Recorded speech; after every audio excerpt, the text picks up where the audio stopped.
imperialista que é os Estados Unidos, usando de uma lei cínica e medíocre para ameaçar o judiciário brasileiro. Se eles querem ameaçar quem viola os direitos humanos, por que então não processam, não punem e prendem o Netanyahu, que tem assassinado milhões de palestinos, milhares de palestinos, que tem promovido um verdadeiro genocídio na faixa de Gaza. Então o que ele quer aqui, na verdade, nem é comércio, é uma intromissão política, uma luta ideológica contra o nosso governo, para colocar aqui aquele boneco do Bolsonaro, alguém que vai entregar o Brasil, suas riquezas e toda a sua economia aos Estados Unidos. Mas aqui não, aqui tem verdadeiros patriotas, e aqui está um governo Lula, que não se dobra e que não se vende. Então, viva o Brasil, viva o brasileiro, viva a nossa pátria! Presta atenção! Na minha pátria você não põe a mão! Presta atenção! Na minha pátria você não põe a mão! Agora a gente vai escutar a companheira Miriam, da Civic. Olha pra cá! Bora lá! Bom dia! Companheirada, família Hermógenes, da Coordenação Estadual da Central de Movimentos Populares, em nome da Frente Brasil Popular e do conjunto dos movimentos, queremos aqui dizer que o Brasil, ele vive um momento histórico. Desde o golpe que a companheira Dilma sofreu nesse país, que passou pelo Temer, que nós passamos pela desastrosa governo do Bolsonaro, o negacionista, que levou 700 mil pessoas à morte por não comprar vacina. Esse governo que foi um atraso na sociedade brasileira. São tentativas de golpe do ano retrasado, dos que se diziam patriotas. E hoje a gente vê que os interesses é vender o nosso país. Não negociamos. Nosso país não está à venda. E a CLT tem que dizer em alto bom som: Bolsonaro tem que ir pra cadeia. O Trump vai mandar na casa dele. O Eduardo Bolsonaro, cassação e cadeia para ele. Estamos juntos, companheirada, nesse momento histórico de luta e resistência. Nossa bandeira de sangue é a bandeira do Brasil. E a nossa bandeira de luta é as nossas bandeiras das nossas lutas. Vamos juntos! Próximo é o Amazonas, que vai falar pelo PC do B. Muito bem, a todos e a todas, um grande bom dia e parabenizar toda a militância das diversas organizações que estão aqui hoje em frente ao consulado, em especial a União Nacional dos Estudantes. Eu queria, em primeiro lugar, demonstrar aqui, em nome do Partido Comunista do Brasil, a nossa total solidariedade ao povo palestino que resiste à ofensiva de Netanyahu. Portanto, uma grande vaia para o presidente de Israel. E nossa solidariedade ao bravo povo palestino. Eu queria aqui também dizer que em 1988 foi promulgado a nossa Constituição.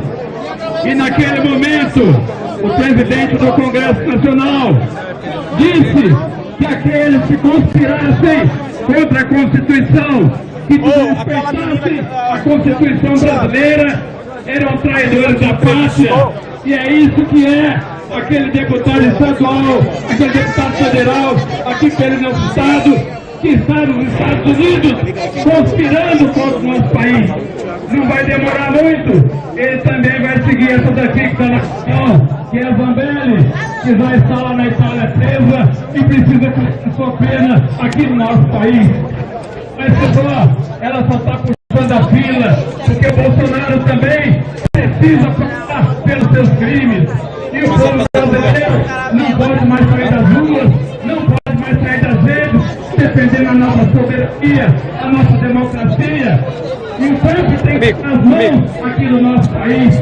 Ele não tem que interferir na 25 de março, ele não tem que interferir no nosso judiciário.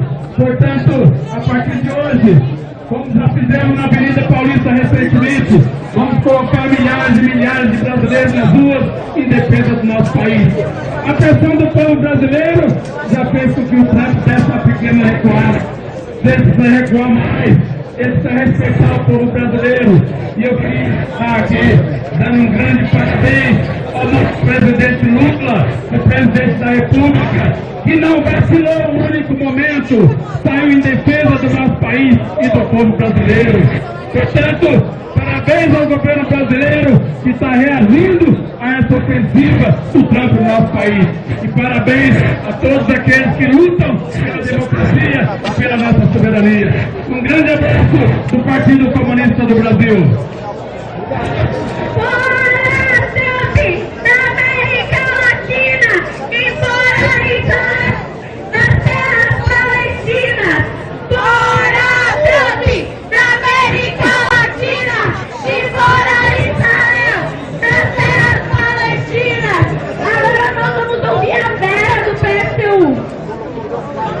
Companheiros e companheiras, estamos nesta manhã de hoje em frente ao consulado americano aqui na cidade de São Paulo para mandar um recado para Trump, para dizer a ele que tire as mãos do Brasil, que nós precisamos aproveitar inclusive esse momento e definir que esse Brasil vai ser Estado independente e para isso nós precisamos assegurar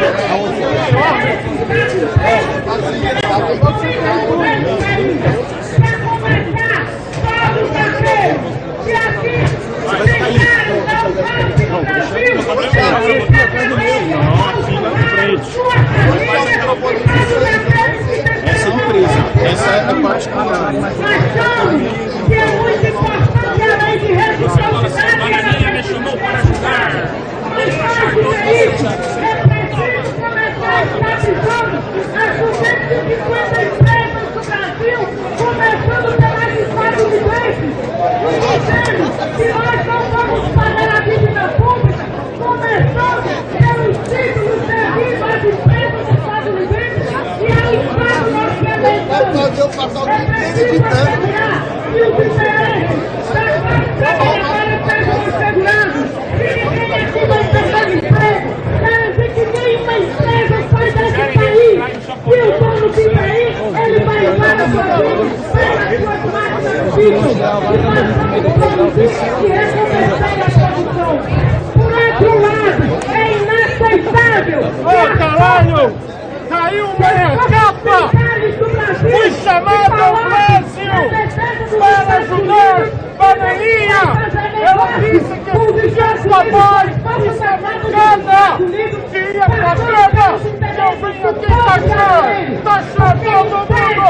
Todo esse defeito de merda! Yeah!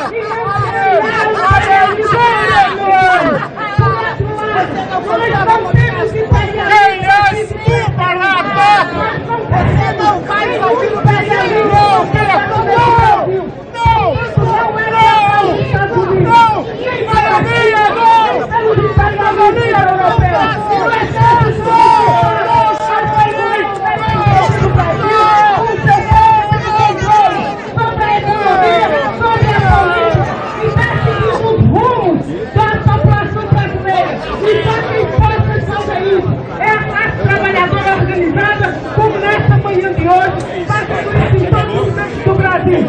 Para Trump!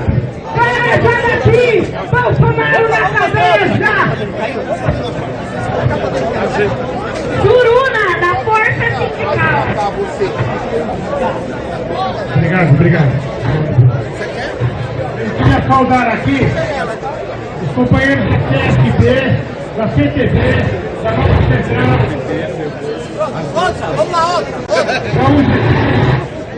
da sindical, da pública, trabalhadores presentes, estudantes, trabalhadores,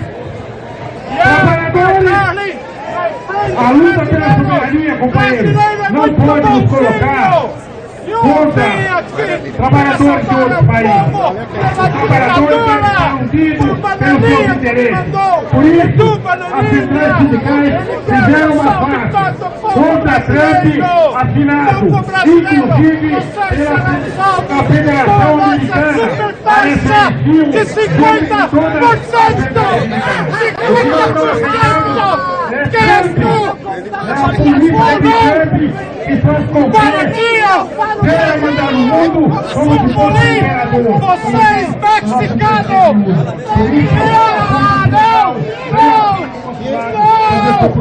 O que é isso? Socorro! Socorro, pandemia! Socorro! Socorro, pandemia! Socorro! É fundamental. As negociações com o governo é fundamental. Por isso, eu queria super vilei falar também! aquela palavra de ordem agora. O Brasil é nosso! Ô, Trump, preste atenção! Na minha pátria, você não meu, irmão!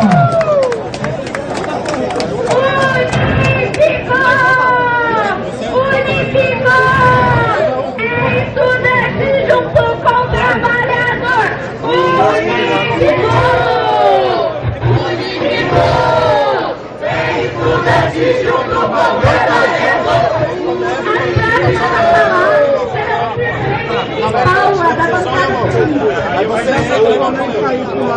Bom dia, povo brasileiro! Bom dia, lutadores e lutadoras! Quem quer ver o Bolsonaro na cadeia? Essa vai ser mais rápida. Junto com a Paula também, a gente vai pôr o Bolsonaro na cadeia. Porque se você achou que ia montar carga pro nosso presidente Lula, ameaçando a nossa soberania nacional, dizendo que o nosso governo persegue o que eles chamam de opositores políticos e nós chamamos de golpistas. Como o presidente Lula disse, a gente repete, se o Trump tivesse feito o que ele fez no Capitólio aqui no Brasil, ele estaria preso, assim como Carla Zambelli, assim como todas as pessoas que tentaram dar um golpe no 8 de janeiro, e assim como, daqui a pouco, toque, toque, toque, a Polícia Federal vai bater na porta do Bolsonaro e, para além de tornozeleira, ele vai ser preso e responsabilizado por ter dado golpe no nosso país. Nós somos os patriotas e as patriotas de verdade. Aqueles que defendem os direitos do povo trabalhador brasileiro, ao contrário deles, que tentam vender todos os dias o nosso direito. Vamos pra cima, em defesa da nossa soberania, porque esse é só o começo de dizer que o Brasil é sim dos brasileiros, mas também daqueles e daquelas que escolheram defender o nosso país, lutar pelo nosso país e viver o nosso país todos os dias. Vamos pra cima.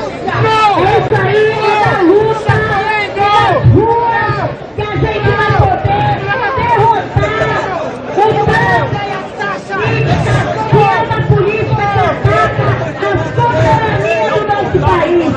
Nós queremos levar para as ruas um plebiscito popular nacional para discutir um país que seja um país justo, que seja um país igual, que seja um país que as pessoas não tenham que trabalhar na escala 6x1, contra a escala 6x1, pela taxação das grandes fortunas, por um país soberano, fora Trump daqui, Trump, tire as mãos do Brasil, o Brasil é um país soberano e assim tem que ser, porque o nosso povo, as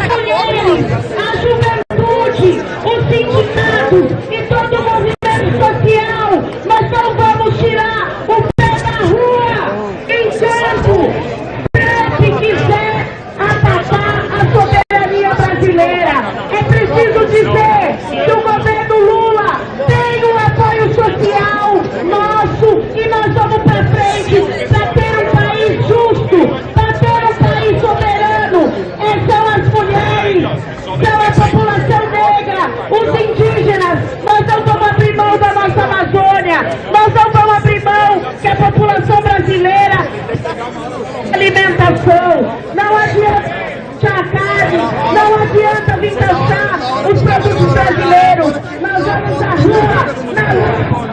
Para Trump do Brasil! Para Trump do Brasil! Sou brasileiro! Não abro mão! Eu quero ver Bolsonaro na prisão! Sou brasileiro! Não abro mão! Eu quero ver Bolsonaro na prisão! Agora nós vamos ouvir o Heller da Conluta. Pode mandar para ele agora.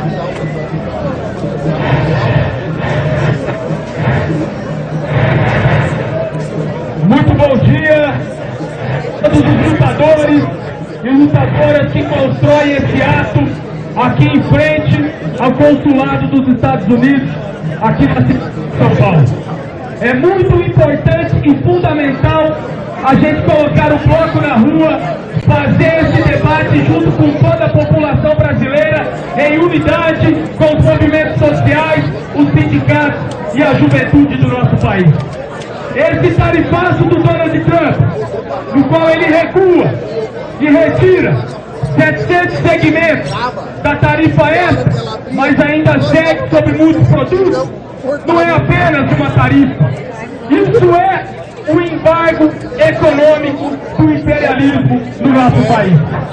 Ainda mais quando a gente vê no conteúdo político o governo dos Estados Unidos querendo se interferir em temas que são políticos e do judiciário do nosso país.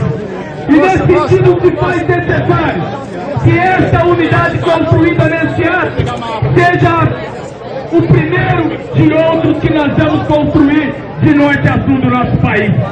Nessa semana, nós fizemos uma manifestação lá em São José dos Campos, onde nós queimamos em praça pública a bandeira dos Estados Unidos. E se faz necessário a gente incentivar e impulsionar o ódio anti-imperialista da população brasileira. Tem que ouvir. Nós achamos que o governo Vai num lugar silencioso e ele escuta. tem recursos firmes para garantir os empregos dos brasileiros, assim como deve também proibir a remessa de lucro das empresas dos Estados Unidos que tem no nosso país para que não vá para fora.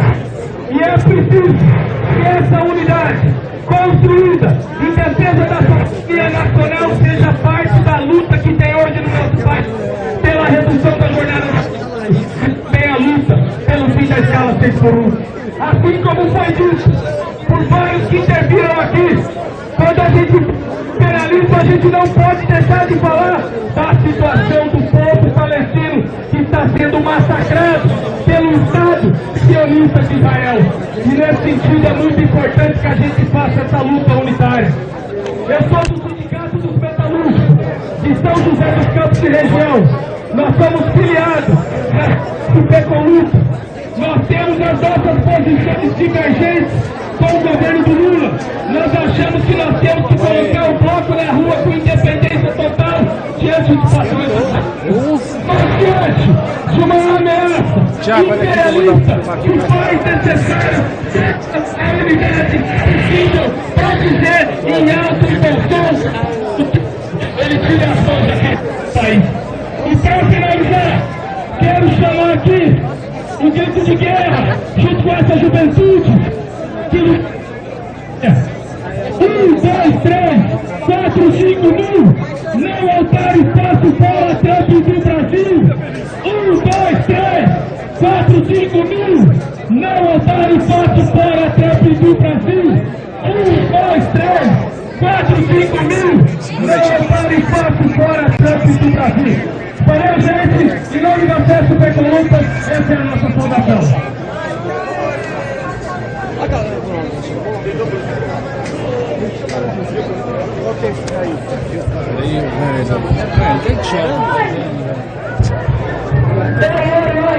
Pessoal, agora a gente vai ouvir o Nailton da nova central sindical. Vou pedir para ajudarem a abrir espaço aqui. A gente está começando com o fio, que o som está um pouco melhor. Nailton. Opa, Nailton. Queria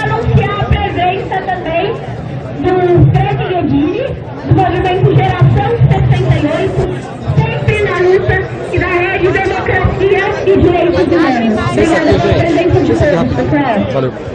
Obrigado. Em nome da nossa central, do nosso central sindical, em nome da classe trabalhadora brasileira, dizer que nós não aceitaremos e jamais nos tentaremos ficar refém de uma única família que só pensa em seus interesses. É por isso que a nova central sindical, nossa central sindical do Brasil, os verdadeiros, os legítimos representantes dos trabalhadores, está participando dessa manifestação. Pode dizer que o Brasil é soberano e que soberania não se negocia. Nós conquistamos a soberania do nosso país, quando suor e sangue, e vamos honrar a nossa soberania e resistir. Aqui respeitamos os poderes constituídos, não podemos aceitar intervenções de quem quer que seja, e dizer que o Trump é verdadeiro, aquele vacilão de que o Brasil é um país soberano e que não aceitaremos a intervenção do Trump aqui no nosso país. A outra questão que não podemos esquecer de não acontecer é o Xandão. Xandão, você é verdadeiro representante do poder nesse momento, tem demonstrado muita força e a nova central está solidária a Alexandre de Moraes para mostrar coragem nessa guerra contra aqueles que querem fazer do nosso país um país passado dos Estados Unidos. Viva a democracia e viva a soberania do Brasil!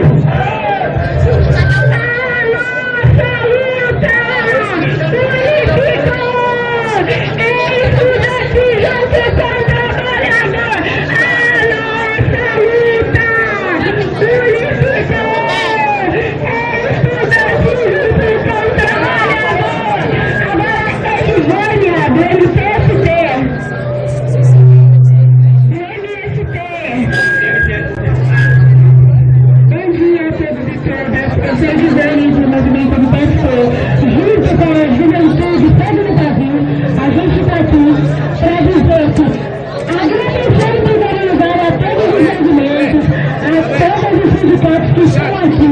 Nós estamos dizendo para todo mundo que da mesma forma a gente está começando. Os presos não é do nosso país. A soberania aqui é necessária, nós somos soberanos. Então vamos mostrar nossa força.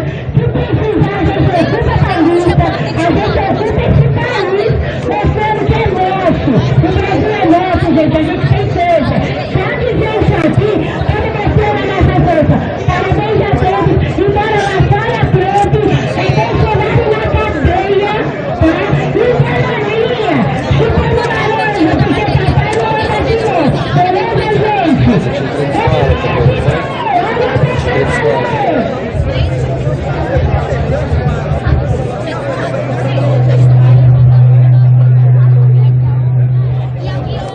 O próximo que a gente vai é o GT Josimar, da UGT. Obrigado, companheiros e companheiras. Aqui estão os verdadeiros patriotas. Movimento estudantil, trabalhadores, e todos nas ruas, para demonstrar esse governo Trump que ele não vai negar a nossa democracia. A nossa democracia, ela é soberana.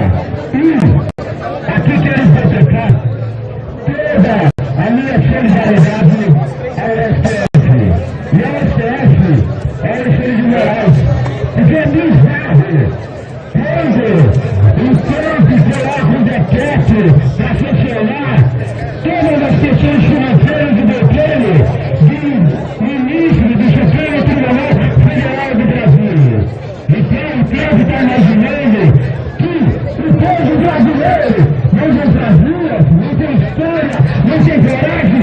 Quem é brasileiro tem coragem de lutar.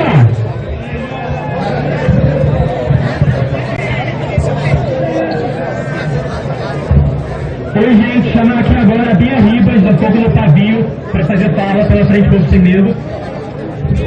Bom dia, gente. Eu queria dizer que a gente está aqui para dar um recado muito claro ao Trump e muito claro também à família Bolsonaro e à extrema-direita desse país, que acha que vai conseguir ir lá para os Estados Unidos chorar para conseguir dar um golpe. E a gente está dando esse recado claro, e o Brasil já deu esse recado claro, que pode chorar, pode ir no Trump, pode ir onde quiser, pode ameaçar com tarifaço, pode tentar ir atrás do Xandão, que o Brasil é soberano, a democracia é Deus, nem que a gente vai revirar esse país para manter ele como ele é, sabendo. Então é isso, muito obrigada. Queria agradecer a todo mundo que está aqui e vai para cima. Chamar aqui o coordenador do Sindicato dos Metalúrgicos de ABC. Obrigado. Bom dia, companheiros e companheiras. Acho que hoje é um dia muito importante esse ato. Muito importante esse ato aqui, enquanto o consulado americano é simbólico, porque o Brasil não tem uma relação comercial deficitária com os Estados Unidos. As amizades ditas com o Trump não são econômicas. Simplesmente ele usa o argumento de que tem que taxar as empresas brasileiras por produtos brasileiros para salvar um bandido, um ladrão de fora do Brasil, que destruiu o país da economia brasileira e não por conta da economia.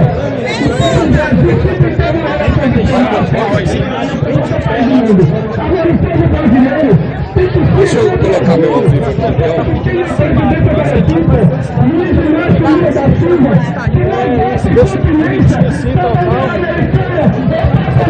Pode ficar aí à vontade.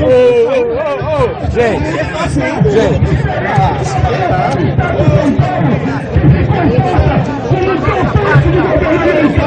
Diferente do Ronaldinho de Minas Gerais, que se comporta também da mesma forma como uma parte do governo americano, e toda coisa da extrema-direita que dizem que são patriotas, mas que não defendem os valores reais nacionais, que não defendem a soberania do nosso povo.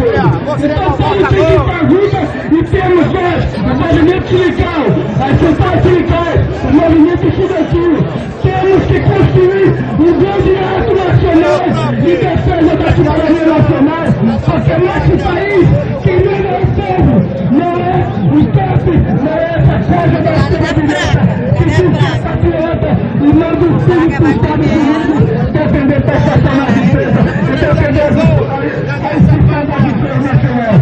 Ele diz que é pago pra caramba, fica fazendo piada com as pessoas morrendo no corpo dos outros, mas na hora que dá um aperto, ele começa a se obrigação de se posicionar. Então vamos à luta continua. Você gostou do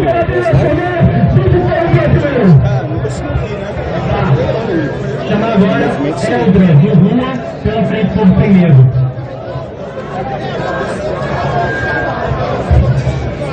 Salve, povo de luta! Meu nome é Erupt, eu faço parte do Fome do Rua Juventude de Capitalista. Estou aqui também representando o Frente Povo Sem Medo e venho dar um recado. Trump não vai mexer com a democracia do mundo do jeito que ele quiser. Nós não estamos ao serviço deles. Utilizar a economia de forma a ameaçar a justiça brasileira é ameaçar a nossa soberania. E a posição do governo e da esquerda, que está toda unida aqui nesse ato, são provas de que as conquistas de ontem não vão ficar paradas. A extrema-direita brasileira e estadunidense só perde porque a gente está unido. Se fosse o patriotismo da extrema-direita e de Bolsonaro, Trump, é contra a classe trabalhadora, é contra o bem-estar de todo brasileiro. E a gente sabe que Eduardo Bolsonaro e Paulo Figueiredo estão na linha de frente dessa demonstração que quer acabar com a nossa democracia, com a nossa economia e quer derrubar os governos soberanos. Enquanto o governo ativo está sendo impulsionado nas redes sociais, ele continua tentando ser destacado, a gente deve lembrar que Aciona o celular por aqui? Cara, eu acho que até deveria, mas não aciona. Esse daqui é bem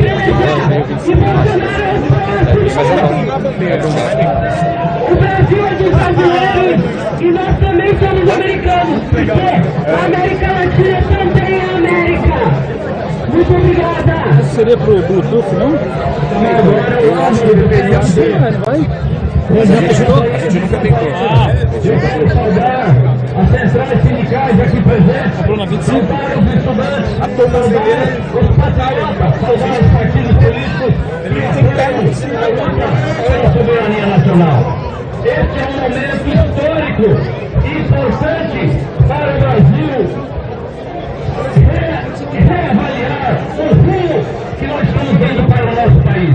É um momento, como Getúlio fez durante a Segunda Guerra Mundial, para construir a industrialização brasileira. É uma oportunidade para rompermos esse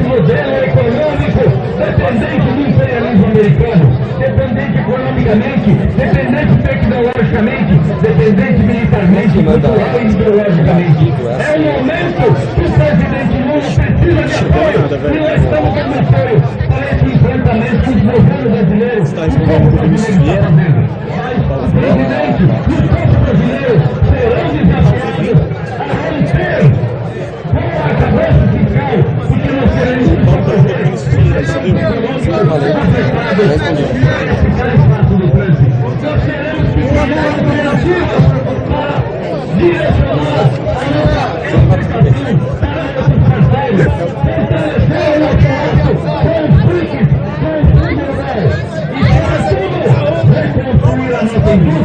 reconstruir o nosso país sem dependência dos americanos.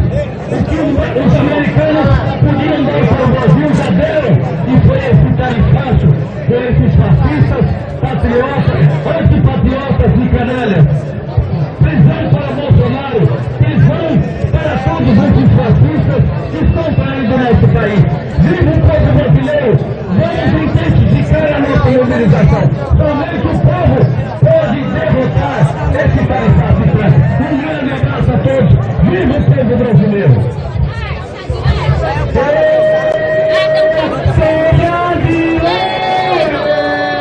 Com muito orgulho, com muito amor. Eu sou brasileiro, com muito orgulho, com muito amor. É isso aí, nós somos brasileiros e brasileiras, e aqui nós estamos para dar um recado aqui para esse que nós não vamos aceitar intervenção. Nós estamos aqui para ser soberanos. Nós não vamos aceitar que um chileno, xenofóbico, LGBT-fóbico, aquele que apoia o genocídio em Gaza, venha editar normas aqui.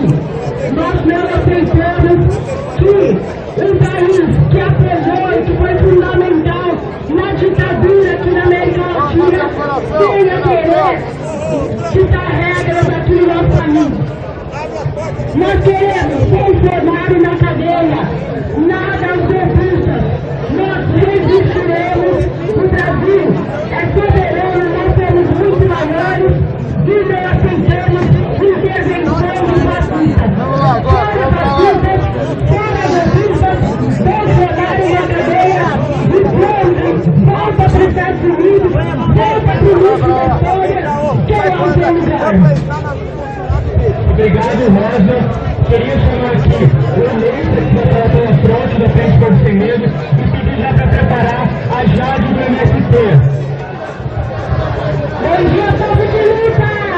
Meu nome é Rema da Mãe, eu faço parte da fronte, e hoje estamos aqui para dizer que o Brasil não é tributario de país nenhum. Estamos aqui para dizer, defender a nossa soberania, e para demarcar, e se o Trump acha que atacar o nosso país é uma ameaça de tarifário, ele não vai nos intimidar, porque a nossa soberania não está à venda. As terras raras brasileiras são do Brasil, a economia brasileira é do Brasil, a justiça brasileira é do Brasil. Estamos aqui para dizer que esse é o país que a gente constrói na rua. Esse é o Brasil que vai aprovar o fim da escola sem seguro, que vai taxar os superricos e que vai colocar o Bolsonaro na cadeia. Esse é o Brasil que a gente vai construir com a luta de cada estudante, de cada trabalhador que está hoje na rua. E nós somos o povo que defende a soberania de cada país do sul global, mas também na Palestina, que está na rua para exigir do governo Lula que ele volta a relações com Israel e para dizer que o Brasil soberano é o Brasil do meio ambiente, é o Brasil que tem 8 dias do governo Lula vetar o PL da devastação e dos maiores retrocessos no meio ambiente do nosso país. Nenhum passo atrás, companheiros. O Brasil é do povo, o Brasil é construído pela gente, o Brasil é brasileiro e não abaixa a cabeça para fascista, muito menos para imperialista que está achando que vai mandar no nosso país. Seguimos na luta, vamos para cima, o Brasil é do povo.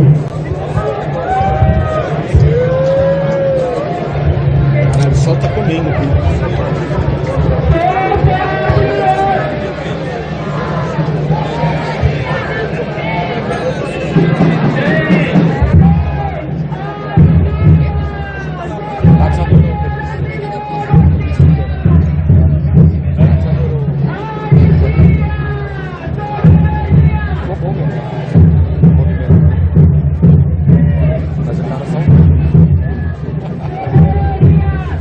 você tem que ser legal com qualquer um do teu lado.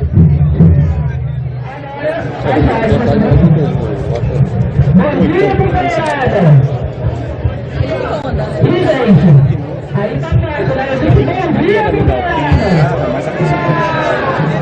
Em nome do movimento dos trabalhadores rurais sem terra, a gente veio aqui trazer essa unidade. Primeiro, agradecer e saudar todas as forças da classe trabalhadora brasileira que estão em luta, que estão fazendo o seu protesto hoje em várias capitais do Brasil, mas também nos interiores.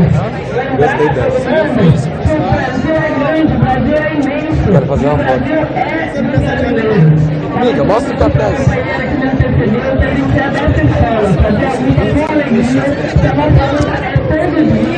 Não, eu quero fazer agora uma foto. Tipo de ingerência no nosso país.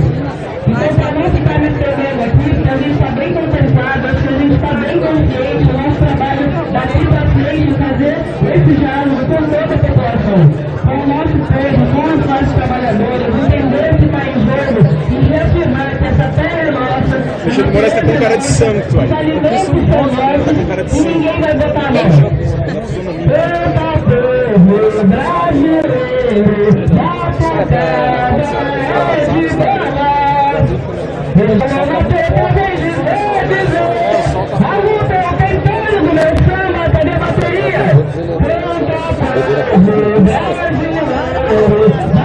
Tem tudo ao mesmo tempo, não tem nada, né?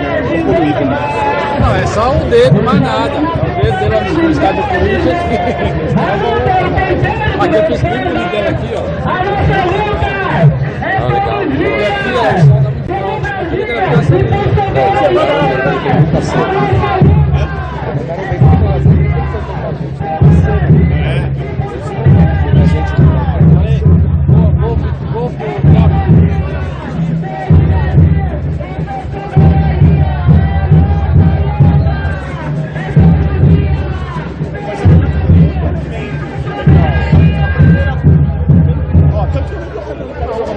Porque tem muita coisa, né? Eu tenho... E no mesmo filme, né? Você vai escolher um. Já deu.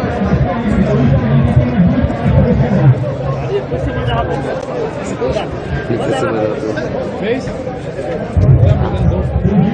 Ah, mas já tem muita coisa. Tem coisa demais. E é tudo mesmo aqui. Aqui não adianta mais. Você vai pegar. Aqui agora é só aqui, ó. Eles vão vai trazer a bandeira pra queimar.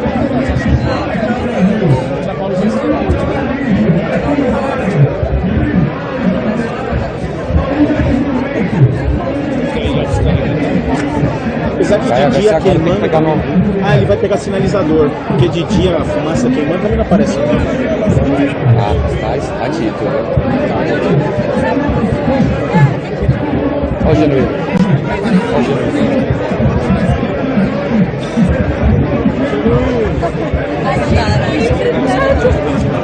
Assim a gente acaba aqui rápido. Faz agora. Você que faz? Comigo? Vamos ver? É.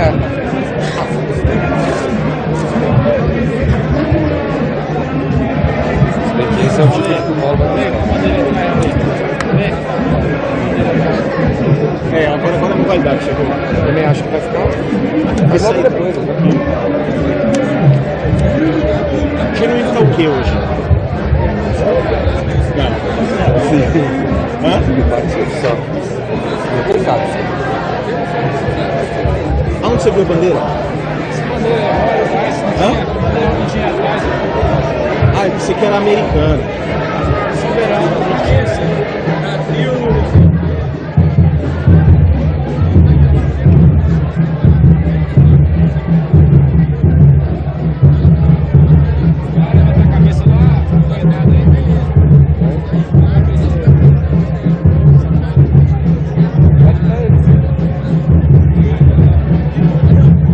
Demorei pra entender que isso era um pouco específico. Amigo!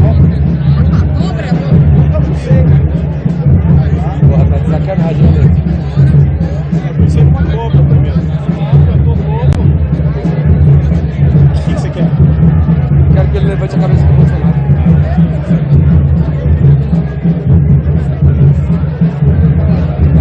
Você não pode falar, você não pode.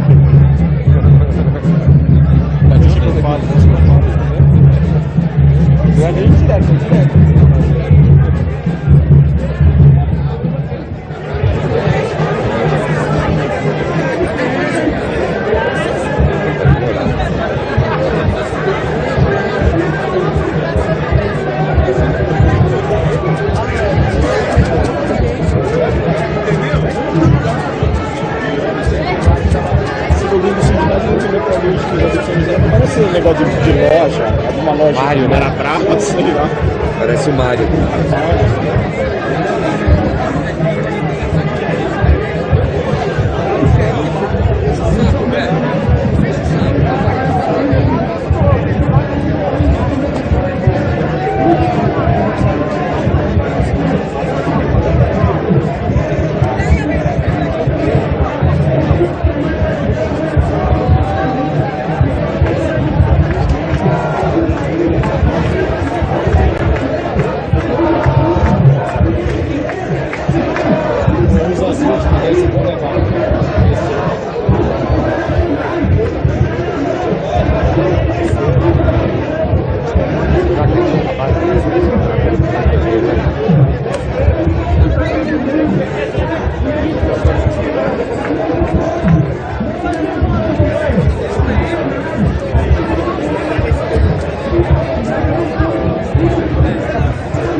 Ah, ele vai coisar aí de novo a bomba.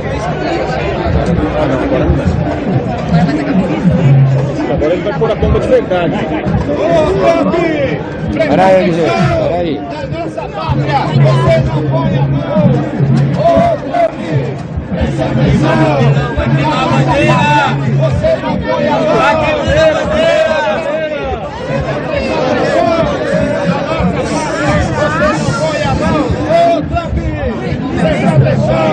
Não. Da nossa pátria. Você não põe a mão. Ô, Trump. Presta atenção. Pátria, você não põe a mão! Ô, metalúrgica, abre um pouquinho aí, metalúrgica! Ô, metalúrgica! Você não põe a mão! Ô, Trump, preste atenção! A nossa pátria, você não põe a mão! Peraí, preste atenção! A nossa pátria, você não põe a mão! Gente, não adianta ir pra frente, Peraí. Pode ficar em cima de mim. Ai, tudo! Ô, gente, vai Você não põe a mão! Ô, Trump! Você não põe a mão! Vai dar bandeira aí! Calma, gente, tá montando. Olha, se você vir um golinho só pra trás, eu consegui, eu consigo. Mas eu não quero. Vamos afastar porque vai. Obrigado, viu, lindo? Não dá pra ir mais, não. Peraí, então vamos todo mundo. Gente. Tem que ser todo mundo. Tem que ir mais pra trás por causa do fogo, mano. Mais pra trás, vamos lá. Por causa do fogo, tá? Vem, vamos todo mundo. Sim. Eu vou abaixar, relaxa. Aí, já tá. Foguinho. Gente, é melhor ir pra trás, na hora que pegar fogo. Ah, tá de boa.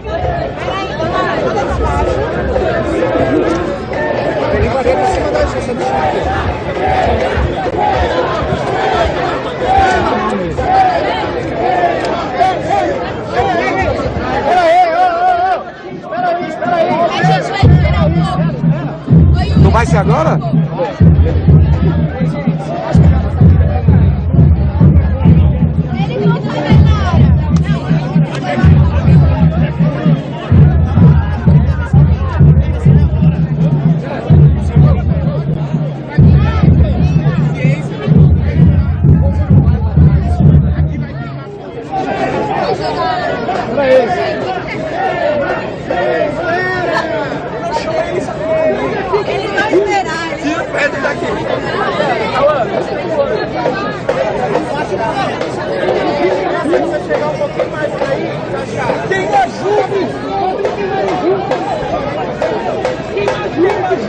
Levanta lá a cabeça do Bolsonaro. Deixa ele ver. Eu continuo contra a bandeira do Brasil. Sou patriota. Há mais de 1000 anos. A bandeira do Brasil. Sou patriota. Há mais de 1000 anos. É possível ser a bandeira do Brasil. Sou patriota. É possível ser a bandeira do Brasil. Sou patriota. Eu pego ela, pode deixar que eu pego. É possível ser a bandeira do Brasil. Sou patriota. Há mais de 1000. É possível ser a bandeira do Brasil. Sou patriota. Há mais de 1000. É possível ser a bandeira do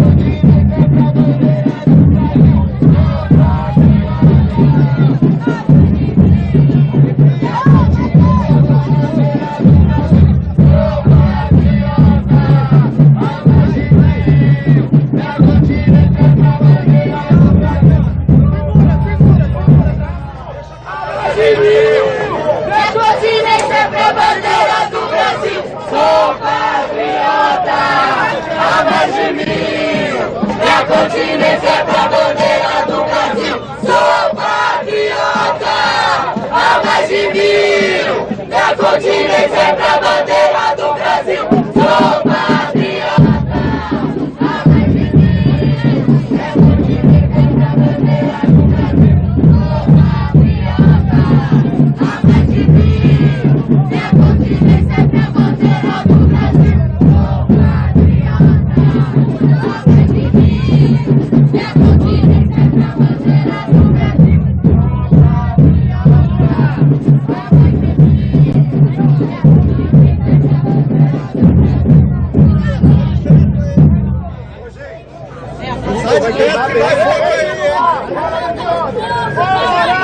América Latina, fora Israel, das terras palestinas, fora Trump, da América Latina, e fora Israel, das terras palestinas, fora Trump, da América Latina, e fora Israel, das terras palestinas, fora Trump, da América Latina, e fora Israel, das terras palestinas.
Sou patriota há mais de 1000.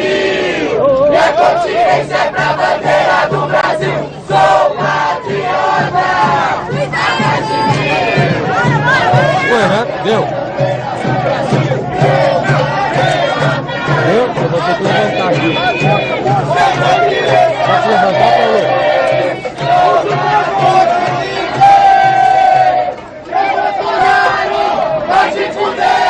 E levo o tropinho com você. Uma lacerda,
are just the titles of the documents, y'all. District population analysis, incumbents by district, ACS citizen VAP special tabulation, map comparison package, ACS citizen VAP special tabulation, there's about a half a dozen, 10 of those.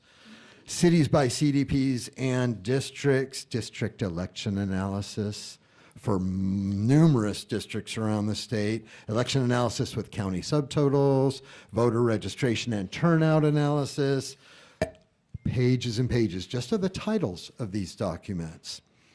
Split precincts in district by county, precincts by district, district population, district ACS, district Hispanic population profiles over and over and over again. Election analysis with county subtotals, voter registration and turnout for districts all over the state.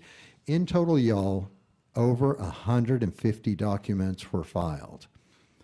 And we are supposed to believe that none of this was prepared or in place before we started the hearings, when it was filed less than 48 hours later. So my question is, does the leadership of the state truly think that the constituents, the people of Texas, are that stupid? That's all. Thank you, Mr. Chairman. Thank you, Vice Chair. One moment. The chair will show Representative Wu is now present, and the chair will show Representative Rose on the dais. Ms. Barbara Governor-Hawkins, for what purpose? The chair yields for questions. One second, we will make sure we got your microphone on, okay? All right. Getting back to Dean Thompson's question about the record. Yes, ma'am. I want to be clear. It's my understanding, and you may need to go back to the transcript, you announced to the public that their testimony would be included. Yes, and so what we have done on that basis, Representative Governor-Hawkins, and we were in process of doing that. If you go, and I'll just do it right now, if you go to capitol.texas.gov and you go to our committee page and you go to our meetings, there is a tab on there, Representative Governor-Hawkins, for handouts. And if you click handouts for the 724, you will see the scan and links to all of the written testimony that was provided to the members of the committee. And so it will be included in the record? Yes, in that sense that it is a part of the record. It's online. And so if the handouts are up there, I'm looking, verifying right now to answer your question, that the written handouts and testimony that we received are online right now for all three of those hearings. And then I believe Dean Thompson's second question was about the electronic comments, and those as well are online right now. So you're saying here today, I want to be clear. Yes, ma'am. That all of that testimony will be included in the formal record. In the sense of, all I'm getting at is what is the definition of formal record. There's a difference between what is a committee report and what's in, quote unquote, the record. They're certainly in the record. They're online, they're in the files, they're archived on the state of Texas. Every member of the House has access to them. They're not appended to the committee report. Representative Governor-Hawkins, you know how those committee reports are. We're not going to have a committee report that's, banker boxes in length. The committee report under the rules only has certain items in it. And so I don't believe that handouts and electronic comments are appended to the committee report, but they are a part of the record. So some of the testimony will be excluded. Is that what you're saying? No, not at all, because the witnesses that register are put into the committee report, and so everyone that testified is linked there, and everyone that registered but did not testify is linked there. And so that is in the committee report. We'll have a list of everyone that testified. We, of course, don't have a transcript of all their testimony appended to the committee report because that's in the videotape. And likewise, we won't have the handouts or the electronic comments appended to the committee report, but just like the videotape, they're online. It's a part of the record that everyone can access.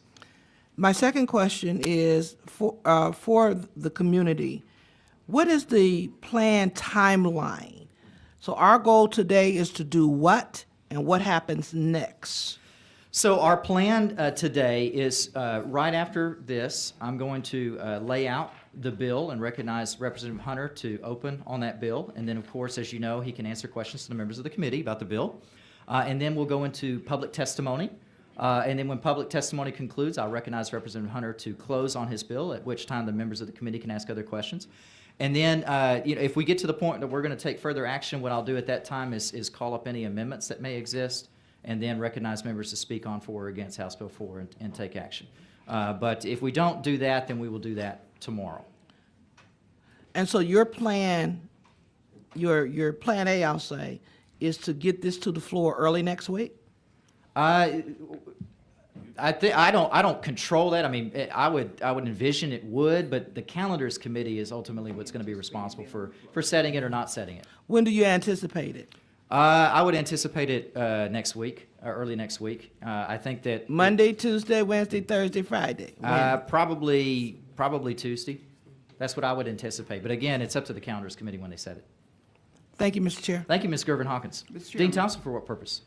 A question, please, of the chair. Gentleman yields for questions. Mr. Chairman, for simplification for the district, when this, if this, Are we able to hear you, Dean Thompson? for simplification for the public, when this case goes to the Roberts Court, will the testimonies that I mentioned previously in my motion be included in that record? The record online will be accessible to anyone that has an issue, assuming that what you're mentioning, Dean Thompson, is litigation. They would have access to that and to be able to include that as part of the record. It's part of the record online, and so that would be an official record of the Texas House of Representatives, just like the videotape would, just like the minutes, just like the committee report. And my understanding, Dean Thompson, is that they would. Thank you. Thank you, Dean Thompson.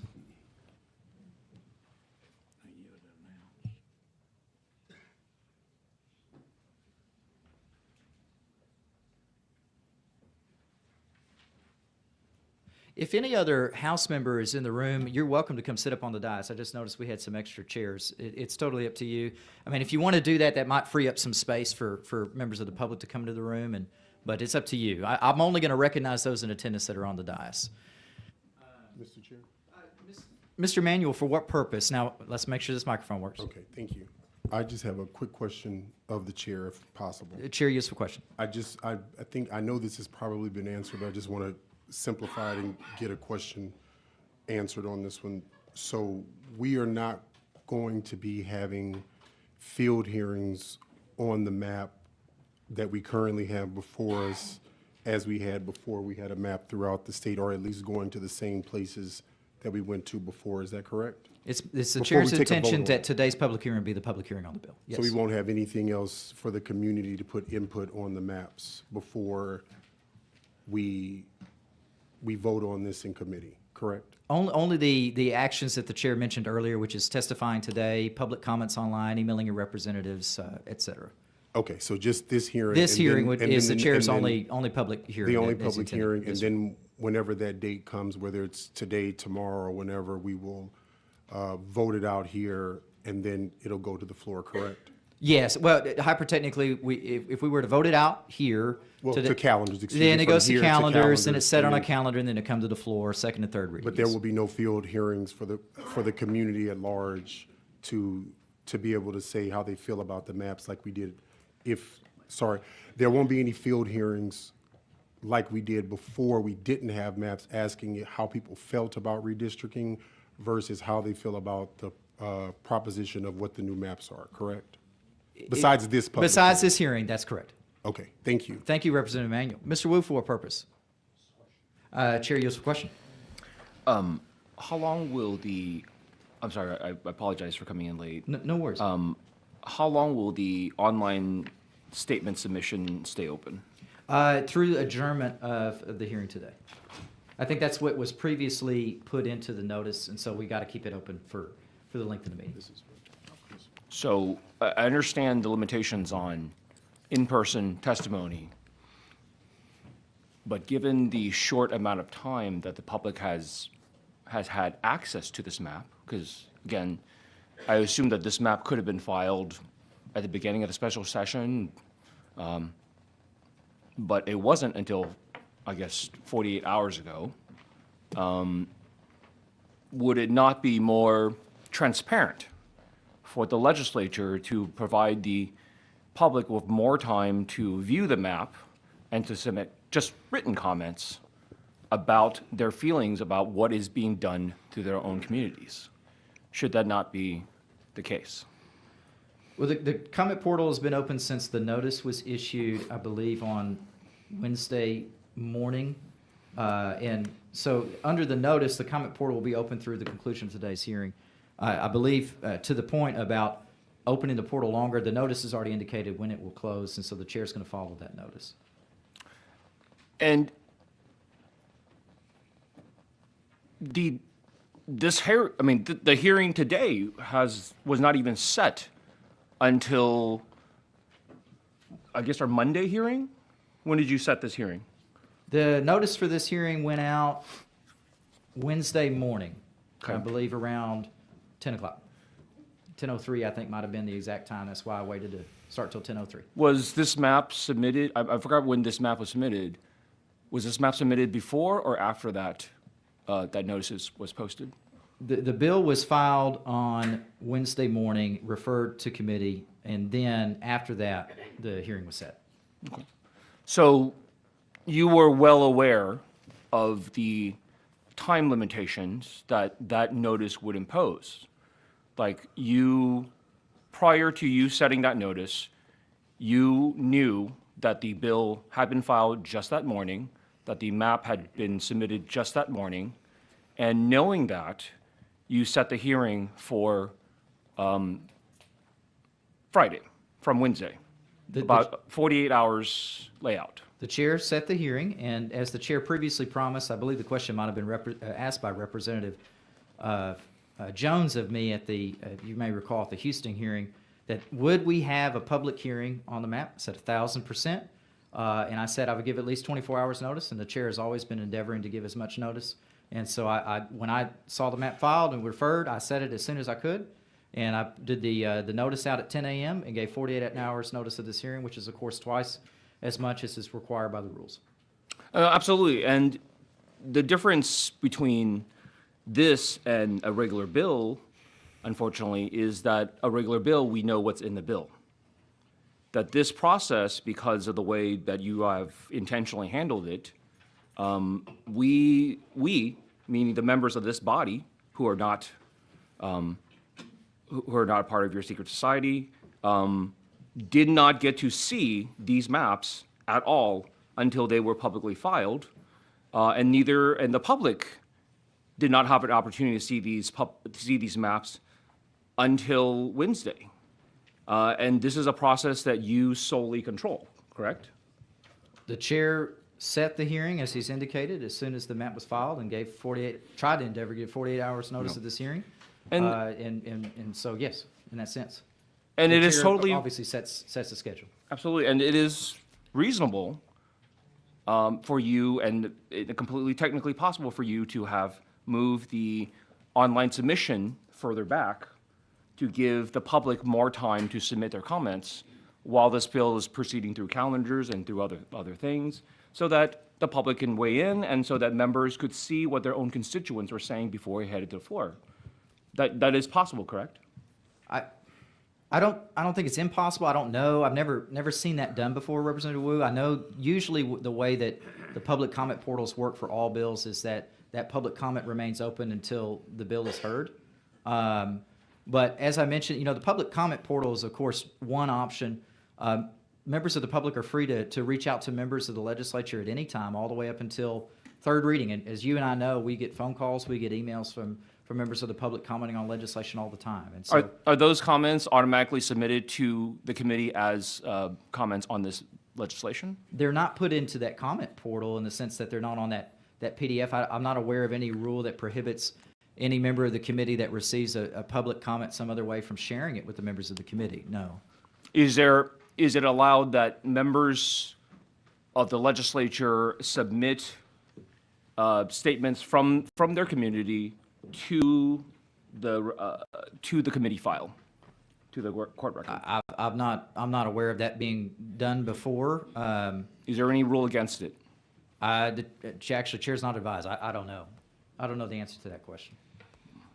I would figure you of all people would know. Well, there are, as you know, Representative, I've got the rule book in front of me. There's like more than 350 pages in there, and you and I both try to memorize as much of that as possible, but we know that limitations. And it was possible. It is technically and practically possible for you to have given more than 48 hours for the public to be noticed of this hearing, to travel, and to review the map. It is possible for you to have set this on Monday or next Tuesday or next Wednesday. Anything is possible, Representative. I'll concede that under the rules, the chair is the one responsible for scheduling the business of the committee. I don't dispute that. Thank you. Thank you, Representative. Members, any other questions of the chair? Representative Turner, for what purpose? Mr. Chairman, would the chairman yield for a few questions? I will yield. Thank you, Mr. Chairman. I'm sure you said it, and I just missed it. What is the deadline for public testimony registration? Public registration will close at 11 o'clock a.m. I'm going to give a reminder about that right now, and I will endeavor. I put in my notes to try to give a reminder again at 11:45-ish. All right. 10:45. Yeah, sorry about that. 10:45. Yeah, which is only 15 minutes from now. Mr. Chairman, I wonder if you would consider extending that deadline. I know I'm told that traffic is exceptionally bad coming into Austin today, and I know that there are several buses of Texans coming to the Capitol to register to testify from Houston, from San Antonio, from the Dallas-Fort Worth region, perhaps from other regions as well. And I know when I walked in, there was a line at the kiosk saying, people waiting to register. So I wonder if we couldn't extend that registration to at least to noon today. I will certainly take that under advisement, think about that. We'll go check the kiosks as well and take a look at that. Okay. But my concern is we have people traveling a great distance, I taking understand. time off work, and I want them to at least be able to register to testify. So I appreciate the chair's consideration of that request. Secondly, Mr. Chairman, Vice Chair Rosenthal asked you Monday night in Arlington about obtaining from the Office of Attorney General the El Paso federal trial transcripts in full, including with experts' reports, that we obtain those, place those in the committee, the official committee record. Can you tell me if that has been done? I wasn't, I had heard the request for the transcript of the hearing. We reached out to the Attorney General's office, obtained a copy of that transcript, and emailed that to all members of the committee yesterday. Which, if you didn't receive it, let us know. Be happy to provide. I did, and someone told me they thought it had been emailed. My staff checked. We did not have it. So. Okay. Okay. We will follow up to make sure that everyone has been emailed that. Okay. But we did reach out to the AG's office and follow up to that request to provide that to you. Yes. Okay. Do you know if their response included the expert reports? We will look at that. I'm not sure. In full transparency, I didn't look at it, so I'm not sure what the attachment was. Okay. Actually, I think it was a link to like a Dropbox of theirs, and so I will take a look at that, and happy to, if it doesn't, ask for those and then to provide those to the members of the committee. Yes, sir. Very good, thank you. Third, you and I had a dialogue Monday night in Arlington about your letter of invitation to the Department of Justice, to Ms. Dillon, inviting her to come and testify before the committee in light of their July 7th letter to the governor and Attorney General that really started this entire process, seemingly. Have you heard back further from the DOJ beyond that auto response out of office reply that you received Monday? I have searched my mailbox for that, and I have not received anything else other than the auto out of office reply. Okay. So the Department of Justice has had 5 days to respond to your invitation, and they are ignoring an invitation from the chairman of the Texas House Committee on Congressional Redistricting. I can't know what they know or what they've done, but I have not received a response. That's correct. Okay. Finally, following up on Representative Manuel's questions with respect to field hearings, I understand it from your answer it's not your intent to schedule field hearings. Mr. Chairman, I'd like to make a motion that the committee do hold field hearings on this specific bill so that Texans can testify on the bill now that there is an actual proposal. And I would move that the committee hold field hearings in the Rio Grande Valley, in Laredo, in Houston, in the Dallas-Fort Worth Metroplex, and in San Antonio.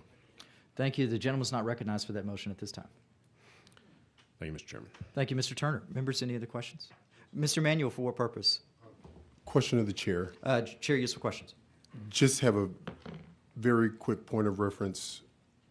I'm trying to understand, why is it that the chair didn't file the maps and it was filed by another member of the committee? Representative Hunter can also answer that. It was the chair's position that since Representative Hunter had carried the 21 maps, that it would be, I thought he was eminently qualified to be able to carry this, and he's been through the process before, so that was why the chair made the decision. Completely understand, and I didn't think I would have a follow-up, and I promise I mean this with all due respect to you and Chairman Hunter. If we're here because the 2021 maps were deemed unconstitutional or problematic by the DOJ, that's why I was wondering why we're having the same thing happen. Not that I'm saying Chairman Hunter is incompetent, but just was wondering that one, so I appreciate that, and thank you. Thank you, Mr. Manuel. Members, Chair will recognize Representative Curry on the dais. And anyone else on the dais? Yeah, I just want to make sure I got everybody here. Okay, Representative Gervin Hawkins, for what purpose? Yield for a question? Yield for a question. Because there shouldn't be a sense of urgency, why wouldn't we wait to take any action until we can hear from the DOJ? Why would we not wait? They wrote the letter, so they, started the fire, right? So wouldn't it be common sense that they would come here and we can ask them questions, because we've gotten conflicting information from our leadership here in the state of Texas, who says there was race-blind maps created already. Now we've got a letter from outside saying that there's a problem. We can't wait to hear from them so we can be clear on what that problem is for us to go through this process? The chair has invited them to testify. I haven't heard back from them.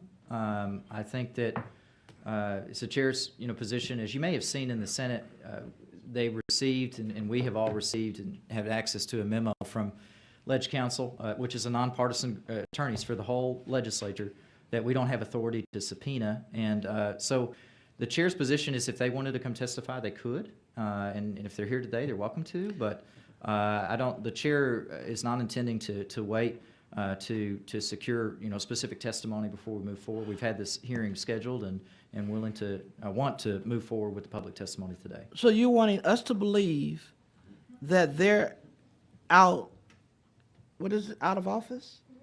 Well, and I can only tell you what the email said to me. I don't keep tabs on their calendar or where they're at. But there's no powers to be that says we need you here so that we can ask questions to what prompted your decision for this letter. It was by Zoom. Oh, okay. Yeah, they can do it by Zoom.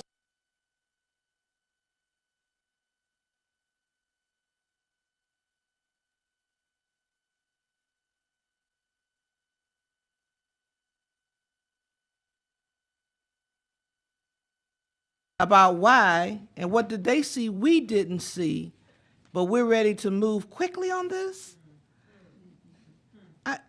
I'm just, Mr. Chair, and as a young professional yourself, understanding that I think we're due some answers.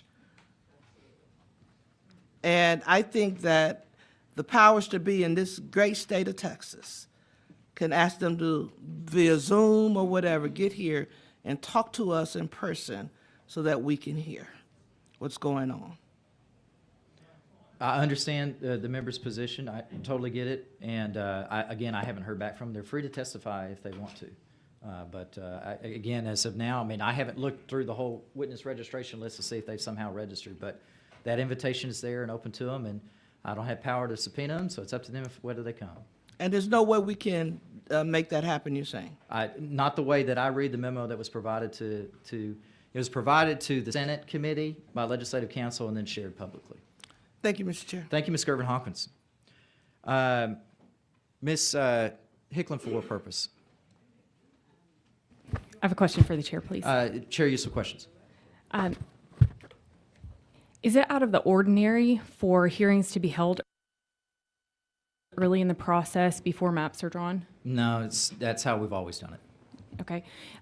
What about once the maps are submitted, is it out of the ordinary to not have field hearings?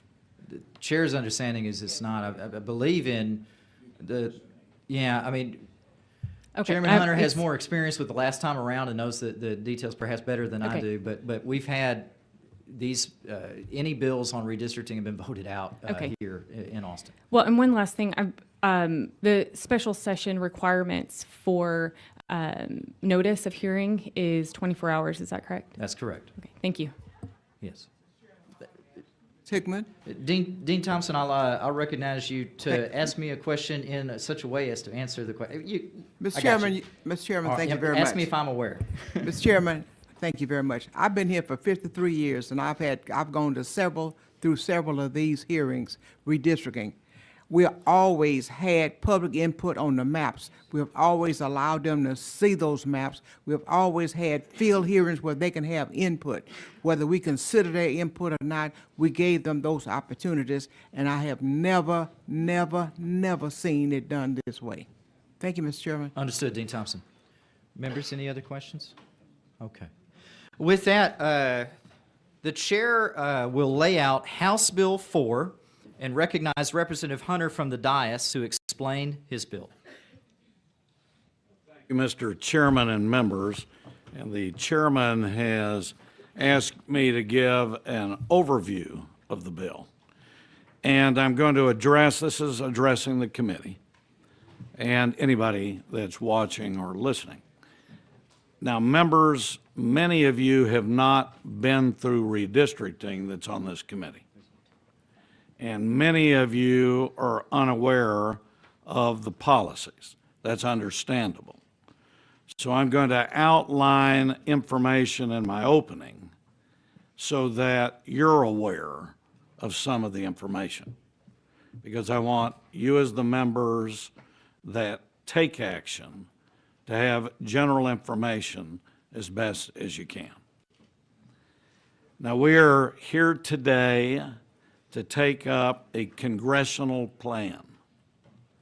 And the plan that I'm laying out was introduced by myself on Wednesday, July 30th.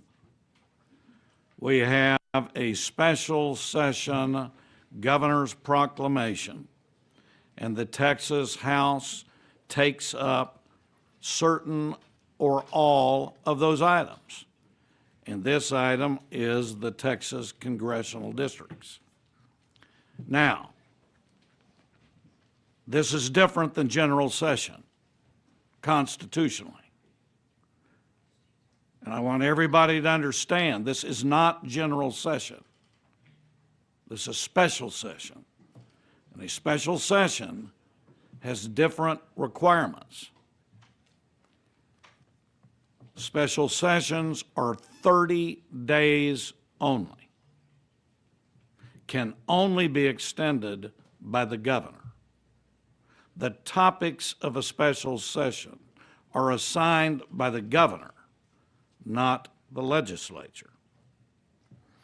So we are in a 30-day special session, and we are dealing right now with the topic of congressional redistricting. The chairman set a time schedule, and he has the prerogative. Whether you like or dislike, the rules allow him the prerogative. And the chair set a time schedule that would enable the legislature to present and pass any proposal that redraws lines within the time limit of the special session. So members, whether you like or dislike, these are the rules. 3 public hearings were scheduled and conducted. Austin, July 24th. Houston, July 26th. Arlington, July 28th. Now let me make sure, members, and everybody listening, he's not required to have those hearings. It's not required.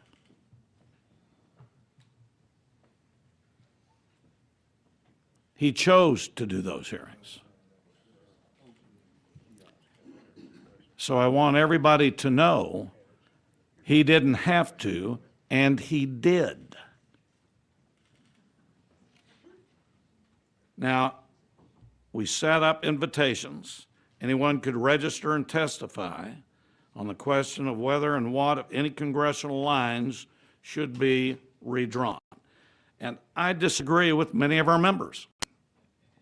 Everybody tells me they're surprised. Heck, I've been hearing about congressional redistricting since spring. So don't be surprised. The topic has been there.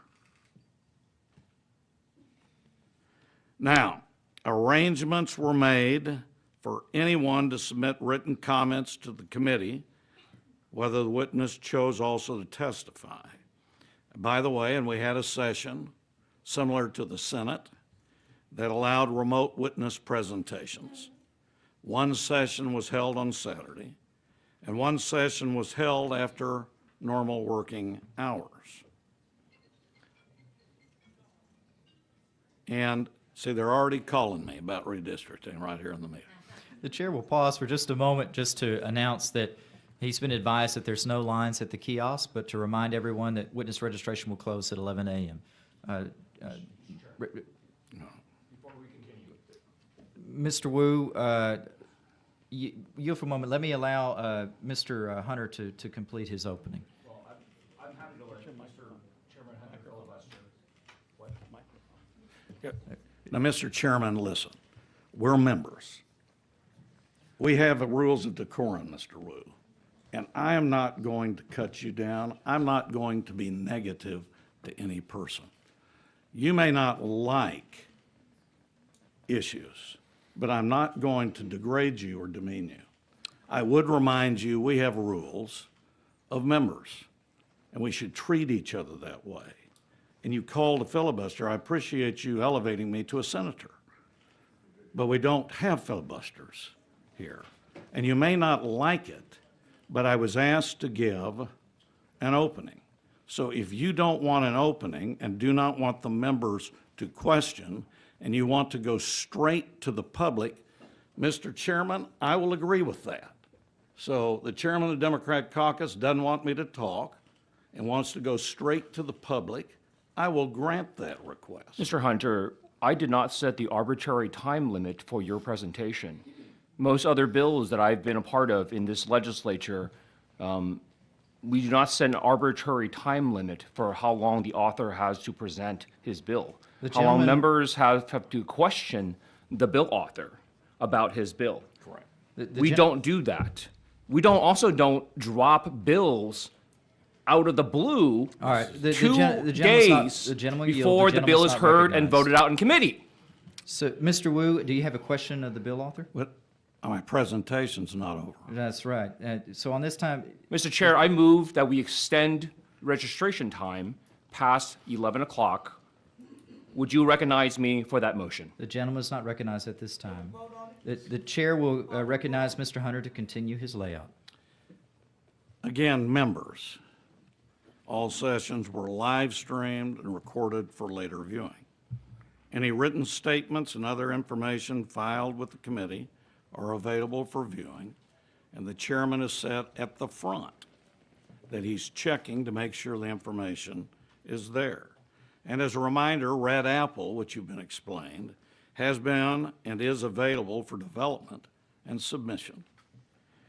At these hearings, we also heard from testimony of witnesses, including several sitting members of Congress.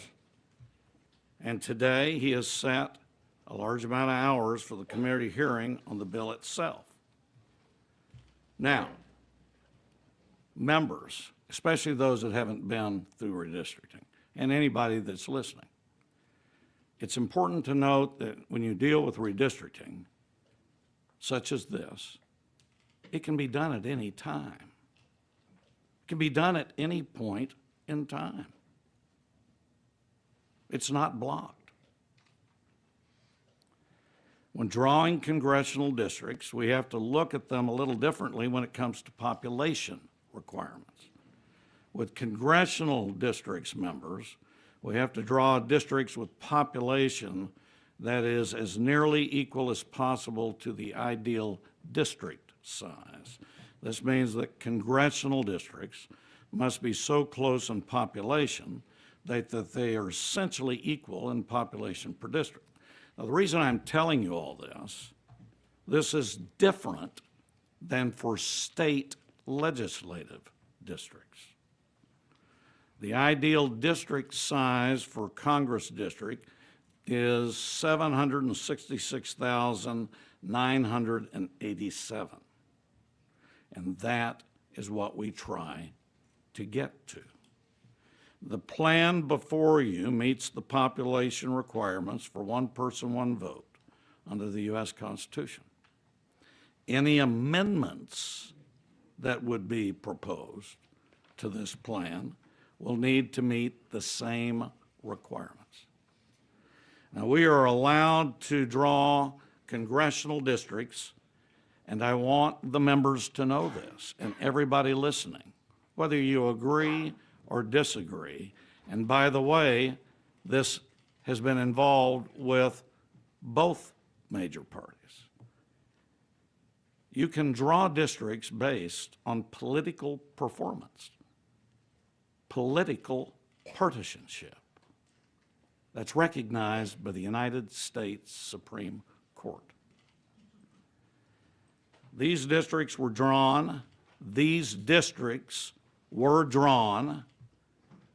primarily using political performance. That criteria from the U.S. Supreme Court. That's why I'm explaining this to be open to everybody. Also, the law in the Fifth Circuit on coalition districts. Now, coalition districts you will hear about, members. And they've been given some definitions, but it's generally when two different minority or language groups are combined. Under the Fifth Circuit, and this is a recent decision, they changed the law. And by the way, Representative Manuel, that was done since 2021. Coalition districts were held by the court that Section 2 no longer requires the drawing of coalition districts. Now, one of the things we've heard over and over is the word compactness. This is not the word packing. This is not the word cracking. Compactness is the configuration. But we heard that in these hearings. And this plan took that information and tried to make it better compact and contiguous. Now, and I want to be open to everybody, given that political performance is an acceptable reason for drawing districts, and clarification from the Fifth Circuit on coalition districts, we have redrawn the congressional map with those points. And I want to be real clear. There is completely transparent, and it's lawful. Another important law that we have to follow, and you've heard in the hearings, members, is the Voting Rights Act of 1965. And although race cannot be a predominant factor in drawing maps, Section 2 of that act prohibits enactment of any plan that restricts minority citizens from having an opportunity to elect their preferred candidate of choice if certain circumstances exist. Now, this plan includes political considerations, the public testimony from the hearings, population growth, which has occurred, and recent changes in voter trends. The proposed plan redraws, and I want everybody to know this, 37 of the 38 congressional districts to some degree. The primary changes, though, are focused on 5 districts for partisan purposes. It is important to note that 4 of the 5 new districts are majority, minority, Hispanic CVAP districts, citizens voting age population. 4 of the 5 new districts. Each of these newly drawn districts now trend Republican in political performance. Doesn't guarantee electoral success. Does not guarantee. That's up to the candidates. But it does allow Republican candidates the opportunity to compete in these districts. The 5 districts are, I haven't finished. I'm not going to cut you off. Yes, you are, and I didn't interrupt you. Not at this time, Mr. Turner.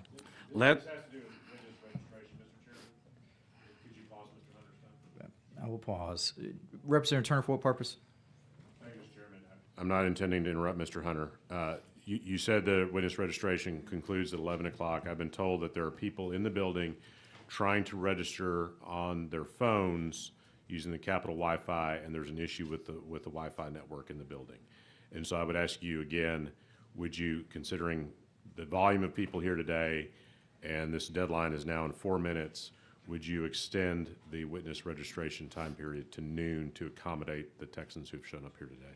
My understanding is that witnesses have to register at the kiosks, but if they, is there a way to register on their phone? Okay. If they're on the Capitol network. The chair would note for the record that he's been handed some witnesses that he knows wants to testify. Congressman Green, I don't show you registered. If you will please go direct to the kiosk to register. And I believe Congressman Sylvia Garcia is not registered. She will go direct to the kiosk to register, and Bishop James Dixon is not registered. He'll go direct to the kiosk to register. Now, Representative Turner, what I will do to accommodate your request, given what you flagged for me, I will extend witness registration to 11:15, and we will revisit this if we have to. The witness registration will be extended to 11:15 a.m. If we have to revisit it, we will. Thank you, Mr. Turner. Anything else, Mr. Turner? No, thank you. Thank you. Chair will recognize Mr. Hunter to continue his layout. So there are 5 new districts. 9, which is Houston area. 28, which is the Valley South, Rio Grande Valley. 32, Dallas area. 34, Coastal and South.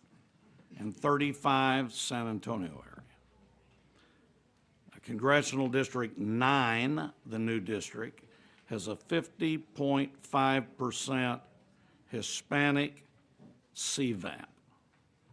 CD 28, that's the Valley South, has an 86.7% Hispanic CVAP.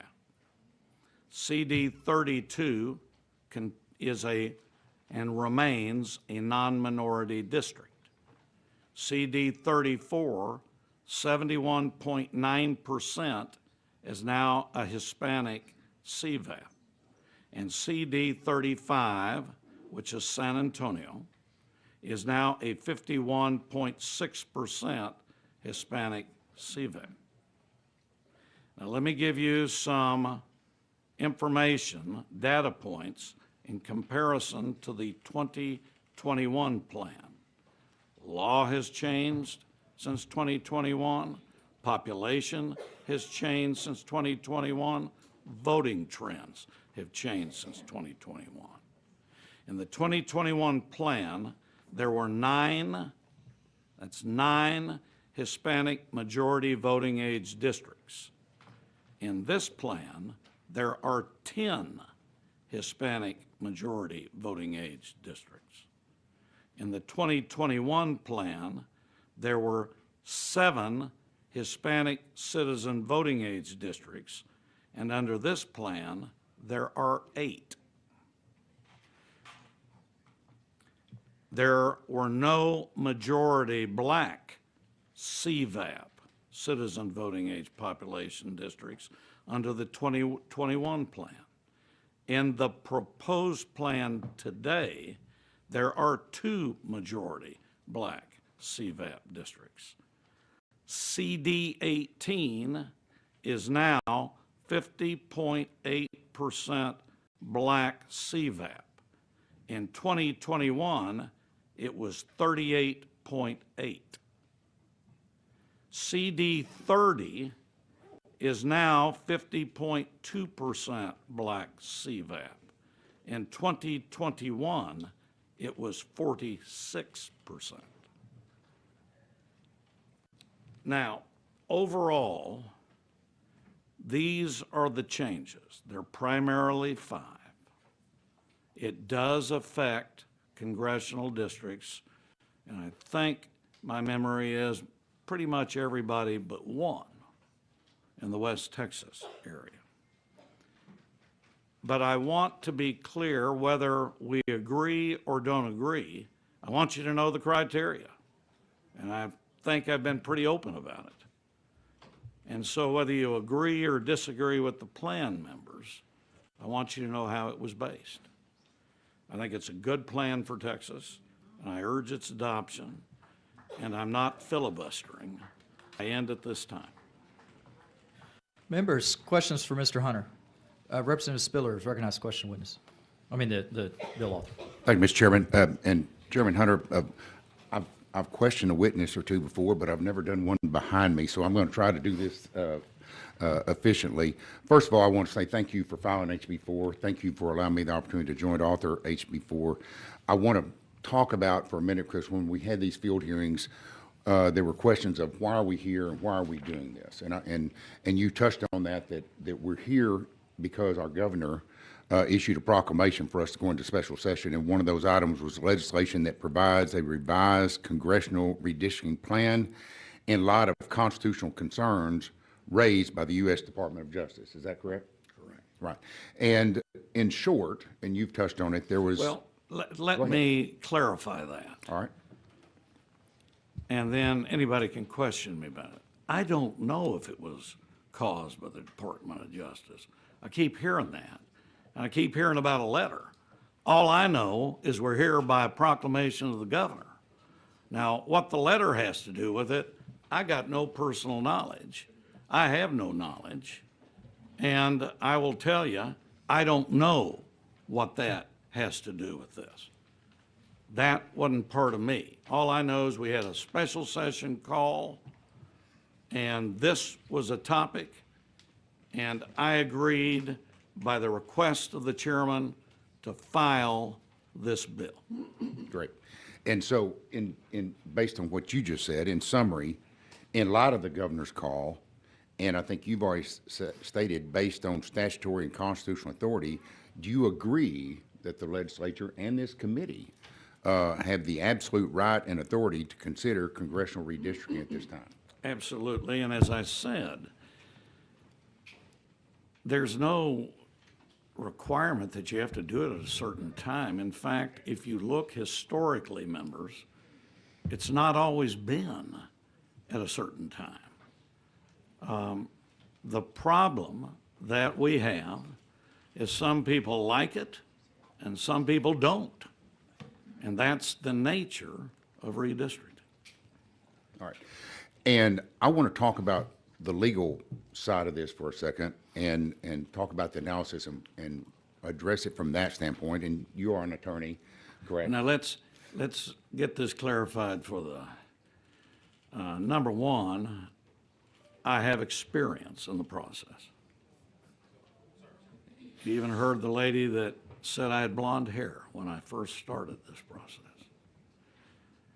I understand the process and I understand the general elements and I understand some of the case law.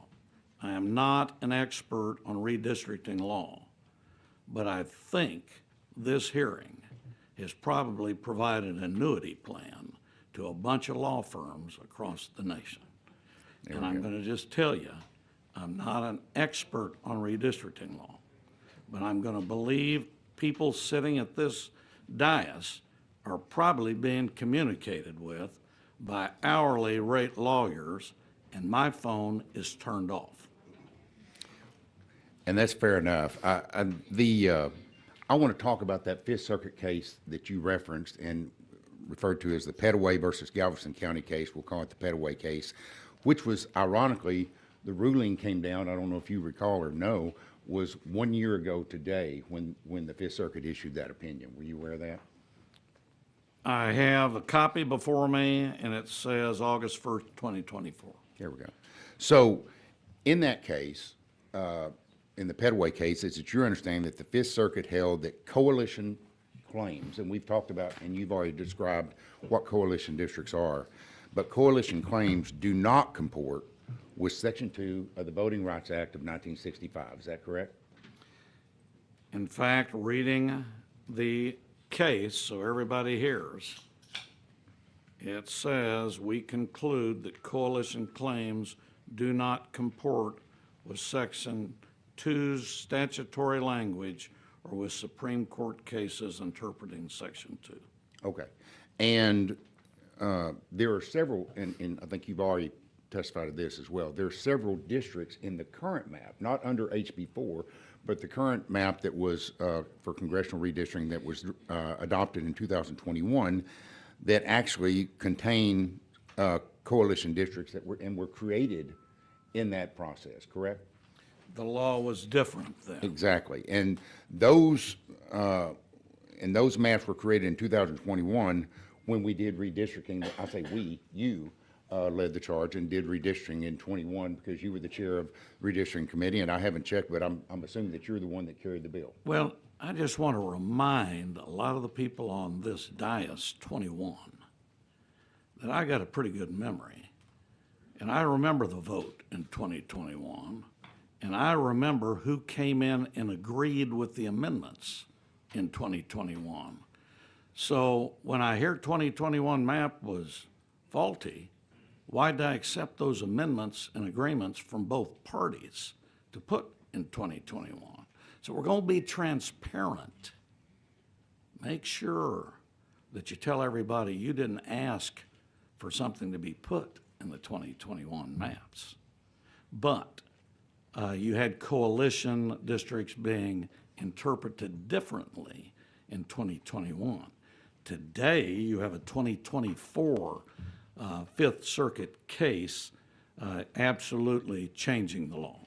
And in fact, great point. And in fact, at that time, the Fifth Circuit in Texas was controlled by the previous Fifth Circuit opinion of Campos v. City of Baytown, which was a 1988 case decided 37 years ago that said that these, what was the holding, said that district minority groups may aggregate their populations for purposes of vote dilution claims under Section 2 of the Voting Rights Act. Is that correct? Correct. All right. And so here, the law that you and everyone else in the legislature and through this process that relied upon in 2021 when the current maps were drafted is different than the law now as it relates to coalition districts. And relates to coalition, correct. Correct. And so at the time when the 2021 Texas congressional map was drawn, did you believe that that map was at that time legal and complied with current federal law or with federal law as it existed in 2021? The answer is yes, we're under that plan. People sued, but nobody has thrown the plan out. It's pending in a federal jurisdiction. So when people say they're errors, that hasn't been determined. The laws changed, populations changed, trends have changed. So I think we're drawing conclusions that haven't occurred, but coalition districts were defined and legally looked at differently 3 years before that decision. And that was your opinion then, and is your opinion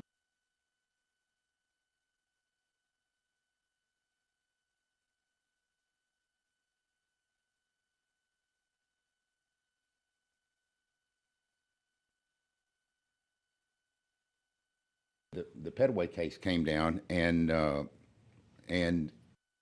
that law says, I mean, that ruling says that that Section 2 of the Voting Rights Act does not authorize separately protected minority groups to aggregate their populations for purposes of a vote dilution claim, correct? Correct. All right. And so, in fact, the opinion in the Petaway case says several times that minority vote dilution coalitions are impermissible. So, you know, it overruled, and specifically, is it your recollection that the Petaway case overruled that compost case that we previously referred to? That is the 1988 case. That is correct. Okay. So the law changed, and to your knowledge, in simple terms, was the Petaway case, to your knowledge, was it ever appealed to the U.S. Supreme Court? In connection to where it is in the process, I don't know. I know the Fifth Circuit ruled, but I do not know the legal process on where it stays today. To your knowledge, so far as you know, the Supreme Court has not considered. Right now, Fifth Circuit case is what we're acting under. Right. And to your knowledge, because we're governed in Texas by what the Fifth Circuit, it covers the state of Texas. We're governed by Fifth Circuit opinions unless and to the extent that they're overruled or modified by the U.S. Supreme Court. Is that a fair general statement? Correct. Okay. And is it your understanding that the U.S. Supreme Court, although given the opportunity at least on 2 occasions, has refused to weigh into the issue that is the subject of the Petaway case? That I'm not Okay. aware of. I'm not aware. All right. So, but the significance of this is Petaway is now the law of the land in Texas and was not the law in 2021. Correct. All right. So I want to talk, you mentioned before about partisan performance and how HB 4 is drafted in that manner. Is it fair to say that the map in HB 4 is based on political performance or partisan performance? The answer is yes, and I want everybody to know that. It being transparent, that is correct. And it's based on Rucho, the United States Supreme Court case. So legally, there's absolutely nothing wrong with you doing what you've done in HB 4? Absolutely not, and I'm going to elaborate because I want everybody to know this. If you read the Rucho case, they give 2 examples. A Republican group tried to redistrict to their favor. And then a Democrat group in a different jurisdiction tried to redistrict to their favor. Both using political partisanship. What was the ruling of the U.S. Supreme Court? The Supreme Court does not involve itself in that political gerrymandering, political partisanship, and that is not prevented by the U.S. Supreme Court. And that's currently the law in the United States? Yes. All right. And we also know that some other states have taken advantage of that. Is that a fair statement? I don't know about taking advantage. If are people doing it, or groups doing it, or states, they're following Rucho and following partisanship and political preference, yes. When I meant taking advantage, I mean taking advantage of the opportunity to follow the law and do that.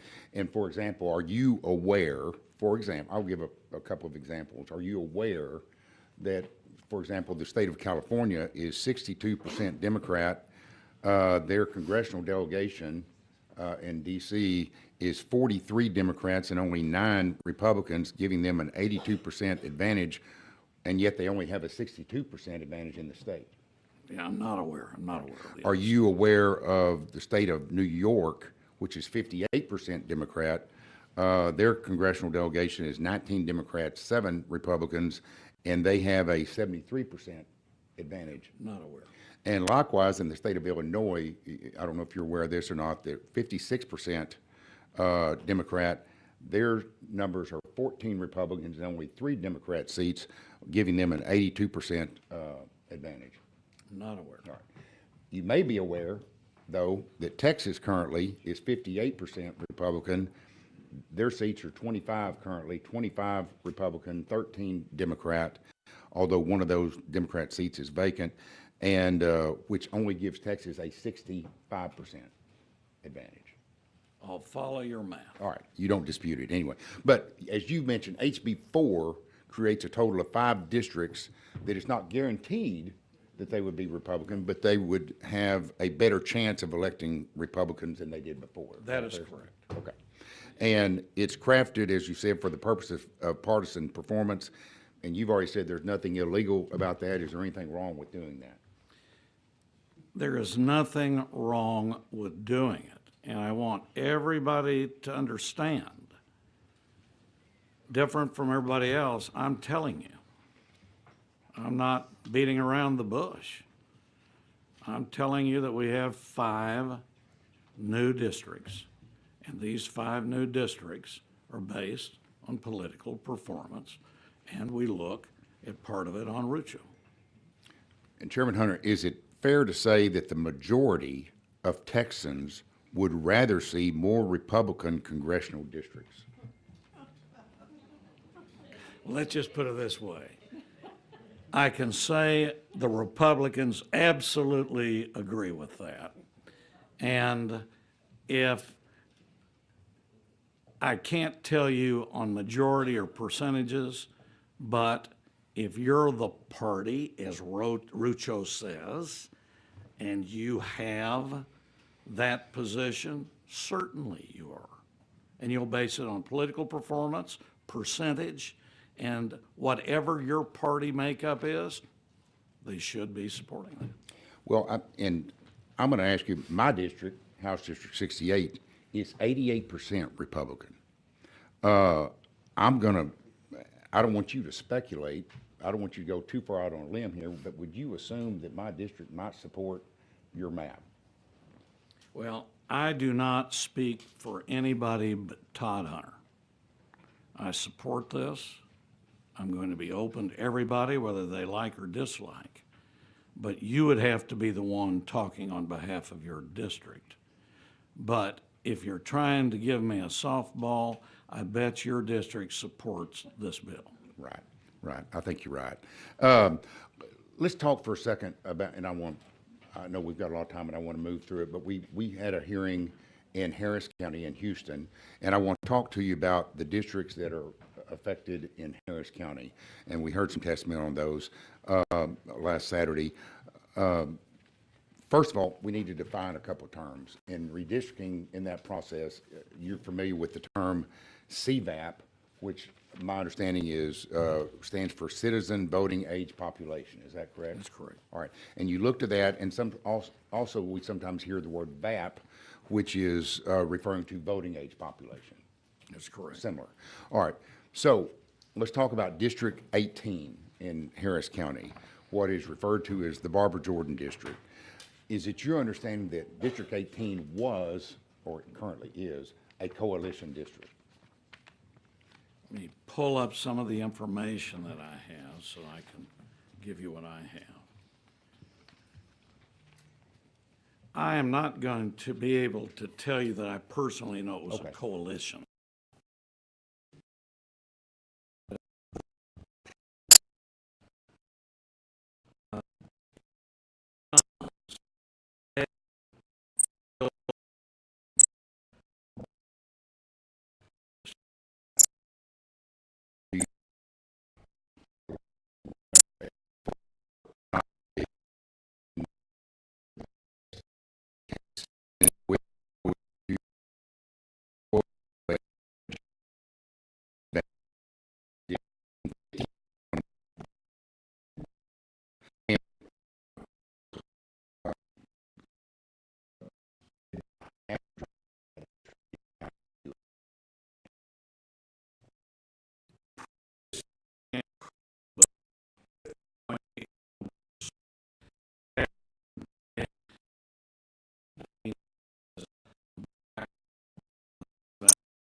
support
may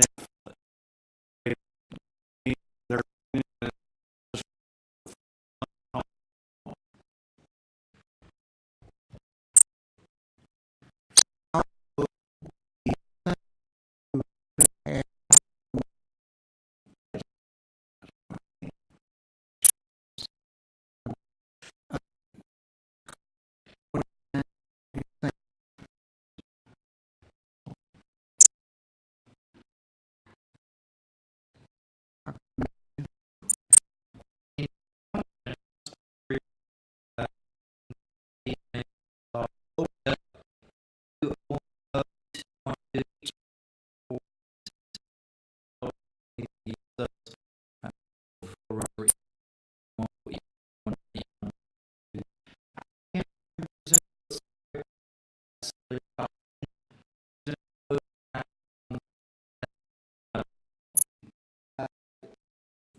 The population of the proportion. Well, this that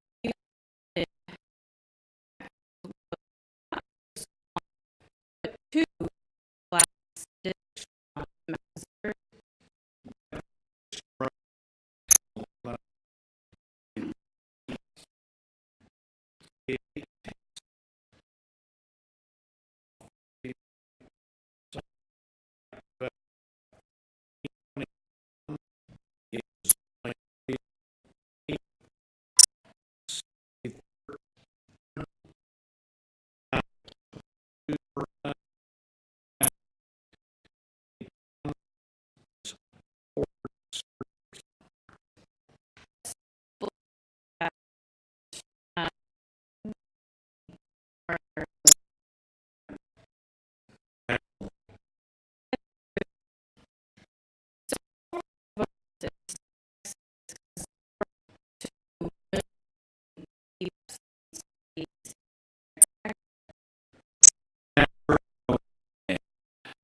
Was summons bear down. So, Mr.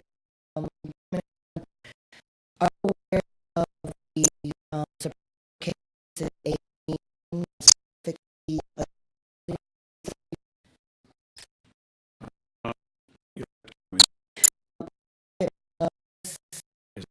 regular which are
percentage.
Yeah. I hear.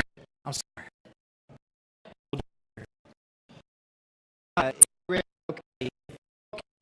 What your needs? Go testimony at a time. It's going to call and then off. If I name phone,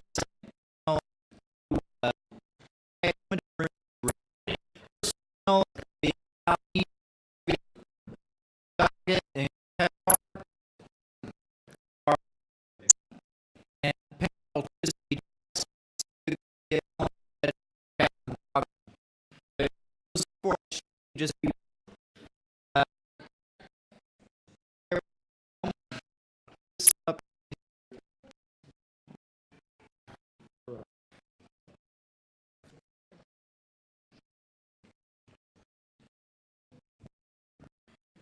okay. Share those records by and see again before this. Please take a moment.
Because it was because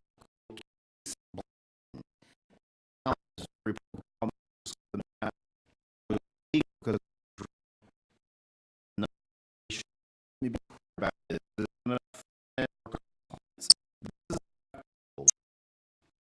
Progress community color need a thing voting population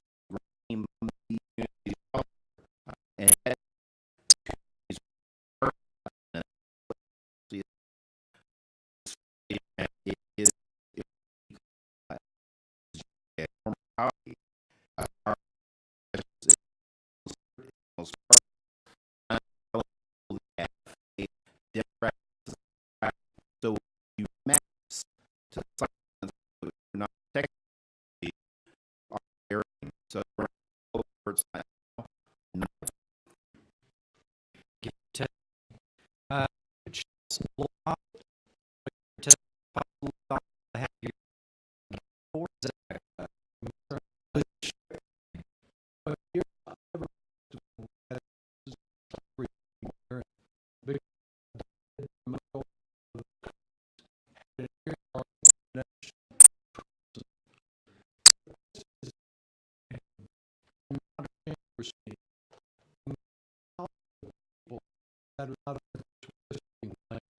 I believe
if we have this kind of partisan for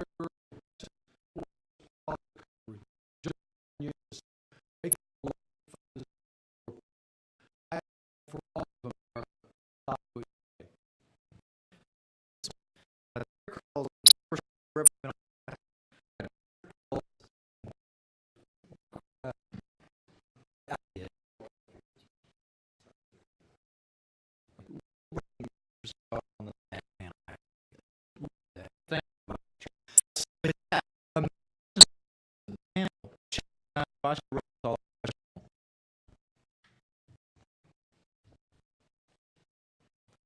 them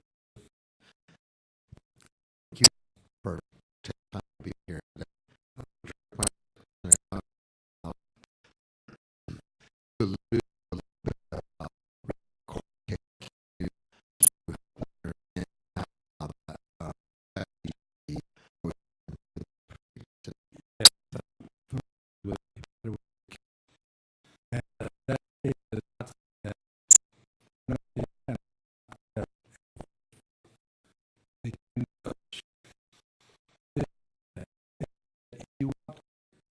You that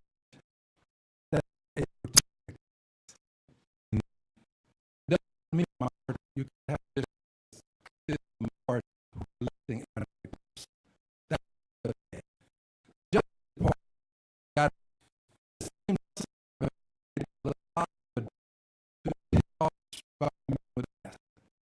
same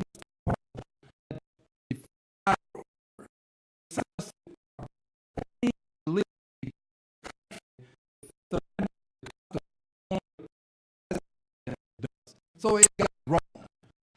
And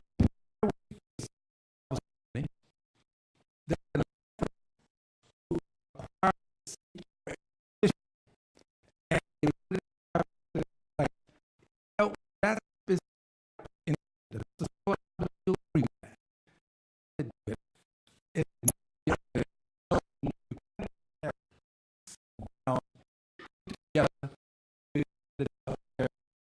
now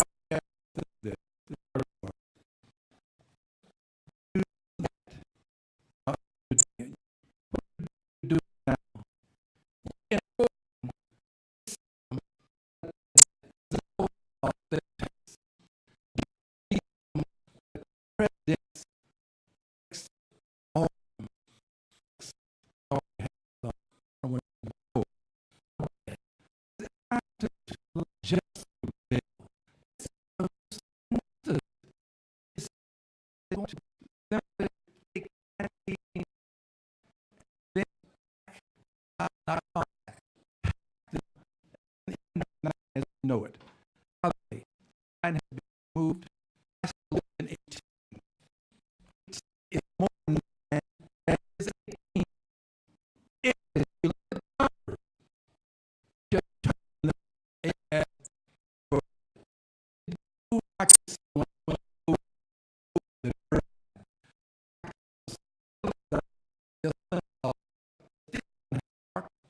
And the story to remember this. People not get it. This is that it permeates our society. Now, this is what people do right now. People can't do. There's no need to do this based on pride and what are you doing? Can you know what happened? How can you put that this area is more important than those people? The people of Texas are not going to forget this. They're not going to. Then I welcome you. Thank you very much.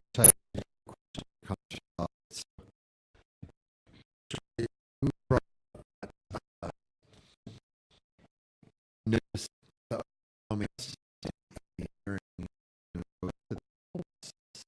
right? Were you aware that the maybe or should or favor that 100 times? Online where exactly else 800 let's at 1.2%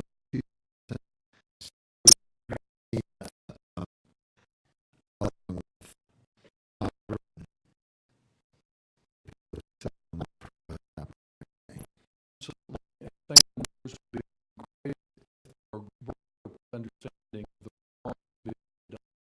committees being just for the public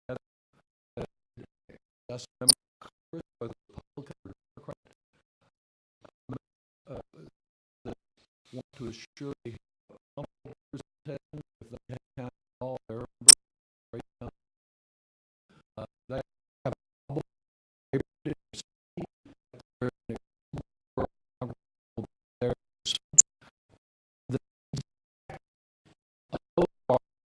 seem to have forgotten in terms of having so low potential, some kind of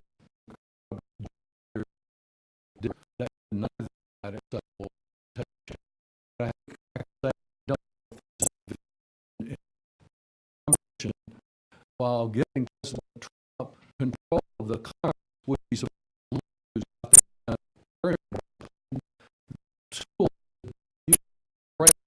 at the party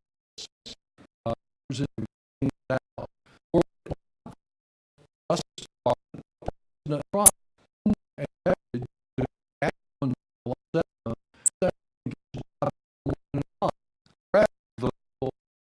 and as I realize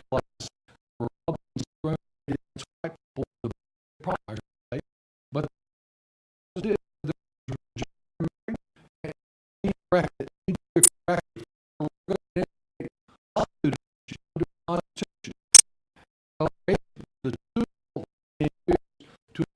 Trump and what's happening with this map. Thank you very much. Representative Turner is recognized. Question to panel.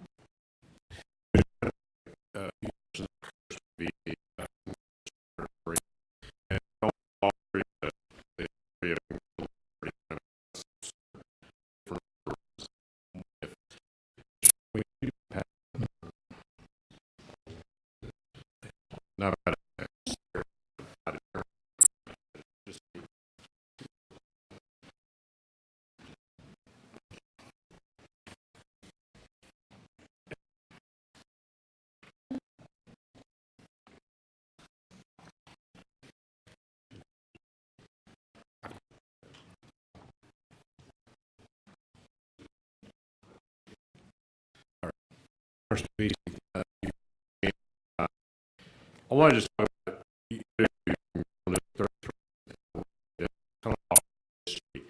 of it for a few minutes, because there's a lot of problems with this map, this bill that we have before us right now.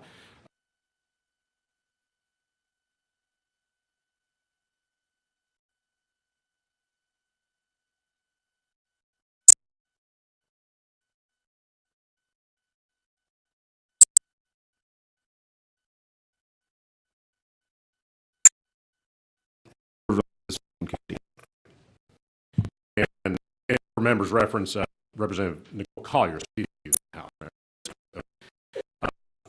So this map, this is the Plan C-185 adopted by the legislation. That is okay. And did you vote for this? No, I'm not.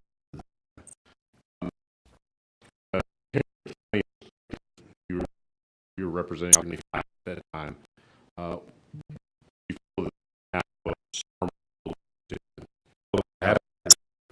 This map was for the city.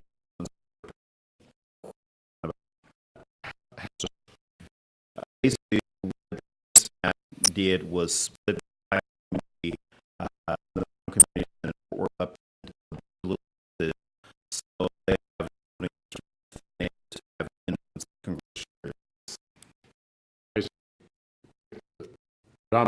black man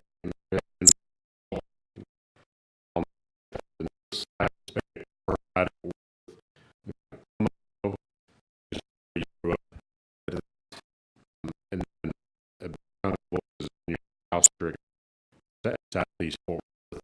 And so minority neighborhoods into District 6 would be dominant by that's correct.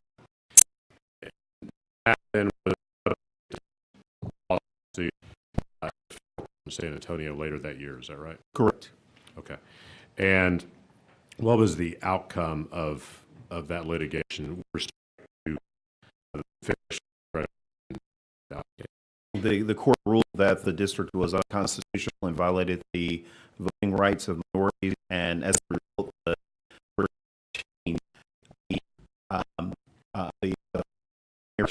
that because of the so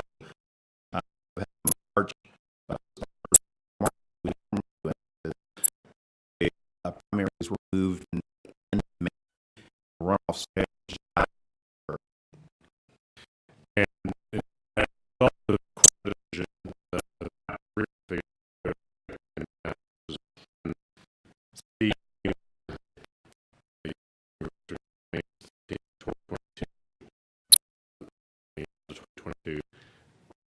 But this configuration of Congressional District 33 was remedy what they found to be a discriminatory map.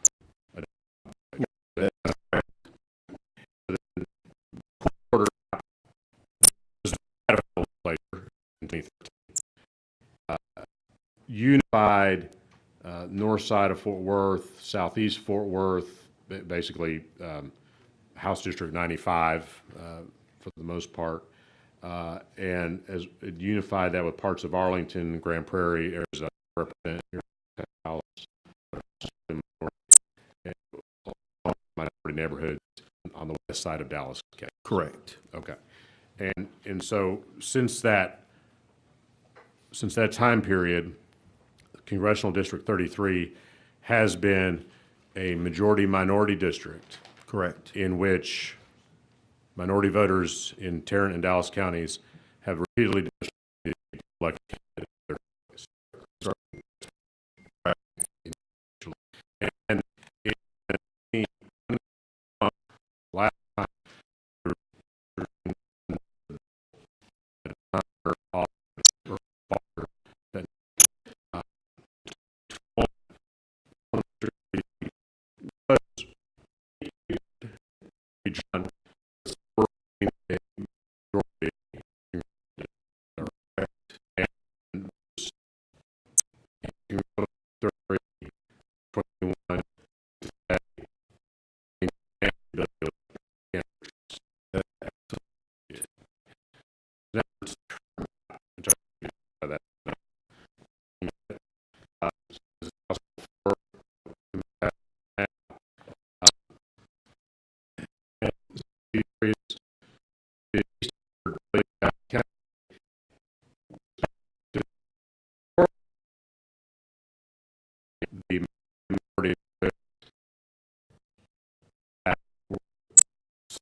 current bill. Yeah, those neighborhoods are split up and paired into rural districts. Looks like most of them are put into the district that Roger Williams currently represents, and District 33, of course, is entirely in Dallas County. Remains a coalition district. The Latino population has actually dropped, so it does remain a coalition district. I know the governor had said that he was getting rid of coalition districts, but that's not the case. It's still a coalition district.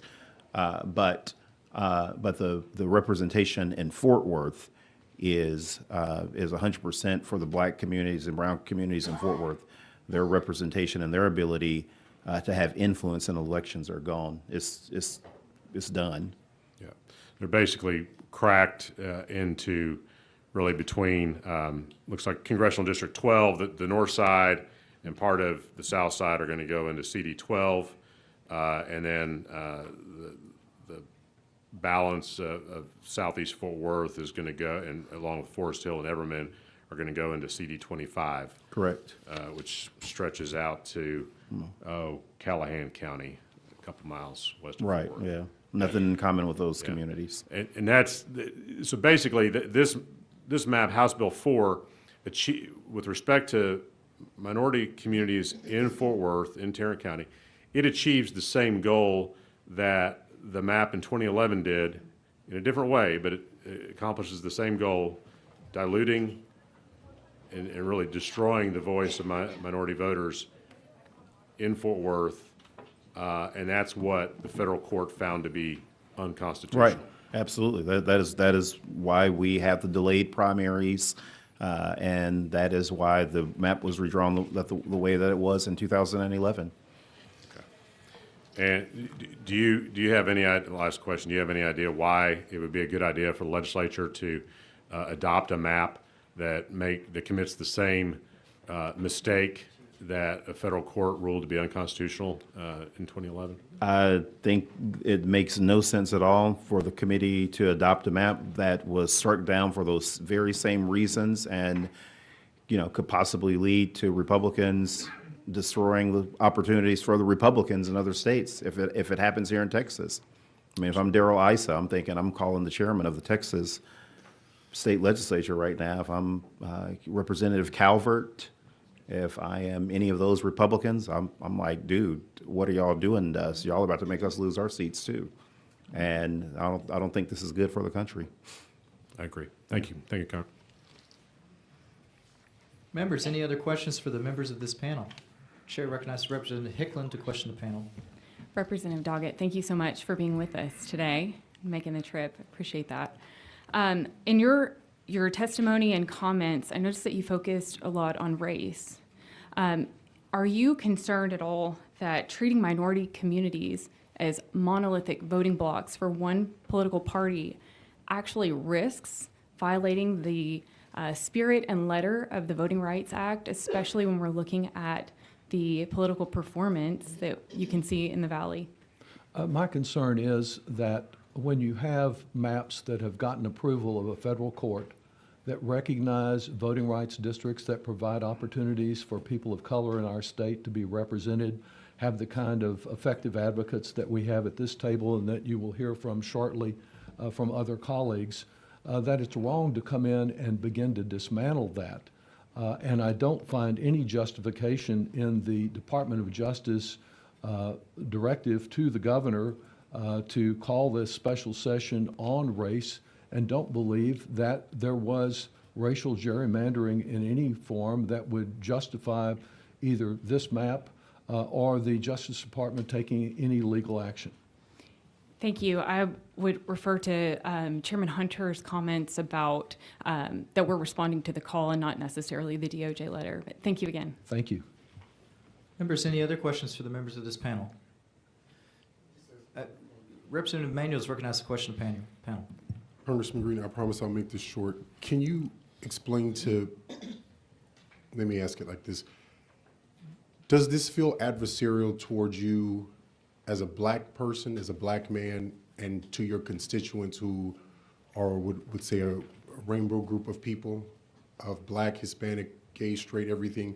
Does this feel like retaliation based on who you are and the past of what it has been for black people when they've spoken out against administrations in this country? Thank you for the question. And I heard you bring it up earlier, and I'm pleased that you would ask again. It is without question, reservation, hesitation, or equivocation that I remind everyone that we have a history in this country of expecting black men to be subservient. I am not subservient. I will not kneel. I don't kiss rings or any part of anybody's anatomy. We have allowed ourselves to have the plutocrats dictate the policies for the state of Texas. The plutocrats, government of the rich, by the rich, for the rich. The plutocrats, they're the people who are dictating. We are pawns on a political chessboard. That's what we become. They have literally used the influence of the almighty dollar to cause what's happening today. And we've got to get money out of politics, because if we don't, there will be no politics for the average person. Baker versus Carr will mean nothing. That's one man, one vote, for those who may not know. Yeah. It will mean nothing. The president assembled some of the richest people in the world, and they are telling us what to do.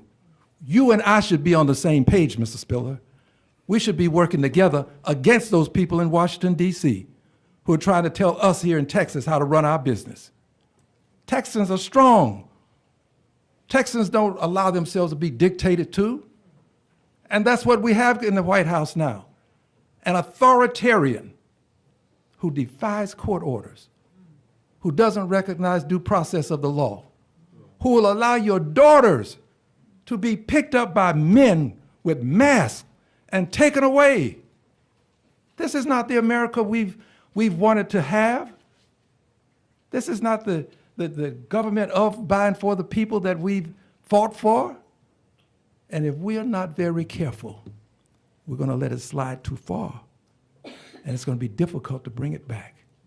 We are normalizing hate and bigotry in this country. I thank you for the question. Members, any other questions for the members of this panel? Seeing none, thank you for your testimony. This panel is excused. The chair will call up Greg Kazar, Jasmine Crockett, Sylvia Garcia, and Chaplain Stoglin. If those four could make their way up to these tables. And once you've testified, if you wouldn't mind freeing up space in the room for those to come in. I know you've done it before. I appreciate your courtesy for that. And the next panel after these four, if you could go ahead and make your way to the room, will be Gary Bledsoe, Anita Batiste, Colin Allred, and Dr. Frederick Haynes. If those four could make their way into the room. And we've got, I believe we've been working where we got some 4 chairs over here on this side. So if y'all make yourselves at home.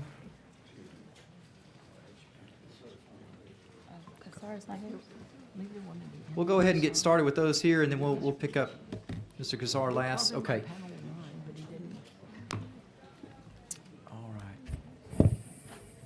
We're working on bringing the panel up in the system. Okay. All right, well, let's start with Ms. Crockett. I'll show you registered to testify as Jasmine Crockett on behalf of U.S. Rep. Jasmine Crockett and self against House Bill 4. Is that correct? That is correct. Please give us your testimony. So first of all, it is a sham that we sit here and y'all pretend as if you care about what the people have to say, but we are going to make y'all listen as long as you will. This map does nothing but divide, distract, and depress. There is this idea that was put out there during his opening remarks that this does so much for black folk. Well, let me tell you, as a black person, it does not. Let me tell you that in this map, to be clear, y'all added 2 additional Anglo majority seats. Now, when we went through the 21 maps, you added 2 Anglo majority seats, and now you're adding 2 more Anglo majority seats, and then you've decided that you are going to pack and crack, and that is the language that I am going to use because that is the legal language. And I also just want to remind y'all really quickly that it does not look good when you take every economic engine out of my district and then tell me that I am supposed to sit here and be so happy because you added black folk from a whole other community. When you want to talk about monoliths and whether or not they exist, this idea that you just take people and move them around. I have 200,000 people who were never in my district, and my district is 766,000. Playing move minorities around so that you can somehow claim that this is nothing but partisanship. The only way that you get here is by making sure that you trample upon the rights and the liberties and the voices of minorities. So let me give you a few facts about the state of Texas. The state of Texas only has 39% Anglos, yet somehow under this map, we are going to have somewhere near 60-something, almost 70% of these seats are gonna be chosen by Anglos. If we were looking for fairness and to follow the Voting Rights Act, you'd have 15 Latino opportunity seats, 15 Anglo seats. You then have 4 African-American opportunity seats. Then you'd have 2 Asian opportunity seats, and the other 2 seats would belong to coalitions because we are a majority-minority state where over 60% of this population is people of color. So if you want to do what's fair and right under the Voting Rights Act, as well as if you say that this Fifth Circuit Court case matters and somehow changes everything, my question to you is, when are y'all gonna do y'all's maps? Because you did your maps in 2021 and then the case came out and I haven't seen y'all talk about the fact that you're gonna redistrict the House and the Senate. Thank you for your testimony. Chair calls Greg Kazar. I'll show you registered to testify as Greg Kazar on behalf of yourself against House Bill 4. Is that correct? That's correct. Please give us your testimony. I want to start with the elephant in the room. No lawmaker here, Republican or Democratic, is actually making decisions about Texas's maps. No one, in fact, in this state is making decisions about Texas's maps. The Republican members on this dais have outsourced our state's democracy to Mar-a-Lago and to the Oval Office. You're saying to Texas voters that you don't get to pick who represents you. Donald Trump gets to pick who represents you. I see this as a betrayal of the people in our state in service of a corrupt president who only cares about maintaining his own power. Here's the result.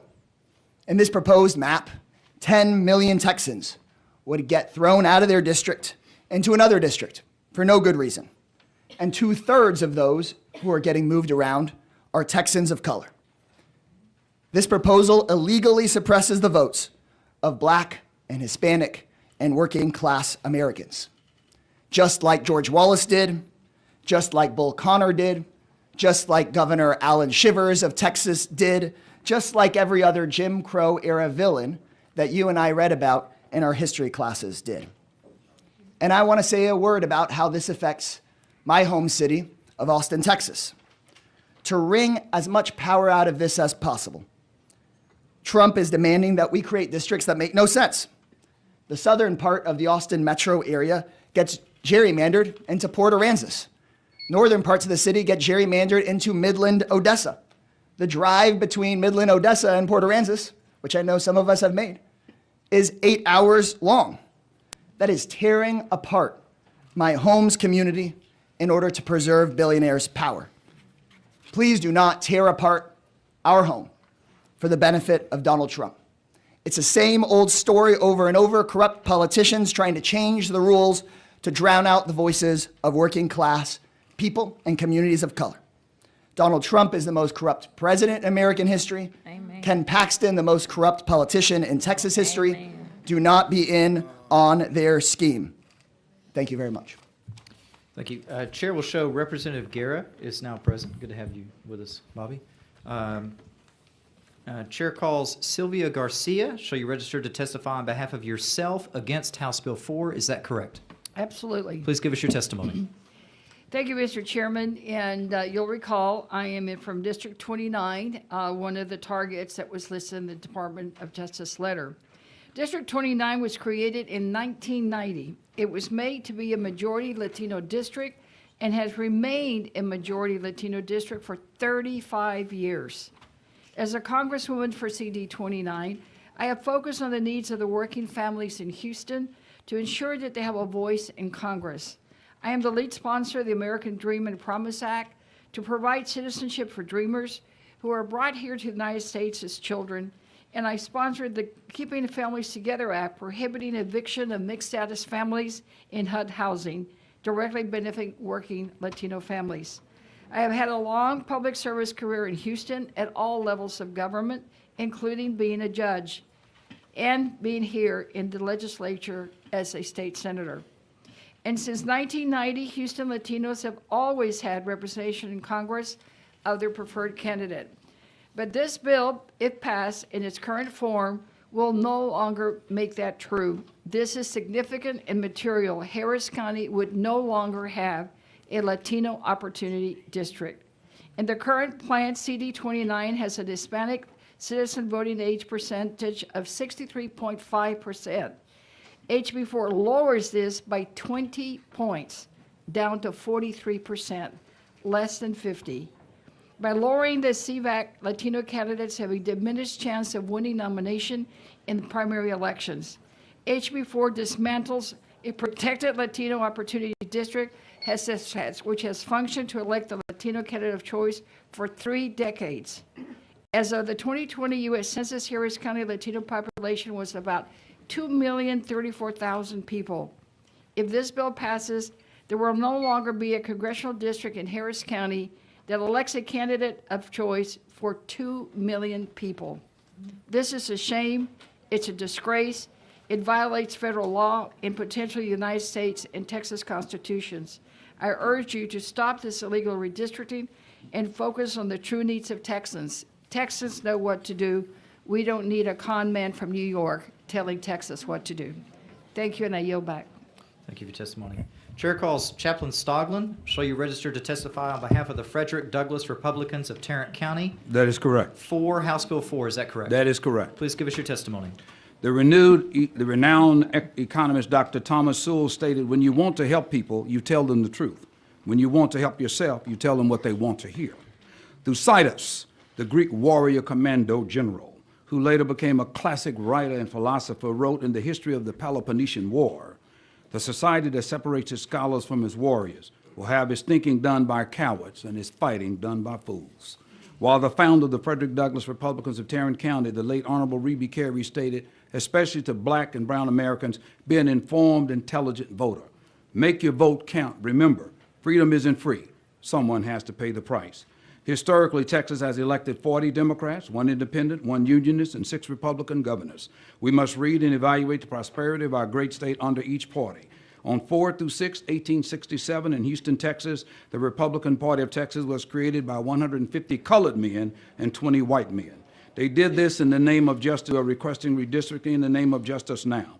I echo their clarion call to have Republican leadership in the great state of Texas. As a black American, Afghanistan veteran, a retired department head of the U.S. Department of Justice, I strongly support the Republican redistricting. I do not want, nor does the great state of Texas or this magnificent nation deserve to continue seeing systemic gang and street violence, a plummeting educational system, communities deteriorating, men and women's sports, etc., while Democrats sit quietly and fail to condemn or acknowledge the systemic moral decay, screaming systemic racism for anything that does not fit their narrative. These acts of evil must stop. We need Republican leadership for such a time as this. Republicans have a larger story. The late General Colin Powell stated, none of us can change our yesterdays, but we all can change our tomorrows. We need and must have increased Republican leadership in the great state of Texas to remain great. As president of the Frederick Douglass Republicans of Tarrant County, I stand behind this statement. Thank you. Simplify. Mr. Stoglin, I heard you said "I" a few times in your testimony. I had you registered only on behalf of the Frederick Douglass Republicans of Tarrant County. Do I have your permission to modify your registration to be also on behalf of yourself? Yes. Okay, we're going to do that right now. Thank you for your testimony. Members, any questions for the members of this panel? Chair calls Representative Mann. You have questions? Okay, Representative Turner. Recognize the question of the panel. Thank you, Mr. Chairman. I have questions for Congresswoman Crockett. Yes. Thank you for being here. You mentioned in your testimony that this proposal, House Bill 4, removes economic engines from Congressional District 30. Yes. Could you elaborate on that? Yes. So Dallas Love Airport has historically been in District 30 maybe since it was created, which was also in 1990. It is gone now. All of downtown Dallas, which has AT&T headquarters, Goldman Sachs is there, and a number of others, entirety of downtown has been removed as well. As well as right there, this isn't necessarily one of the economic engines, but right there at the airport is a historic freedmen's town. And so I do have a number of freedmen's towns in general that are in my district. They removed that one that is right there by the airport, and they also removed, no, that's the only one that they removed. From what I can tell, I've not had a great opportunity to review these maps. It's been slow. And then they also removed the medical center. And what is so heartbreaking specifically about them removing the medical center from this district is that one of the 3 ARPA-H facilities that was authorized under the previous administration, the state of Texas is the only one, the only Republican state to get one, and I got it to come to my district. We're talking about tons of jobs. We're talking about a lot of money overall for medical research, and they removed that as well. As of now, I am unclear as to what economic engines really do still exist within the current iteration of my district. And you're right. I know that Love Field, downtown, those have historically been parts of Congressional District 30, dating back to Congresswoman Eddie Bernice Johnson's early years in Congress. Yes. So it is shocking to see them removed. You mentioned how the map brings you further into Tarrant County. Yes. And so you would represent a big chunk of Arlington under this proposal. But I noted in looking at the boundaries of the map in Arlington, it takes Congressional District 30 right up to the edge of UT Arlington. Right. But doesn't include UT Arlington. Correct. And it takes you right up to the edge of the General Motors plant, but does not include the General Motors plant. Right. So and it certainly doesn't include the entertainment district. No. And so those are 3 economic engines in Arlington, which you would represent a much larger portion of, but they would not be in your district either. That is absolutely right. And it's interesting that you bring up the Tarrant County aspect. I do want to be clear, because we are talking about the Voting Rights Act. When we're talking about the Voting Rights Act, we're talking specifically about Section 2. Section 2 is about race. So we will continue to mention race because that is the law. Section 2 and the Voting Rights Act overall was codified to basically further explain the 15th Amendment of the Constitution, which again was about race. So that's why we're talking about it. So when you look at Dallas County and the way that they have sliced it up, Dallas County is one of the most diverse counties in the entire state of Texas. But unfortunately, what they've done is they've taken those minority communities and they've separated them out. They've either divided them into random districts that have nothing to do with the things that they need. They're not communities of common interest, or they've packed them into districts and now they're claiming, oh, we created a new something for you, so be happy, and it's not true. So when it comes to Tarrant County, unfortunately, Congressional District 33 was pretty much anchored in Tarrant County. All of those historic Black areas, Stop 6 and others, they now are supposedly going to be represented by somebody who's probably never ever gonna walk those streets. I just wanna be honest about that. And so the Tarrant County portion, in my opinion, it is being failed right now because what it should be is it should be either majority in Tarrant County or linked with other people in Tarrant County that are more communities of interest, or there should just be a wholly contained Tarrant County district, and they could absolutely do that, and they're choosing not to. Absolutely. And in my view of the Tarrant County portion of the map is that, tell me if you agree with this, the minority voting strength in Tarrant County is greatly diminished through classic cracking in the case of CD 33 and packing in the case of CD30. Is Absolutely. that fair to say? That's absolutely. They used CD30 to pack it up with minorities that they felt like maybe wouldn't go along with a white supremacist agenda, but yes. And the previous comment, I think, from the bill author, maybe in response.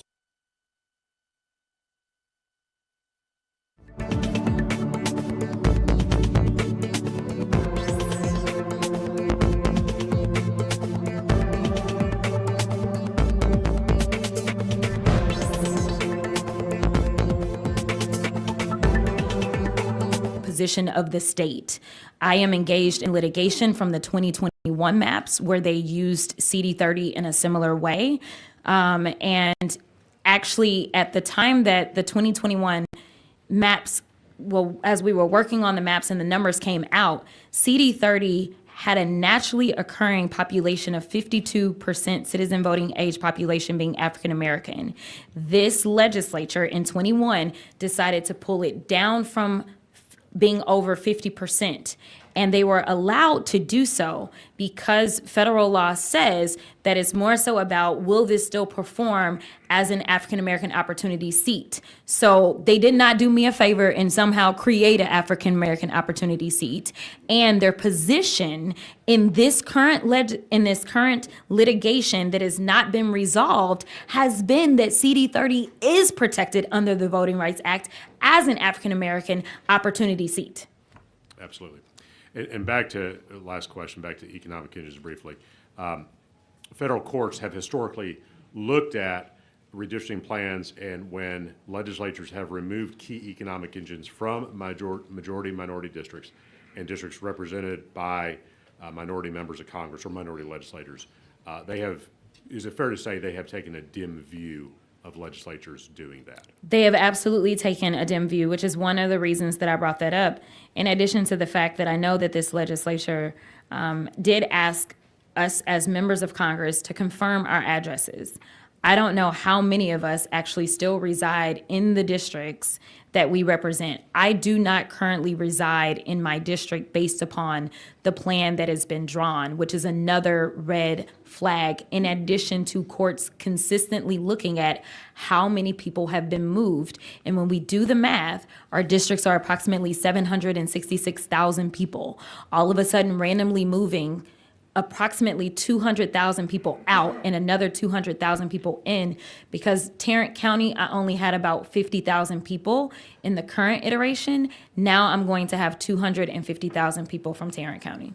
All right. That's information I didn't know. So the legislature, as Texas Legislative Council, asked you recently for your home address? Prior to us actually, prior to the testimony actually beginning, the public testimony that took place, they asked us to certify that our addresses were still correct, as well as the census tract. And we confirmed that, and we emailed back, and I got confirmation that they received it. Yet I know I was removed from my district. I know Mark Vesey was removed from his district. I know Julie Johnson's not in her district, and I can't. Joaquin is not in his, so. Listen, they took all of us out. They basically left the numbers somewhere else and removed us, is all I know, which is yet another thing that the courts will look at. I will be clear that I have every intention of going to court as soon as possible to get an emergency action done, because I do feel as if there is a violation right now, if this map passes, of the Voting Rights Act for so many reasons. Thank you very much, Congresswoman. Mr. Chairman, can I ask the chairman and the bill author if the committee or legislative council requested to verify home address information for members of Congress and that information was received, why was that information disregarded and members of Congress, particularly minority members of Congress representing majority minority districts, were seemingly intentionally drawn out of their districts? Chair's not advised or aware of that, so we're understood and we'll look into it. Would the bill author be able to address that? Bill author's not currently at this time. I mean, you can ask him at close. Yeah, but I don't know. I'd be curious because it's legislative council. I don't know what legislative council receives or not. I'd be curious to know if the law firm Butler Snow that ostensibly drew the map had that information, and did they just choose to disregard it? Understood. Let's see. Going back, Mr. Stogler, real quick before we go to our next question. Whenever we change you to register on behalf of yourself as well, we need to list your occupation. Would you mind telling me your occupation that we could list on your registration? I'm retired. Retired, okay. Yes. And we have your permission to put that on your registration? Yes, that's All right, fine. all right, we've done Earned. so. Thank you very much. Next questioner, we had Representative Spiller as recognized question panel. Thank you, Mr. Chairman. I've got a few questions for Congresswoman Crockett, if you don't mind. Thank you for being here today. You referenced in your testimony a few things about the Voting Rights Act, Section 2 in particular. You talked about the Petaway case, talked about coalition districts, the subject of the Petaway case, and you sound like you're pretty involved in litigation relating to redistricting. Have you, you're an attorney, have you read the Petaway case? I have not read the Petaway case, but I am familiar-ish with it. Okay. You understand that, I mean, you don't dispute that it's the law currently in the state of Texas? I won't dispute that the Fifth Circuit has entered the decision. I will dispute that the Supreme Court has affirmed that decision. And I also want to say that I was present while the bill author talked about his interpretation of Petaway, and I disagree with his interpretation. In fact, he basically said this means that we can tear apart coalition districts, and that's not what it said. The Petaway decision stands for the position that you don't necessarily have to create new districts that are coalition districts, but not that the current coalition districts should not enjoy the protections under the Voting Rights Act. And what we're seeing here is that you are intentionally destroying coalition districts because of a misinterpretation of a Fifth Circuit Court opinion that, in my opinion, is also going to lead, because of the amount of minorities that we've talked about that have been moved around, because the Voting Rights Act itself stands for minorities having a voice, and we are in a majority minority state. I think that just like every single time Texas has gone to court, they have lost for being intentionally racially discriminatory. I believe that there will be no difference this time. You will be found to be intentionally racially discriminatory. I will tell you that this administration could care less. This administration just doesn't want to check, especially if it means people that are loud and proud like me have the ability to do a check on this administration for their last 2 years. And that's your analysis of the opinion that you've not yet read? Correct. I've not read the opinion, but I've definitely read summaries of it. When you do read the opinion, which I would encourage you to do, if you'll look to page 17, it talks about one of the reasons that the court ruled the way that it did had to do with statutory construction. And it strictly construed Section 2 of the Voting Rights Act and referenced the fact that Congress has been silent. Congress has not amended that or addressed that and addressed coalition districts under the Section 2 of the Voting Rights Act. So my question to you as a member of Congress, since the ruling in Petaway a year ago, have you filed any amendment to the Voting Rights Act that would allow you and allow the Voting Rights Act to be amended to provide for coalition districts? Well, let me tell you something. As it relates to the Voting Rights Act, I have always signed on to and believe that we should pass the John Lewis Voting Rights Advancement Act, which would replace the entirety of the Voting Rights Act, as well as the Freedom to Vote Act, which would actually make sure that we could get some of this money out that allowed a presidency to be bought. So to be clear, when we left the last time when I was serving in the State House, we left because we wanted Congress to pass those two bills then. And since I've been a member of Congress, I have signed on. So do I have a fix? Absolutely. We need to pass the John Lewis Voting Rights Act, Advancement Act, and you know who doesn't want to sign on? people from your party. So Right. I mean, I can't do nothing in the minority, but if I could wave a magic wand, or if you'd like to call some of my Republican colleagues on the federal level and tell them that they should do right like historically Republicans have, because it has always been bipartisan to reauthorize the Voting Rights Act. And we know that a Republican governor from the state of Texas, it was a Bush that reauthorized it last time. And when I say bipartisan, I'm not talking about one or two. I'm talking about passing with like 99 people. So listen, we are ready. We just need people that believe in fairness and freedom in this country to sign up and agree with us, and we will get this done. We will fix all the problems. And I think my question was, is after the Petaway ruling a year ago, have you, since that time, filed any legislation to amend Section 2 of the Voting Rights Act to address the coalition district concerns that you raise? And I think that your answer is no. The answer is that I have signed on to the John Lewis Voting Rights Advancement Act, which would resolve all of these issues. Thank you. Chair recognizes Representative Barbara Gordon Hawkins to question the panel. Is that right? Thank you, Mr. Chair. Congresswoman Crockett, you know, you've been in these chairs, and now you're on the other side. In speaking to our colleagues and trying to solicit their support to do the right thing, what would you recommend to our colleagues? Listen, it is so frustrating to be here, and regardless of differences, you know, in fact, going to DC was such an adjustment for me, because when we do everything in DC, it's left or right. That's how we enter rooms. That's how we sit. Everything is left or right. Even when we're on the floor, that's how we vote. But in the Texas House, your desk mate may be a Republican. In the Texas House, regardless of our differences, guess what? So long as your key was in your desk, one of your Republican colleagues may vote your desk and will vote it the right way. They know you were going to be the opposite of them, and they would vote it the right way.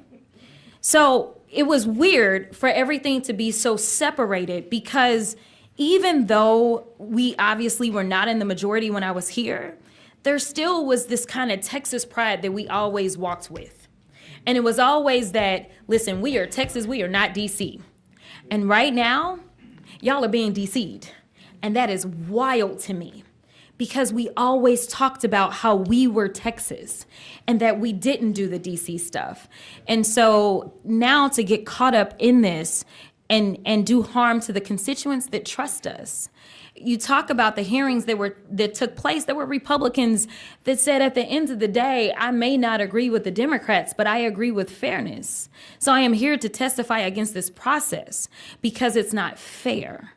I'm just asking for the Texas legislature to do what the Texas legislature has always done, which is to be Texas and not be DC. Thank you. Representative Pearson, you recognize the question of the panel. Thank you, Chairman. My question is for Congresswoman Crockett. Thank you so much for being here and sharing your thoughts on the map. I hear you, I understand, but you did mention something in your testimony that I think is worth drawing out a little bit on. You mentioned previously the 2 Anglo seats from before. Yes. Who are currently in those seats? One of them is Lloyd Doggett, and the other one is Wesley Hunt. And does that mean one is a Democrat seat and one is a Republican seat? Correct. Okay. So the Democrat seat elected a white man. Yes. And the Republican seat elected a black man. Yes. Okay. And then so today you're concerned about the new Anglo seats, and the assumption that you're making is that it's going to lead to more Anglo representation. It is. Okay. Because so to be clear, because I may have not been clear, these seats are not about who gets elected. They're about who gets to choose who is elected. And so, you know, my district, while it is an African American opportunity seat, it is an opportunity for African Americans to choose their representation. But they don't have to elect a black person. We have a similar seat in Memphis, Tennessee, that historically was always represented by the Ford family. Harold Ford Sr. and Harold Ford Jr. had it, but now it is a white man that is representing that black seat. So it's not about the faces of the seats. It's about who gets to choose who's in the seat.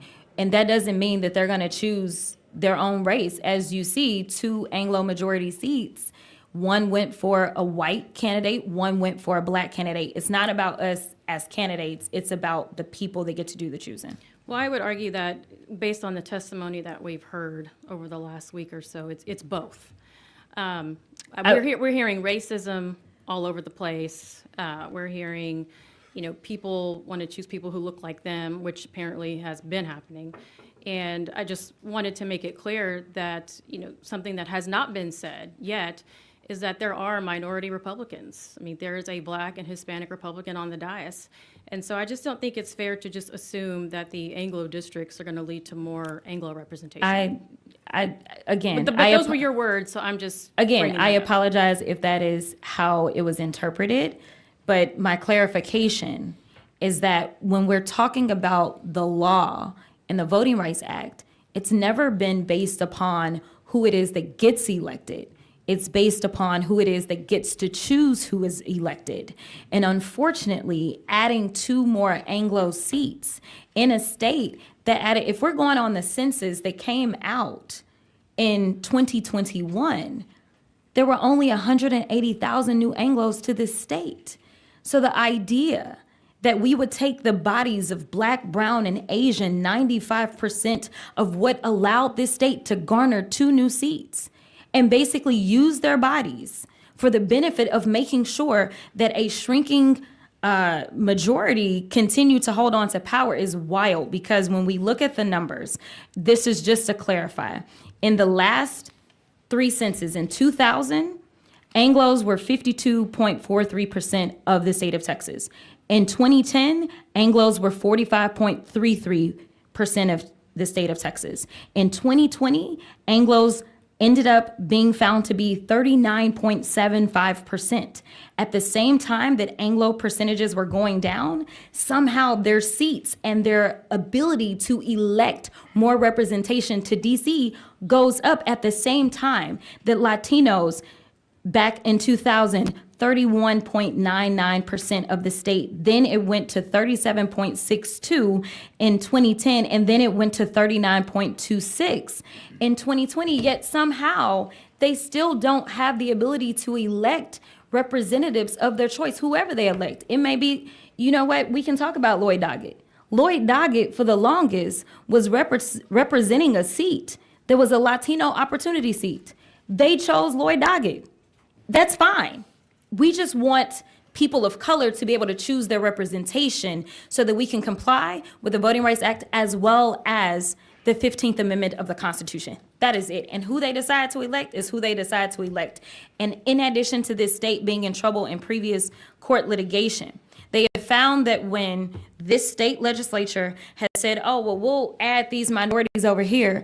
Well, again, when you start shifting people around, they found historically, I want to say it was around the 2010 redistricting, that what Texas did is they decided to add basically low propensity Latinos in one of the districts. So that again, that district would not be Latinos being able to elect their representation because they took people that they knew had a low propensity to show up.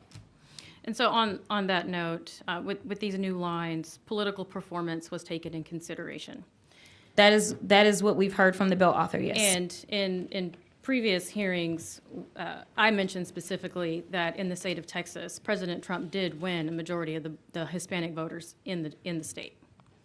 And just to broaden that even further, I mean, those are the numbers. President Trump did win the majority of the Hispanic votes in the state. In fact, he flipped, I believe it was 10 counties in the state. So don't you think that is reflective of this map, this proposed map, that the minorities who are here with the new minority districts that have been created, it is reflective? No, Representative, I don't. Again, Okay. It's just based upon, I mean, this is just pure math. Like, I'm not trying to pick who is going to vote for who, because as it was stated earlier, the idea that anybody is a monolith is wild anyway, right? Because first of all, Latinos down at the border, They are not the same as Latinos, say, in the DFW or in Harris County. Like, so I don't want to pretend as if any minority group is a monolith, which is one of the reasons that we talk about communities of common interest, because we work together and we function together and we do things a little differently. I mean, I'm sure there are even black folk in Houston that will argue that they're not the same as Dallas black people, right? So it's an ongoing thing, but nevertheless, what I will say is that is why you shouldn't just be grabbing up people from wherever and saying, oh, well, they all the same race. It is bigger than that. It is trying to make sure, and you brought up compactness earlier.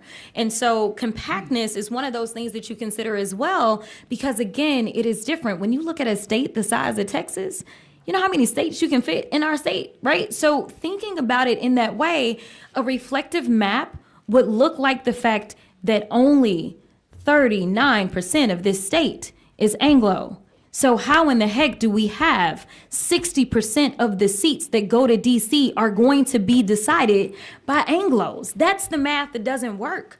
We need to flip the numbers so that people of color, no matter who they vote for, if they decide they're voting for Trump, and you're right, because of the 13 democratically elected seats in the state of Texas, one of those seats was a majority white seat. That's it. Everybody else, it was people of color that sent us to DC. But when we look at the Republicans, of the 25 seats, 23 of those seats are Anglo majority seats. 2 of those seats, Latinos are the ones that chose. And I don't have a beef with that. Like, that's who they elected, and that is perfectly fine. So they have 2 Anglo seats that are Republican. 2 Latino opportunity seats that elected Republicans. That is perfectly fine. People vote for who they vote for, but don't divide our communities and dilute our voices. And that's why we're here, because we feel like we're being diluted because we're packing black folk, or the bill author mentioned that there's some district that went up to over 70-something% Latino. That is packing. You don't need almost 80% Latinos for that district to perform as a Latino opportunity seat. And so you don't agree with the new minority Hispanic seats? Because I don't agree with this map. Okay, thank you. Thanks. Mr. Mann, you'll recognize the question of the panel. Is the microphone going? I don't know if it's, okay, I'm going to try to be really quick because I don't want to belabor the point. I have a question really for all of you. Congresswoman Garcia. Congresswoman Crockett brought up something very interesting, and she was saying, we are different. Southeast Texas is different from West Texas, East Texas. One thing that we know historically is always done is to pit minorities against each other and make them to fight over scraps. Can you explain what is happening with these congressional districts in Harris County are forcing communities of interest to fight one another? And any example that you can tell me of how that has been historically used against our communities in a racist context to dilute the vote or to stop people voting, whatever that is? Well, certainly there was an attempt to dilute the vote. I mean, when you hear the numbers again, that my Hispanic citizen voting age population went from 63.5 to 43. If 20% down isn't dilution, then what is dilution? And to argue that now there's the new 9, which diluted Congressman Green's district, went from 25.3 to 50.41. I mean, that's just a little bitty, tiny, as Gilda Radner used to say on Saturday Night Live. That's an itty bitty bump above 50%. So frankly, give me a break. You diluted it, whatever you did, because you diluted the vote, split it up, and then you raised the African American. So yes, that kind of, by default, might put us in opposition. But it depends on who the candidate is. I've been blessed that I've run citywide. I've had support from the African American community, Asian community. You don't win in Houston citywide without that population. So I think it's unfortunate because they're using race to divide us. Mm-hmm. And for anyone to argue that this isn't about race, the letter itself picked on 4 minority districts. That's is that just a coincidence? No. And then they went in and divided them the way they did. So I think it's just, as I said earlier, it's shameful. And I will hope that you all don't support the map and that we can or that we can change it in some way. Because it's never good when we put communities of interest against each other. Communities of interest should be about bringing people together, not dividing them. Thank you. Congressman Cesar, I know that you had also brought this up, and I am still beyond perplexed. And this is nothing against anybody in the city. This is nothing against anybody in Austin. But can you, for the love of God, explain to me what Travis County has in common with San Jacinto County, Polk County, Trinity, or Houston County? Because I'm going to tell you, I've never seen anything Austin-like in any of those counties. And I go there to just eat dinner, and I'm back home, and I still got people like, we almost to Houston from Austin. So can you explain that? Because I don't understand how we're trying to make this map better, but Austin is obviously a target. Can you explain how these counties have anything in common with this part of Travis? I mean, anybody who's not a politician should just look at these maps and thinks it's a joke. And to your point, it's clear to me that these maps aren't drawn by anybody from Texas. It is you all on the diocese's job to draw Texas's maps. It's clear that somebody in Mar-a-Lago drew these maps. The southern suburbs of Austin in Hayes County, that I currently proudly represent, they have drawn out to Port Aransas. There's northern parts of Austin drawn to northeast Texas, western parts of Austin drawn out to Midland, Odessa. The only reason you do that is because you currently have a president that accepted a $400 million gift from the Qatari government, the biggest bribe in presidential history. It just got put out that he's spending $200 million in taxpayer dollars for an addition to the White House so he can go hang out there and have his golden toilet there too, I guess. The only reason that you would have a map that looks this absurd is because you have an extremely unpopular president that knows nothing about Texas who's sending a map here. And at the end of the day, what it does very clearly is what the Voting Rights Act banned in 1965. It specifically moves 10 million Texans, 2/3 of whom are people of color, and tries to use them as the president's tool, when ultimately Texans of all races should be the ones picking their members of Congress. It's just that simple. You look at it, and it makes no sense to anybody in politics, and that's when you know that you could smell a rat. And so, look, at the end of the day, this is not about any of us as members of Congress. No politician owns these districts. No member of Congress owns these districts. No president can put their name in flashy lights at the top of these districts. These seats are owned by the people of Texas. And if the people of Texas saw these maps, they would hang their heads in shame. Thank you so much. And lastly, Congresswoman Crockett, the one thing that I find just so asinine to me, and I hope that you can maybe help enlighten at least maybe me, why people think taking economic engines from black people or Hispanic people and saying, well, at least we put you together, that has done something historically to help us, because unless I am reading all the wrong history books and I'm just completely dunce, that's called redlining. And that has historically been used to disenfranchise our communities. It's been historically used to stop us as we're in the process of taking care of ourselves.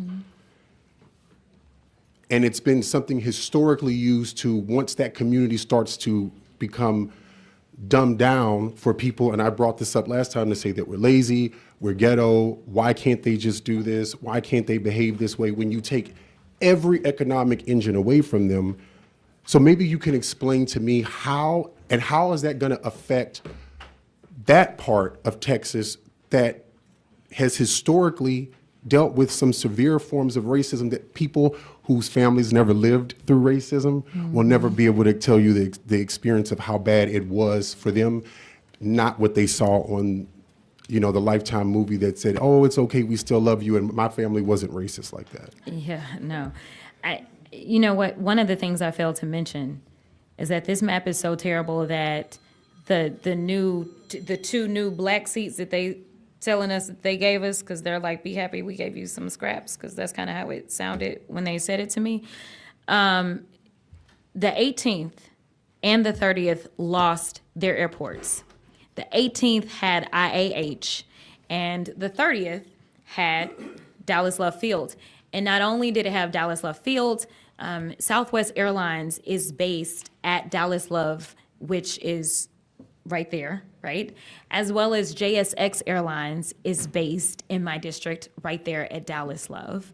As well as we also have two plane manufacturers, and we have one that does some finishing work.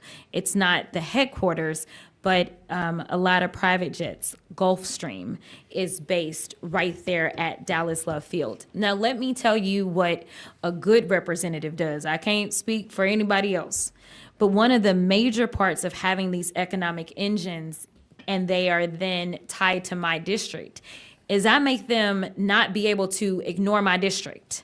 So when I'm talking about, like, what are you going to do when you're hiring, and does that hiring look representative of our district? I promise you, when I walk in, they know who I am and they know about CD30. And so then they give me all the numbers and they ask, well, what can we do to do better? So for instance, when we had the FAA reauthorization, while I did not serve on the transportation committee, I was able to take information that I got from some companies, I won't name specific ones, that were lacking in diversity because they had a diverse member and they were a part of this district.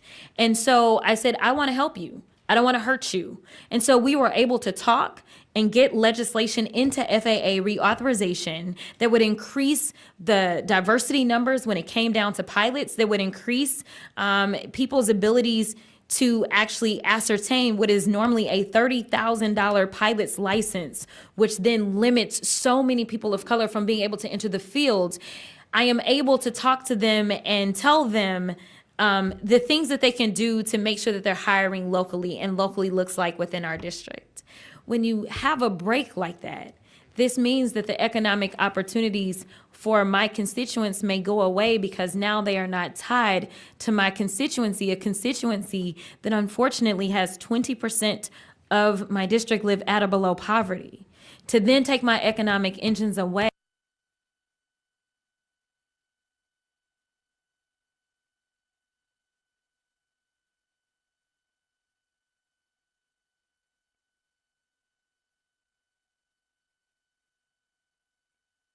what was fair for the state of Texas was, let's say there was an overrepresentation of black folk, right? Like black people were picking too many districts.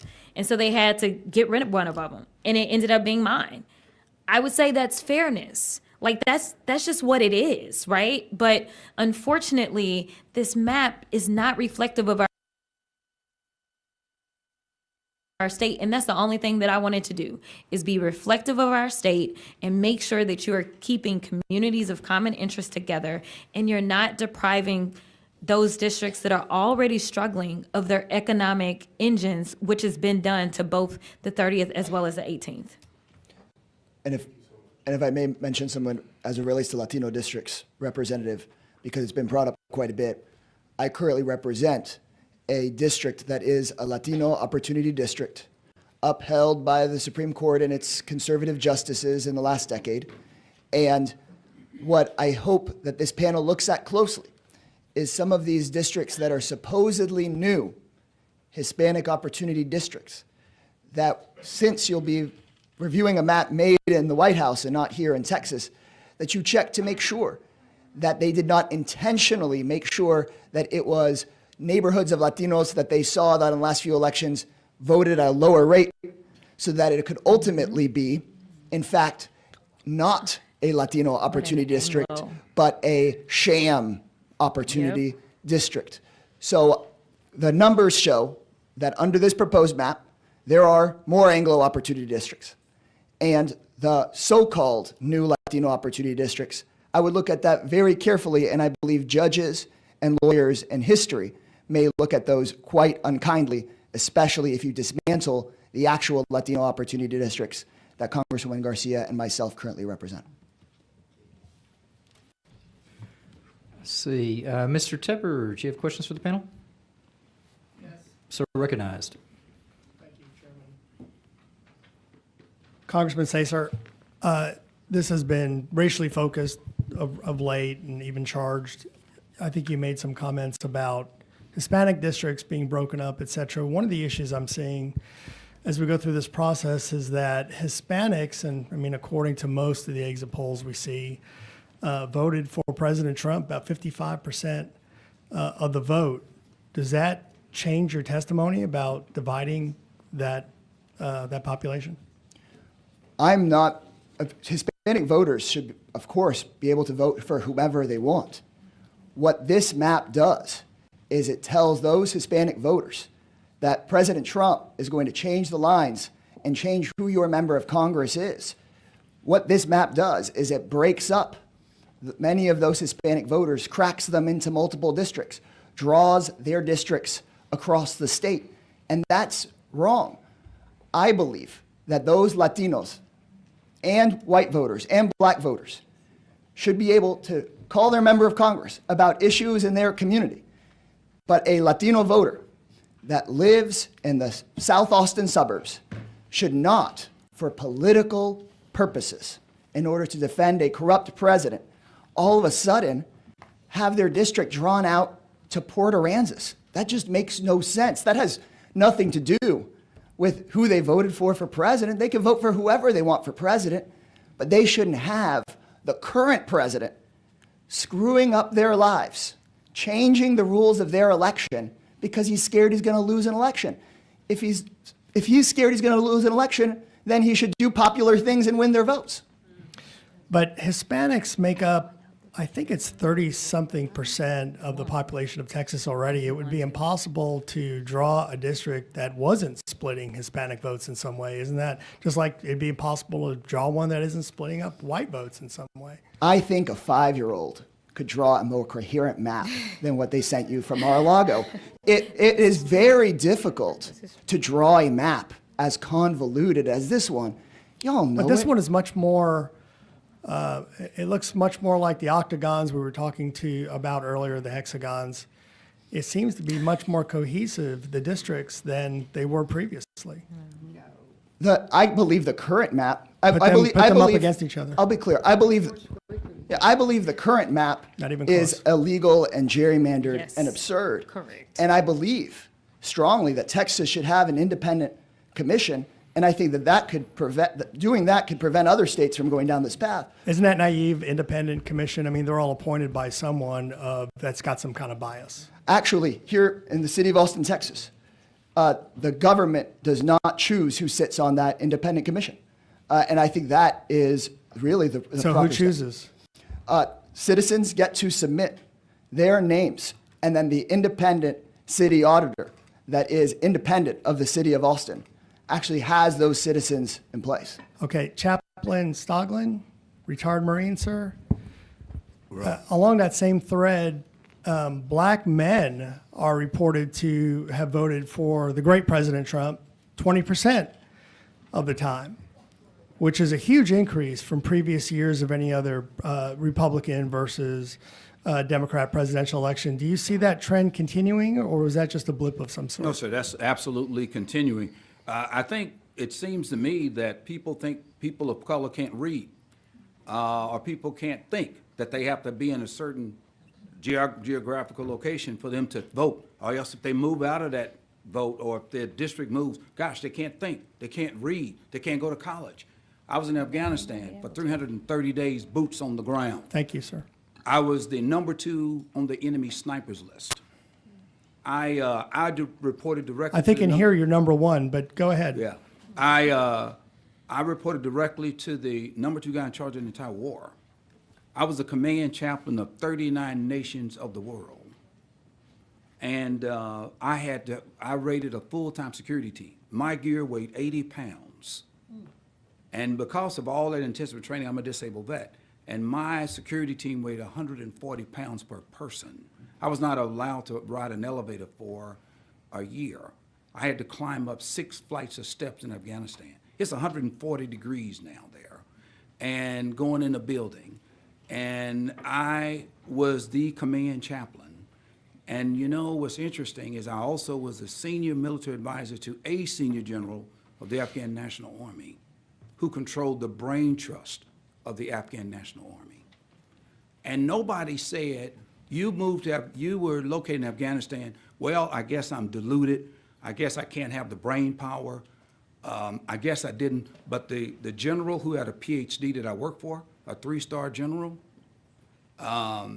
he never said, you're the black chaplain. He said, you're the command chaplain of 39 nations of the world. And by the way, I've knocked on 151 doors, and it was never good news.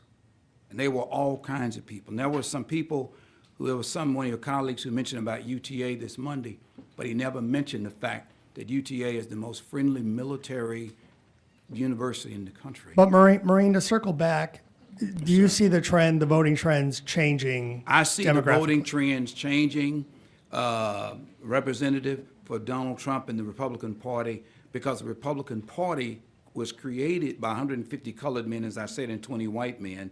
And the fact of the matter is that when you consider our history, the 13th, 14th, 15th, and the 19th Amendments were voted on by Republicans. The U.S. Department of Justice was created by Ulysses S. Grant administration. So when you look at this as a whole, we are now as a people, black people, brown people, and people talk about Hispanics, and you talk about Spanish, you talk about the Cubanos, the Dominicans, the Mexicanos, you're talking about the Castilian Spanish, so when the Filipino Spanish.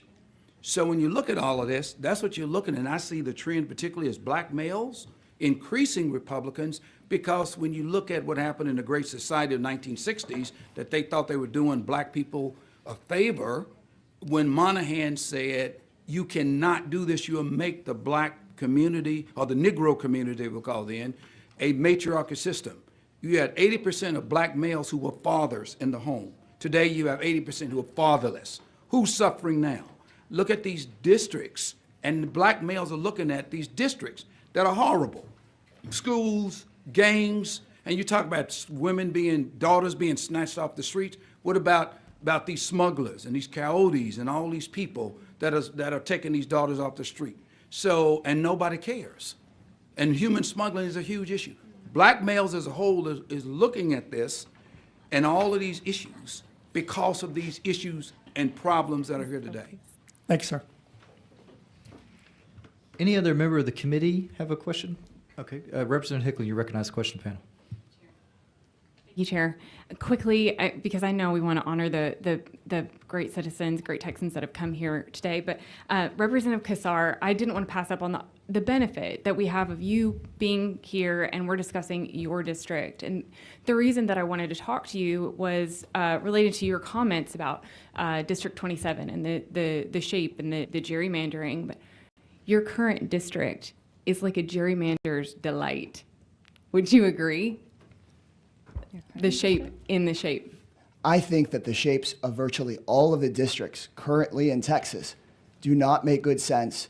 And that's why I mentioned to Mr. Tepper that, frankly, whether you're progressive or conservative or libertarian, I actually find that I agree with the vast majority of Texans that we need to get politicians out of the map drawing process and have independent citizens do it, because if this is what we're calling octagons and hexagons, I think for the average voter, they say that these do not look like octagons and hexagons. Well, I'll just speak to the way that the proposed map, it specifically with your district, where currently there's an area that Representative Pearson mentioned is half a mile wide. I mean, it dips down like it's got a tail. And now when we're looking at it, we see the lines drawn along county lines. Like, counties are made whole in that district with the exception of Bexar County. And with the very significant exception of Bexar County intentionally. Well, it looks visually. Visually, but I actually know those streets, and what they are intentionally doing, and I'll let you know in case they haven't shot the email, they're intentionally taking those Latino voters in southern Bexar County, drawing them in with places like Karnes City, specifically in a way that dilutes their vote, which is, again, what the Voting Rights Act was drafted to prevent. So at the end of the day, throughout our history, people have come up with every excuse they can on the surface to mask what's ultimately being done, which is to sound nice, to sound like you're doing something for the right reason, but at the end of the day, move Latino voters and move black voters I want where to you want specifically them. talk about your district. We heard a lot of testimony specifically about your district and how San Antonio was connected all the way up to Austin. And so that is fixed here in the compactness specifically of that district. And so I'm just talking compactness along the county lines and visually because of what we've been talking about here. But there's one more thing, last thing. You mentioned that the president is wildly unpopular, and I reject that. I disagree with that. The election supports that. That focusing on a person, and I'm sure we'll hear lots of testimony that focuses on Trump, is somewhat of a distraction because we're talking about policies. Voters came out specifically on the border in the Valley. We can see that they voted for secure borders. Texans that you and I both represent, they want secure elections. They want their kids to have a good education. They're not afraid to let a coach pray on a football field.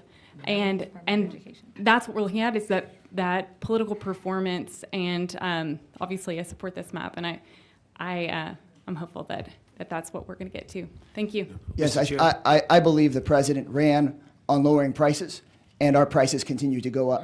He ran on lowering people's taxes, but in fact, he is giving the biggest tax break in American history and the biggest transfer of wealth in American history from working class people to the rich. I'll leave it to you all whether you want to draw a map around a president's order, but at the end of the day, I believe that merging East Austin with West Austin into one district and then trying to say that you're creating a Latino opportunity district by merging Karnes County with southern Bexar County, I just don't think anybody here's children or grandchildren are going to be proud of that.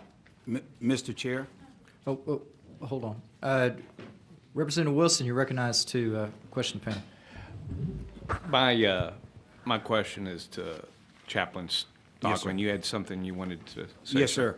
I was going to say that in 2010, I had the assignment to be the task force chaplain. They call it MACTAP TAC 24, and I'll break that down. That's Marine Air Ground Task Force, 24th Infantry out of Kansas City, Missouri.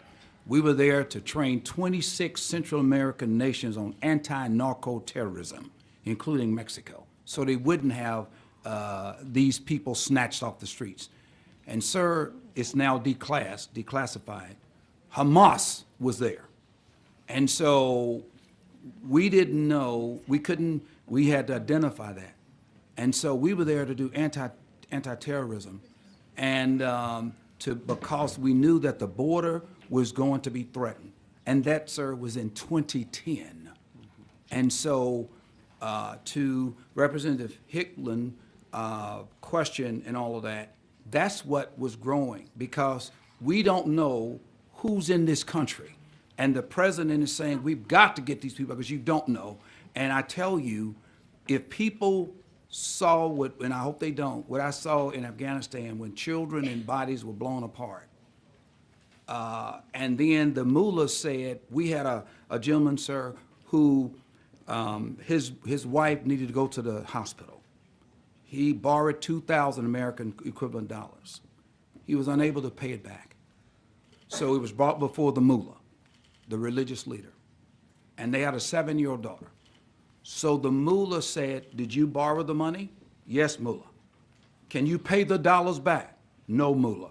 Then your 7-year-old daughter is going to that family, and she will belong to a 17-year-old male. And so people would say, well, why didn't America get involved? Why didn't America get involved? Because it's their country.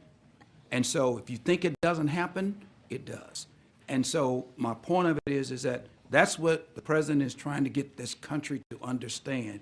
You can't measure your great American, comparatively speaking, lifestyle compared to what these people will do, have done, and will do and I'm a witness to that. And so we had to have somebody, I had to have 10 JAGs, military lawyers, to look into it, and an anonymous American paid the $2,000. So this 7-year-old girl would not go to this family, and by the way, she would not see her family for 10 years. That's what happens in places like Afghanistan. And I had 3 interpreters whose names I will not call, they were classified, who worked for me and spoke good English. This is what the president is trying to convey to this country. And by these maps, whether you agree or disagree, I think Mr. Hunt said it in his very good presentation, in my opinion, this is what's happening. Americans still can read and write. They can choose if they want to vote for black people, white people, brown people. At the end of the day, when I was in Afghanistan and I wore a uniform 28 years and 2 days, we didn't have, and my security team, by the way, since people are so color struck, didn't look like me.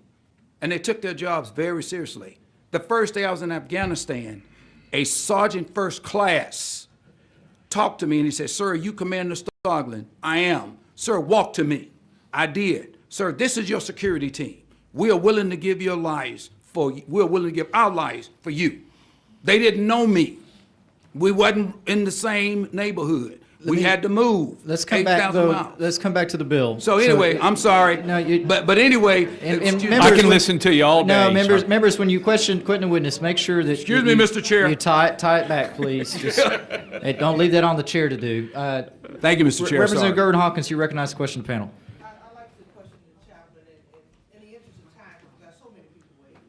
This is a yes or no answer. Did you talk to the president? He told you about the mullah and what he wanted to do? I worked for 5 presidents. But did this one tell you? No, what he didn't wanted tell me okay, what so to that do because I answer haven't is talked no. to the president. The I oth- can talk to you, ma'am. The other question I asked is starving people in other countries. Did the president tell you that that's what he's going to stop the starving that he's doing across America? Okay, let's bring it back just to the map, everybody. And I just want to be an admonishment to That all. is the map. All questions and witnesses that. Thanks for your question. The question before this body is whether or not to take action on HB4. Now, anything related to that, of course, we're going to allow. But let's just try to tie it in a little bit tighter here. I think we had Representative Garcia. You're recognized the question, members of the panel. Thank you so much, Mr. Chair. Commander Stodden? Commander. I was a commander. So nice to meet you, sir. Thank you for your Hoorah. time and thank you for your service. Hoorah. Do you know how many members of the Texas House of Representatives have ever served in the military of 150? 151. No, of 150 How many? members How many? that are on the House. Do you know how many I have do ever not. served? How many? Less than a dozen. That's 1% of us total anyway in the country. Right. 1%, and you know this. Yes, sir, absolutely. I am the first and only woman veteran to ever serve in this body. What, may I ask, And- branch? Air Force. Yes, sir. So the point of the matter is that when we're talking about redistricting and talking about, state politics and of that sort, I understand that you and I and even Colonel Wilson here have a different view of racism, racial issues, because we did grow up and came up in our whole adult lives, every day, and Tepper as well. Also served. Yeah. But what we did is we were under a culture of rules, sir, That's correct. where we were not permitted to disparage one another, or there is something called the UCMJ, That's right. which we know that will be utilized, right? So with that being said, sir, when we're talking about the politics of redistricting and doing these maps in fairness, Yes. unfortunately, this process does not have the same care that we were given when it comes to being colorblind and getting the mission accomplished. And I think that's where we can kind of all agree here that this is a process that, like our service in the military, is mission focused and should be colorblind. However, what we are hearing, and again, not just from us here, but from the thousands of constituents that have come to give their testimony, and you even as well. We want that fairness. We don't want there to be a racial aspect to dividing us. However, that's what we are experiencing with this particular process. So I just wanted to recognize that and just kind of, talk to that, because I know there's a lot of civilians in the room that may not understand where Check. we're coming from, having those conversations and saying that we don't operate by color. But I think that's where kind of the disconnect is, and unfortunately, we need more veterans who serve in the process in government so that we're better to understand mission first. But they may not Thank you. understand UCMJ, United States Code of Military Justice, is what you're referencing. And thank you for your service. And Representative Garcia, we also took an oath against all enemies, foreign and domestic. And we are to protect all the people, right? And that is our oath. Right, Colonel? That is our oath. And we are Americans. We can disagree, and the chairman has been very lenient in the committee, but the fact of the matter is, our uniforms mean something. And thank you for your services, whoever you are. Well, certainly the chair agrees, and we're going to, I appreciate everybody keeping it very civil. I know we're passionate about any particular bill that may come forward, and I appreciate everybody keeping it civil. So I think Representative Turner, or do you have another question? Chair recognizes Representative Turner to question the witnesses. Mr. Chairman, just a quick follow-up question for Congressman Kassar. Representative Hicklin asked you about the shape of your current district versus the shape of some of the districts in this new proposal that we've got before us today. But more importantly than the shape of your current district, correct me if I'm wrong, but your current district is a Voting Rights Act protected Hispanic opportunity district, is it not? My understanding is that's the opinion of the U.S. Supreme Court as it currently stands. And it's gone through a couple different iterations over the course of the last redistricting, but fundamentally that district was created because the courts found that it was a violation of the law to basically subsume heavily Latino areas in South Bexar County into a district that was functionally controlled by Anglo voters.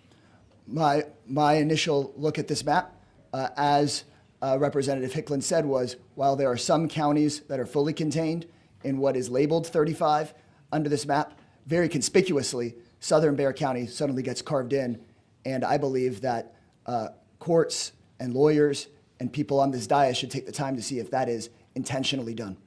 Absolutely. And so, just to be clear for the record, the current district you represent, Congressional District 35, is currently configured as a Hispanic Opportunity District. That is my understanding, sir. And you are the candidate of choice of the voters in those districts. You've been elected now 2 times. Thus far, they've elected me, but they can choose whoever we they take want. it one election at a time, absolutely. Just like everybody here. In the last 2 elections, certainly you have been that candidate.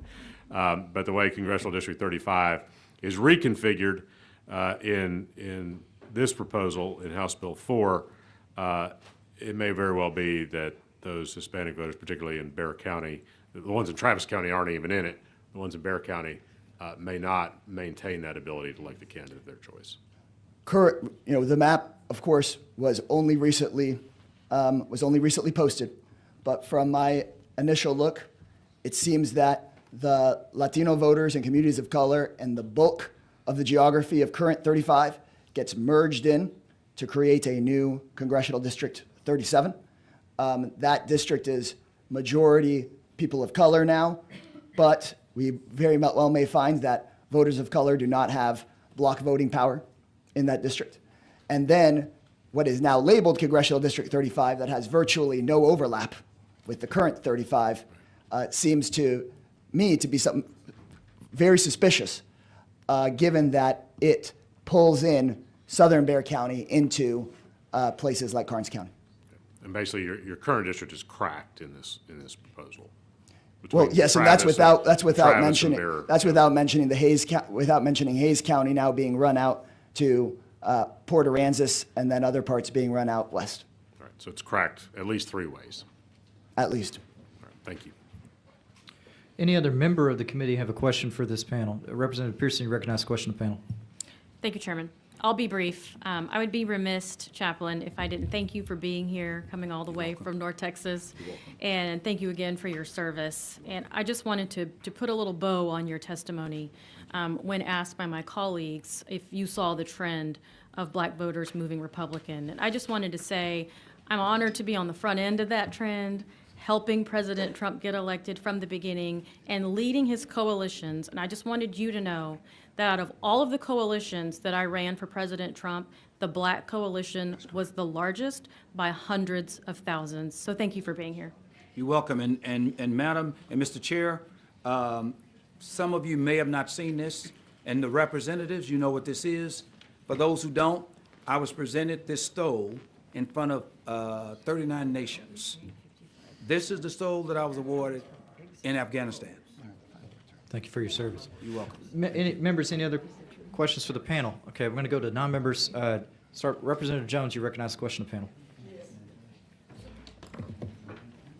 Yes, Mr. Chair. This question is for Congresswoman Crockett. Aren't these gerrymandered maps a modern method of methodically mutilating minority voting power, exactly what the 15th Amendment was meant to make illegal? Yeah, absolutely. And I don't know where we're getting lost in this conversation, because there's been a lot of talk about Black people or Latino people voting for Trump. People vote for whoever they want to vote for. Like, that's not what this ever was about when it came about the Voting Rights Act nor the Constitution. To be clear, when we talk about Latinos, specifically down at the border, when we talk about those Latinos, we have 3 congressional seats, basically, that sit down there. 1 is held by a Latina Republican. 2 are held by Latino men that are Democrats. And guess what? Their districts voted for them as Democrats and then also voted for Trump. So they decided to pack even more Latinos in there, hoping that maybe they can kick them out, but also to minimize their voices. And just to be clear about what we're talking about minimizing, we were always trying to make sure, and it seems like even today, as Black people specifically, we just want to be whole people as it relates to this federal government. I'm sure you know about the 3/5 compromise. But let me tell you about our voting strength in this map. In this map, African Americans basically have 1/5 of the power of an Anglo voter, because we have 4 million Black people in this state of 30 million people, right? They said, y'all get 2 opportunity seats.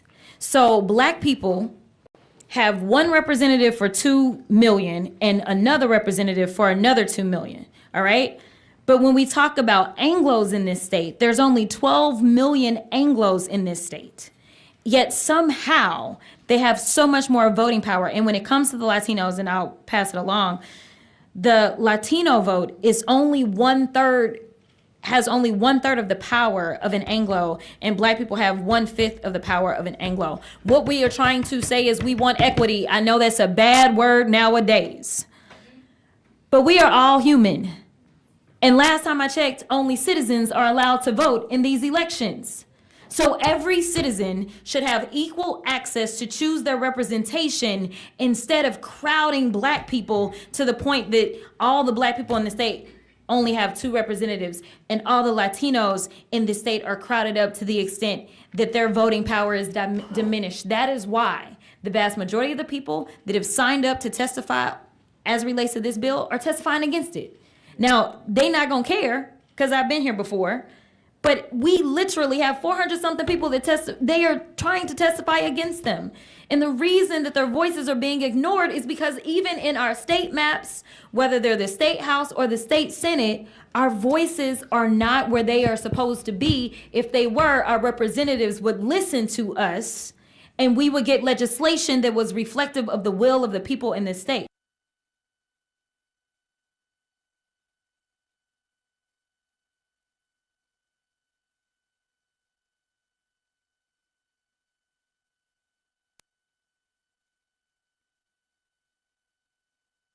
U.S. Supreme Court or the Fifth Circuit? Absolutely. They have never struck them down. There's no, and they can't cite a court case that struck them down.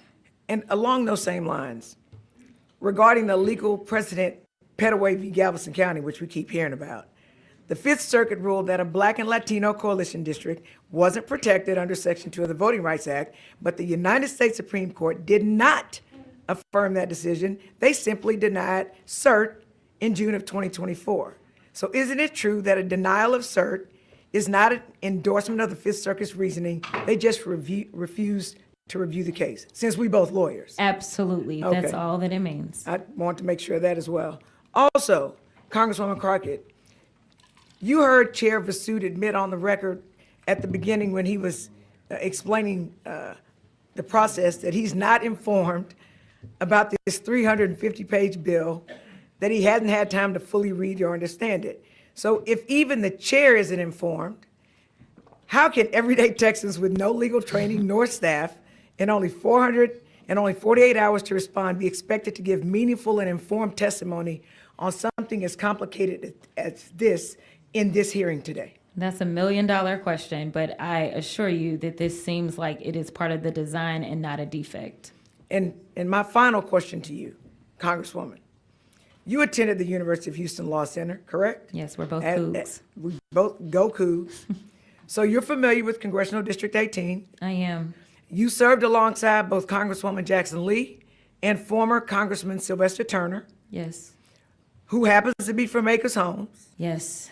Given that history, can you speak to the significance of stripping CD 18 of Acres Homes and Independence Heights, which, by the way, are both historic in CD 18 and Intercontinental Airport, and moving them into CD 29? What message does this send to the 18th Congressional District?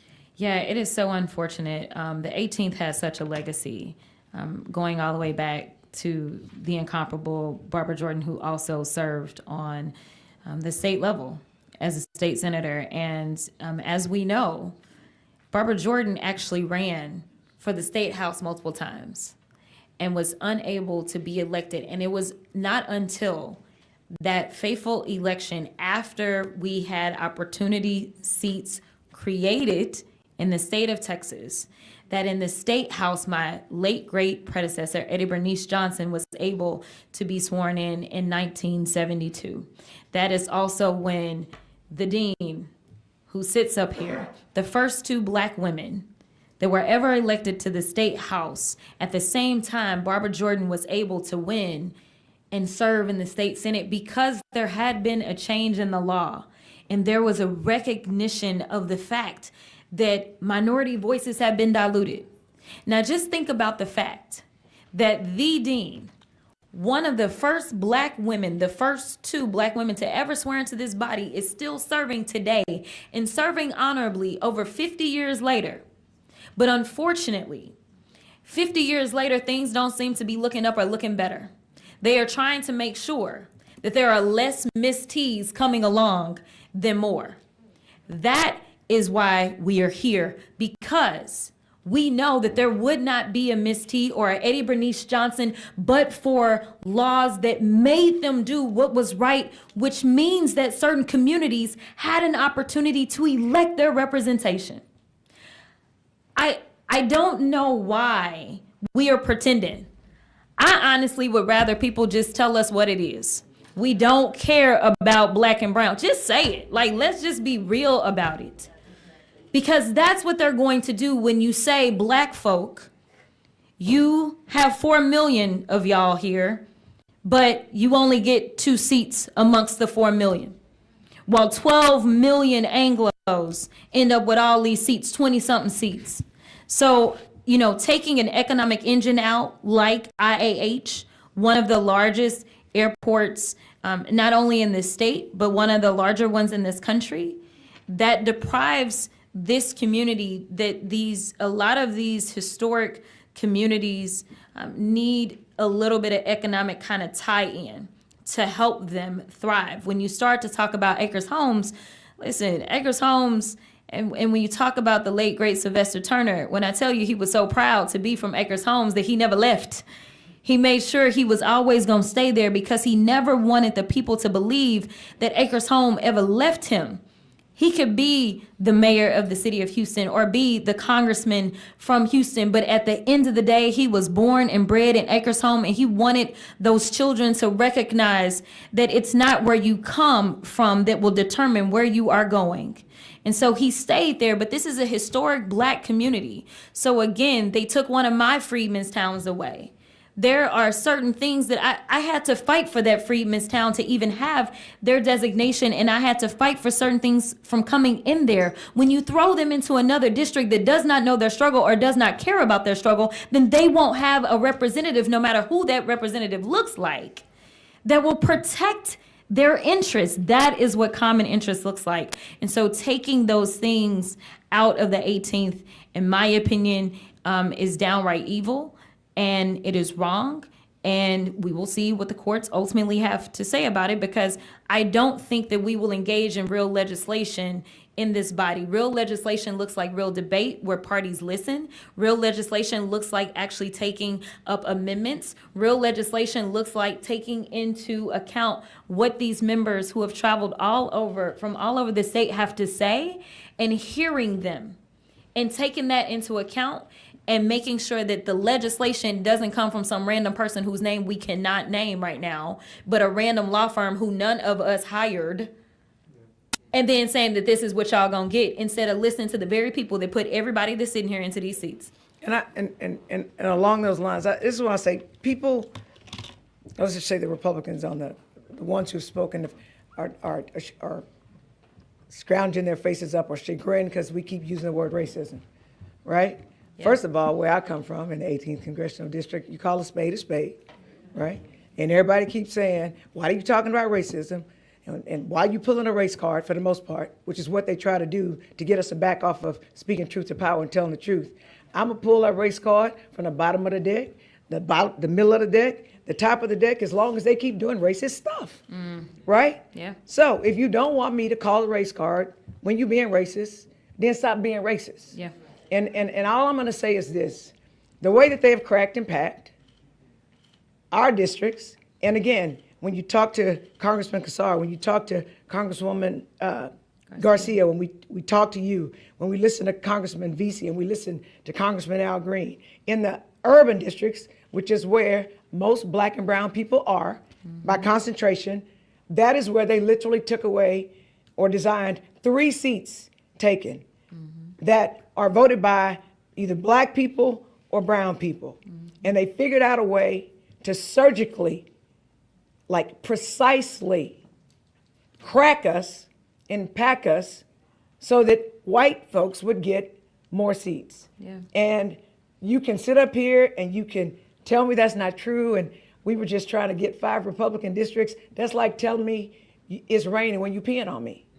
We just not that stupid. Yeah. But thank you for your testimony. I appreciate you for coming. No, and I think the last part of what you said is so important, because we continue to hear how well Trump was performing with blacks and Latinos. Then why is it that we getting less black and Latino seats? Give them to us, because we have the population. Give us the seats. If they vote for Trump, then God bless them. I mean, that's all I can say. God bless them who they vote for, but they get to vote for who they want to vote for. So give us the seats. Like, I mean, Katrina and I, Rep Pearson and I, we have talked about this before. Like, if we have a map that is reflective of the beautiful diversity of this state, then I am happy. You don't have to worry about me talking noise to you. And ultimately, again, as we have, Latinos are voting for Republicans in at least 2 seats in the current map. I don't care who you vote for, but give it to the people, because they are the ones that get us the seats in the first place. It is our bodies that they keep using, and then they want to diminish our voices. Stop it. That is all I'm asking for. Stop it. I appreciate you all. Chair recognizes Representative Raymond.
Republican seats guaranteed. That's what you testified to. And the only way you do that is by considering race. And you know how? You put more Anglos into those districts. So that's how what I'm you saying. do it. I hear you questioning, but basically you're leading a question No, here it's not a by lead. That's saying a that fact. if all Republicans are going to be Anglo. No. That's an assumption. No, I'm just telling you, when you look at this, the only way you can take districts represented by the 3 members who are sitting next to you and guaranteeing that they'll then be Republicans, which is what you want, the only way you do it is by considering race and that you take more Anglos and put them in there.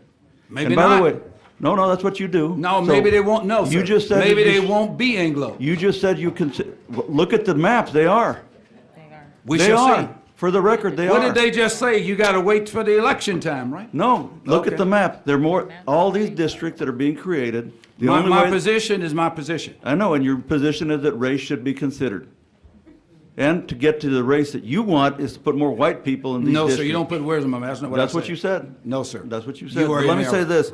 You said You that are you in think, error. you think that black men, that some people think black men can't think for them, or what you say? Yeah, because as if you're only in a black district, you can only think for black people. If you're in a brown district, based on what's been attested to. Do you think that the 80% of black men in Texas that voted for Democrats can think for themselves? They can think for themselves. They can So choose 80% for of the themselves. black men in Texas can think for themselves, right? I believe they can. I think 100% of them can. But the other 20%? I said 100. You said 80. I said 100. Well, because you said something about the 20% that vote Republican can think for themselves. Well, what I about- didn't say that, sir. What'd you say? I said that it's as if what's been inferred and indicated and talked elongated about, as if, you know, color, and as if nobody's going to vote for black people if they are out of these districts.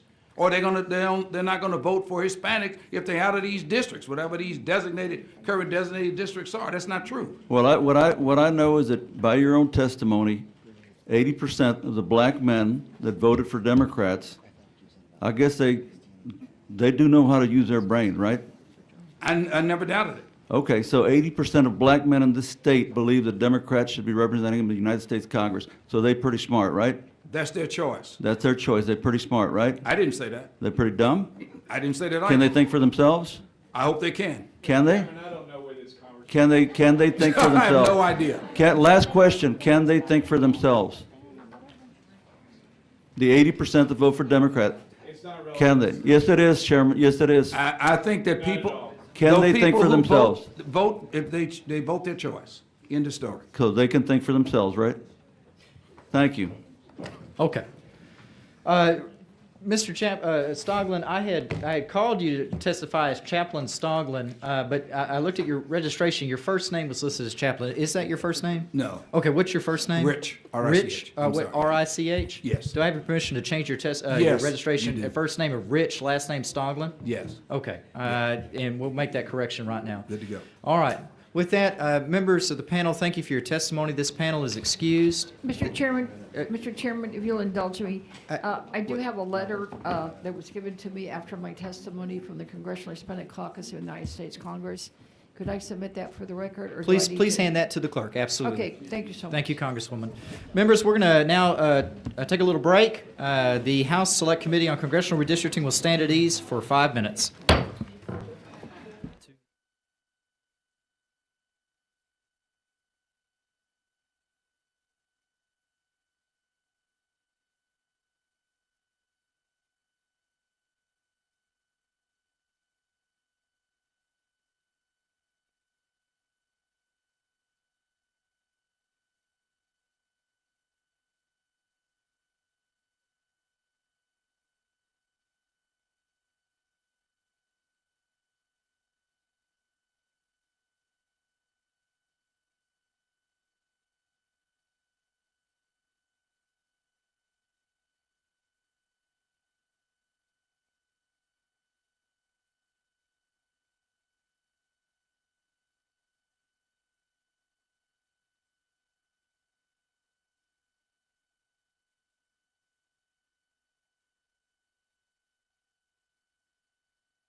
The time is 2:47 p.m. The House Select Committee on Congressional Redistricting will come back to order. If the members of the gallery would please take their seats.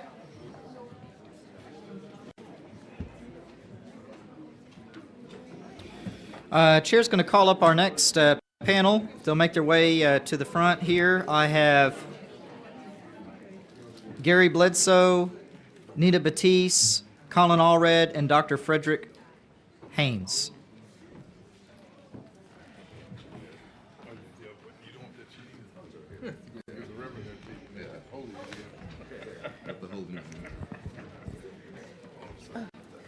Do you prefer to sit out on the side? No,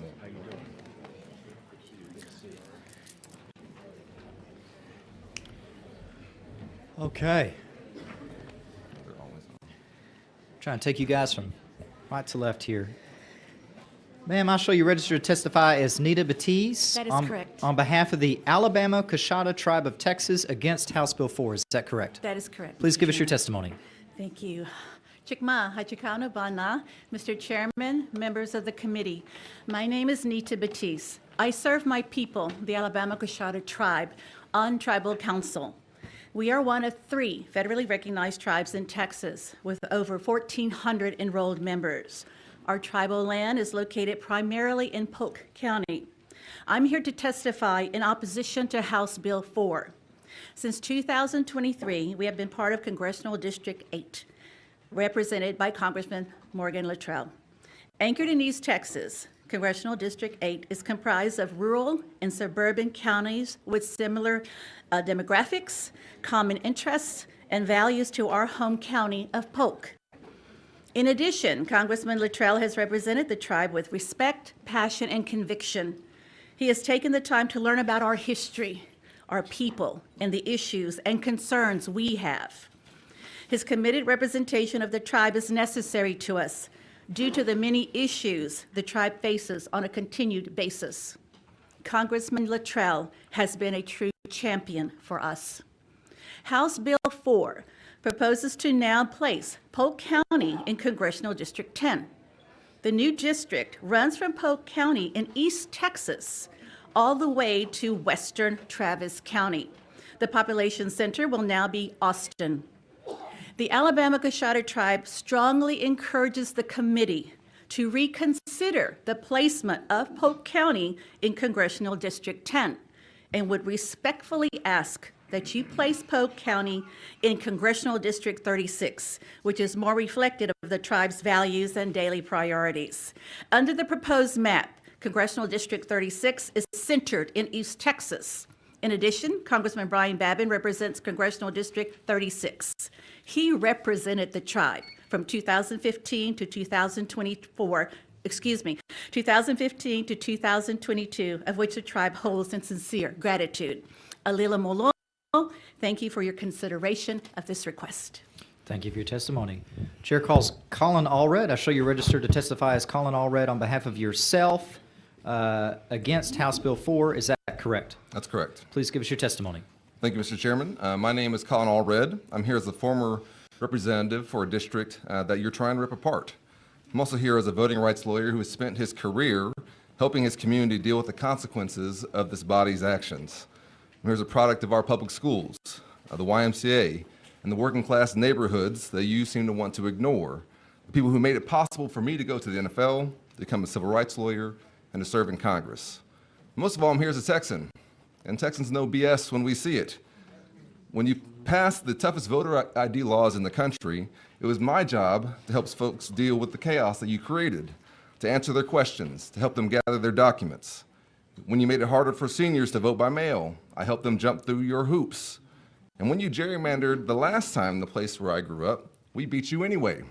We flipped the 32nd District back in 2018. I spent my life fighting against the harm that this body keeps doing to Texans. But I have to be honest, I've never seen anything this brazen, this broken, or this spineless. Let's not sugarcoat it. This is not redistricting. This is rigging. For decades, black and brown communities have fought for representation in this state.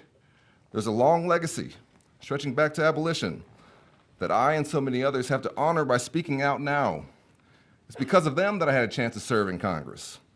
It's their shoulders that we stand on. They're why I became a voting rights lawyer in the first place, to show up for my community, the same communities that you're abandoning here today. I have to say, how dare you sit here and talk about constitutional concerns when we all know what this is? It's a power grab by one man, for one man. If you do this, we will see you in court, and we'll see you at the ballot box. And I promise you this, Texans won't forget. Thank you, Mr. Chairman. Thank you. Chair calls Gary Bledsoe. Mr. Chairman, let me, some written testimony. You bet. Absolutely. Clerk will gladly accept that from you.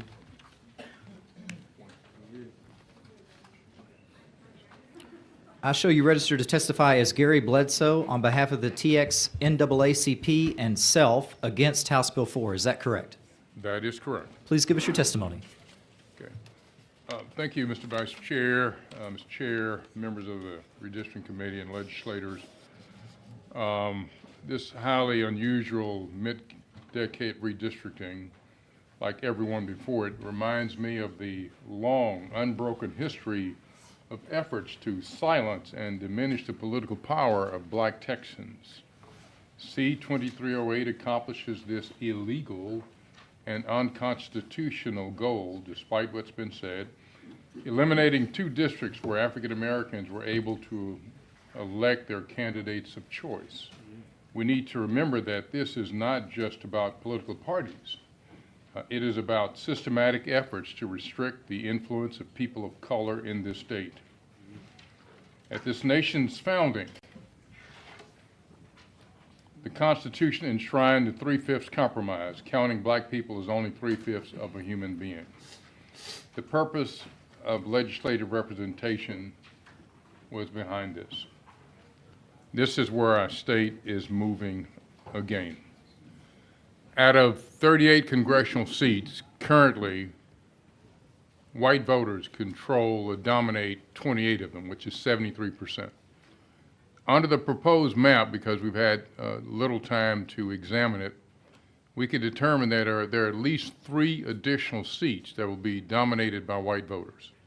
So white voters are 40% of the population that you heard Congresswoman Crockett talk about earlier. Yet they will now control 81% of the congressional seats. I think that's an abomination. The bill eliminates the 33rd as an African American Opportunity District drawn by courts, and that also violates the Constitution. And I guess that may be my beep there, so I will forego the rest of my testimony. Thank you, sir. Chair calls Dr. Frederick D. Haynes III. Show you registered to testify on behalf of the Friendship West Baptist Church senior pastor and self against House Bill 4. Is that correct? Yes, thank you. Please give us your testimony. Yes, my name is Frederick Douglass Haynes. It was my hope that the outcome of the hearings would reflect that we were actually heard. Instead, it feels that in light of the proposed maps, that some people are just tone deaf to what Texans want. Tone deaf to justice, tone deaf to the spirit of the Voting Rights Act of 65, 70 years ago, but their ears are wide open to the wannabe king in D.C. Our Justice Ministry has almost 3,000 signatures attached to a rejection of the racist redistricting because we want to be heard. With racist surgical precision, these maps reflect gerrymandering with a scalpel dipped in injustice which amounts to legislative sin. The Bible, often quoted by many here, has a prophet by the name of Isaiah who warns, "Woe to those who legislate evil." It's an announcement of judgment on those who are in positions of power and legislate evil. We had hearings, but we weren't heard. So I remixed the old commercial, "Can you hear us now?" We the people have not been told, and we need to know every analysis or assessment that was done for districts 9, 18, 29, 30, and 33 when this map was drawn by the law firm. The Texas I live in is growing more diverse, more vibrant, more engaged, but this map sends a chilling message that some Texans count more than others, that some voices can be amplified while others are muted or moved out of sight. Can you hear us now? The proposed redistricting maps are not simply technical adjustments, they are a moral failing. They silence the voices of black and brown communities, including mine, by redrawing lines to remove us from districts where we have built coalitions, cast ballots, and claim representation. Because of these new lines, Congresswoman Jasmine Crockett, an unrelenting voice for justice, will no longer represent me. That ain't a coincidence. She was targeted by the wannabe king who weaponizes his power. This redistricting is not about fairness, it's a calculated attempt to dilute our power. These maps are not just unjust, but they are immoral. Please So I complete your simply testimony. call on this House to reject gerrymandering, resist injustice, and to remember that democracy is not the privilege of the powerful, but the promise to the people. Can you hear me now? Thank you for testimony. Members, any questions for the members of this panel? Representative Barbara Griffin-Hawkins, you recognize the question of the panel. Pastor, you have any additional comments? Without question. I want us to keep in mind, this is 70 years post-1965 when the Voting Rights Bill was passed, signed by a Texan in D.C. named Lyndon Baines Johnson. One of the sad things about that Voting Rights Bill, not only has it been gutted, but a part of the gutting had to do with certain states that had an ugly track record of gerrymandering, voter suppression, and one of those states is this one. And what this committee is doing is basically what the Voting Rights Bill 70 years ago warned against. And so the question becomes, are we going to be honest to the spirit of what it means to live in a democracy where every vote counts, every person has a voice who is eligible to vote? Are we serious about that? I'm real concerned that we've had hearings, and I want to thank the chair because according to Mr. Hunt, you didn't have to do it, but you did, and I thank you for that. Because for me, when you say we're having hearings, it's because you want to represent the voices and the will of the people. And so I thank you for that. But since you didn't have to do it, my question is Jasmine Crockett right? Is this a sham or were we heard? Because the vast majority of Texans reject outright what is being placed before us. Jasmine Crockett right now is my congressperson. But the way this thing has been, I'm gonna use the language, you don't like it, cracked and packed in the racist redistricting, she's no longer my congressperson. I want her voice as my congressperson. I want Al Green to not be targeted by the wannabe king. So much is being done here to hurt so many people when all we have to do is understand we are Texans. Well, let's be proud of being Texans and not get trumped in the process. So, Pastor Haynes, your request to this committee is that your district is restored. I want my district restored. I want this redistricting proposal rejected, thrown out, and I want an independent group of persons in this state to draw the line so that we get delivered from gerrymandering. So you're offended that these decisions are made outside of Texas? It's no question. It's no question. I'm quite offended by the fact that, again, a wannabe king who wants to run everything, including this state, has decided who gets to pick their voters, as opposed to their voters selecting their representatives. And so for me, that's super problematic.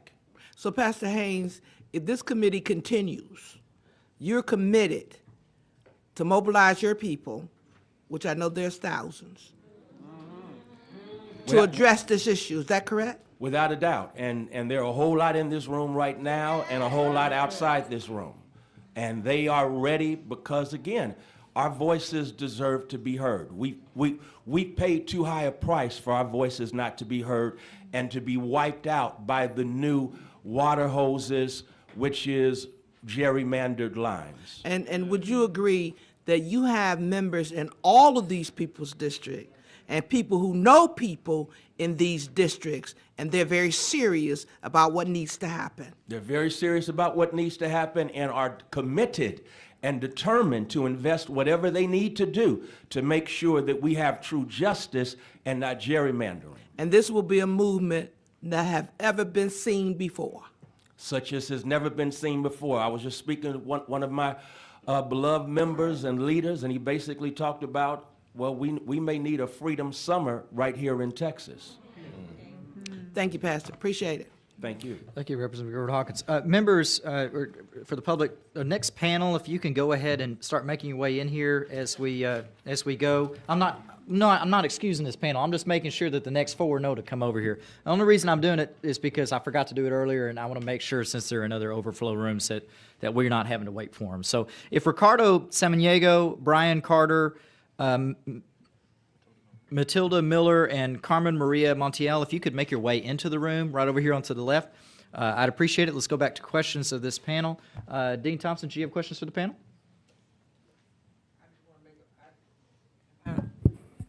I just want to make a comment. I know we've been talking about black and brown, but we also have Native Americans. We have proud Native Americans within our state, and I want us to also acknowledge that they have rights and privileges that should be addressed as well when we do redistricting. Thank you. Understood, Dean. Representative Turner, you recognize the question of members of the panel. Thank you, Mr. Chairman. A question of Congressman Allred. Congressman, it's your background, before you were a member of Congress, you were a civil rights lawyer, is that correct? Yes, sir. And given your experience and expertise in that area of the law, do you think this map that this committee is considering today puts Texas at risk of violating the Voting Rights Act of 1965? To me, this is a clear-cut case of a diminution of minority voting power at a time, and also with the totality of circumstances considered, which is the test the Supreme Court requires, that makes this a very clear-cut case. Now, I recognize, and part of the reason why I ran for Congress instead of continuing my civil rights work was that sometimes we have some courts that don't seem to recognize or try and misapply the Voting Rights Act, and that's something we do have to fix. But even under the current circumstances, and even with a hostile Fifth Circuit and a hostile Supreme Court, I believe that this map will be in violation of the Voting Rights Act. Okay. Let me talk to you for a minute about Congressional District 32, which you represented for several years in the U.S. Congress. So Congressional District 32, as it's currently configured, and I believe as you were elected to it in 2022, is, in terms of just voting age population, is 63% non-Anglo. Does that sound about right? That's right. Okay. And in this proposed plan, Plan 2308, Congressional District 32, which previously was just confined, I believe, in Dallas, in a little bit of Collin and Denton counties. Is that right? In the current plan? Yeah, the current plan. Yeah. Right. So this new plan would take CD 32 from northern Dallas County out through Rockwall County, through Hunt County, and then capture Rains, Wood, Upshur, and Kemp counties out in East Texas. And my question is, currently in Congressional District 32, given those numbers, obviously it's a majority-minority district. Minority voters there have the ability to elect the candidate of their choice. That was you at one time. It's Representative Julie Johnson now. Will those voters have that ability if this map is passed? The 32nd District has been destroyed in this map. It is a majority-minority district that has been removed from the list, and that would be one factor that you would point towards, that this map having a discriminatory intent. And so to me, you know, from what I've seen of this current version of the map, the 32nd district is gone. It's been drawn to create an Anglo district. Okay. And in fact, I'm trying to look at the numbers here on my phone. It actually drops down to a 47% non-Anglo population. So from 64 down to 47. Yeah. Lastly, Congressman, I've heard you and I have known each other a long time, and I've heard you speak several times in private and in public about your friendship and the mentorship you received from the late, great Congressman John Lewis. Do you have any idea what John Lewis would say if he saw what was going on here today? Well, Mr. Lewis was the closest thing I've met to a saint on earth. He had time for everybody. He was incredibly kind. He also had a moral clarity that I've never seen. I think we may never see again. And he would say that when you see something that's not right, that's wrong, you have to stand up, say something, do something, get in some good trouble, some necessary trouble. And I also would say that, to speak to some of the Republican members of this committee, Mr. Lewis was very popular with the Republican members of Congress when I served with him. They knew what he'd been through. They knew that when he said something, he meant it. And I want to say to you, you don't have to do this. You don't have to. I've been in your seats in Congress when I think my party is in the wrong, and I've said something. It's possible. You don't have to just be given a map by the president and told to pass it. Since when do Texans do that? And I think Mr. Lewis would tell you that when he walked across the Edmund Pettus Bridge and had his skull cracked and was attacked for trying to register African Americans in the South, and that then led to Lyndon Johnson saying, "We shall overcome," and the passage of the Voting Rights Act of 1965, that meant something. There was blood spilt for this. People died. It's not just politics. It's not just who sits in a seat. What calls do you get to your office? I know what I got. It was the VA. It was IRS. It was SBA. It was people who were hoping that we could help them with a small problem. That's what you're doing. You're public servants. These districts, the way they're drawn, they're not even cohesive. How can you represent some of these communities? How can you represent parts of Dallas, Representative Turner, and Upshur County? You can't. Where's your district office even going to be? How are they going to come to you and say, "I need help with this"? Because that's all they really want. After the election is over, after all the negative ads and all the politics, they're going to call you. And they're going to have some very simple questions, which is, "I need help. Can you help me?" And this gerrymandering prevents that. That's before you even get to the fact that it produces more extreme politicians. And so I think Mr. Lewis would be horrified by this. I think he would say to us, "We're better than this." And I think he would say, if you do this, then we have to mobilize in a way we've never seen before. Thank you. Mr. Chairman. Dean Thompson, you recognize the question panel. Congressman, if this map passes, it's more than likely it's going to get challenged in court. But the people will be running under this map, right? And Yes, that's ma'am. going to create a big problem. Yes, ma'am. There's a doctrine called the Purcell Doctrine.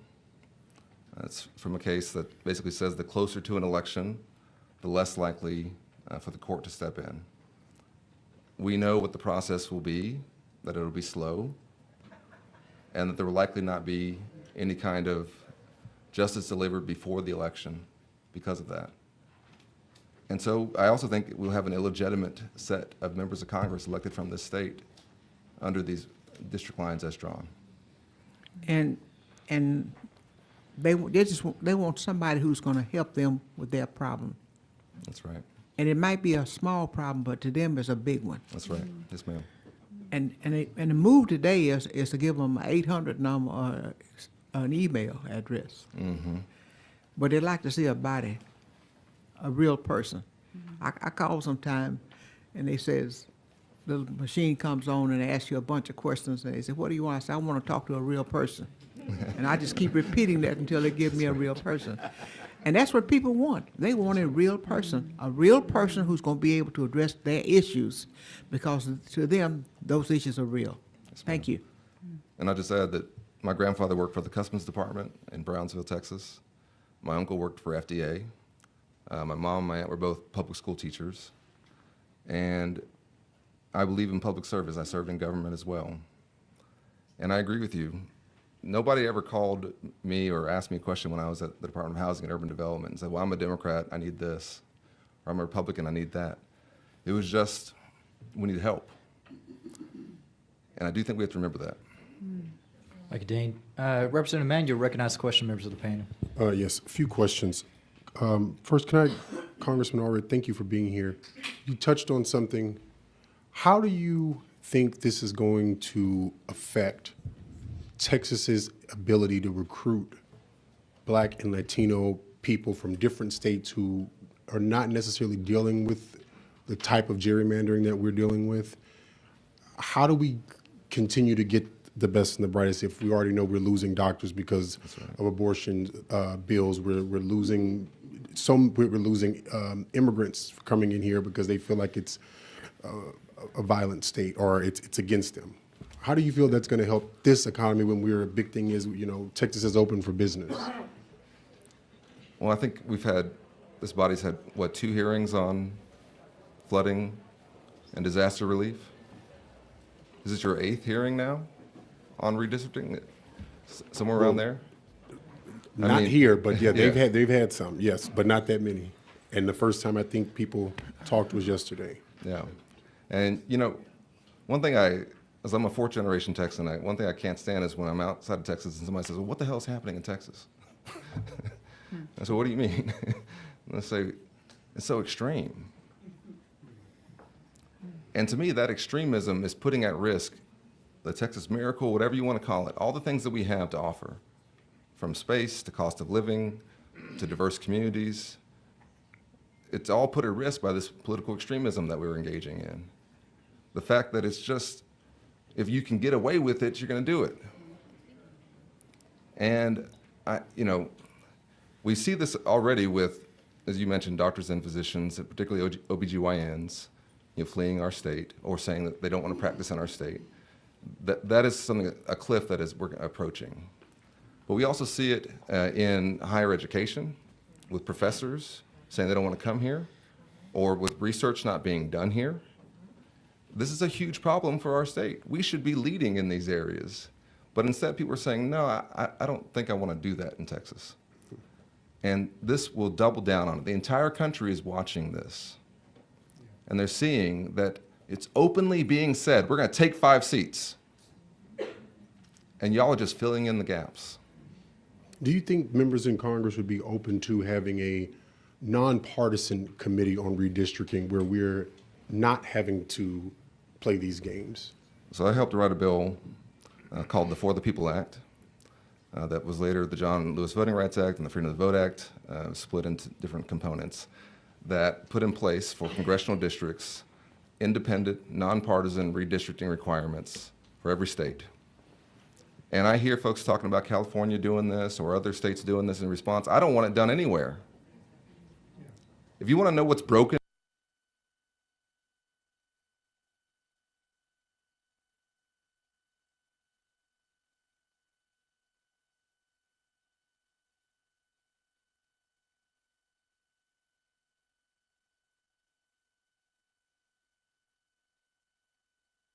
I do think it's important to note that they're trying to gerrymander the country so that we can prevent gerrymandering, so we can't prevent gerrymandering. Right. Given the ability, members of Congress will pass legislation, I will be a part of that, to ban this kind of gerrymandering. to put this out of the hands of folks who honestly have a self-interest in it. Voters should pick their representatives, not the other way around. And that capacity is there, and I think there's an interest in that. I think there's a hunger for that. But the problem is that we have a system that's so broken. And I'm telling y'all that if you were to reject this plan from the White House and say, you know what, we just drew our lines, what, 3 years ago, 4 years ago? The author of this bill, Representative Hunter, didn't you just do this 4 years ago? Or was it 3, 4? And you're doing it again? On what basis? And I've seen that we've changed our position in court. As a lawyer, I'm kind of interested in that. But you could also say no. You could also say, we've already done our maps. Come to us next time. And I think that would be the right thing to do. The last map was also a gerrymander. So we're gerrymandering a gerrymander. And I'm telling you, if you want to know what's broken in DC, if you want to know why we pass a handful of bills a year, or they pass a handful of bills a year, and why they have these massive packages they put together where it's 30 bills all crammed into one, it's this kind of stuff. It's broken the House. The House can't function. And then the Senate is broken because of the filibuster. And so then we end up with people feeling cynical, like it won't work. That's why I think it's important that we elect folks who believe in reforming these fundamental things and putting the power back in the hands of the people. Thank you. And then lastly, Pastor Haynes, I'm going to call you what I would say pastor, because that's what I call my pastor, pastor. We know that when you plant your harvest, the weeds will come up with the wheat. And what will happen will happen. But I think something is very important that people touch on and they don't realize. There are 2 congressional black districts that have historically been held by African American women for a very long time. Yeah. And those districts are suffering. One seat is vacant. The other one, yes, we have a great Congresswoman and Congresswoman Crockett, but people are still mourning the death, especially because it was so untimely, of Congresswoman Eddie Bernice Johnson. Yeah. And I don't think people understand how important these congressional seats and these state representative seats are to black people, because I think a lot of times think, oh, we're not intelligent enough to decide who we're going to vote for and all this other stuff. Can you explain the history of violence and how black people were consistently separated in your congressional district right now? Yeah. The fact, people missing buses, nurses not getting, whatever it is, because I think people need to understand what they are taking away from a community, because they don't want to call it racist, because I always say everybody wants to help black and brown people, but they don't want to listen to black and brown people tell them how to make their lives better, because it almost seems like we're not intelligent enough to make that decision. Can you explain what we're going to lose by breaking up that congressional district? Yeah, and I appreciate that question so much, because again, when you look at, and I want to go back to what you said about the history of those districts and the fact that because Barbara Jordan, because Sheila Jackson Lee, because Mickey Leland, because of, Sylvester Turner, services came to a community that had not only been ignored, but in so many instances had been victimized by violence. Be it economic violence, be it political violence, but the bottom line was these communities were not being heard. These communities were being harmed. And then they had representation. Then they had someone who not only listened to them, but responded to them. I think about the legendary Eddie Bernice Johnson and what she's thinking about what's happening right now in a body she once served in. And so it has to hurt her knowing that the services you talk about a servant leader. She was a servant leader there in District 30 in Dallas, and so much came to that community that had been ignored, that had been disrespected for so long, but because Eddie Bernice Johnson had a district. And here's the beautiful thing about Eddie Bernice Johnson, and I think it's very important that we don't forget what Congresswoman Crockett said earlier. It's really not about the person who gets elected, but the fact that the people actually have a voice. And because they have a voice, then they have a responsive person who is elected to serve them. And so now you have a marriage, as it were, between representation and those they represent, and their needs are met. That history that had been so ugly was solved once we saw the need to not crack and pack, but instead create opportunities for our communities to elect representatives. And again, here's the beautiful thing about this state and about this nation. It's not even about color so much as it is about your character and your competence. We love to misquote King, judged by the color of your skin, content of character, not color of skin, to use it as justification to do what King was not talking about. And so again, I get back to what you said. There's an ugly history that has been overcome by redistricting that actually gave the voice back to the people. And so for us to go against that right now is a violation of a legacy of fighting for justice.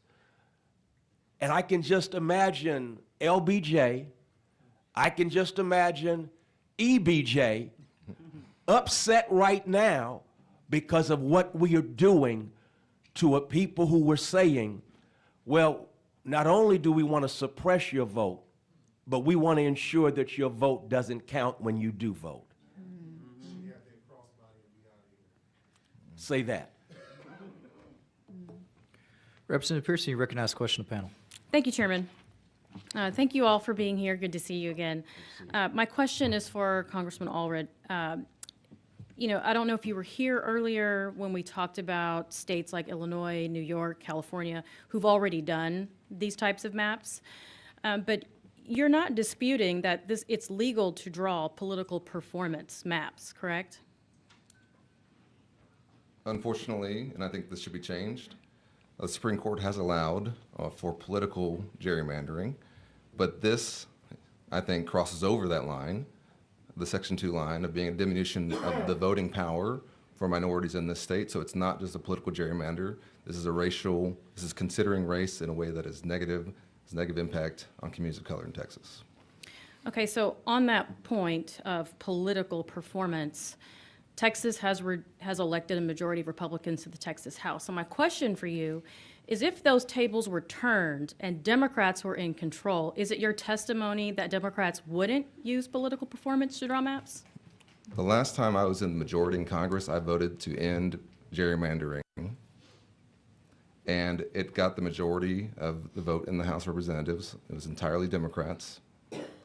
And so I would say that my goal, and I think the goal of the folks who I would help lead and that I know, is that we would put an end to this nonsense. And so, yes, I think my testimony is that I believe that we would put in place an independent system. I'm not a member of the Texas House, but that would be the goal, yes. I appreciate your answer, and I'm just going to set you aside and just focus on political party for a moment. Do you believe Democrats would not use political performance in drawing maps had they been in charge?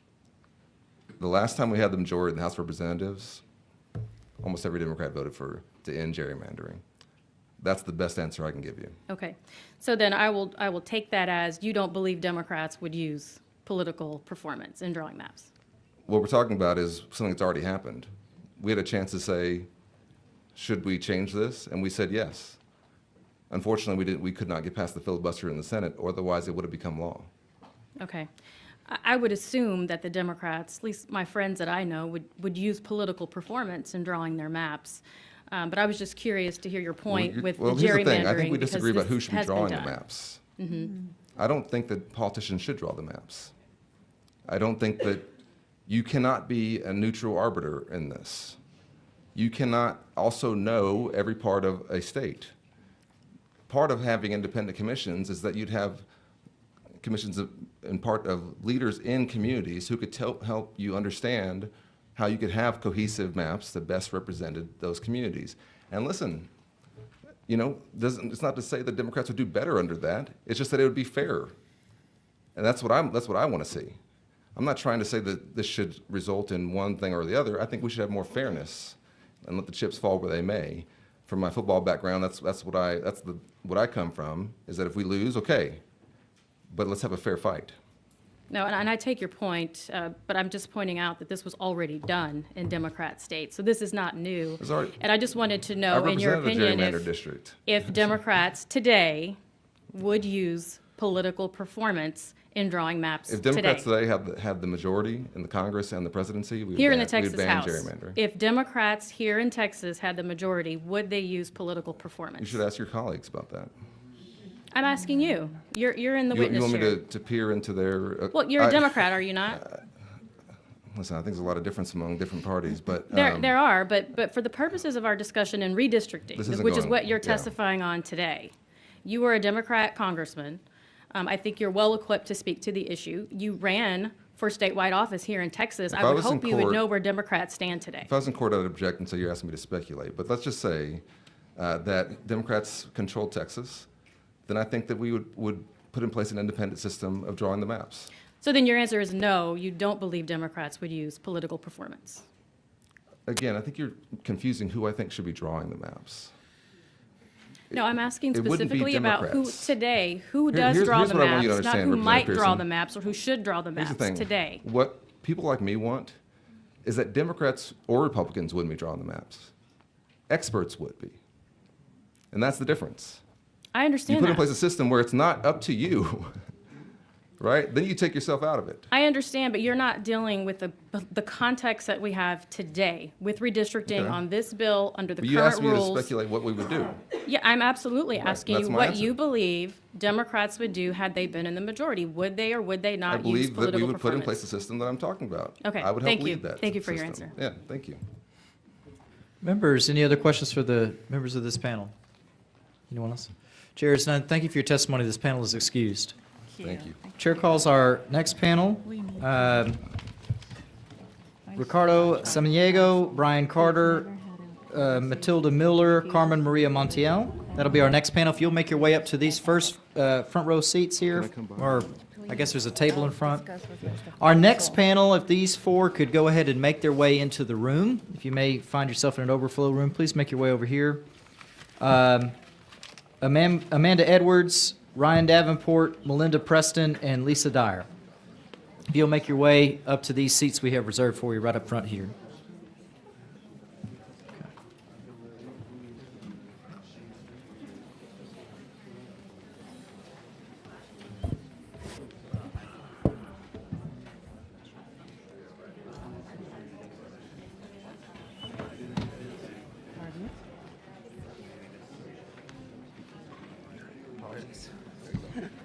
Thank you. A little cramped in here.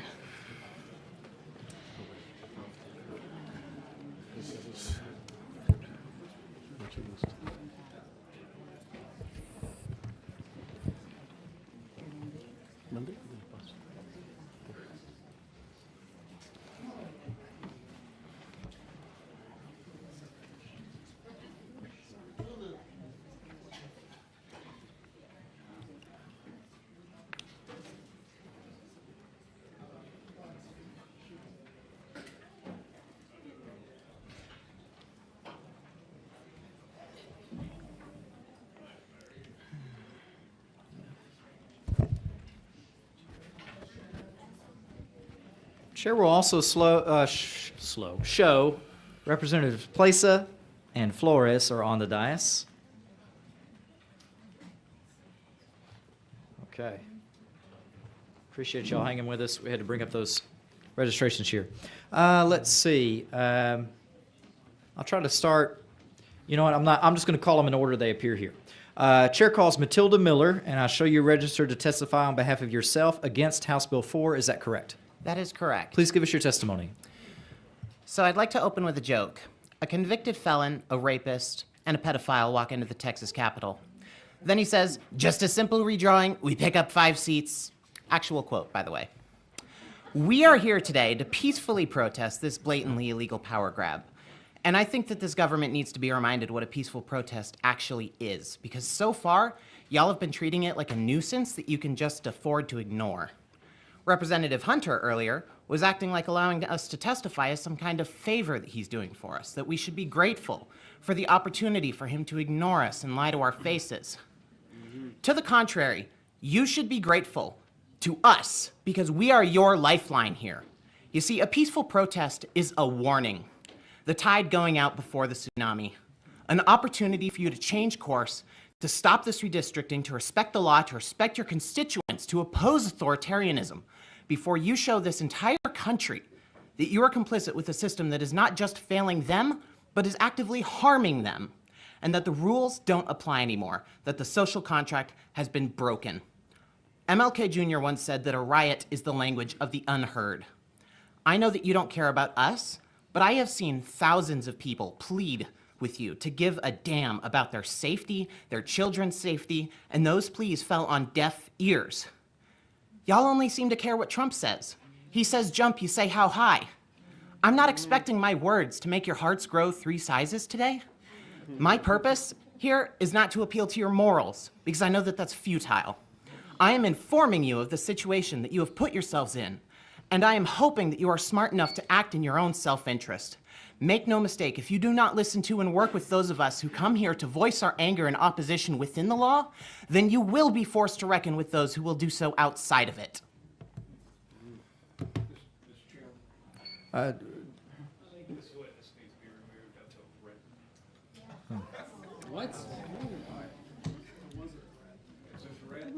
Describing sociological phenomenons is not a threat. I'm sorry, Mr. Miller? Do I need to show you my ID? All right, The legally issued one The from the witness state will of yield. Texas? Witness will yield. Okay. Go on, finish the testimony of the panel. Chair calls Carmen Maria Montiel. Show you registered to testify on behalf of yourself for House Bill 4, is that correct? That's correct. For the bill, but against the map. I'm sorry, Mr. Chairman. The witness sits here and continues to stare at me. I'm sorry, do you feel bad that I'm looking at you while you're working? It's just that you're unruly, and that is against the rules.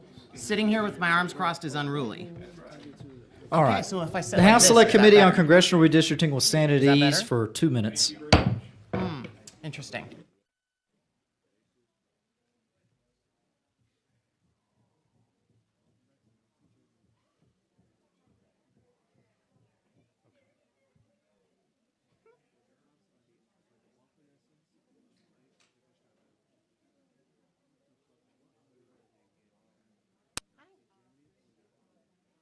Oh, I'll probably see you at Stand Down later this year. Yeah.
It's 3:35 p.m. It is now 3:37 p.m. The House Select Committee on Congressional Redistricting will come back to order. The chair will just admonish everyone. that let's just remain respectful, kind, and courteous, even when we have very, very passionate disagreements about the issue. If all would refrain from any type of statements that appear or have as an iteration a threat of any type of bodily harm or anything like that, of course, political retribution or what your position is on any political issue, that's a free speech. So, but the chair would just, let's all be cool. Ms. Montiel, we hadn't come to your testimony. Now, I showed you registered to testify as Carmen Maria Montiel on behalf of yourself for House Bill 4. Is that correct? Yeah, I want redistricting, but not this map. Okay. Well, in that case, because you're against this map and that's all the bill is, I need to update your registration to be against House Bill 4. Is that okay? That's okay. We're going to update your registration at this time. In 1 sec, we're going to do that.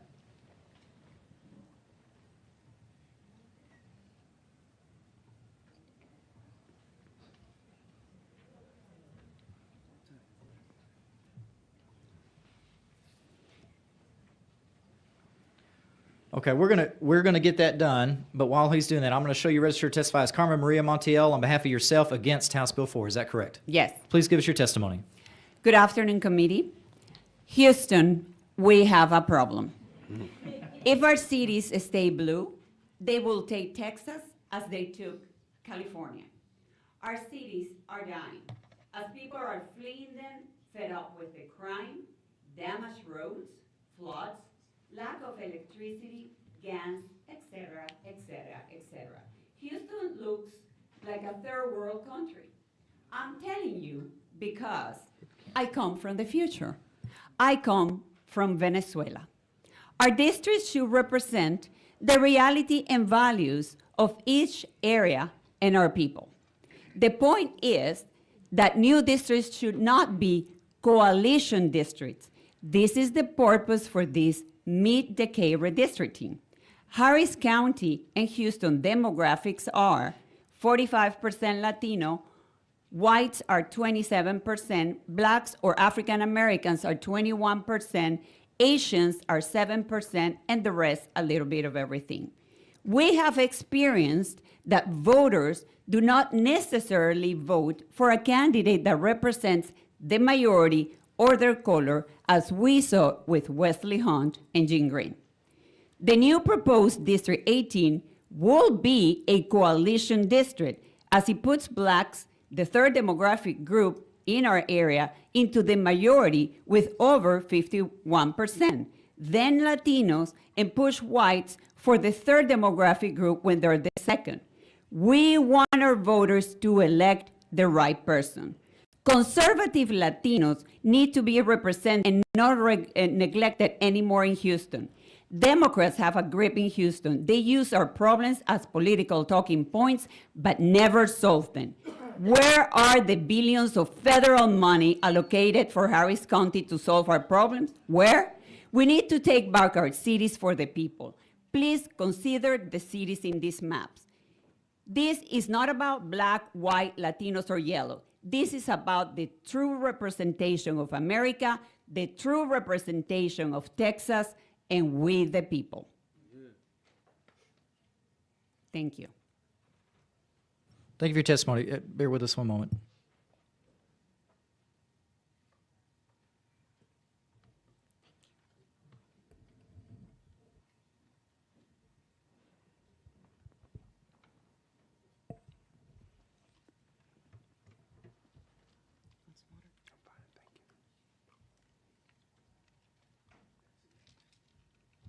Okay, Chair calls Brian Carter. I'll show you registered to testify as Brian Carter on behalf of yourself against House Bill 4. Is that correct? Correct.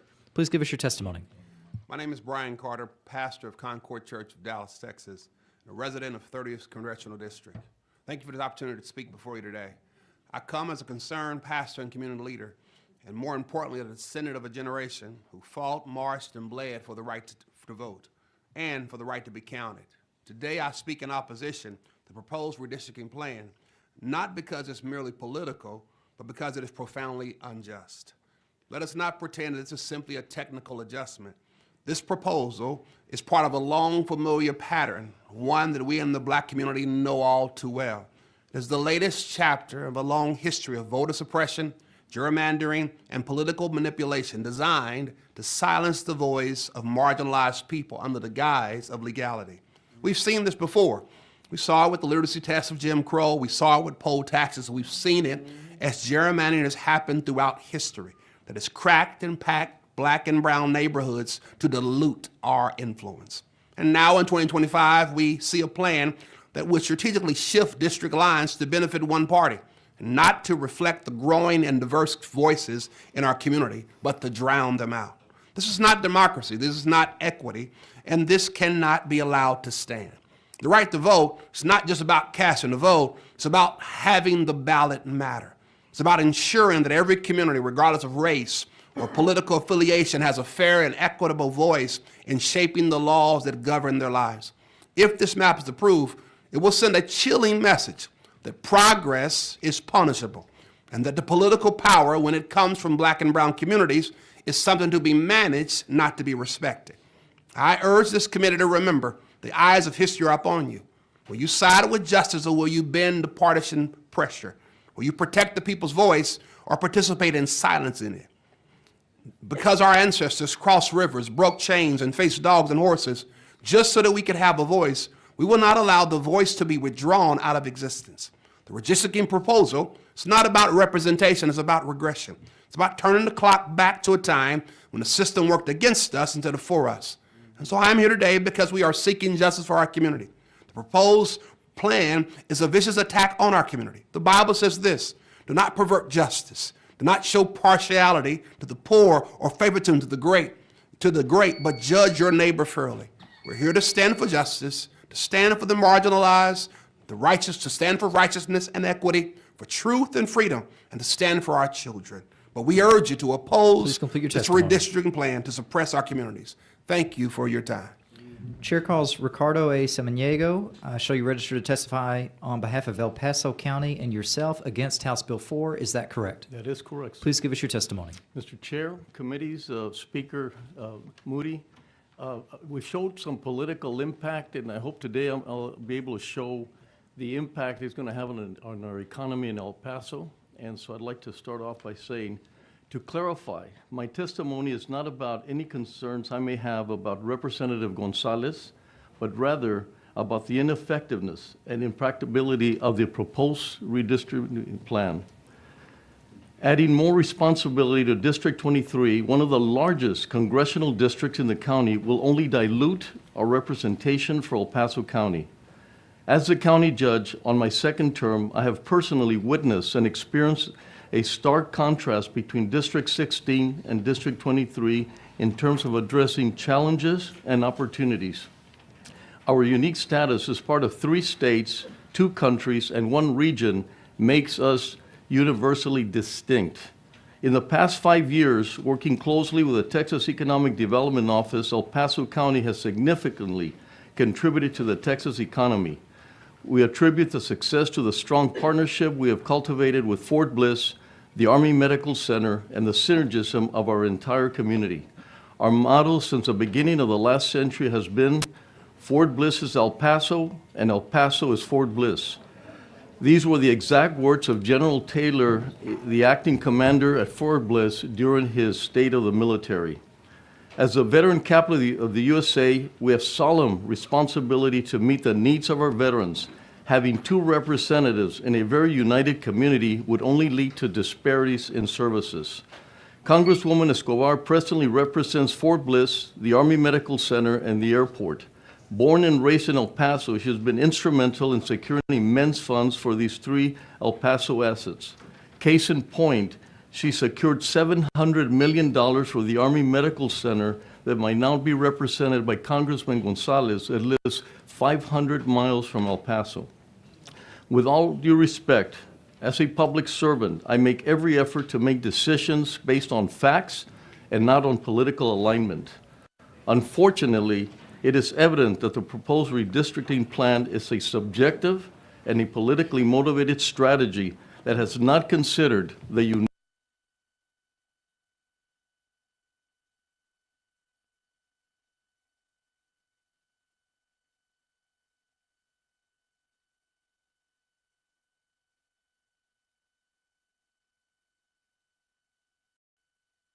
churches are going to be mobilizing and getting ready for this fight?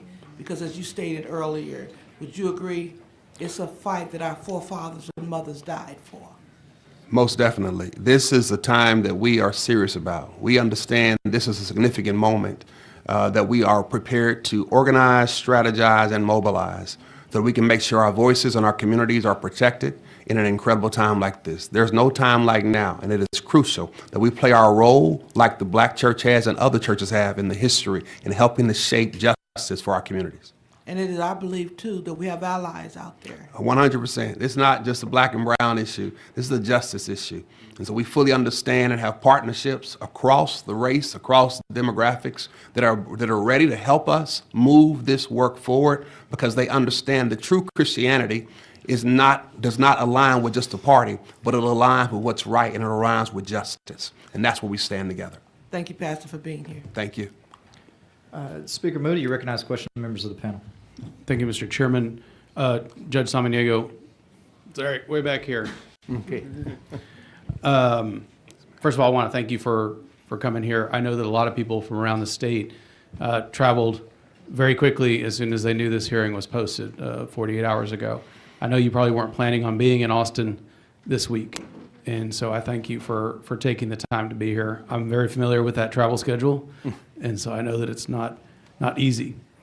And I do want to kind of crystallize what you highlighted in your testimony, because what you're referring to is under the current maps that we're operating under, Congressional District 16, which is represented by an El Paso-based member, Veronica Escobar, includes the El Paso International Airport, Fort Bliss, the Army Medical Center, I think the newly under construction facility that you referenced. And under the proposed map that we've just seen this week, all of those assets, and I think Congresswoman Crockett talked about this earlier, talking about economic drivers and economic engines, right? All of those assets I just listed would no longer be in Congressional District 16. Is that correct? That is correct. Okay, and that's what you're really drilling down to in your testimony. I do want to talk about this, and I appreciate everybody's indulgence here. Now, my good friend and colleague Josie Garcia sitting in front of me always refers to her hometown of San Antonio as Military City, USA. You referenced in your testimony that, and under your leadership, El Paso is now known as the Veterans Capital of the USA. That is correct. And I want you to tell the committee why. What does it mean for our community to be Veterans Capital of the USA, and how is that threatened by the proposed map that we have in front of us? Well, first of all, as you see in our logo, you've got the woman right in the middle. We had been a little dismissive of all their contributions. But being the Veterans Capital of the USA has put a lot of pressure on us and accountability, because if we do anything less than perfect for our veterans, trying to close the gaps, trying to recognize our veterans, that means that other communities will feel that that's what they have to do. So we have become pretty much the benchmark.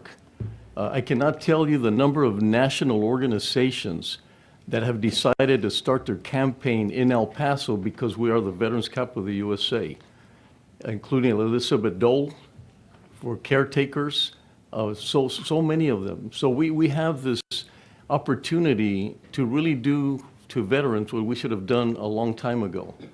And by this disruption, you're going to have individuals that are working in Fort Bliss and their families working at a different district. The ability to be able to focus properly and do the benefits properly, it really means that you have to understand our community, our culture, and the distance. And I think more than anyone, Representative Moody, that you understand that distance has been very, very difficult for us. I was in a meeting one time with for economic development from Texas, and no one had been to El Paso. And so we're very independent. We got pounded. We get pounded by unfunded mandates. We get pounded by carrying the burden of the federal government on immigration issues. And now we're going to get pounded on an economic that we have worked so hard for. And one of the reasons that we're very successful is that we have 50,000 veterans in El Paso. And they're leaders, they're individuals that contribute to the economy. And so this kind of reputation that we have about treating veterans. One of the best things I heard from General Taylor is that before we started the Veterans Capital of the United States, recruitment in El Paso was down.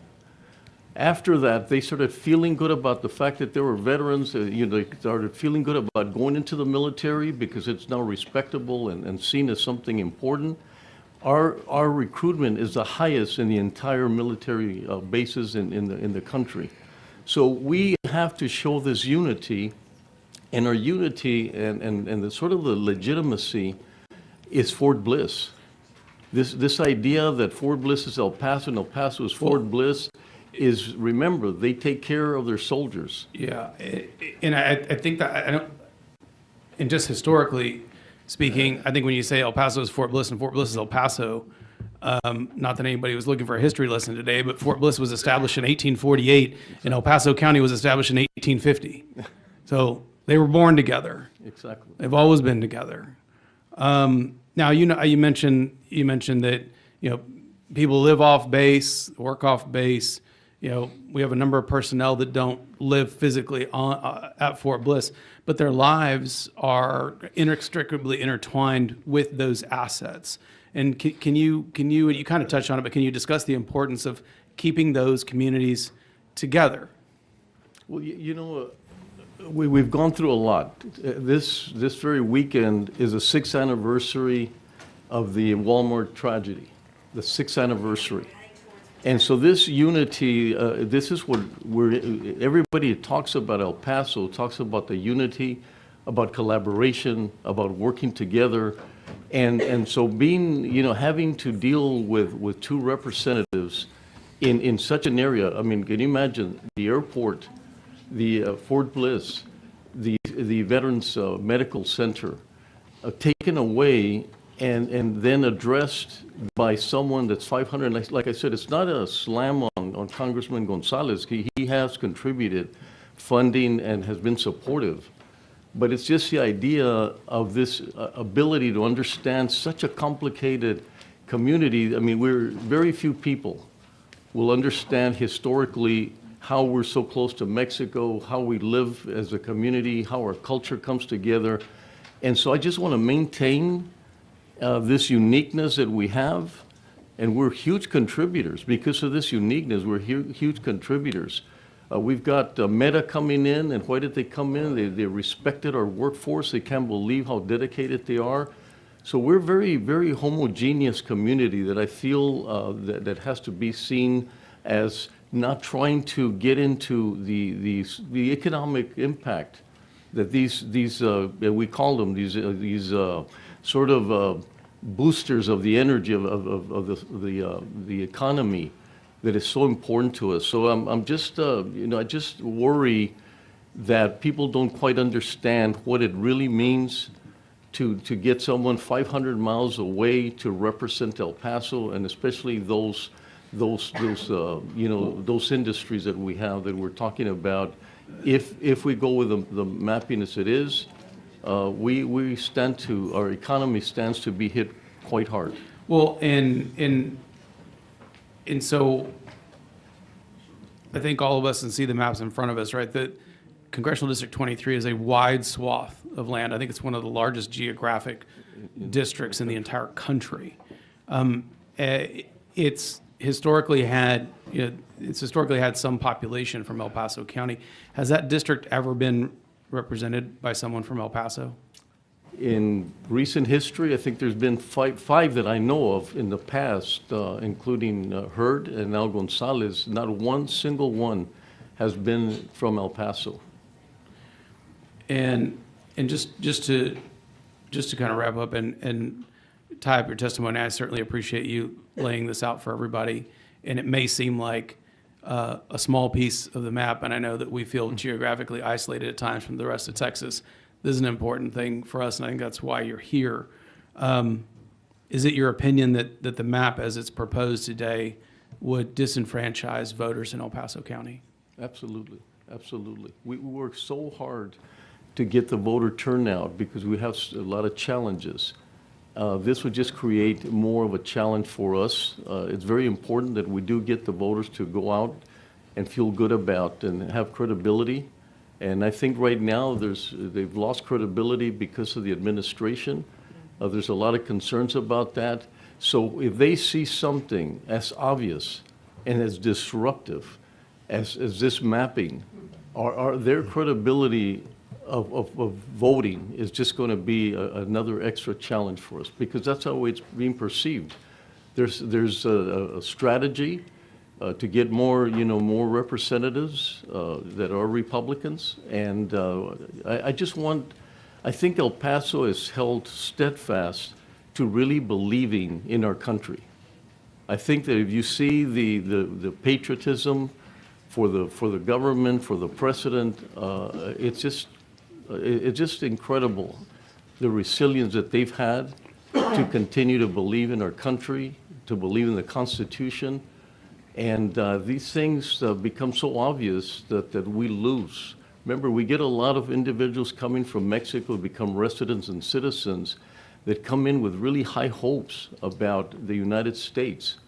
And we want it to continue to be like that. But when you do something as obvious as what is happening today, and right in front of yourself, I mean, you see the map. I mean, if I said nothing but show you the map and show you a little square of Congresswoman Escobar, an incredible congresswoman, her district being shrunk, and one of the largest districts in the country growing, what does that say? What kind of hope or what kind of confidence can our constituents have on our Constitution and in our government? So I urge you, I encourage you to do the right thing, not only for all the things that we've discussed, but for the credibility of our Constitution and the credibility of our country and the basis of why we're here and why we're free. Judge, thank you very much. I really appreciate you taking the time to be here. Thank you. Members, any other questions to this panel? Chair will show Representative Simmons on the dais with us. Thank you for your testimony. This panel is excused. At this time, we need to change out our court reporters. We thank her for her service. The House Select Committee on Congressional Redistricting will stand at ease for 10 minutes. Time is 3:59 p.m.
The time is 4:15 p.m. The House Select Committee on Congressional Redistricting will come to order.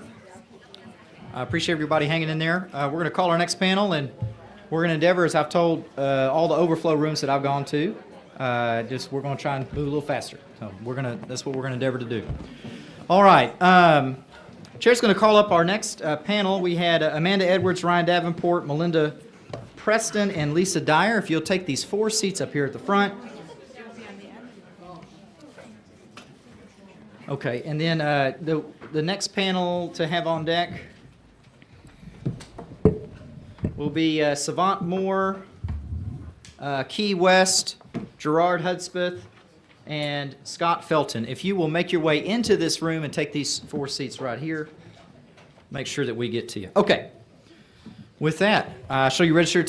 Good to see you again. Show you registered to testify as Amanda Edwards on behalf of yourself against House Bill 4. Is that correct? Correct. And we have you registered twice. Is it okay if we delete your duplicate registration? Yes, it is. We will do so. I'm going to make a note of that.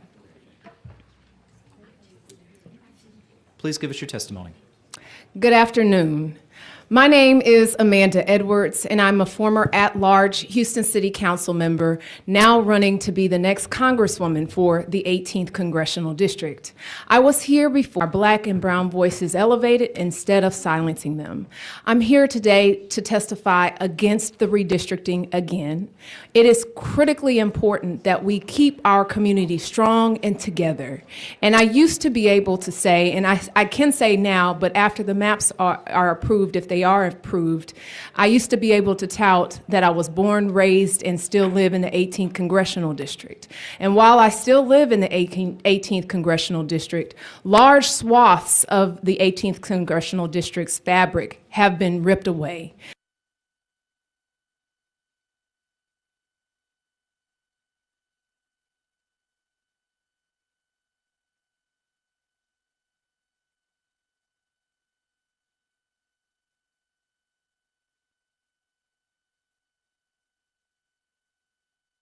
In the 18th Congressional District, we come from a rich legacy of service. The strong leadership of Barbara Jordan, Mickey Leland, Craig Washington, Sheila Jackson Lee, Sylvester Turner, all of whom fought for people and fought for justice and instilled pride in the community.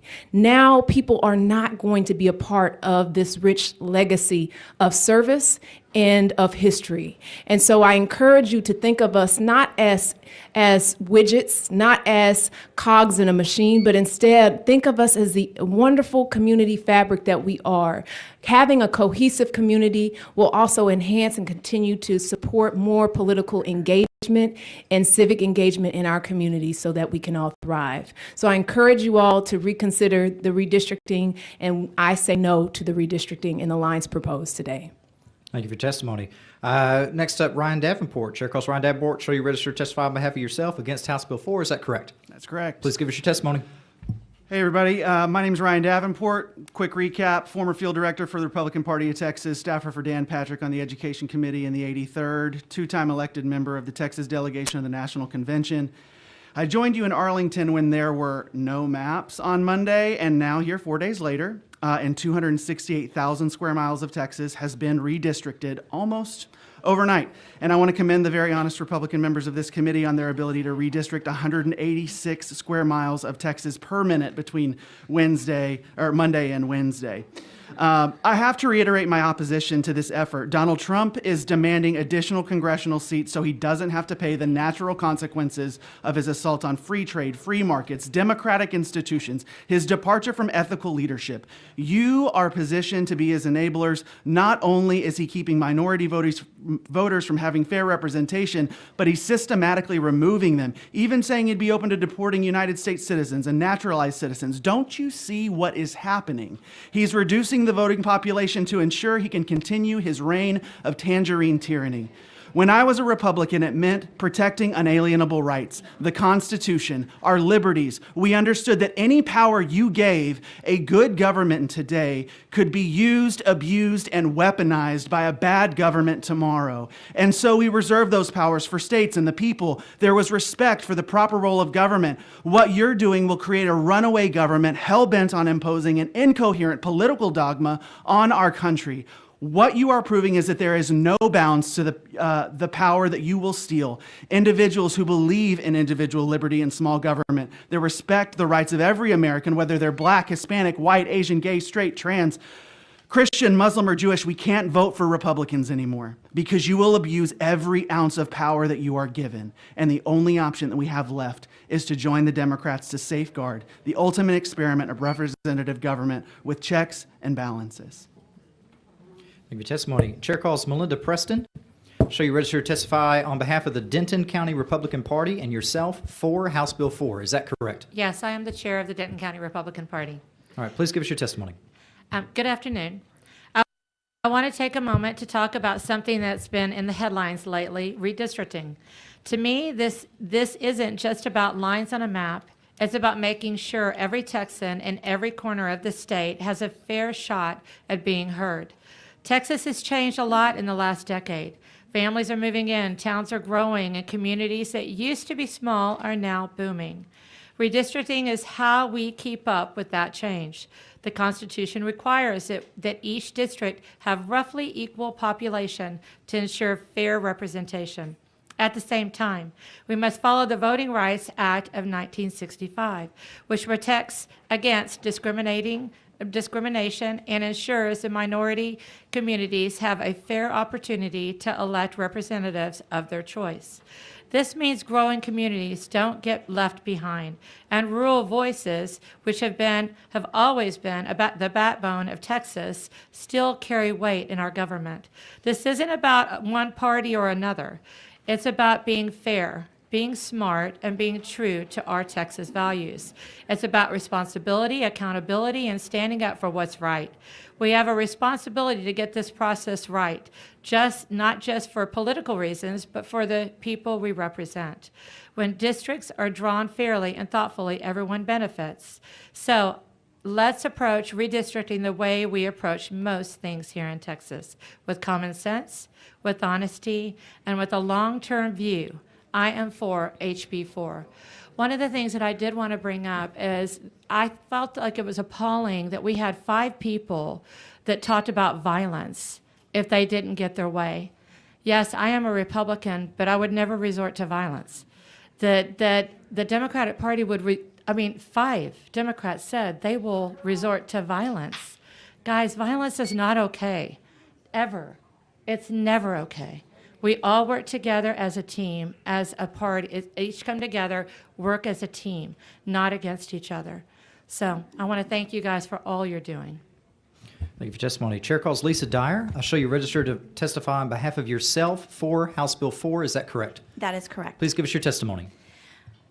Good evening or good afternoon. Thank you for all that you do for the state of Texas and for the citizens.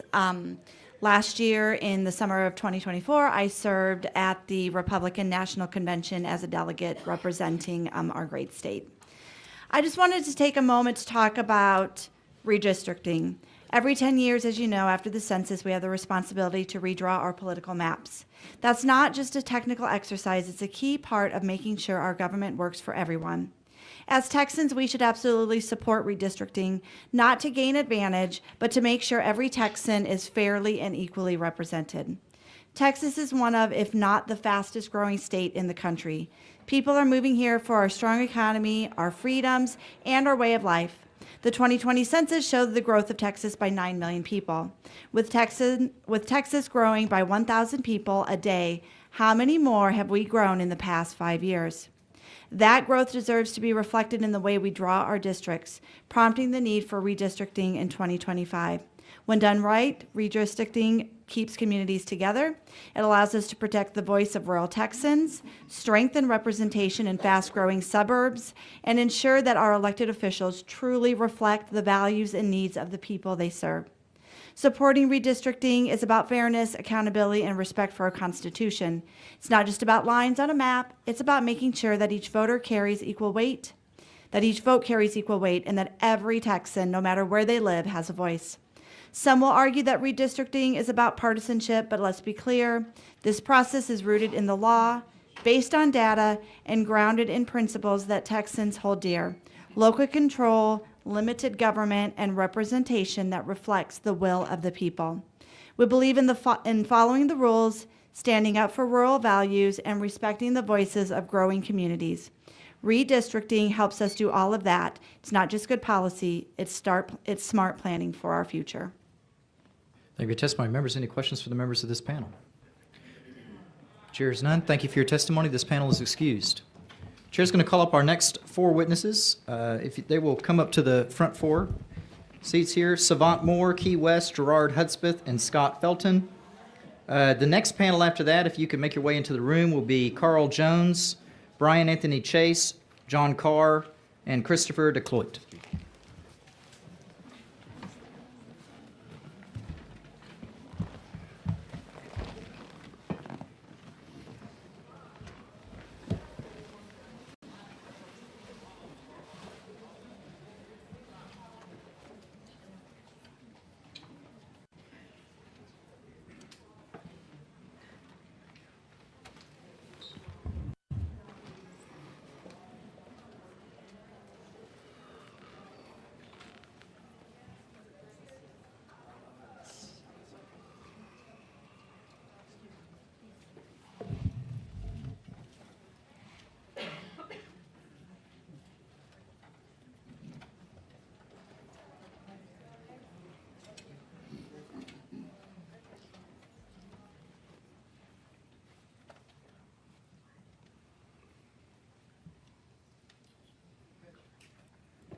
Chair is going to call Gerard Hudspeth. Show you registered to testify on behalf of yourself for House Bill 4. Is that correct?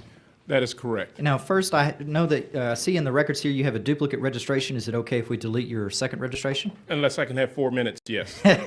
All right, that's a clever one. Trying to hack the system. Chair will delete the second registration. Mr. Hudspeth, you recognize. Please give us your testimony. Thank you, Chair. I am Gerard Hudspeth, Mayor of the City of Denton, and I am here to speak in favor of this House redistricting legislation in my personal capacity.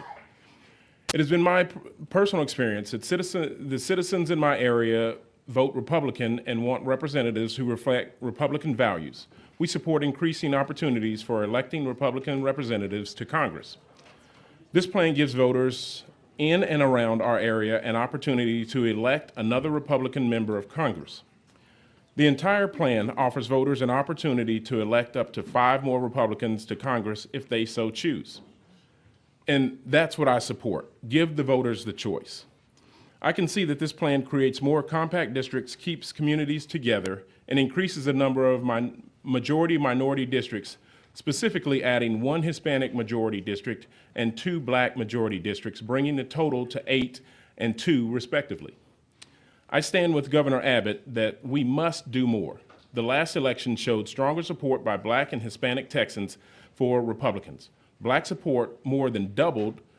A majority of Texas Hispanics voted Republican for president, but historic lines did not allow for that to translate into the congressional districts and their representation. And that is at this important time in history, Texas must do everything we can, and this bill is an important step. And I'll say that as the first Black mayor elected to the city of Denton. So if I just went on and said, hey, it's never been done, it can't be done, then that wouldn't be the case. You get out, you connect with people, and you tell your story, they connect, and it resonates with people. That's been my lived experience there in the city of Denton. Thank you for your testimony, Mayor. Chair calls Savant Moore. Shall you register to testify as Savant Moore on behalf of yourself against House Bill 4? Is that correct? Yes. Please give us your testimony. Chairman and members of the committee, my name is Savant Moore. I'm a father, a community leader, a preacher, and a proud Texan who's watched his district get turned too much. This new proposed map doesn't just redraw lines, it erases lives, connections, and representation. For a year and a half, my community has no congressperson. Now, instead of restoring what was taken, you're giving us a completely different district. Turned too much. How did we go from Congressional District 18, where I live 1 block from Sheila Jackson Lee's office, to CD 29? That's not representation, that's manipulation. Chairman, you sponsored the 10 Commandments being put in our schools. So let me ask you plainly, preacher to preacher, how does this committee justify breaking one of those very commandments? Thou shalt not steal. Because what you've done is steal. You've stolen my district. You already stole my school district. You've stolen our congressional voice. You've stolen the community's connection to his own future. And just like the rich man who looked up and saw Lazarus in the bosom of Abraham, I pray you don't have to look back on this and wish you had warned your brothers. You have an opportunity right now to tell them this is wrong. It's not just about lines on a map. It's about the people who live within them. And we're not invisible. We vote, we pray, we serve, and we demand to be seen and respected. My congressional district should not be different. And as an 11 Bravo former Ranger, I should not come back to America and have to fight for representation in Texas. And if you are truly a Christian, today, don't stop at 10 hours. Let all the hundreds of people that are waiting stay to 3 o'clock. Yes, you only make $13 an hour, but we are privileged to be here. And happy birthday to my mother. She turned 79 today, and I'm missing it because I came here to talk to you. God bless you, and God bless Texas. Thank you, Mr. Moore. We wish your mother a happy birthday.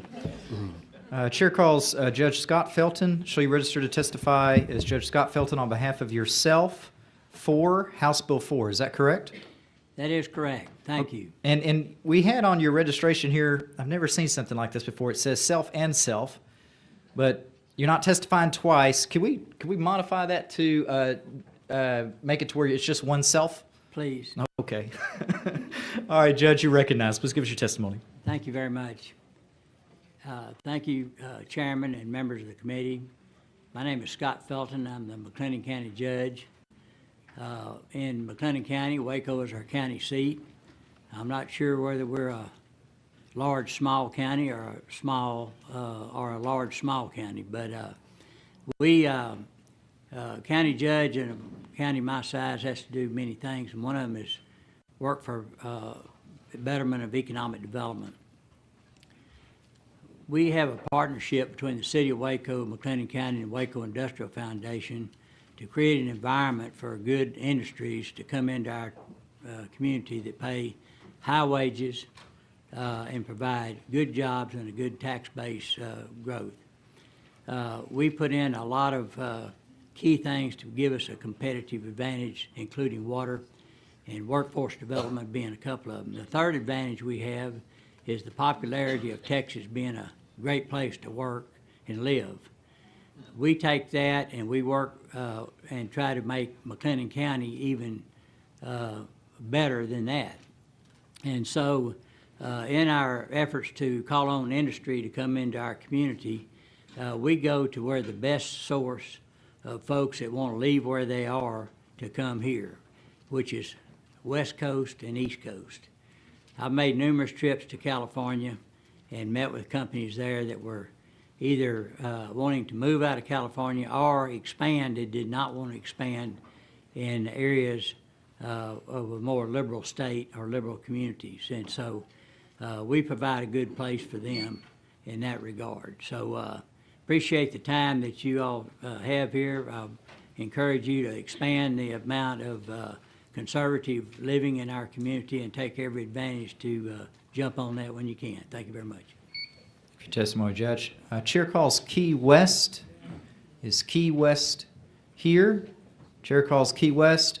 Chair will show Key West registered to testify on behalf of himself against House Bill 4, herself, thank you for the correction, herself, but not testifying against House Bill 4. Okay. Members, any questions for the members of this panel? Hearing none, thank you all for coming here today. Mr. Moore, Go call your mom, tell her happy birthday. Panel's excused.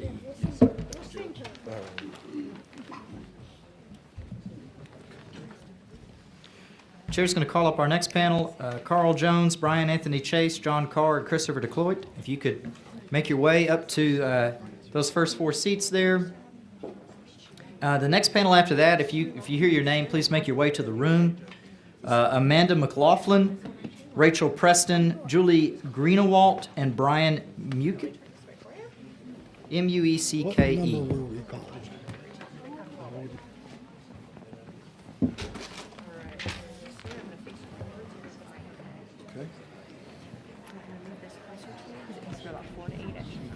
Okay.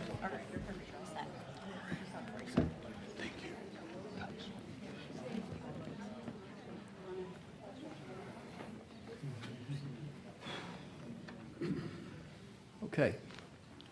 Mr. Chase, I'm going to call you first. Under our rules, in Rule 4, Section 20F, the committee shall inform a witness who is visually impaired which members of the committee are present.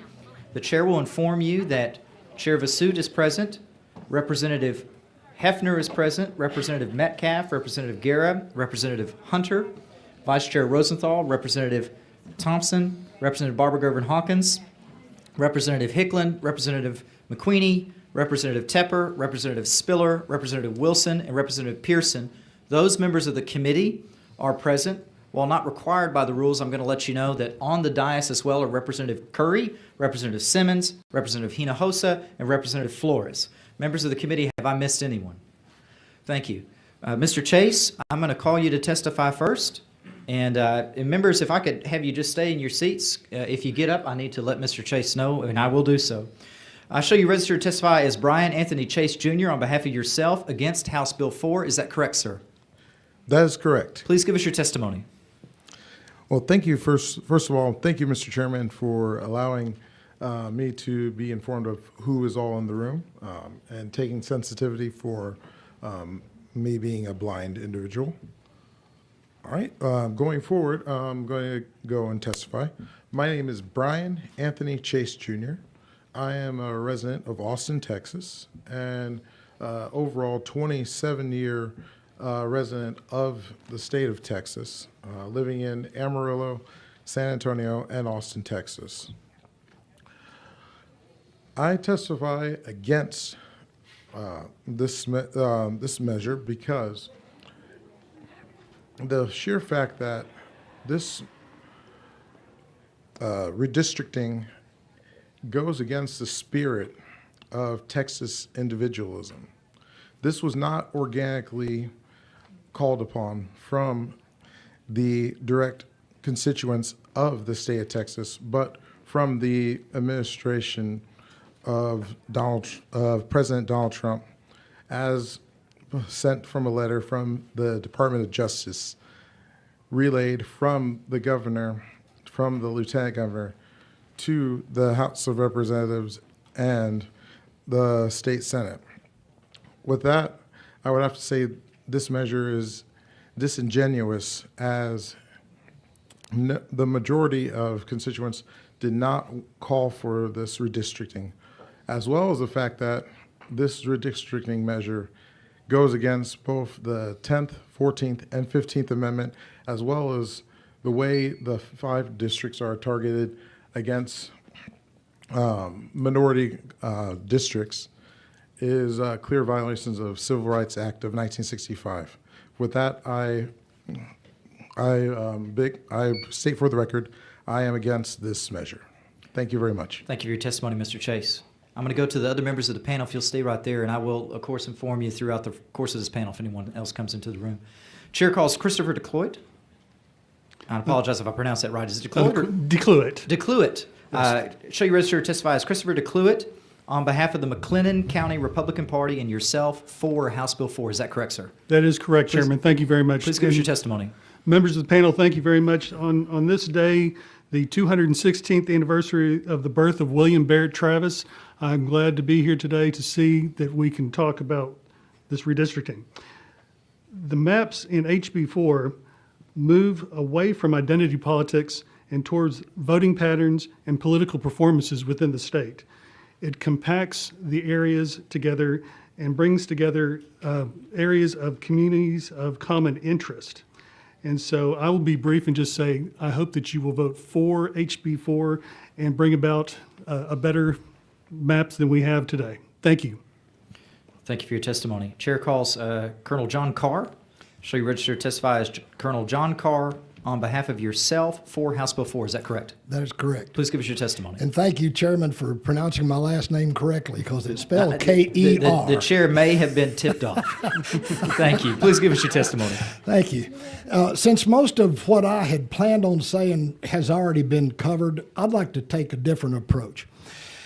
When I joined the Army as a buck private, I retired as a full colonel 39 years and 7 months later. I'm a combat veteran of Vietnam, and I'm a combat veteran of Iraq. I was part of the initial invasion in Iraq, and I'm proud to serve our nation. I'm proud to serve this state in a capacity on the SREC, although I'm here in my individual capacity. But I've heard from those opposed to this House bill some assumptions that I think need to be corrected. In the Army, we learned several sayings to guide us, one of which was, assumptions make an ass out of you and me. Some of the assumptions that were made today fall into that category. The first one being that if we adopt this map, that it's going to disenfranchise anybody. It's not going to disenfranchise a soul.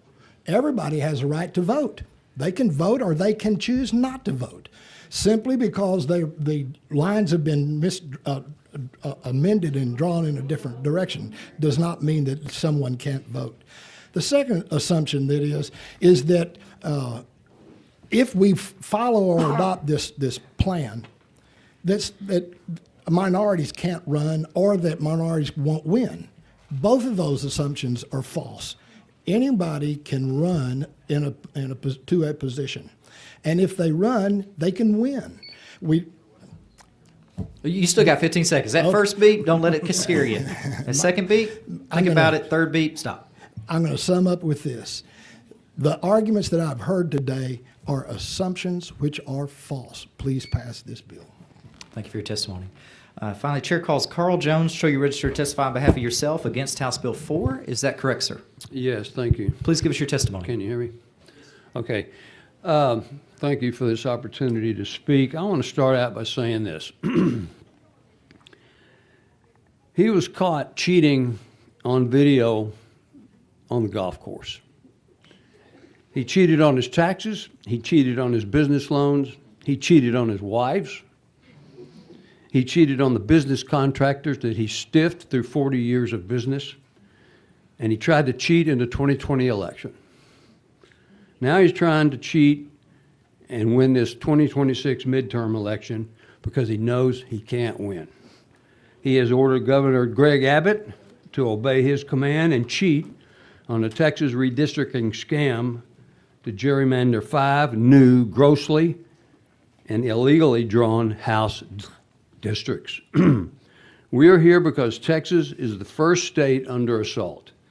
If Texas House Republicans bow down to Trump like Abbott did, the other red states will follow. And if they do that, then America will be under assault. To me, House Republicans, in this case, are like a bunch of buzzards on the fence, waiting to swoop down on a dying carcass of democracy and feed on that. America is a democratic republic, and it's being dismantled daily by Donald Trump. Every single House Republican is under assault by Trump and Abbott. They are telling you that your integrity, your honor, and your duty is for sale, and he is the buyer. And if you obey, you will be rewarded by not being primaried. And if you stand up to him and say no, you will be punished and primaried. And it's that diabolical, it's that simple. In other words, and I don't say this lightly, in other words, he's asking each of you to be one, pardon this word, I mean it in a philosophical way, not a sexual way, but he's asking every one of the Republican representatives in this room to be one of his prostitutes. And I believe that. And if we let him do that, you're going to pay for that with your honor, your integrity, and your duty. We already have a governor and a lieutenant governor and an attorney general who are eager to be one of those kind of people. Please complete your testimony. And the last word I want to make is this. We have an attorney general who's such a fan of Donald Trump as he's even emulated by cheating on his wife. So I want to stop right there and make this message. Please do not pass this diabolical redistricting bill. Thank you. Thank you for your testimony, Mr. Jones. Mr. Chase, I want to inform you that Representative Josie Garcia arrived in the room on the dais halfway through Mr. Jones's testimony. Members, have I missed anyone that's present? Okay. Members, any questions for the members of this panel? The chair hears none. Thank you all for your testimony. This panel is excused. Thank you. Chair will call our next panel. Amanda McLaughlin, Rachel Preston, Julie Greenewalt, and Brian M-U-E-C-K-E, Mook. Apologize if I mispronounced that. Our next panel after that will be Benjamin Flores, Felicia Martin, Ken Moore, and George Vachnis, V-A-C-H-N-I-S. If those last four will make their way into the room and be ready so that when we call them, they'll be present. Okay. All right. Chair will call Rachel Preston. Show you registered to testify on behalf of yourself against House Bill 4. Is that correct? Yes, sir, that's correct. Please give us your testimony. My name is Rachel Preston. I'm a public school teacher in the Austin area testifying on my own behalf against HB 4. The changes in this map target communities of color and representatives of color, all in the guise of taking action against racism while furthering race-based voter disenfranchisement. I'm against any changes at this current time and request that redistricting wait until data is received from the 2030 census. I urge you to stop considering redistricting in light of the nominal 100% opposition to redistricting. I also urge you to establish an independent redistricting commission to safeguard against political gerrymandering. I ask you to please spend the resources allocated for this special session to help with disaster relief and prevention, and if there's time after, other priorities should be taken up. To the Democrats in our legislature, you have my full support to use any and all tools to stop the enactment of this or other harmful legislation. Please keep questioning, keep listening, keep resisting, and when that doesn't work, please break quorum. To the Republicans here and elsewhere, I thank you for providing a masterclass for students on what not to do. I hope my students learn that being a citizen doesn't mean following along in blind allegiance, that it means being informed and engaging.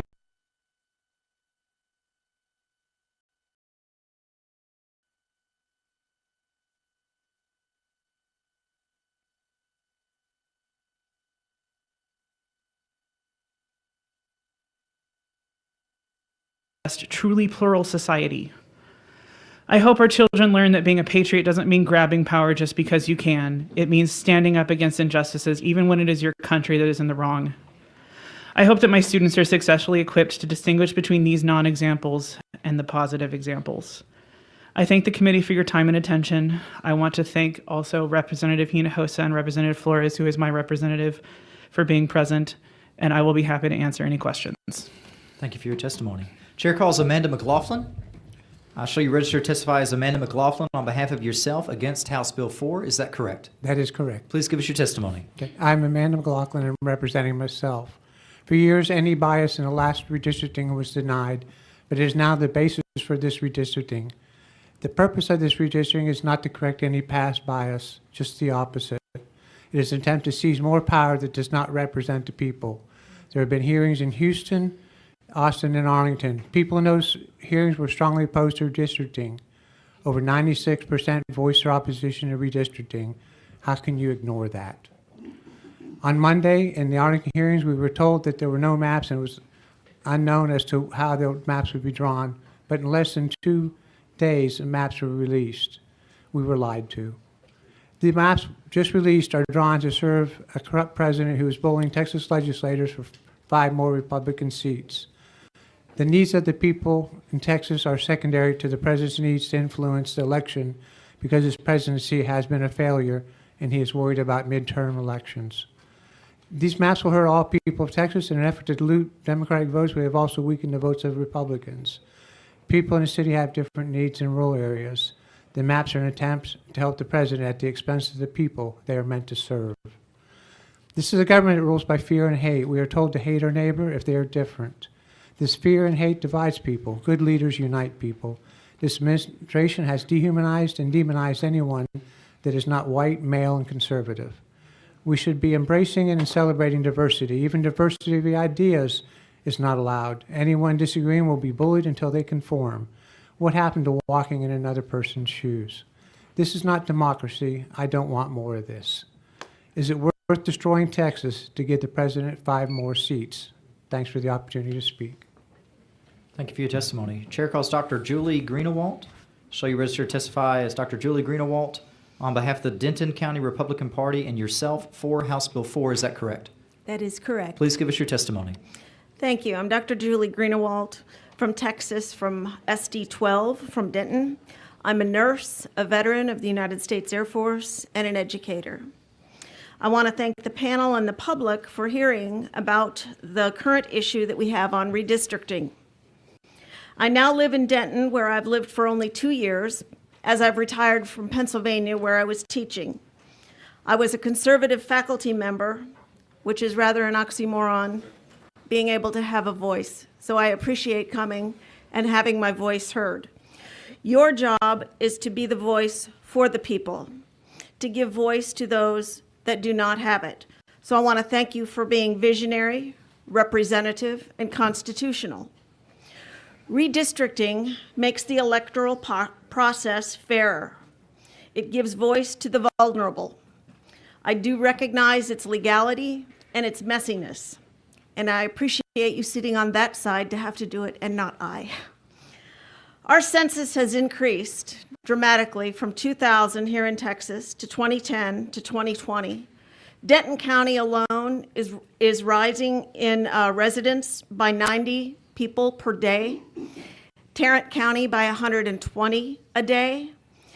And in Texas, from July 1st, 2023 to 2024, Texas increased its population by 563,000 residents to where we now show over 31 million residents in Texas. I support recognizing the Texas boom by supporting redistricting. Redistricting gives fairness, voice, representation, accountability, and transparency to the people. I hypothesize to you that this was not a hurry-up measure. I suggest that this may in fact be an unforeseeable consequence to actions that were taken during COVID. So no, I don't believe this is a rapid response to actions that were initiated well over 3 years ago. This is a response to all those relocating to the sanctuary of Texas where we can live out our values. I leave you with my voice that supports redistricting for the Texas Congress. I yield back. Thank you. Thank you for your testimony. Chair calls Brian Muecke, M-U-E-C-K-A-E, calls Brian Muecke. Shall you him register to testify on behalf of himself for House Bill 4, but not testifying. Okay, members, any questions for the members of this panel? Dean Thompson, you're so recognized. I want to thank you for having a teacher. And you found your way to Texas. I did. I got here as soon as I could. Good. I heard you say that your area increases about 90 persons per day? Correct. Okay. We know what the census were in 2021. Do you know what they are today? I looked at the statistics, but I don't recall them off the top of my head. So statewide, you don't have an idea of what the census may have been since 2021? I believe it went from like from 2000 to 2010. I want to say possibly by about 3,000 it increased, and then it 3 million. I'm talking about statewide. Million. And then it increased again by 9 million. So it is increasing dramatically every time. And my concern is that if we wait until 2030 to redistrict, as is protocol, that you are disenfranchising a lot of people that are relocating here and not addressing their voice to be heard to you all. You know, you may have a point. We probably ought to redistrict every year. Well, if y'all would be up to it, that would probably be the fairest thing to do, but I do believe that it is messy and uncomfortable. Members, any other questions for the members of this panel? The chair hears none. Thank you for your testimony. This panel is excused. Chair is going to call up our next panel. Benjamin Flores, Felicia Martin, Ken Moore, and George Vacris. If you could come up to these first 4 seats. Our next panel after that will be David Yakubian, Danielle Ayes, A-Y-E-S, Melinda Akowski, and Raymond Hamden. If you could make your way into this room and be ready.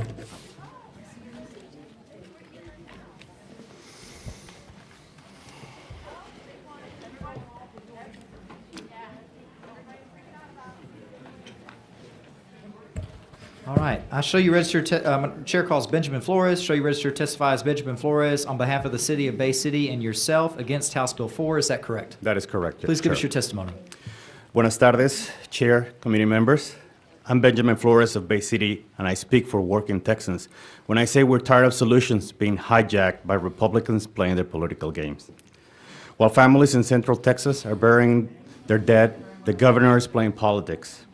More than 130 Texans died, families lost everything, and communities are still underwater. And what is Greg Abbott's priority? Rigging the vote. So while legal, we shouldn't be here today. 18 items are on this special session's agenda, and flood relief should be items 1 through 17. The Republican majority is focused on redistricting and hemp.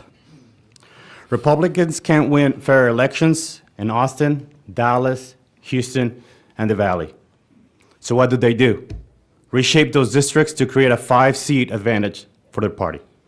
And this isn't politics as usual. This is democracy being assaulted to serve a president who demands the protection of a Republican-controlled Congress. 5 new seats. I thought he was super popular, though.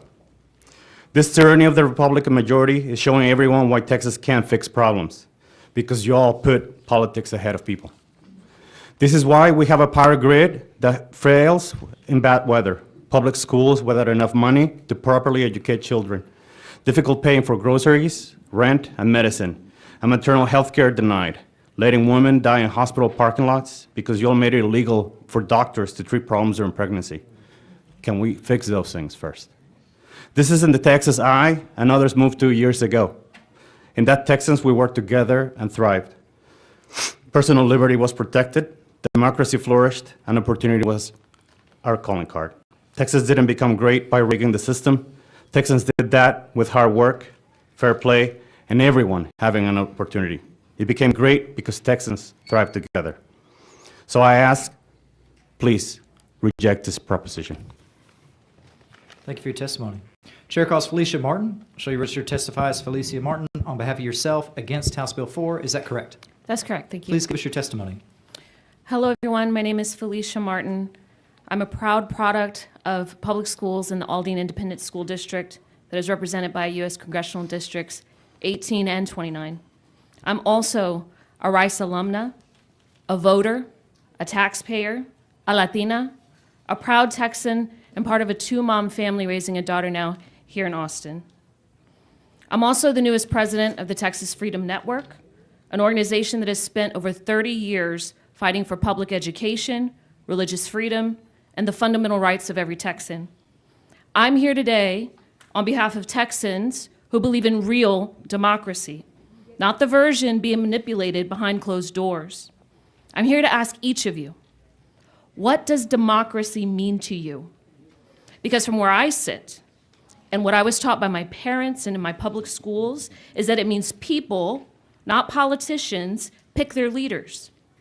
It means our government serves the public good, not self-interest and self-preservation. It means prioritizing funding to address the devastating floods we just experienced instead of calling a special session out of fear to cling to power. It means transparency, public input, fair representation. It means showing up for the people of this state, not just for your own party's survival.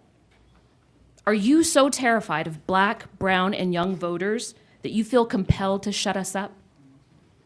Because this mid-decade redistricting is unjust and yet another disgusting example of this state's history of silencing and discriminating against voters like me. And you know it. It's not about data. It's not about fairness. It's about Donald Trump, a corrupt Department of Justice, and a power grab in Texas, pure and simple. So ask yourselves, legislators, what does democracy mean to you? Because we're watching, we're organizing, and we will not be erased. Thank you for your testimony. Ms. Martin, you had referenced the Texas Freedom Network. I saw in your occupation of your registration, you listed self and Texas Freedom Network. Are you testifying here today only on behalf of yourself, or are you testifying here on behalf of the Texas Freedom Network as well? Both. Okay. Do we have your permission to update your registration to list you as testifying on behalf of the Texas Freedom Network and self? Absolutely. Okay, we're going to make that change momentarily.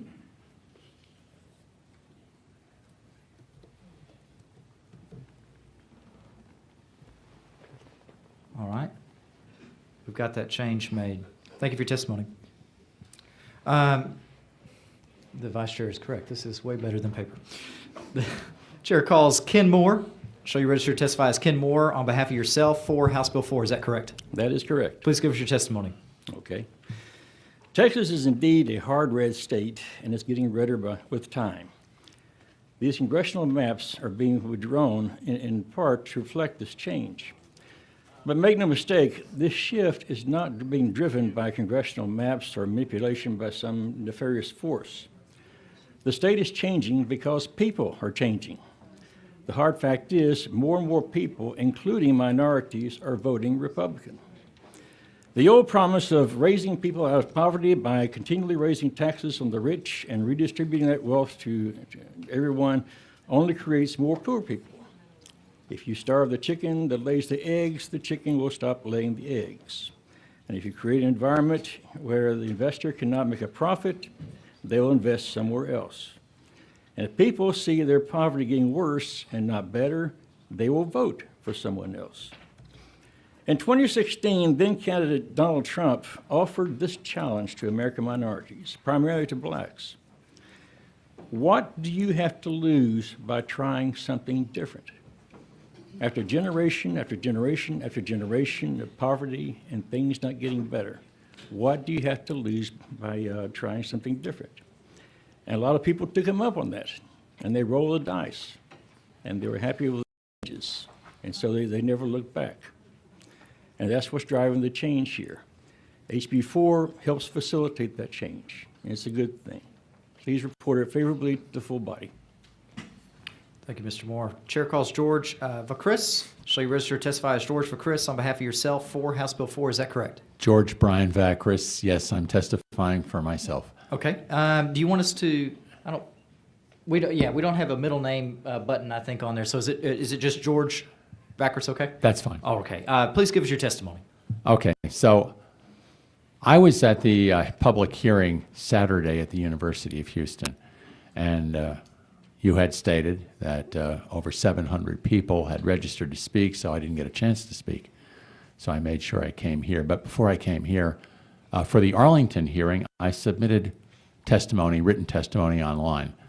And I did discuss there some of the comments about racism and racial gerrymandering. So I'm not going to readdress that. I'm just going to talk about a couple of things.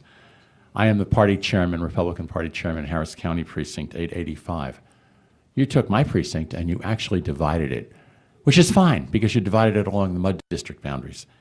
And you gave the Republican part of my precinct, the more Republican part, to the new Congressional District 9.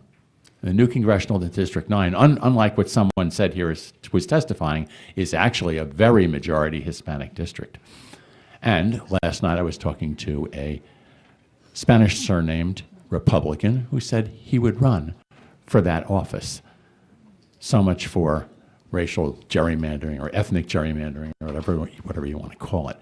And I'm very familiar with a lot of the new CD9. I used to teach school there at the poorest high school in Houston ISD. Now, that was a retirement career because actually I was an engineer working on the design of nuclear submarines for the U.S. Navy. So, but I gave back 9 years. And as far as the border goes, officially my high school was listed as 8% immigrant. You want to try 40%? Because I used to poll the students in Espanol, because thank God I could speak enough Spanish to teach them in Spanish, because so many were coming across. Thank you. Thank you for your testimony. Members, any questions for the members of this panel? The chair has done. Thank you for your testimony. The panel is excused. The chair will call up our next panel. Chair calls David Yakubian, Danielle Ays, Melinda Akowski, and Raymond Hamden. If you will come up to the front 4 seats at the table. The next 4, if you can make your way to this room. Bill Crane, Jan McDowell, Angela Raven Anderson, and Bruce McAllister. Those 4 could make their way to the room. And everybody's been doing a great job, I think, of transitioning here, so I appreciate your cooperation on that. And everyone's been doing a great job of, once you're done testifying, leaving the room so we can open this up for more people to come in. I want to thank the gallery for their assistance. Okay. All right. The chair is going to call David Yakubian. Show you registered to testify on behalf of yourself against House Bill 4. Is that correct? That is correct. Please give us your testimony. Hello, I'm David Yakubian, and I live in a very well-represented District 30. You know, my friends, they tell me I'm looking mafioso today. But, yeah, for real. But the real mafia is the Republican Party today. The top boss is Trump, and his top lieutenants are Abbott, Patrick, and Paxton. And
assuming that we can know how someone will vote based on their race.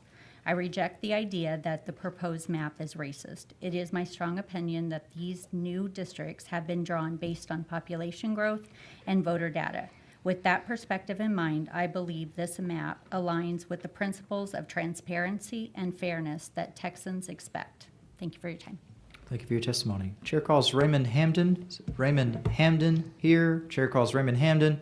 Show him registered to testify on behalf of himself for House Bill 4, but not testifying. Members, Dean Thompson, you recognize the question panel.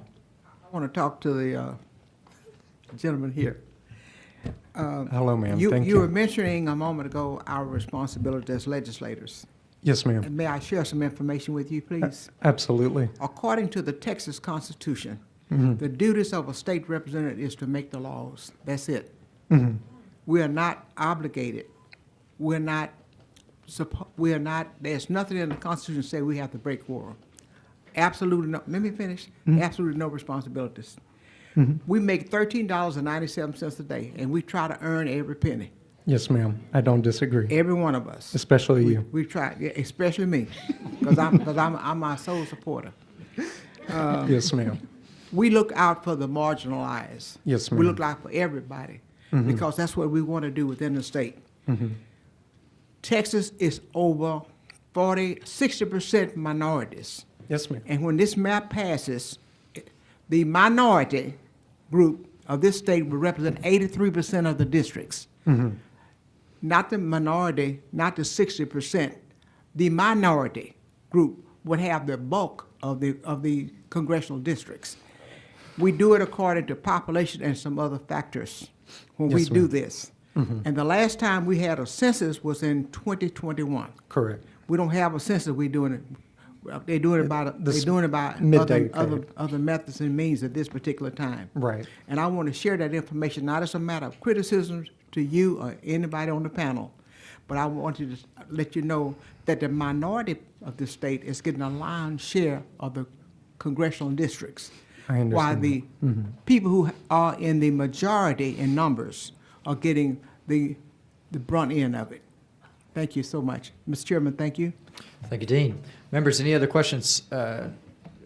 Representative Garcia, did you want to question the panel? Okay, understood. Representative Gerben Hawkins, you recognize the question of the panel. Thank you, Mr. Chairman. Okay, thank you. My question is to Linda, how you pronounce it, Akowski. Akowski. You know, one thing you mentioned, which, you know, you mentioned the standard deviation, which tells me you looked at it very closely. And you say it's within the standard deviation. The standard deviation is about 2.5%. Have you really looked at these numbers? No, ma'am. Okay. No.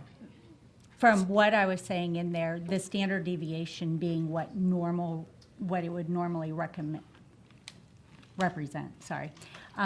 However, no, I'm in no way an expert, and if you're going to quiz me on any of that, I'm not going to be able to answer you. Did someone tell you that number? No, Or that we ma'am. were within the standard? Because one of the things I think is so important is that we espouse accurate information. Yes, ma'am. So when we look at changing districts, some at anywhere from 20 to 50%, Yes, ma'am. it's way above the standard deviation. So I just really wanted to share with you so you can have accurate information as the people here. When we change in the districts at such a high percentage level, it creates a lot of challenges. So Yes. I think, and I agree with what you're saying. I think I could have had better information with the deviation. However, I will say that I strongly disagree that any of this is race-driven. And I think that it's really difficult for me to sit in here all day long and hear consistently over and over and over about how we could possibly assume that these are going to disenfranchise any race or ethnic group So what based do you on how think they vote. What do you think it was driven by? By do you think voter it- trends. By Because voter trends? Yes, ma'am. I do believe that population growth and voter trends. I believe that we have had a number, I think it's been 2.7 million that has come into Texas since 2020. And since that time, I believe they were coming because they were escaping states that were more blue. And I'm talking only political. I'm not talking anything about race or anything like that. But I believe because of COVID, that started the trend to move to Texas. In fact, I moved here in November of 2021. So And you don't think that the changing districts by such a large number, particularly picking up Anglo seats versus other groups is not race related? That's your belief? That's my belief, because I don't know that how you could assume how someone is voting based on if they're Anglo or Hispanic or African American or whatever their race may be. I don't know that you would know how I vote based on my skin color or my ethnic background. Oh, well, And I wouldn't want to guess about well, I someone- wouldn't want anyone to guess that, and I think that's the entire purpose and point, and I 100% submit to you, I do not have any of the data on deviations. Right. I apologize for that, but No. when it comes to the race, I absolutely believe that that has been said over and over and over today and throughout the committees that have been heard throughout. In fact, I heard this morning that most of the committee members were talking about not seeing the maps while they were at the Houston and Arlington meetings. However, they were declaring that they were racist during those meetings. How can you declare that they're racist if you haven't seen the map? Wow, you That make was my- a good point. So would you agree those maps should have been available at those meetings? I have so no that people problem. could I have do seen not them? disagree. I don't Oh, man, disagree. you made I a don't- great point for Well, us. I don't think that's a gotcha moment, because no, I don't disagree with you on that. I don't disagree at all. I'm not saying that. What I'm saying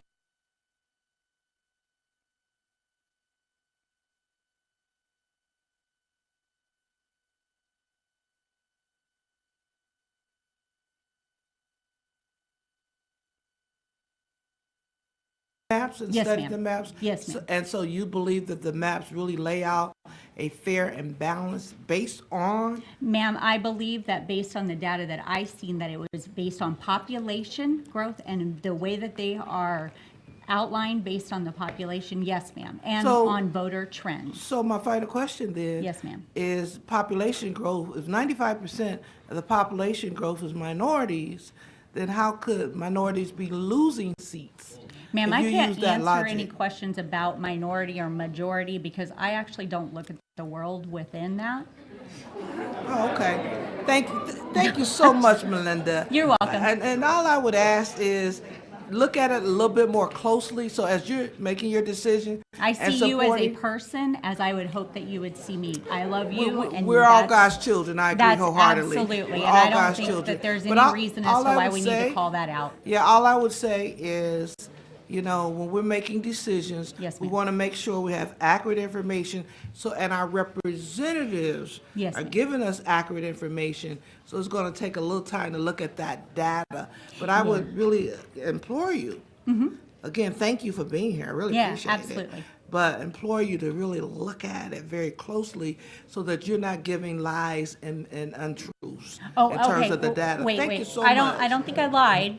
I don't think I lied. I didn't say you lied. No, I I think said you don't said. look at lies. I didn't say you lied. Oh, I okay, said you okay. I'm don't sorry, I look misunderstood. At lies and Yeah, because I untruth. didn't lie. No, I wouldn't call you a liar. I don't even know you that well Okay, to call good. you a liar. Because I don't lie. Just so we're clear. And I appreciate the questions and occasional laughter, a little response. That's fine. I just wanted a little bit of a gentle admonishment. Just let's try to minimize any type of audience reaction to the testimony, and I'll give some grace. So with that, Representative Garcia, you're recognized. Question, members of the panel. Yes, sir. Thank you so much. Ms. Sikowski, Yes, ma'am. I do have a question. Do you know what spurred off this whole redistricting? Yes. Well, not what started it. My opinion would be, and what I've heard, is that we have an opportunity to hopefully pick up five conservative seats. I would hope, based on the political makeup of Texas and the new growth that we've seen, I would hope that that would be true. Now, however, that does not mean that we necessarily all of those would go conservative. There's obviously, based on the makeup, anyone can run for those seats and you can vote for whoever you want. We've created 5 new districts is what I think was the intention of that. So you're not aware of the letter from the Department of No, ma'am. Justice No, ma'am. identifying the Ma'am, four I'm just a districts? citizen. I don't really have any kind of understanding of Okay, that. well, and because you made the statement that there was absolutely no, that we're making up, or there was no indication of race, I just wanted to just share some facts with you real quick. What sparked off here Yes, for us ma'am. to be here today was a letter of the Department of Justice that identified 4 congressional districts in the state of Texas that were to be dismantled and redistricted. Of those 4 districts, 3 of them were historically black seats. One of them is a Latino seat. Do you know how many black seats there are in Congress for the entire state of Texas, ma'am? No, ma'am, I don't. I There do are not know 5. if there is a black seat or There a are Hispanic seat. historically black serving seats, ma'am, and if we look at the major parts and major metropolitan areas of Houston and Dallas, and a lot of the testimony that was given here today, they've given wonderful historic indications and names of the people who ran in those districts, and yes, they are historically black seats. And of the 5 that there are that represent the entire state of Texas, of the 30 and plus, 3 of them were set to be dismantled. So I'm just curious. Of the 4 seats that were identified, 3 of them were historically black seats. One of them is a historically Latino seat. You don't see the race in there. No, ma'am, because I don't think a seat belongs to any race. Okay, interesting. Thank you very much. You're welcome. Chair recognizes Mr. Tepper to question members of the panel. So, Ms. Kowski, on that same thread, you're not aware of any black or Hispanic or white seats that are delegated to the United States Congress. I don't believe so. And so there has been. Is there a way I'm misunderstanding the question? No, I think Okay. because I'm not aware of Okay. those. I'm not aware of those either. All right, thank you. The seats in Congress are delegated by states, by population, and are distributed, but not, as far as I know, and I think you would agree, or the panel here would agree, they are not labeled black or Hispanic or Correct. or white seats That's my or guess. Asian seats or anything. Okay, thank you.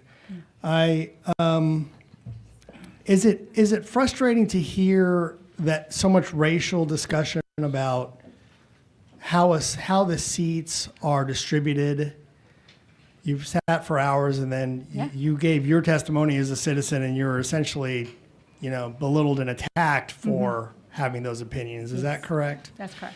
Because you live here in Texas and you want all of us to, live the dream. Yeah, I don't understand why we have to talk about race in order to talk about political motivations. I mean, Is it possible for someone of color to vote Republican? Absolutely. We had a mayor here that Yes, testified that, but I absolutely. think he was black and is the mayor of Absolutely. Denton. Yes. So it's frustrating to hear hours of testimony about how racist everyone is if they want to look at maps or districts or seats Yes. and call you racist for something that is not necessarily a racial issue. That's correct. I shared my testimony earlier today about how I grew up in poverty and homelessness and many things, and I was still told that I still had white privilege. So it was a little shocking Well- coming from where I've come from in my life. And Congratulations to you for your success, and thank you for coming here to testify today. thank you. Thank you. Just remind everybody, let's keep any side remarks. Only the member that's recognized to ask questions and the witnesses are recognized at this time. Chair calls Representative Manuel to question the panel. Yes, I just want to clarify something, and I don't want you to think I'm trying to attack you or I anything am like not, that. and I'm fine with all I the do questions. think sometimes we say it's a black seat, and it's not really what we mean. It's one of those words, like things that we say. The purpose of those seats are not for them to be black seats or Hispanic seats. The point of them is if you have enough people who have a certain ethnicity, then it gives them an opportunity to have representation because they haven't historically always been able to have representation. If you're in West Texas, you're not going to probably have 50% African American, or maybe even 30% African American. But like, for instance, where I am, I have a black Republican Party chair, but where my seat is, it was created so that black people who historically have not always had the right to vote, always had a way to participate. It was a way so that they wouldn't be gerrymandered. It was to make sure that we were able to speak for ourselves. Just like, no offense when I say this, you would never want me to walk into your doctor's office and say, oh, I can speak for her. Let me tell you what's wrong with her, mansplaining, or talking about what I think about what you need as a person, because you should be able to do that for yourself. There are minority opportunity districts where someone is not black. They could be Hispanic representing it. But again, sometimes we misphrase that. And I know sometimes people say we hate talking about race. And I do understand that, but I think what people have to understand is, if a majority of minorities are telling you that they feel consistently that the race conversation is brought up without people even realizing that they're doing it. Like, one thing that I'm gonna speak for me that's offensive is when people say, oh my gosh, you're so tall, do you play basketball? Because that's them saying, oh, well, because you're tall and you're black, you must wanna play basketball. I hate sports. Hate them. I'll go, it's fun. I like fashion, shopping, different things like that. That's me. But when you say those kinds of things, it generalizes us into a pocket. Or when you say, oh, wow, your hair is so nice, where did you get it from? My head. Those are the kind of things, or can I take those things that seem innocuous to a lot of people are deeply hurtful, because there's a whole past of why that became horrible for us. I don't think there's anything wrong with people who are, I love Representative Pearson. She's a black Republican. I have nothing against her being a Republican. But those seats are not necessarily for a black person or a Hispanic person only to represent them. Again, it's for us to be able to have a voice, because we have not often been able to have a voice. And if there wasn't someone like me here in a district like this, I wouldn't be able to explain to you why those seats are so important to us, and why, and it's not the seats, why that ability to have that representation is so important to us. And lastly, in short, because tell you this, the beach that I swim on, the beach that I go to a barbecue on, that beach is where one of my great-grandmothers on my grandmother's side was sold as a slave in Sabine Pass, and I live 24 minutes from there. She was sold from that beach to Marksville, Louisiana, and by the grace of God, somehow we came back, and here I am in this seat in East Texas. Yeah. So it's important for us, because it gives me the ability to say my grandmother was a slave, and you can't say your grandmother was sold on the shores of Sabine Pass during slavery, because they didn't have other have stories that could also but share. but see, that's the point, is we can't conflate them and make them the same, because that's not the reality. Okay. An indentured servant is not someone who was stolen from a different place and then sold into slavery. Yeah. Both of them are bad, And- but and one I of them apologize, is yes. very, no, and I know you're not trying to be The offensive. reason that I'm saying that is because I also believe, because of my upbringing, that if we sit in that victimhood of being that, you can be a victim or a victor. You can pull yourself up. I understand there's hurts, past hurts, things like that, and I would never Oh, I know assume that. that I could understand what your family went through in that. Neither could you assume Exactly. that my life experiences are what And I'm make glad up you said me. that one part, because I want to say this. This is something really important for people to understand when black people talk about slavery. Mm-hmm. And people say, we don't know why we have to keep talking about it, this or that. A Jewish person, when they talk of the Holocaust, or they talk of slavery and bondage in Egypt, they say, when it happened to us, because it's supposed to be a collective memory that we are remembering the pain of our ancestors, so that we are not detached from what could happen to us. When we talk about it as black people, African Americans, we're often told, well, that was 200 years ago. That's effectively true, or 300 years ago, however you want to look at it. What we're trying to say and remember is, we don't want to forget the fact that once we were that we are descendants of people who were taken from a different land, had multiple tribes mixed. When people say, if you don't want to be here, go back to where you came from. The point of the problem is some of us literally come from so many different parts, we don't know where we could ever come from. So when people say we don't know why we have to talk about race, the problem is we were taken from a place, and we want to remember the fact that we are a bunch of different cultures within the continent of Africa. So it's not the same. We do need to have a real conversation about what we're feeling, and it would be very helpful if people would choose to listen to our experiences rather than to tell us how we feel, because the thing is, when you say, I don't know why we have to talk about race, I don't know why I have to go to a beach and I just want watch. to interject one thing. I don't think I said I don't know why we have to talk about race. I think what my comments were is I don't believe that the map is driven by race. That's what I believe I said. And I'm I telling you, believe that no. the entire day was full of comments about race, and it was Right, directed and I was clarifying that for you. Yeah, is, that's yes, what I was trying to say. It's Yes. common. It's a black seat. No, what we're saying is it's an opportunity for us. It is not guaranteed that we will have that ability to just have a black person in that seat, because black people at one point had the right to vote, and then they didn't have the right to vote, and then they sporadically in some places had the right to vote, and then we got the right to vote again. And the same thing for women in the 1800s. Massachusetts, you could vote, but because men were dressing up as women to do it nefariously, they punished women, and then you couldn't get the right to vote again for over 100 years. So I'm saying is, I would never tell you as a woman, oh, get over that. That was 50 years ago. You can vote now.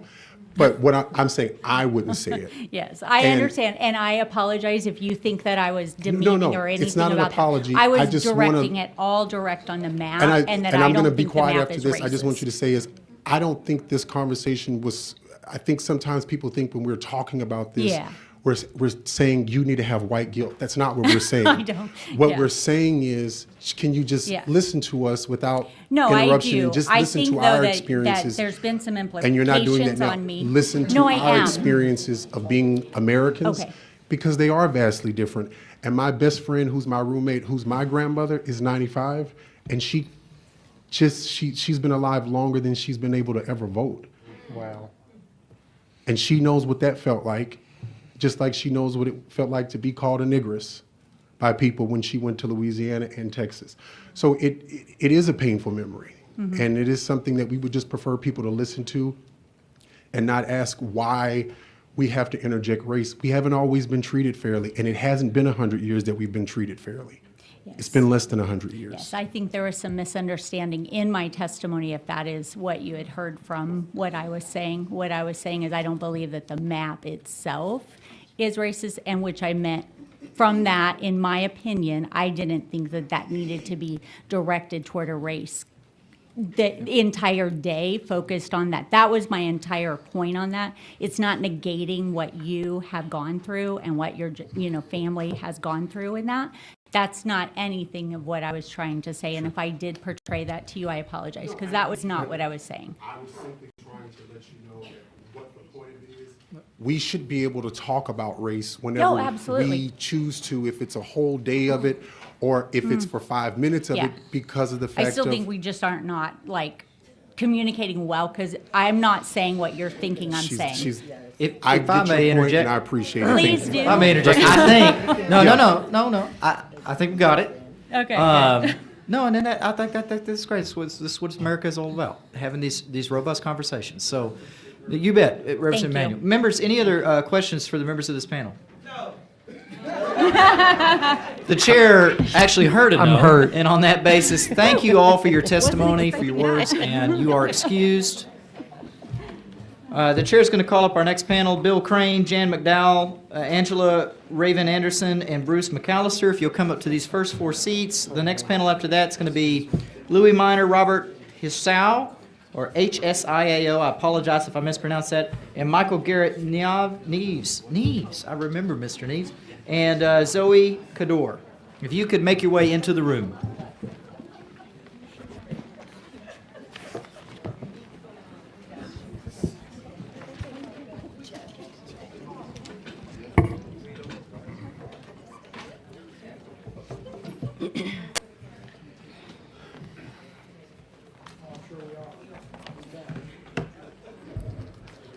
All right.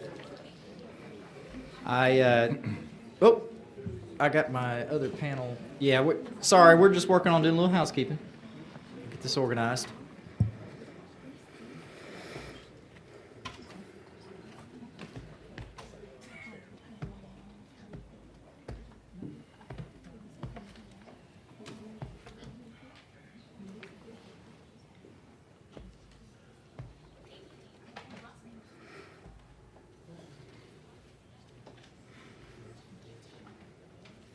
Chair's going to go ahead and get started. I'm going to call Bruce McAllister. Show you register to testify as Bruce McAllister on behalf of yourself against House Bill 4. Is that correct? Correct. Please give us your testimony. Thank you for letting me have this time to provide my testimony. Texas, the once proud Lone Star State, has been reduced to a whimper by the state Republicans in the last 20 years.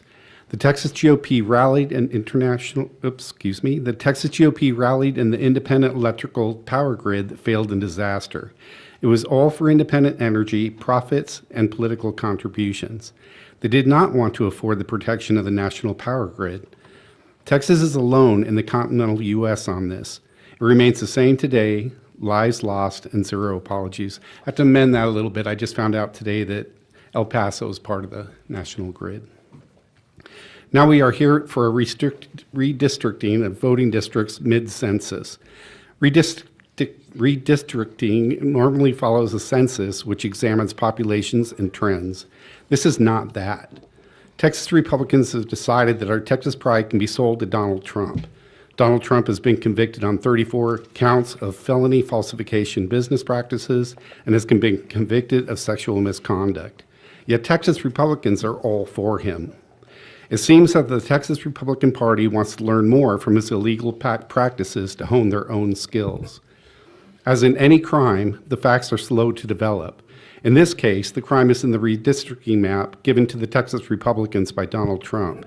As with any criminal enterprise, hiding intent is key. They finally released the redistricting map. Is there a Texas Republican with pride and dignity of character anymore? I've not seen one in decades. How will the state of Texas regain respect as the Republican Party continues to sell our state to the least respectable bidder? Shame has been earned and escalated by the Texas Republican Party. Thank you very much. Thank you for your testimony. Chair calls Reverend Dr. Angela Raven Anderson. Show you register to testify on behalf of Wheeler Avenue Baptist Church and yourself against House Bill 4. Is that correct? That is correct. Please give us your testimony. Good afternoon, Chair and members of the committee. I am Reverend Dr. Angela Raven Anderson, leader of the Social Justice Ministry of the historic Wheeler Avenue Baptist Church, located in Houston's 3rd Ward and in Congressional District 18. Today, I come as a faith leader representing the thousands who are part of our congregation, 15,000. Just yesterday, approximately 25 letters were delivered to your office, Chair, from the members of the congregation, each one voicing deep concerns and strong opposition to the current redistricting process. In addition to the hard copies, each of you, as members of the committee, also have received a digital version of those letters in your mailbox. These letters are not mere formalities. They are the collective voice of a community that refuses to be silenced. I do rise today as a faith leader to offer a moral and biblical perspective on the redistricting efforts currently underway. As a people of faith, we believe those who govern are accountable to higher laws, both civic and sacred. Proverbs 31:8-9 instructs us to speak for those who cannot speak for themselves. For the rights of all who are destitute, speak up and judge fairly, defend the rights of the poor and the needy. This is a call for those who govern as you do to do so with moral courage, especially when the vulnerable are at risk of being silenced. In Isaiah 10, verse 1-2, offers this prophetic warning. Woe to those who make unjust laws, to those who issue oppressive decrees to deprive the poor of their rights and withhold justice from the oppressed of my people. These verses speak directly to what is unfolding before us. The current redistricting maps threaten to undermine the voices of Black, brown, and marginalized communities across Texas. They do not reflect justice. They reflect power manipulated for political gain. So let me be clear, gerrymandering is not just a political issue, it is a moral one. When lines are drawn to suppress voices, scriptures call it oppression. When lines are written to diminish representation, God calls it injustice. Please complete your testimony. So today, I urge you to lead with integrity, draw fair maps, protect every voice, honor both democracy and divine, because the eyes of the people, and more importantly, the eyes of God, are watching. Thank you. Thank you for your testimony. Chair calls Bill Crane. Shall you register to testify as Bill Crane on behalf of yourself against House Bill 4? Is that correct? That is correct. Please give us your testimony. Mr. Chairman, members of the committee, my name is Bill Crane, and I'm from Dallas, speaking in opposition to HB 4. Dallas County has 875 voting precincts. I'm going to tell you about a small portion of them, just 23. I'm a precinct chair of 1142 in Dallas, which is part of a larger group of precincts known as LH Blue in Lake Highlands.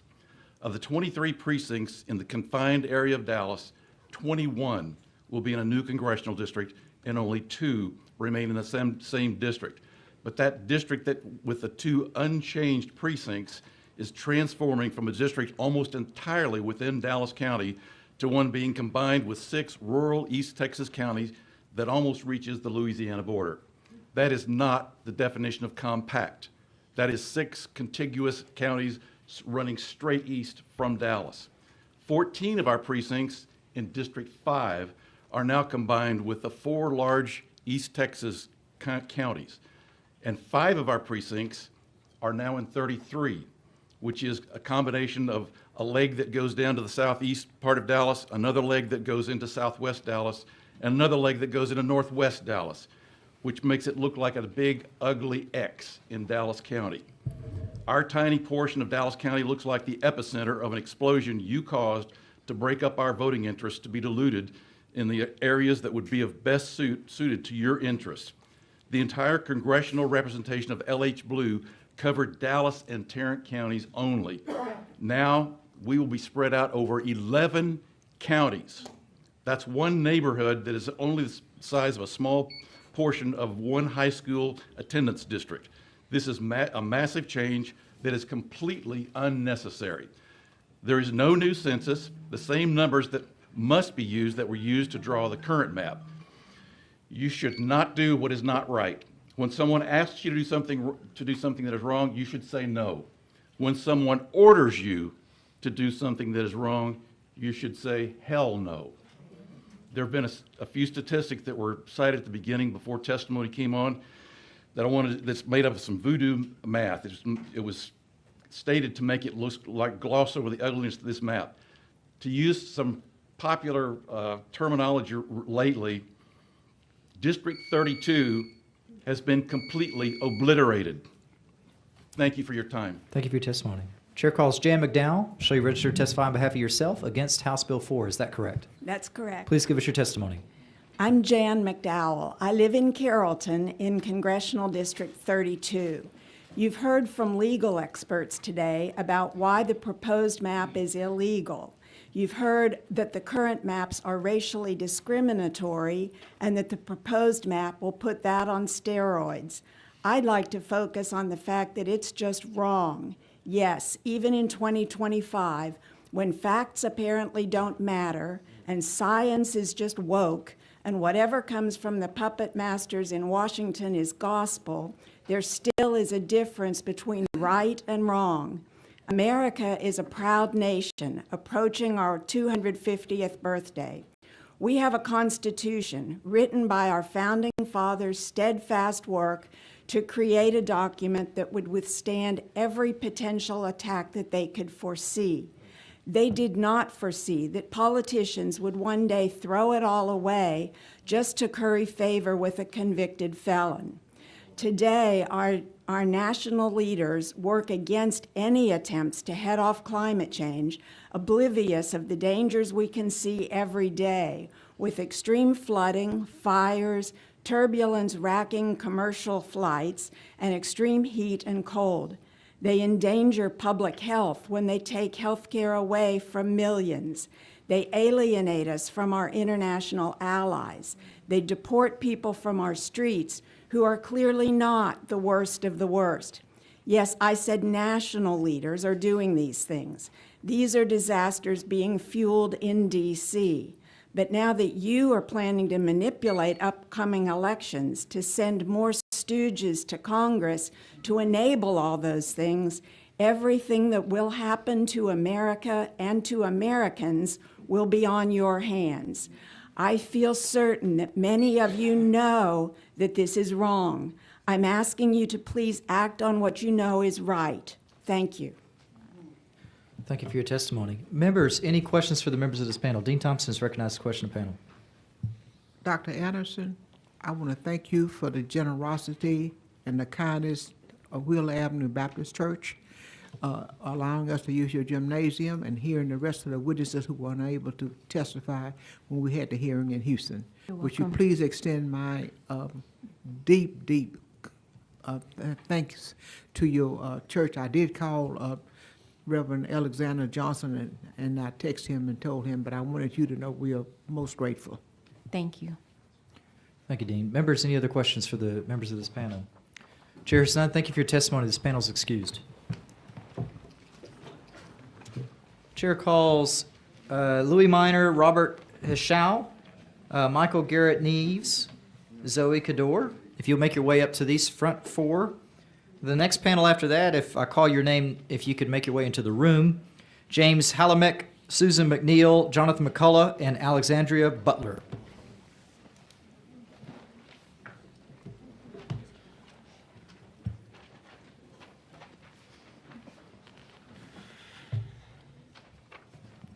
See, we might be missing two on this panel. If Deborah Chin could make her way in, I'm going to put you on this panel we got here. Deborah Chin, make your way in. Go ahead and come sit down at the front here. We'll take you as the third witness on this panel. Okay. Mr. Neves, good to see you again. Chair calls Michael Garrett Neves. Show you register to testify on behalf of yourself against House Bill 4. Is that correct? That is correct. Please give us your testimony. Yes. I particularly like to please have the attention of the Democratic members, please. Regular people see that oligarchs and elites have corrupting power in the United States. Just one example, a YouGov poll in January said that 80% of Americans see corruption in the U.S. Congress as being a serious or somewhat serious problem, and 72% see corruption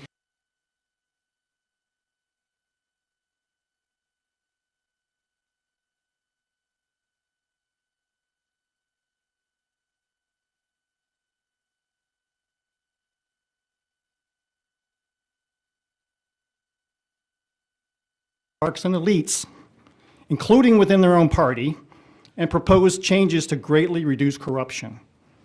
This would produce general election candidates with the credibility to run effectively in the general election against the corruption of elites and for the well-being of regular people. A Democratic Party which does this has a good chance to actually increase the number of Democratic representatives.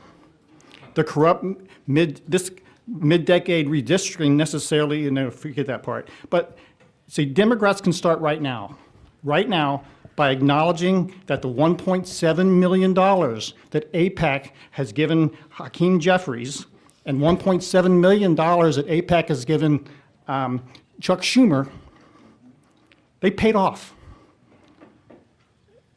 in their leadership in supplying billions of dollars in bombs for the ongoing genocide in Gaza and violating international law and U.S. law to support and protect the genocide.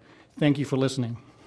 Thank you for your testimony. Chair calls Zoe Cador. Shall you register to testify as Zoe Cador on behalf of yourself against House Bill 4? Is that correct? Yes, sir. Please give us your testimony. Hi again, everyone. My name is Zoe Cador. I'm here again, not only as a concerned citizen, but as a candidate for Texas's 18th Congressional District, one of the very districts being redrawn to serve a felon in the White House. This redistricting process is unconstitutional, and it's a direct betrayal of the people of Texas. There's been no new census, no significant population shifts, no legitimate reason to redraw the lines mid-cycle, and these maps aren't being crafted to reflect the will of the people. They're being engineered to suppress it. District 18 is being merged with District 9, dismantling 2 historically black districts with the stroke of a pen. That's radical packing meant to dilute black political power and silence diverse communities across the region. And you're not just redrawing the lines, you're targeting leadership. Congressman Al Green, the Congressional Black Caucus, the Congressional Hispanic Caucus, leaders who've stood firm in opposition to Donald Trump's harmful, dangerous policies. And you're trying to redraw them out of existence. And in the process, you're punishing the very people who elected them. Also, it's a privilege to not see the racial discrimination that is happening here. That privilege includes being ignorant about the fact that minorities are not a monolith. And our communities are very nuanced. The needs of my neighborhood of 3rd Ward is not the same as Acres Homes, Missouri City, or Humble. But your map is saying we only deserve one voice. That's not representation, that's erasure, and that isn't democracy, it's discrimination. Lastly, we cannot allow partisan power grabs to become the new norm. If we don't draw the line here, we open the door to a gerrymandering war where every party redraws the map just to punish the other side. That is not leadership. That is a race to the bottom. And Texas should not be the place where democracy goes to die. It should be the place where it's fiercely defended. So if you go through with this, we will fight in court. We will organize in the streets, and while we may not have great voter turnout right now, I will personally ensure that we beat you at the ballot box. I am lastly a 5th-generation Texan, and I love the slogan, "Do not mess with Texas." I wish more of you all here would tell President Trump to stop messing with Texas. Our communities are here to say, and we are here to tell you to vote no on HB 4. Thank you. Thank you for your testimony. Chair calls Louis Minor. Louis Minor, Chair will show Louis Minor registered to testify on behalf of Bell County Precinct 4 and self against House Bill 4, but not testifying. Chair calls Robert HSAIAO Show. Robert Show, show him registered to testify on behalf of himself against House Bill 4, but not testifying. Chair calls Deborah Chin. I show you registered to testify as Deborah Chin on behalf of the OCA, Greater Houston, and self against House Bill 4. Is that correct? Yes, sir. Please give us your testimony. Thank you. Good evening, committee members. I'm Deborah Chen, and I submit this comment in my personal capacity and as a representative of OCA Greater Houston. I oppose HB 4 and the plan to increase inequality in Texas, where 60% of the population are people of color. Voters of color in Texas are already dramatically underrepresented, and HB 4's map would make the problem significantly worse by intentionally targeting Asian, Latino, and Black communities, reducing the number of districts representing the candidate of choice for voters of color from an already deflated 13 to an unacceptable 8 out of 38 districts.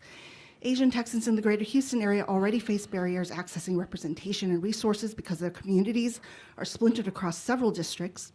HB 4 would further dilute Asian voting power in this area, further separate Asian communities, and make it harder for people to get the resources they need to live their lives in dignity and security. The district with the current largest percentage of Asian voters in the area, District 7 in the Southwest Houston, is being twisted to remove Asian neighborhoods and reduce the number of Asians in the district below 20%. This will make it even more difficult for the Asian community there to secure influence in the political process and get the resources they need. Representation is so important, especially for the disadvantaged members of our community. Congress just stripped 400,000 Texans of health care and knocked 700,000 Texans off of food benefits. Because these marginalized groups did not have representation to fight for them, people suffer when they lose representation, and targeting the representatives of Asian communities and other communities of color in an attempt to force that suffering onto the racial groups of this state. Texas's maps have been found to violate the Voting Rights Act every single decade since the passage of the Voting Rights Act in 1965. And while the current already illegal maps are being challenged, the state is asking us to swallow more racist illegal redistricting. This is racially discriminatory redistricting and the height of hypocrisy. After spending years swearing up and down that Texas's congressional map was created completely race neutrally and in compliance with law, now the governor, attorney general, and GOP leaders are telling us that the map needs to be redrawn because it has several majority-minority districts that were supposedly drawn with unconstitutional racial bias. They expect us to believe that it was one way yesterday and is now the complete opposite today. That's insulting to the intelligence of the people of this state. This special session has not yet passed anything to help those devastated by the floods in our state, yet spends time trying to cheat people of their ability to have a candidate of their choice. It is unconscionable, and I urge you all Please to complete have your the testimony. courage to be on the right side of history and not pass HB 4. Thank you for your testimony. Ms. Jen, on your registration for OCA Greater Houston, I think there's an M we see on here at the end instead of an N. Can we change that? Yes, sir. So Thank we're going to you. make that N as in Nancy at the end of Houston. No worries. Just want to make sure we got that clear. Members, any questions for the members of this panel? Vice Chair Rosenthal, you recognize the question of the panel. Thank you, Mr. Chairman. And thank you all for taking the time out to come. Ms. Jen, my first question is, what is OCA Greater Houston? OCA. We are a community of community. I'm so sorry. We are an organization of community advocates, originally founded in 1973 nationally. In 1979, the local chapter, originally as the Organization of Chinese Americans. We are now just OCA, Asian Pacific American Advocates. Excellent. So I'm actually particularly grateful that you're in the room tonight because I don't think we've heard very much from the AAPI community. So just from that particular perspective, and since you're in Houston, can you just briefly talk about the impact on AAPI communities in Houston that this bill would have if it passed? Yes. These maps are really going to impact our community. Our offices are actually in Representative Al Green's office. If you look back at every time there has been some kind of disaster, the most recent being, at the height of anti-Asian hate, Representative Green was one of the first to come out and say, this is wrong. This type of anti-Asian hate is simply wrong, right? He was, and he's always been there to speak for our community. Our community is already split across different districts, right? At the state level, at the federal, congressional level, at the county level, at the city level, our community is already split. This map would further split us even more. And I've heard a lot of talk today about how we don't want to talk about race, or we want to be race neutral, and how this doesn't impact different communities, or that the Supreme Court has now ruled that these coalition, really communities of opportunity, right? Opportunity districts that we don't have to do that anymore. But the reality is, if you were to go back a few decades and just look at Los Angeles in the middle of the LA riots, right? After the LA riots, the Korean American community there had to go door to door to different offices to ask for help in rebuilding the community. Who do they contact to just get SBA help, for instance? Their community had been cracked across 5 or 6 different districts, and each representative said, oh, well, this isn't our problem. Go next door, right? Our community potentially faces a problem similar to that. This map exacerbates these types of real-life problems, not just for the AAPI community, but for all communities, where it's easy to be kicked around to the next door because, hey, we're not a majority in your district. We're not even close to a majority. And so if you are just a small little portion, we don't have to worry about you so much because you can't impact us when it's time to come get voted. In the Chinese, there's a proverb like, here it's like, the squeaky wheel that gets the grease, right? Well, there's a phrase in Chinese where it's like, whose rice bowl are you impacting, right? If you can't impact someone's job, right? Everyone who's elected, it's a job. If you can't impact their job, their rice bowl, how they feed themselves and their families, why do they listen to you? That's very common sense. Thank you so much for your testimony. Thank you all today. Chair recognizes Dean Thompson. The question was. Mr. Chen, let me ask you a question. I was listening to your testimony. Am I did I hear correctly, if the map was really drawn fairly, that would be a Chinese district in Houston, wouldn't it? I would say that. I mean, from what I'm looking at, how it goes over to the Bella area and all, and come back around. We I like can to see the call it configuration. Asia Town, Chinatown, but really it's a very diverse area, right? It covers part of Gulfton, Sharpstown, and A-Leaf, right? And A-Leaf, the Leaf, which we joke around locally as the district that gets forgotten or the area that gets forgotten. If you look at the school district, it's almost a quarter of each of the major groups, right? Majority working class people. There may be a lot of visible businesses because the businesses happen to concentrate around that area, right? But population-wise, it's the perfect example of whether you want to call it a coalition district or an opportunity district, right? It's a place where, it's fairly even split. If the maps were fair, it would be about who has the best plans and the best ideas to impact the people who live there. It wouldn't even be about, race necessarily, right? It would, because we're all fairly equally represented. So then it cancels that part out and says, who is going to do the best work? Representative Gene Wu is a very good example. His district is majority minority. It's not a majority Asian district. It's got immigrants from all over the place, right? It has, whether you are Caucasian working class, you are African American, you are Latino, you're Asian.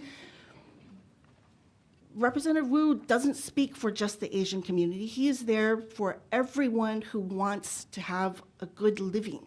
Everyone who wants to have, who doesn't, honestly, who doesn't want to have clean water, working streetlights, good schools, and a safe, clean place to live in? No human being doesn't want something like that. That's basic things. Having a fair opportunity district, right, where everyone has a fair chance, who's going to do the work to serve the people, those are the people who should be elected.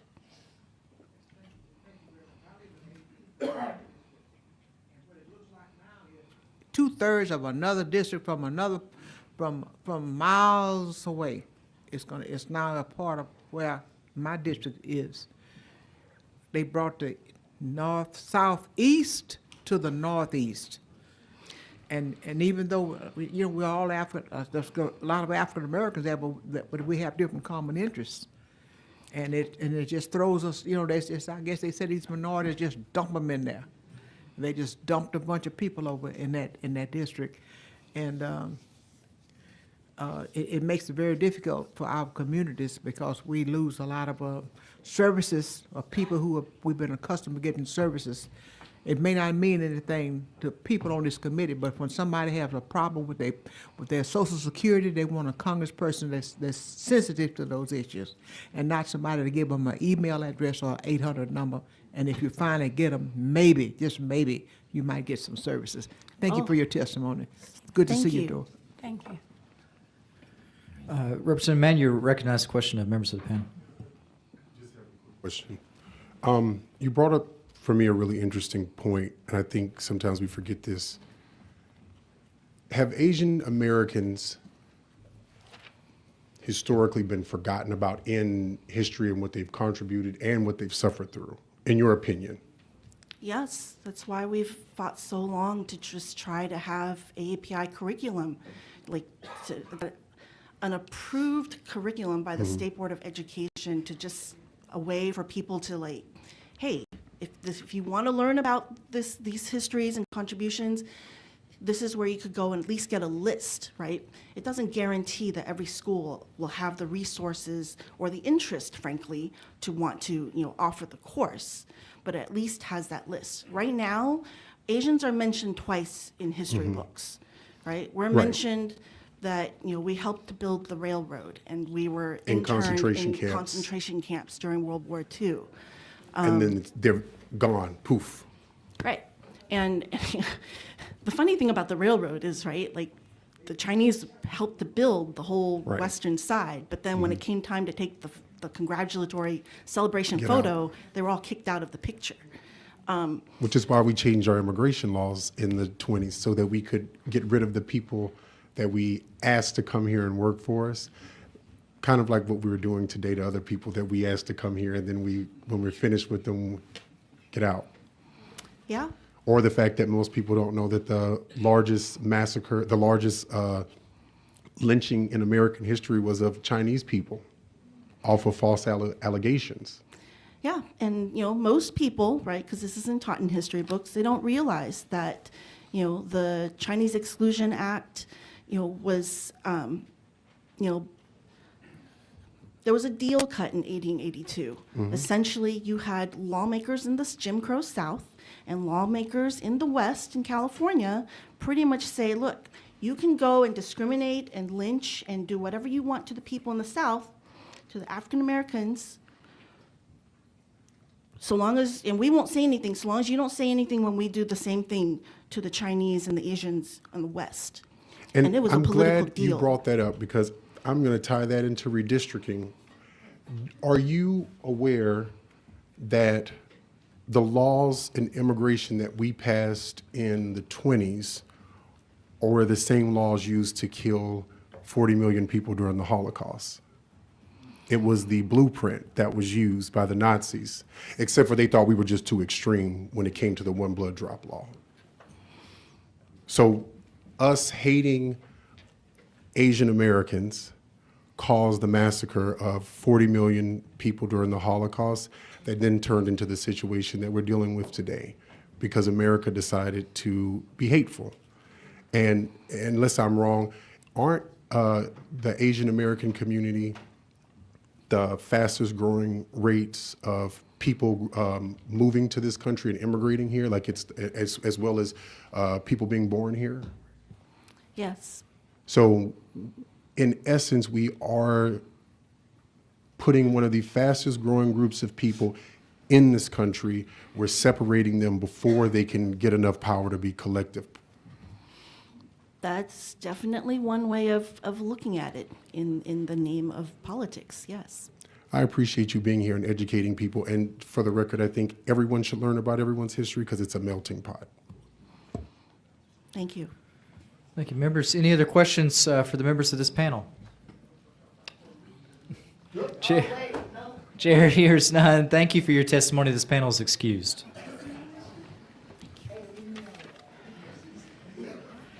All right, the chair is going to call up our next panel, James Halamek, Susan McNeil, Jonathan McCullough, and Alexandria Butler. If you'll please make your way up to the 4 seats at the front. And then our next 4, if you'll make your way to the room, are David Malcolm Magruder, Sarah West, Leslie Thomas, and Jerry Fisher.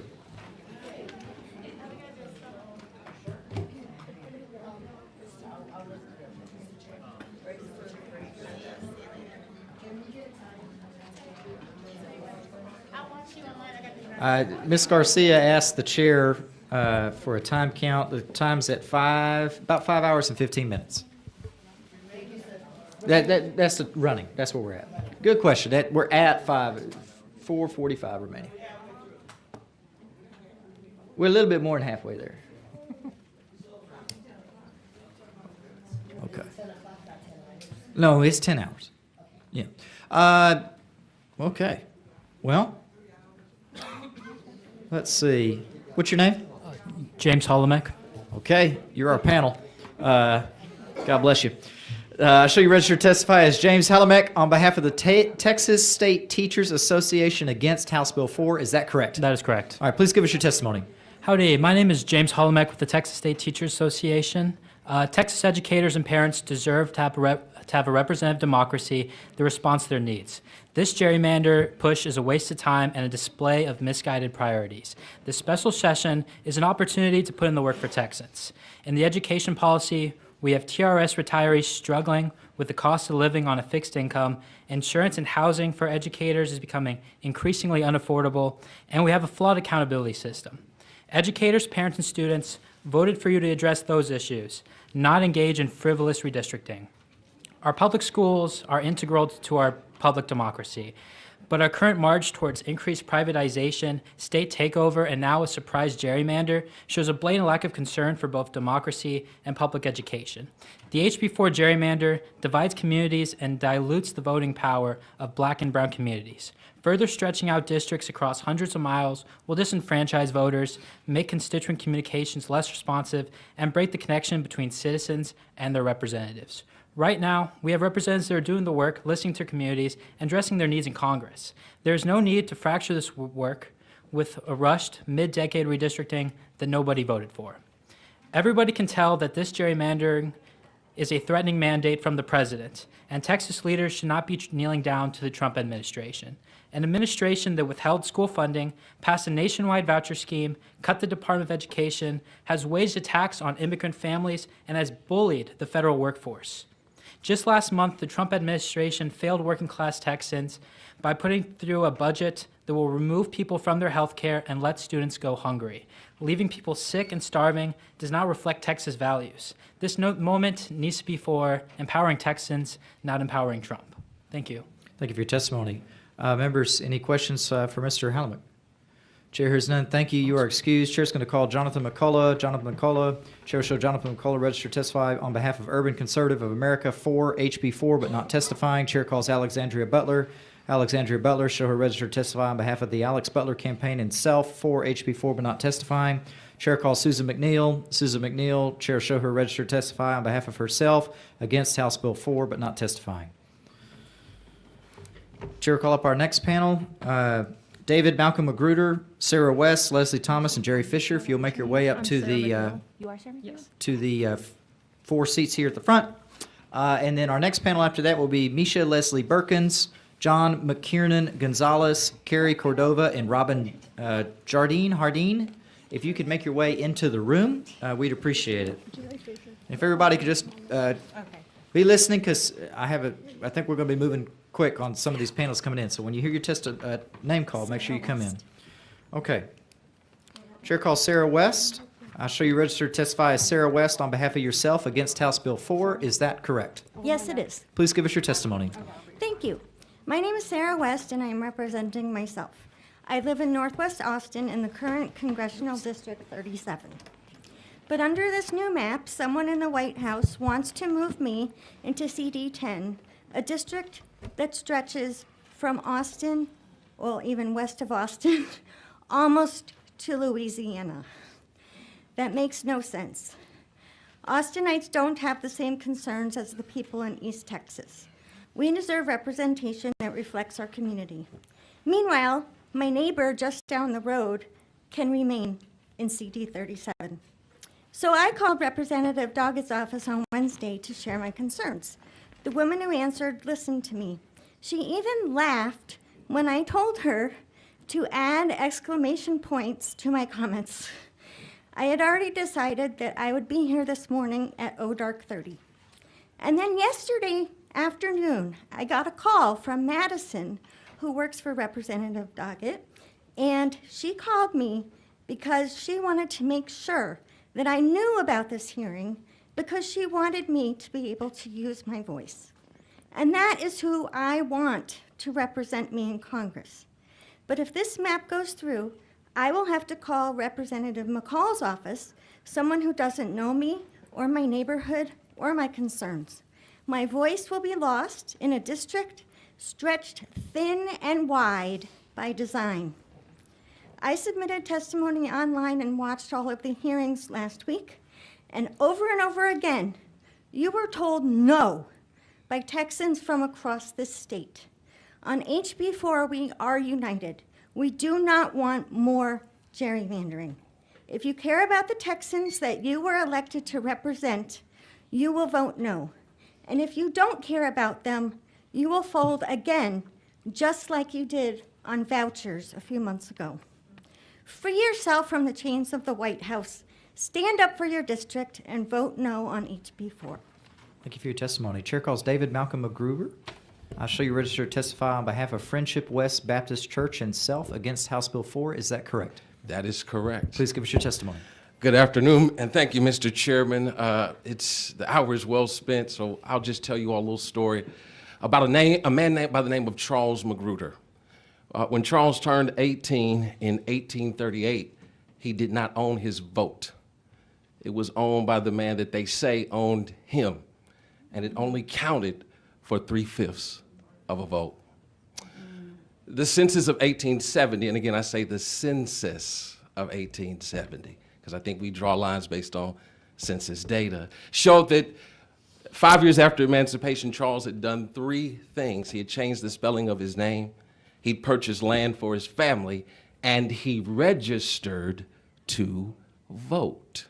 So I have to come here and oppose HB 4 because of that. The vote is sacred. It is precious. It is won with the blood of martyrs. But beyond that, this effort today to redraw the lines under the cover of night without real public testimony and without real public comment is not only constitutional, it's a bad mark on the Republican Party that my grandfather registered for. I want you all to think about that. What a terrible witness that the party of Lincoln and Douglas will become the party of lies and deceit. The party, right, that gave liberty to the freedmen would work overtime to deny that freedom and that liberty and that right to their antecedents. So I want us to really think about that. Because I'm a pastor, though, I'm really concerned about the souls of the leadership of this effort, because you will have to give an account one day. And the Lord will ask, he will say, I was hungry, and you cut SNAP benefits to children. I was thirsty, and there was no water in Sand Branch, and the air was polluted in Floral Farms. I wanted what? Political power for my people, and you redistricted me. And some will ask, Lord, when did we do this? And the Lord will say, if you did it to the least of these, you've done it also unto me. So I really want us to think about that. I want us to think about what we're doing. I want us to think about the dangers and that we're creating for our democracy by this action today. Thank you for your testimony. Chair calls Leslie Thomas. I'll show you registered to testify on behalf of yourself for House Bill 4. Is that correct? That's correct. Please give us your testimony. Hi, I'm a Navy vet, a mama 6, grandma 3, wife of a Texas State Guard, and SRAC member, but I'm testifying for myself. Representation is a precious commodity. Fairness is a foundational and fundamental virtue that our system rests on. It's coming together to wrestle with the facts and the rule of law for a fair and legal result. There are norms and rules that we heard from the Chairman Hunter. These norms are reflected in California, where they have 52 representatives, 43 are Democrats, 9 are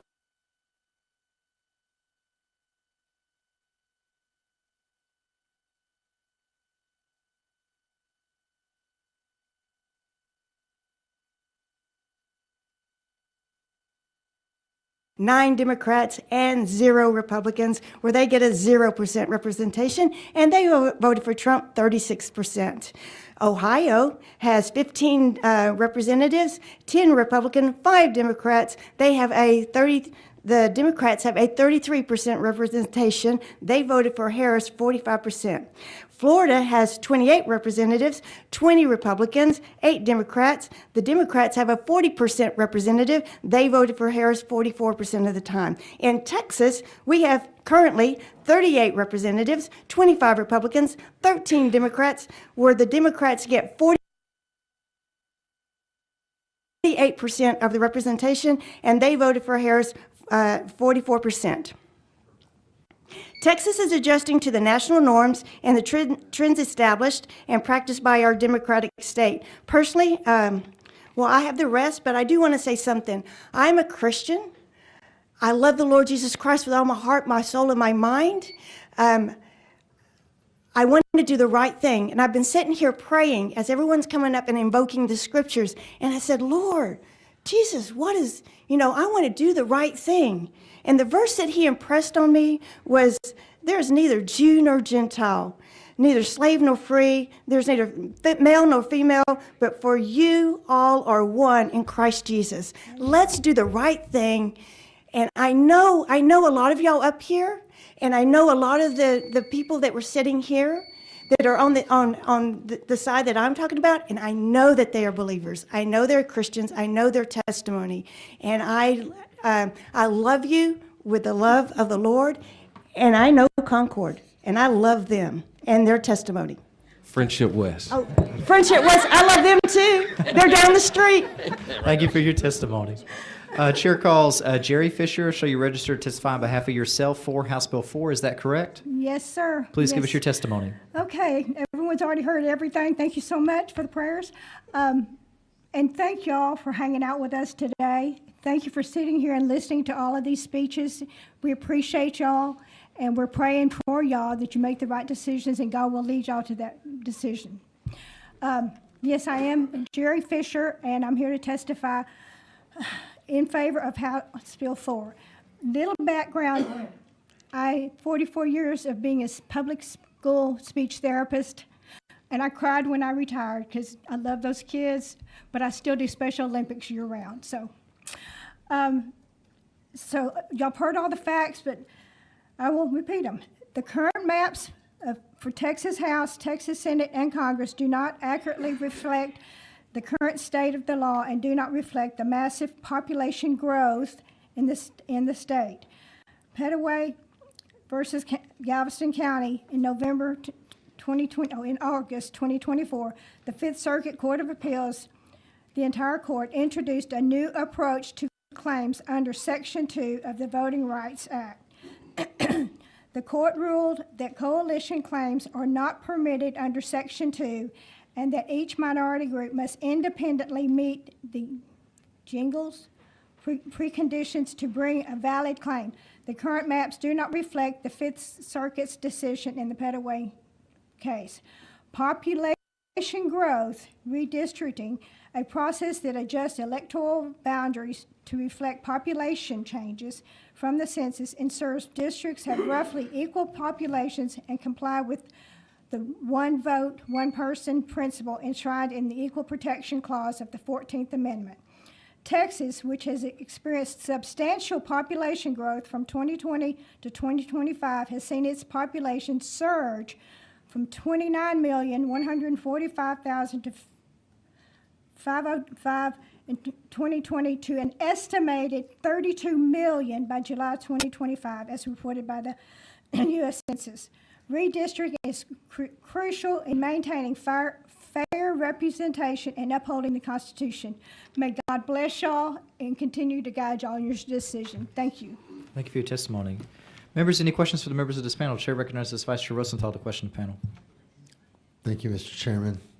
So I do have a question, but the very first thing I'm going to say is, while we hear a lot of different things and maybe we agree or disagree, and there's areas where we can conscientiously agree or disagree, 13 out of 38 is 34%, ma'am, not 44%. That's just math. So, I'm not asking you a question. well, if For I could do the- math, I would be a doctor, not an attorney. I'm an engineer, so, and my daddy was a math teacher. So I cannot let that pass. But my question is for Pastor David Malcolm Magruder. Yes, sir.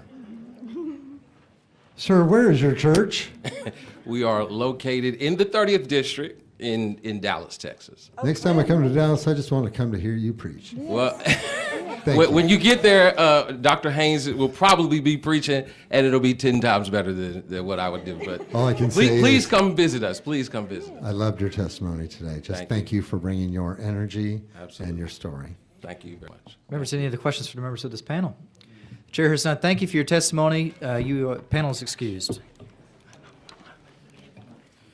Chair calls Misha Leslie Berkins, John McKiernan Gonzalez, Carrie Cordova, and Robin Hardeen. If you'll make your way up to the first four seats there, the next panel is going to be Amatula Contractor, Rai Vasquez, Hayden Cohen, and Cynthia Siegel.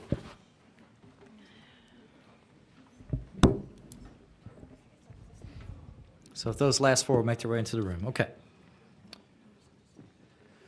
Let's see. What's your name, ma'am? Misha Leslie Okay, Berkins. you're the first one up. Chair calls Misha Leslie Berkins. Shall you Thank you, register to Chair. testify on behalf of yourself against House Bill 4. Is that correct? That is correct. Please give us your testimony. Thank you, Chair, for recognizing me. My name is Misha Leslie Berkins. I'm a lifetime resident of the 18th Congressional District. I'm a member of the historic Good Hope Missionary Baptist Church. Their church is 153 years old and the home of Barbara Jordan. Many of her family members still attend that church. My mother taught me that two wrongs don't make a right. I've heard If you'll you yield both for what's just a going second, and we'll on. come. Sure. Hold for just a second. If we'll come to order. Under the House Rules of Decorum, no signs are permitted in the chamber, and so I just want to make sure that we're obeying the House Rules of Decorum. If the lady, okay. Hey, there's like 1.5 million more registered Democrats than Republicans in Texas. Okay. Okay. All right. So again, I apologize, and I'm going to be clear. I didn't know how much time you had used so far. If that's okay, if Dylan just reset her timer, and Thank if you'll you. complete your testimony, I apologize for the interruption. You're recognized. That's okay, because I think that just proves the point. Two wrongs don't make a right. What's happening in California, what's happening in Illinois, we're Texans. And we don't have to follow gerrymandering in California, Illinois, or Massachusetts just because they're doing it. There's a rule. No signs in the chamber. That person was removed. I don't care if they're supporting my position or not. They were in the wrong. Two wrongs do not make a right. For Memorial Day, my family and I visited my brother and Katie for a family barbecue, and we went to a community swim park. On the 4th of July, we went to Mustang Beach near Corpus Christi. There, Black and white families, Hispanic families, all kind of families were swimming. But we know 60 years ago, before the 1964 Voting Rights Act, or Civil Rights Act, excuse me, that would have been illegal. It would have been illegal for those families to have swam together in a pool or to have congregated in public places. Just because something is legal doesn't make it right. I'm sure you know that places like Haiti, one time before, were all white, but it's not that way now. Demographics have changed, and the whites are no longer the majority in Texas, and that is okay. That didn't seem to bother the families in Katy, where we were swimming in that community pool. It didn't seem to bother the families in Mustang Beach. So why is it bothering some of you? Again, just leave the maps alone and wait until the next census. Focus on what concerns all Texans, like flooding and the power grid. Seek to win over your fellow Texans with policies that benefit all of us, not trying to hold on to what is gone. I understand change is hard and it's human nature to resist change, but when resisting change leads to good people to act unjustly, it's time to stop. And I don't care how legal it may be, two wrongs do not make a right. Thank you for your testimony. Ma'am, what's your name? My name is Dr. Robin Jardine. Okay. Chair calls Dr. Robin Jardine. I show you registered to testify on behalf of yourself against House Bill 4. Is that correct? That is correct. Please give us your testimony. Well, let me thank everyone today for allowing this to occur. I do think that this should be a right and not optional. So I want to thank the chair for making sure that this happened, because you didn't have to, apparently. So I'm a licensed marriage and family therapist. I've been practicing for over 24 years. I am a social justice marriage and family therapist, which means my expertise is grounded in dismantling systems of white supremacy and oppression in our relationships and in our communities. It's what I have been studying and helping families with. My expertise is helping white communities decolonialize, help them understand what that means, particularly in our relationships. What we're experiencing today is nothing more than what you already know. This is part of a historical trend of racial domination that came over. I should probably let you know that I self-identify as a white woman, and I'm also a proud member of the Cherokee Nation. One of the most destructive things that came over with colonialism was fencing. This is nothing more than modern-day fencing. And the intention of it and the point of it is to be able to disenfranchise. Everybody here knows this. So here's what I'm just trying to say as a constituent that's trying to really, really work with folks that are really trying to make a difference. We know this is coming from the top. We know that this is a prompt. We know that we are more concerned with the flood in our communities that are still having to bury babies and find their family members and trying to get, funding for their homes that were lost. That is really what our priority is. I am appalled, I'm embarrassed, and I'm really angry at the sloppiness of this. And so what I want to ask for is due process. What I want to ask for is that you all develop an independent committee, and I mean this respectively. Nobody in your seat could do this and say that they don't have some form of bias bias included in this. So I just really want to ask that you take your time, do a thorough job. We want to be proud of you. Please make us proud. Vote against this. Thank you. Thank you for your testimony. Chair's going to call John McKiernan Gonzalez. John McKiernan Gonzalez, show him registered to testify on behalf of himself against House Bill 4, but not testifying. Chair calls Carrie Cordova. Carrie Cordova, show him registered to testify on behalf of himself against House Bill 4, but not testifying. Members, any questions for the members of this panel? Dean Thompson, you recognize the question of the panel. I'd like to ask you a question. Yes, ma'am. I heard you said that you go to the church of Barbara Jordan and some of her family members. Does Miss McGowan still go Yes. there? And how is she doing? She is not, as a matter of fact, she's actually Mother McGowan, who we affectionately call her, Rosemary McGowan, who is 96 years old, is not doing so well at this time. I'm sorry to hear And that. I think she would be just really devastated to know that the district that her sister was Barbara the first Jordan. Barbara Jordan member of is being treated this way. Yeah. Thank you for asking. She was my about her. daughter's teacher in elementary school, and every once in a while I get a chance to see her, but I haven't seen her in a while. Would you please tell her hello for me? Yes, I will. Thank you very much. Thank you. Thank you, Dean. Members, any other questions to the members of this panel? The chair has done. Thank you for your testimony. The panel is excused. Thank you. At this time, we're going to take a brief break. The House Select Committee on Congressional Redistricting stands at ease for 5 minutes. The time is 6:33 p.m.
The House Select Committee on Congressional Redistricting will come back to order. Go back to public testimony. Chair calls Amatula Contractor, Rye Vasquez, Hayden Cohen, and Cynthia Siegel. If you'll make your way up to the first 4 seats here. Our panel after that, if you'll be ready to come into the room, is Dave Jones, Denise Palacios, Nok Ho, N-G-O-C-H-O, and Mike Swanson. If you'll just make your way into the room. Okay. Let's see. We're working on pulling them up real quick.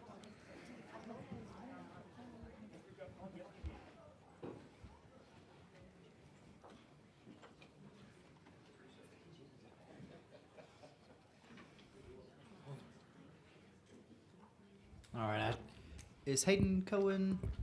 Let me just go ahead and dispose of that. Chair calls Hayden Cohen. Hayden Cohen. Chair shows Hayden Cohen registered to testify on behalf of himself against House Bill 4, but not testifying. Okay. Chair calls. We got one more. Rye Vasquez. I show you registered to testify as Rye Vasquez on behalf of yourself against House Bill 4. Is that correct? That is correct. Please give us your testimony. I'm not going to tackle how Rep. Hunter said while presenting this bill that it's a largely partisan effort, or how he even advocated for adding 6 or 10 more Republican seats with a clear advocacy for gerrymandering, or the repeat use of Anglo, which is a white supremacist dog whistle, or how you flagged my good friend Tilly now hours ago for merely crossing her arms and looking at one of you. But I will say this, you're going to lose elections if you do this. I'm serious. You may think you're shoring up Texas as a Republican stronghold, but your actions in office will do nothing but disadvantage your constituents. We don't take too kindly to tyrants here in Texas, I believe. Whether it was an errant or precise effort, the way you carve Texas like a greedy butcher sneaking bites of a Thanksgiving turkey is all but laughable. We aren't cake, you can't have us and eat us too. And if your moral argument is, well, everyone else is doing it, so what? I've never held the Texas Capitol as a bastion of morality, but then again, it's not supposed to be, is it? It's a body of, legislation. You're only doing this to appease a president who is continuously losing. He's worried he'll lose the midterms like he did in his first stint in office. The problem now is nobody is here to stop him. Whatever guarantees of special treatment he has promised you, let me remind you that man is notorious for not paying the people who do his dirty work. We're supposed to be here to help Texans with flood relief and other crucial faults in the system. But are we really surprised it's come to this? Partisan squabbling and picking at districts like vultures to roadkill?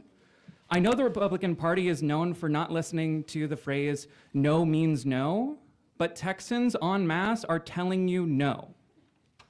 The fact that you're drawing lines that carve representatives out of their districts is crazy. You don't have to map out long enough you don't even have it out long enough for us to actually analyze it and give it public scrutiny.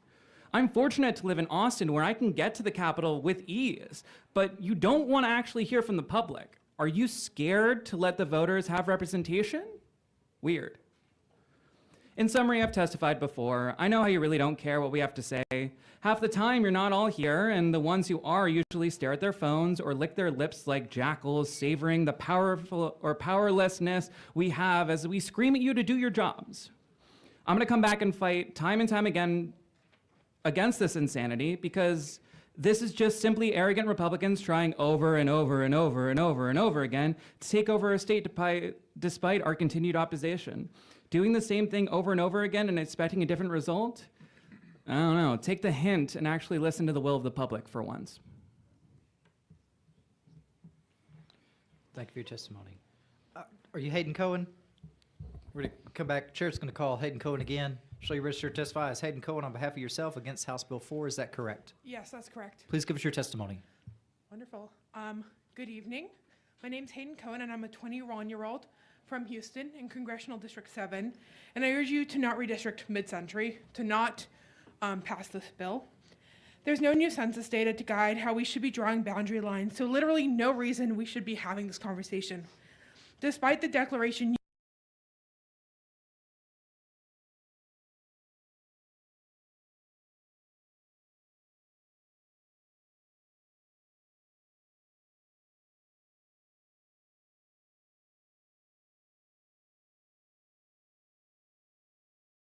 in this state have taken time out of their day to come tell you not to do this. Listen to us.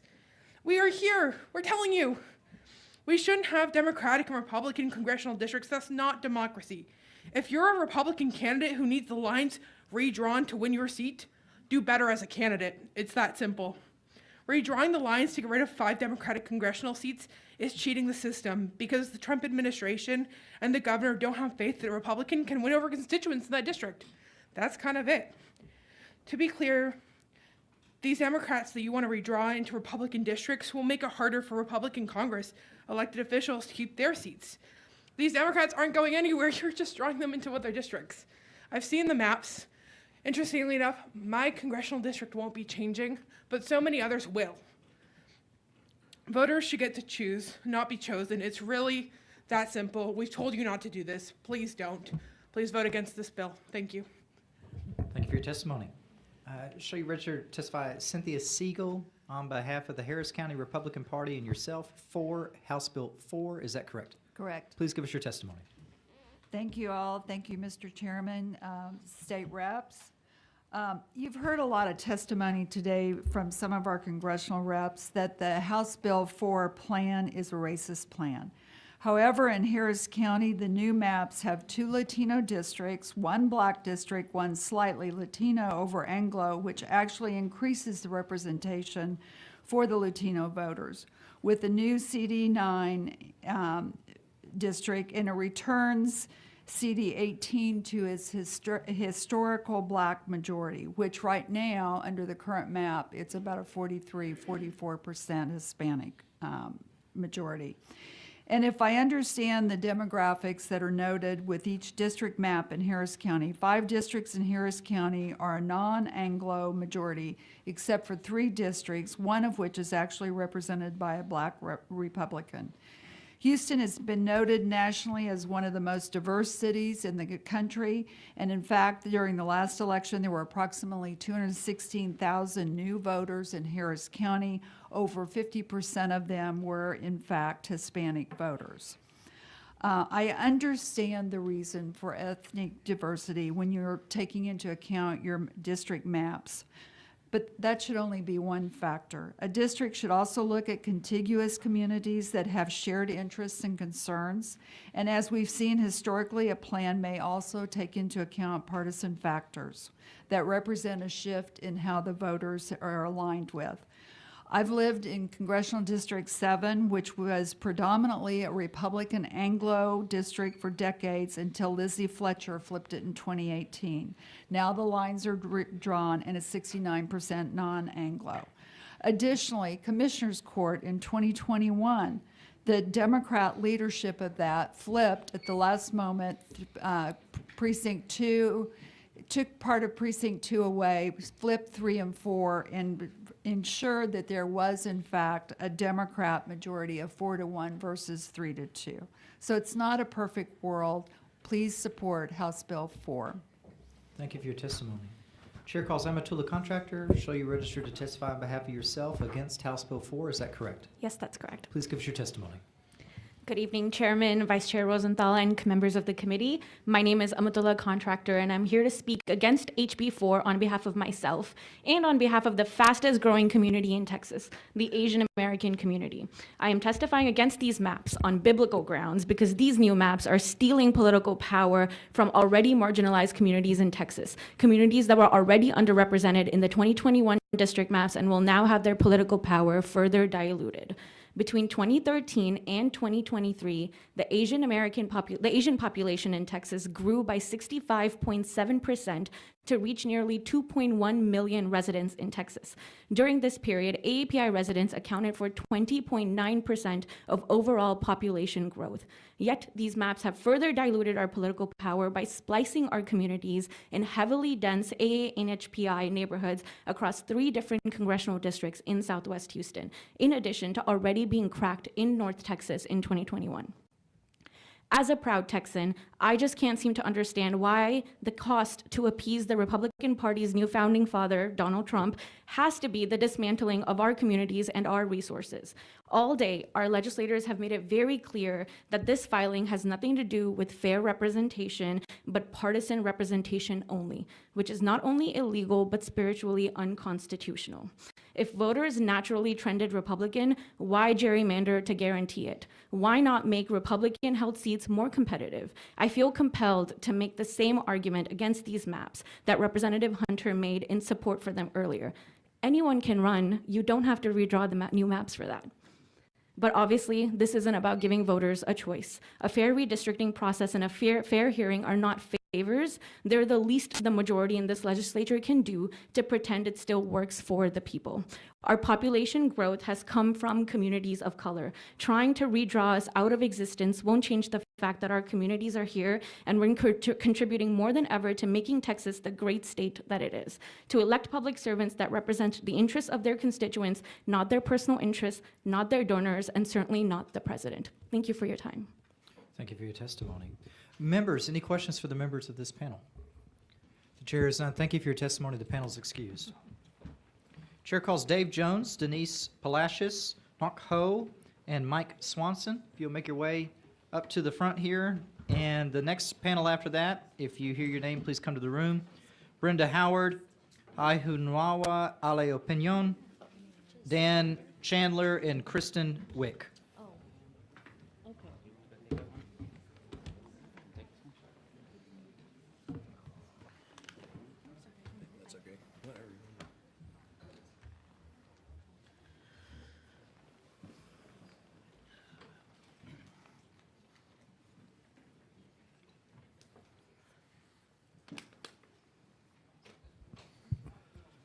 Ms. Ho, I'm going to take you up first. Show you register to testify as Knock Ho on behalf of SEAT, Students Engaged in Advancing Texas, and Self against House Bill 4. Is that correct? That is correct. And we have another registration for you. Do we have your permission to delete that registration? Yes, that was on accident. Oh, that you're fine. It happens all the time. We're gonna delete that for you. Please give us your testimony. Perfect. Thank you so much. Good evening, Chairman Vasu and members. My name is Ngao Ho, and I am a rising high school sophomore in Alief ISD and a programs associate with SEAT, Students Engaged in Advancing Texas, a movement advocating for students' voices in policies that directly affect us, such as the redistricting of the very communities we live in. As a young girl of color, I'm proud to say that I live in Alief, one of Houston's most diverse and resilient neighborhoods. And I stand before you today not only on behalf of SEAT, but the thousands of young people across Texas to voice our deep concerns about the ongoing redistricting process, particularly the mid-decade unnecessary redistricting and its disproportionate discriminatory impact on communities of color. As someone who grew up in a district that is a vibrant mural of culture, full of immigrants where my neighbors speak dozens of languages and face systemic barriers every day, I've seen firsthand how political lines can determine who has access to healthcare, safe schools, even clean air, and who is left out. I firmly believe that redistricting should protect and uplift our voices, not dilute them. But today, the proposed map does the opposite. They fracture historical district, split communities of interest, and threaten to silence people's voices where they elect their Congress members. Young people across Texas, from Houston to Austin to Dallas, and many rural and small town communities in between, are worried that their voices and their futures are being ignored. Please prioritize fair maps. We need more representation for communities of color, not less. Let litigation around the current maps conclude and draw new districts after new census data that reflect the realities of Texas today. Diverse, growing, and deserving of a government that listens. Thank you so much for your time today. Thank you for your testimony. Chair calls Dave Jones. I show you register to testify as Dave Jones on behalf of Clean Elections Texas and Fair Maps Texas and yourself against House Bill 4. Is that correct? That's correct, Please. Mr. Chairman. I actually do also have some copies of my testimony. Sure. For the members of the We'll committee. receive those for the clerk. If you're happy to provide those to the clerk, we'll grab those. Please give us your testimony. Mr. Chairman and members of the committee, my name is Dave Jones. The people of Texas have had no say at all on the maps of in HB4, and just a few hours really to begin to understand them. Even a cursory look at the maps makes it plain. If this committee approves these maps, it will be taking Texas on a giant leap backward to an ugly white supremacist past where Anglos firmly controlled our political representation and participation in the federal government. It is a map back to a Jim Crow past where we had white-only primaries, voting tests, and poll taxes. We may not be there yet, but this map shows the way. HB 4 is a racially discriminatory map. With total disregard for traditional redistricting principles such as compactness and communities of interest, race bias dominates these maps by leveraging the history of racially polarized voting to effectively disenfranchise literally hundreds of thousands of minority Texas voters. The details of how it does that will take time and experts to sort out. It is clear, however, that many district lines correspond to precincts with a high percentage of voters of color, packing and cracking them. You have hidden those details from us, but we will eventually find them out. You have hidden them all, but we will eventually, I'm sorry. Contrary to the confused racist fantasies in the ChatGPT letter sent to the governor by the Department of Justice, we still have a 14th and 15th Amendment to fight intentional discrimination and Section 2 of the Voting Rights Act. In 2023, the current Supreme Court reaffirmed in Allen versus Milligan that the VRA's ban on electoral changes that are discriminatory in effect is also an appropriate method of promoting the purposes of the 15th Amendment. Maps drafted in secret backroom conferences with privately hired lawyers, professional redistricting hacks, and a few select legislators will be found out. I would remind you that the Voting Rights Act also has Section 3. With maps like these, Section 3 bail-in for pre-clearance should be in Texas's future. Thank you. Thank you for your testimony. Chair calls Denise Palacios. So you're registered to testify on behalf of Climate, Cabinet, and Self against House Bill 4. Is that correct? That's correct. Please give us your testimony. Good evening. My name is Denise Palacios, and I'm the Texas State Lead for Climate Cabinet testifying against the revised redistricting map.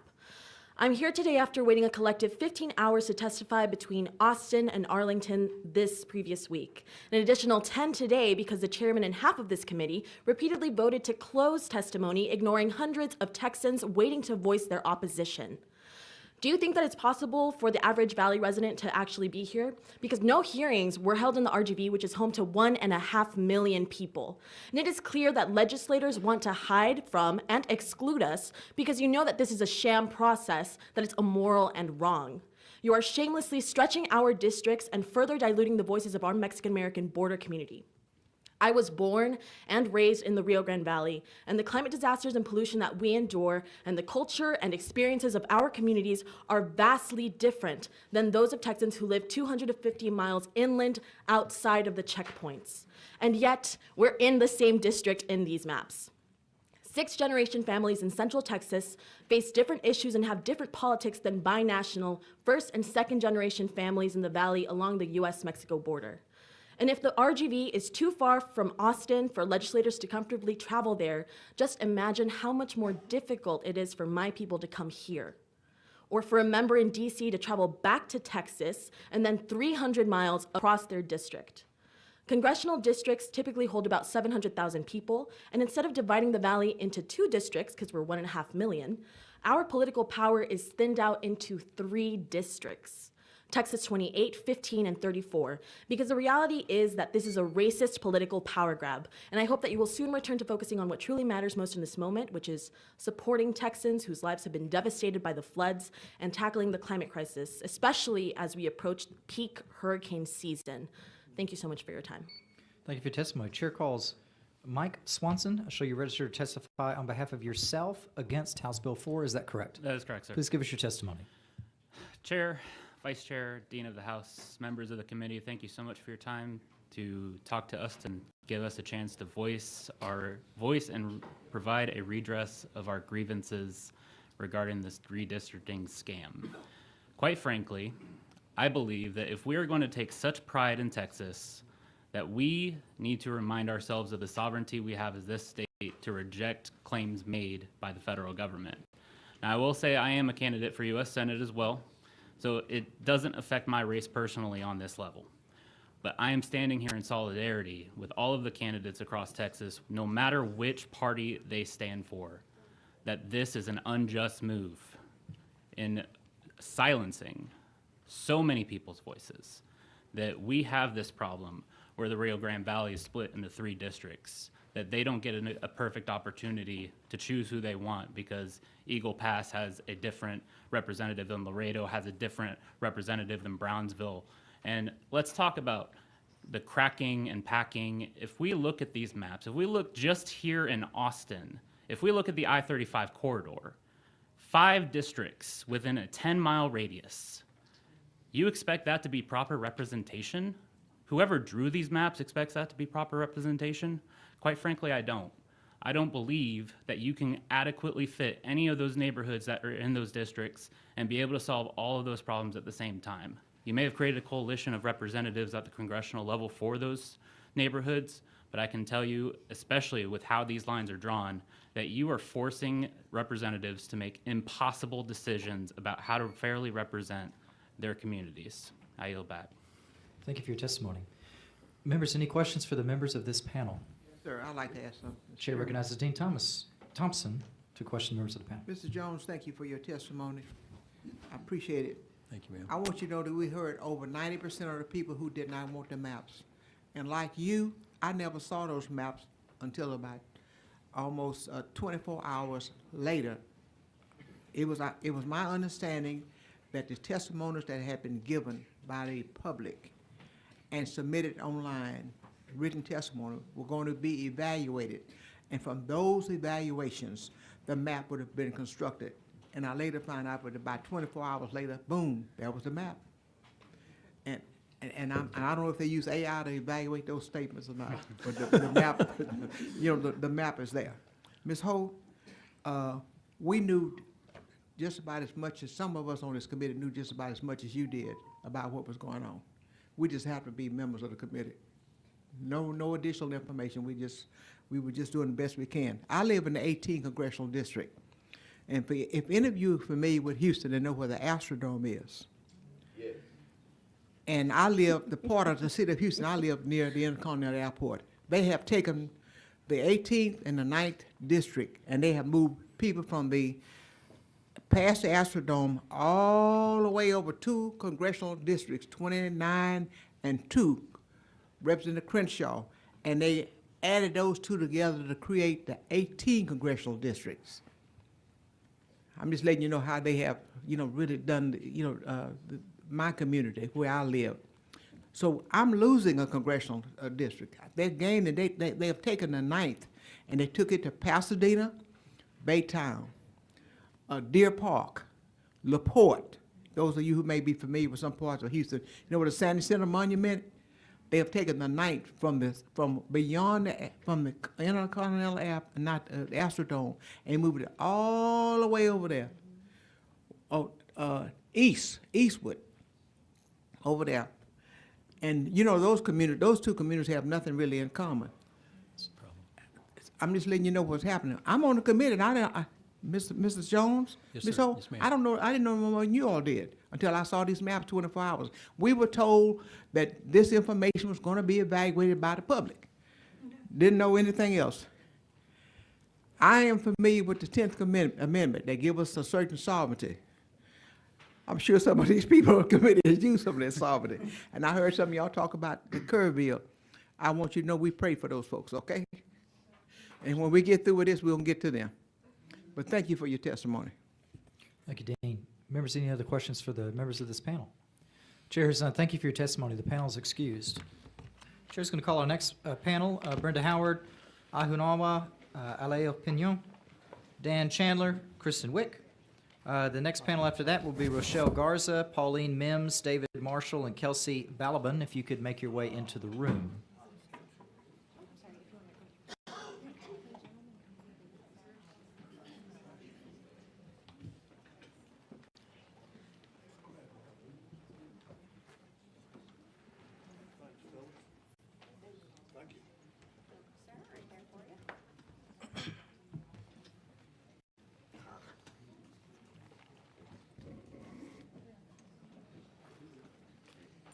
you have enough room? Do you have enough room? Hi, I know you. I know you too. Okay, Chair calls Brenda Howard. I Brenda show you Howard. registered to testify as Brenda Howard on behalf of yourself for House Bill 4. Is that correct? That is correct. Please give us your testimony. Thank you. Good evening, Chairman Vasut and members. My name is Brenda Howard, and I am speaking for myself and for HB4, redistricting using the map filed with this bill. I truly want to commend this committee, and particularly the leadership of Chairman Vasut. I knew this would be highly contested. Redistricting always is, but this has been an especially challenging session, and each of you has stayed strong, been civil, and given so much grace to so many people. I am grateful for your service. I strongly support redistricting using the new map because it will be a course correction for America. We had so many odd-looking districts that did not make sense. This map creates geographically clear areas. It avoids most of the isolated pockets that were carved out last time. This map will truly represent the voters of the great state of Texas. This map is about realistic representation for voters. Not only did President Trump win the electoral vote, but he also won the popular vote. The majority of voters are ready for conservative policies that reflect the values of America. Freedom of opportunity, freedom of speech, and the pursuit of happiness that comes from hard work. America is in a course correction, and it is coming not a minute too soon.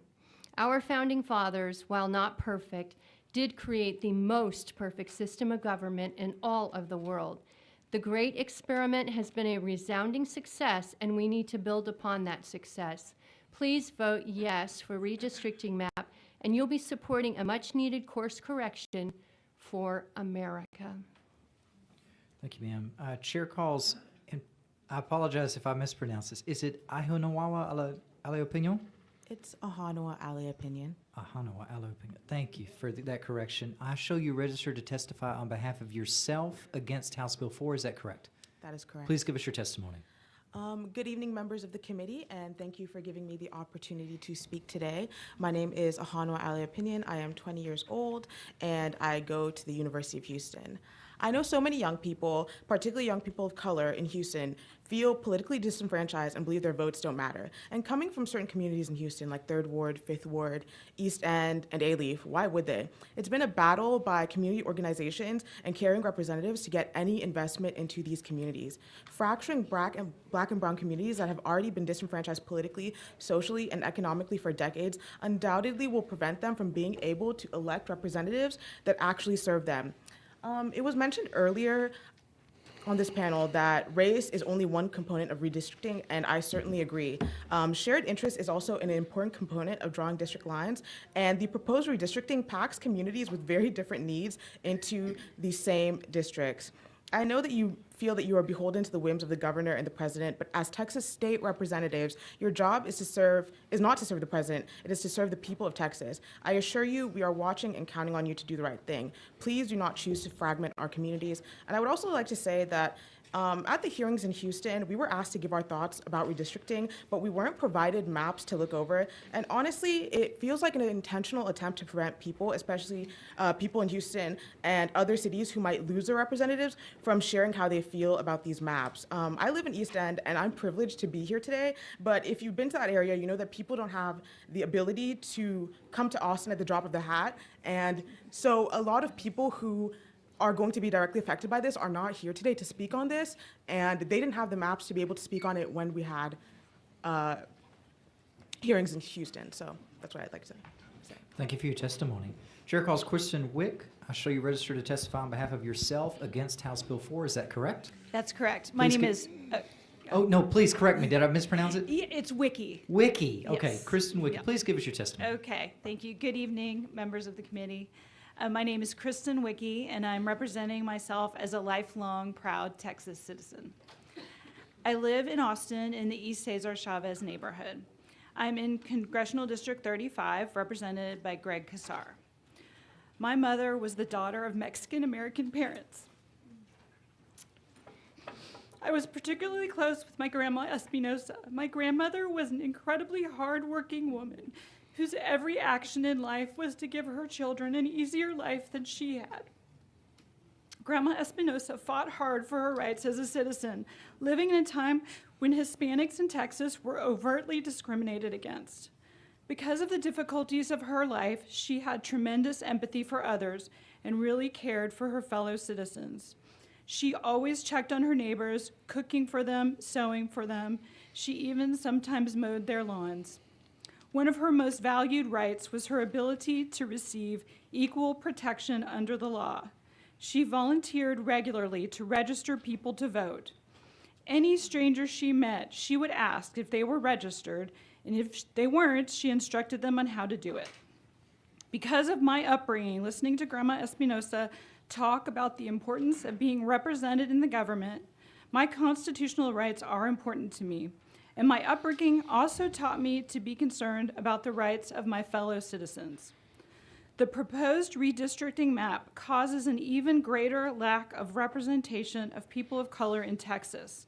This map is racially discriminatory, even worse than the 2021 map. Also, the map is politically motivated to dilute the voice of the Democratic Party constituents.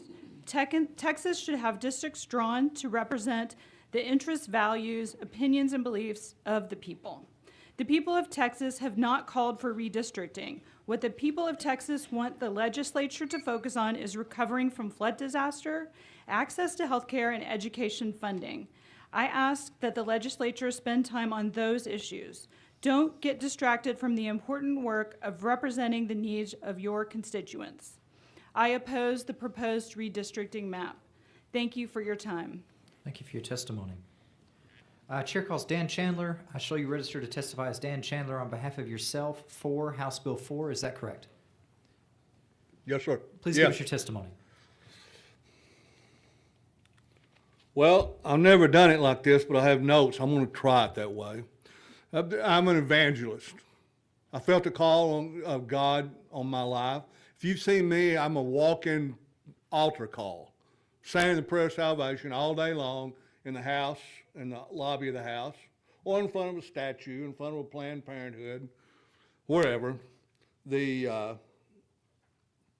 One of the things that I say, I have a lot of props that I carry with me, a bunch of signs, and I say, don't tear down the flags, the statues, the monuments to the Ten Commandments, the babies, the border. Don't tear down America piece by piece, plank by plank, or we're not going to survive. And oddly enough, see this shirt, it's a new shirt, but what does it say here? The princes of Judah are like those who remove a monument. I will pour out my wrath on them like water. God just did that. In addition to blood moons in the sky and solar eclipses, laugh all you want, but I think it's a bad idea to laugh at God, I'm telling you. That's what the Bible says happens. Go ahead, that's up to you. All right, we have much indication that God is displeased, I believe, and that's what I would say to you. Even that God says that the land would vomit us out if we turn away from Him and the Word of God. I think it's doing so. Just if you wouldn't mind, just tie it to the map. I just want to, yeah. Yeah. Well, that's what we're talking. All right. You say that redistricting is bad for black people, so I guess it's good for white people, turning blue to red. But go to San Francisco, go to Beaumont, go to Setagast Heights in Houston. I've just been there. And tell me how blue is doing for black people. I don't think it's doing any good at all. But at the very least, what about the white people? If turning red is good for white, please complete your testimony. What's wrong with turning red? That's what I would say. Well, I'm almost done. And what is wrong? I'll give you one more sentence, sir, just if you wouldn't mind complete your testimony. Okay. Well, here's the deal. Why don't we do what's good for everybody and turn every single district red. That's what needs to happen. Thank you for your testimony. Every single district needs to be turned red. Trump has the right idea. Understood. Members, any questions for the members of this panel? Dean Thompson, you're recognized to question the members of the panel. Mr. Chairman, everybody else has had to leave their signs and their things out, but he gets a chance to come in with his flags. What's that? Huh? That's okay. He made a big deal on it, but he has his flags and all, but everybody else they couldn't have any kind of thing to demonstrate in here. Yeah, the deal is that you'll take my right to speak. No. This is speaking. Hold on, sir. You're not recognized. So, Well, can I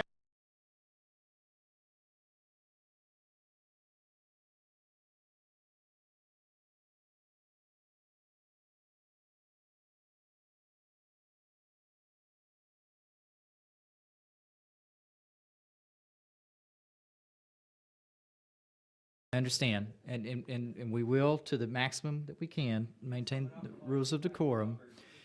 So, Chair recognizes Mr. Manuel to question members of the panel. Quick question for you. I forget your name. I'm so sorry. Kristen Wiki. Miss Wiki, correct?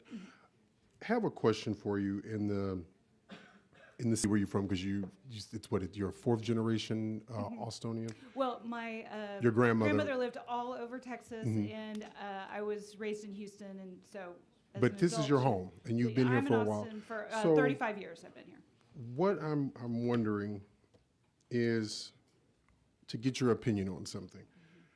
How much in common do you have with West Texas, deep West Texas? Totally different interests, lifestyle, nothing, very little. How much do you have in common with East Texas? The same, I would say the same answer. Does it take you like 40 minutes to get to a hospital from, let's say, Newton, Jasper, or anywhere? Like, let's say does it take you 40 minutes to get to a hospital without traffic? In Austin? Yes. Probably 15 minutes. Okay, because in East Texas, deep red East Texas takes like 40 minutes, and women are dying because they can't get to hospitals. Yeah, big difference. West Texas, pretty much the same thing. How do you feel it's going to look like to have representation where one of the largest cities in this state is going to effectively be cut off, where you really, this isn't even funny, it's literally cutting you all in half and shipping you all out in two different directions, so it puts Austin in a weird place. How does that make you feel? I'm strongly opposed to that, because how can we meet with our representatives and speak with the other people in our district? It doesn't make any sense to me how it's workable. So you would say that this map is not something that is going to be beneficial to people who are living here, and it's something that's going to quite possibly harm the city and its inhabitants? Yes, I agree. No, I'm very sorry about that, and wanted to just make sure that you had that on the record. I appreciate your time. Okay, thank you. Thank you, Mr. Manuel. Members, any other questions for the members of this panel? The chair is none. Thank you for your testimony. This panel is excused. The chair is going to call up the next panel: Rochelle Garza, Pauline Mims, David Marshall, Kelsey Balaban. The next four after that, if you'll make your way to the room, are Crystal Jordan, Lanita Robinson, Chloe Wilkinson, and Barbara Haralson.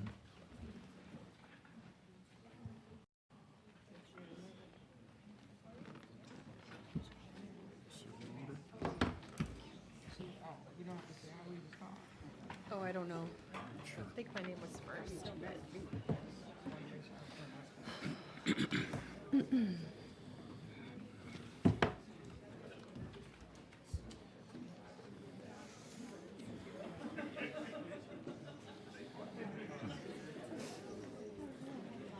Okay. All right. I'm going to call Rochelle Garza. Okay. I show you registered to testify as Rochelle Garza on behalf of Texas Civil Rights Project and U.S. Commission on Civil Rights and Self against House Bill 4. Is that correct? Yes, in my personal capacity. Well, are you registering to testify Yes. on behalf of those two organizations Yes. I mentioned? Okay. And yourself, is that correct? Yes. And against House Bill 4? Yes. Please give us your testimony. Good evening, members of the committee. My name is Rochelle Garza. I'm a civil rights attorney and a fifth-generation Tejana. I'm the president of the Texas Civil Rights Project, and I serve as chair of the United States Commission on Civil Rights. I drove 6 hours here today to represent my hometown of Brownsville, Texas. I also waited 10 hours to speak to you all. I am raising my 13-month-old daughter and my 3-year-old daughter with my husband in Brownsville. And since I was born, the city of Brownsville has doubled in size, but the demographics have remained unchanged. 95% Latino, mostly Mexican American. Our current congressional district, CD 34, is over 90% Latino and largely drawn from the Rio Grande Valley, although not perfectly. Your proposed map would dilute the Valley's voice in Congress by grouping disparate communities with unique needs and interests and destroy regional representation both for the Valley and the coastal bend. But let's be honest about what's happening here. Republicans are choosing their voters and are rigging the maps to steal representation from Black, brown, and Asian voters. There is no real reason to redraw the maps in Texas right now. There has been no new census, no major population shift, and there is no legal requirement to do so. This is happening because Republicans are afraid of losing power. After having taken health care from almost 17 million people across this country, gutting our public education, and disappearing community members off the streets. Texas Republicans are answering the call, Trump's call, to find 5 more congressional districts at the expense of our communities. And currently, the Texas delegation has 38 members. Only 13 allow communities of color to elect their chosen candidate. And under this plan, that number would plummet to only 8. In a state that's 60% people of color, including 40% Latino, that new breakdown should be criminal. Next week marks the 60th anniversary of the Voting Rights Act. It's a milestone. It's meant to celebrate progress and a vision of a country that belongs to all of us. And yet, with painful irony, it also marks 6 decades of Texas violating that very law. Rather than correcting course, this proposed bill doubles down on the harmful legacy. And I urge this committee to put Texans first and vote no. Thank you for your testimony. Chair calls Pauline Mims. I show you registered to testify on behalf of UAW 276, TXCLUW, and self against House Bill 4. Is that correct? Yes, sir. Please give us your testimony. Good evening. My name is Pauline Mims. I'm the president of the Coalition of Labor Union Women for the state of Texas. I'm an executive board member, vice president on AFL-CIO for representing the UAW. And I'm also a 25-year member of the UAW, work in Arlington at the GM Arlington plant. I wanted to talk a little bit about redistricting, particularly how it impacts our Black and brown communities. It's been 10 years, so we know it's time to draw the maps, or not. The process determines our electoral districts. I live in District 33, and all of this I know sounds fair, but here's the kicker. Oftentimes, these lines are drawn to benefit political parties instead of us, the real people living in these communities. What happens is we end up with districts that either are packed and our communities are in few areas or split apart like we don't even belong together. This has real consequences. It means that our voices are diluted and our needs are overlooked. Our communities are underrepresented and in our local and state governments. I mean, let's be honest, when we draw these maps that ignore the actual communities and cultures we live in, we're just asking for more systemic inequalities. We deserve a fair shot at representation, just like everyone else. Our schools, our health services, our neighborhood programs will suffer. And if we don't have a say in how resources are allocated, what are we gonna do? So, to those of you in power, who think it's fine to chop our communities like a bad jigsaw puzzle, please remember that we're just not numbers on a map. We are essential workers, taxpayers, and advocates in our community. So to be clear, if your idea of progress is attacking Black and brown people and dividing our communities, I can only assume you've also taken Texas as your own personal playground. and we're not letting anybody play tic-tac-toe with our lives. This is not your granddaddy's Jim Crow, Texas, and we are not those people. This Texas is overflow with transplants and over 250,000 union members, which we have joined with the AFL-CIO, and when we are attacked, we will stand up and fight back. That's it. Thank you for your testimony. Ms. Mims, you had mentioned, I think, the AFL-CIO earlier. Are you only registered to testify on behalf of the UAW 276, TX, CLUW, and yourself? Is that right? Just those two that I mentioned? No, well, it should say AFL-CIO as well. Okay. Do we have your permission to add that you're testifying on behalf of the AFL-CIO today as well? Yes, sir. Okay, we're gonna do that right now. So let me just make sure the record's crystal clear. I show you registered to testify as Pauline Mims on behalf of the AFL-CIO, UAW 276, TX, CLUW, and yourself against House Bill 4. Did I get that right? Yeah, it should say Texas AFL-CIO. Texas AFL-CIO. Yes, sir. Okay, we're going to update that one more time.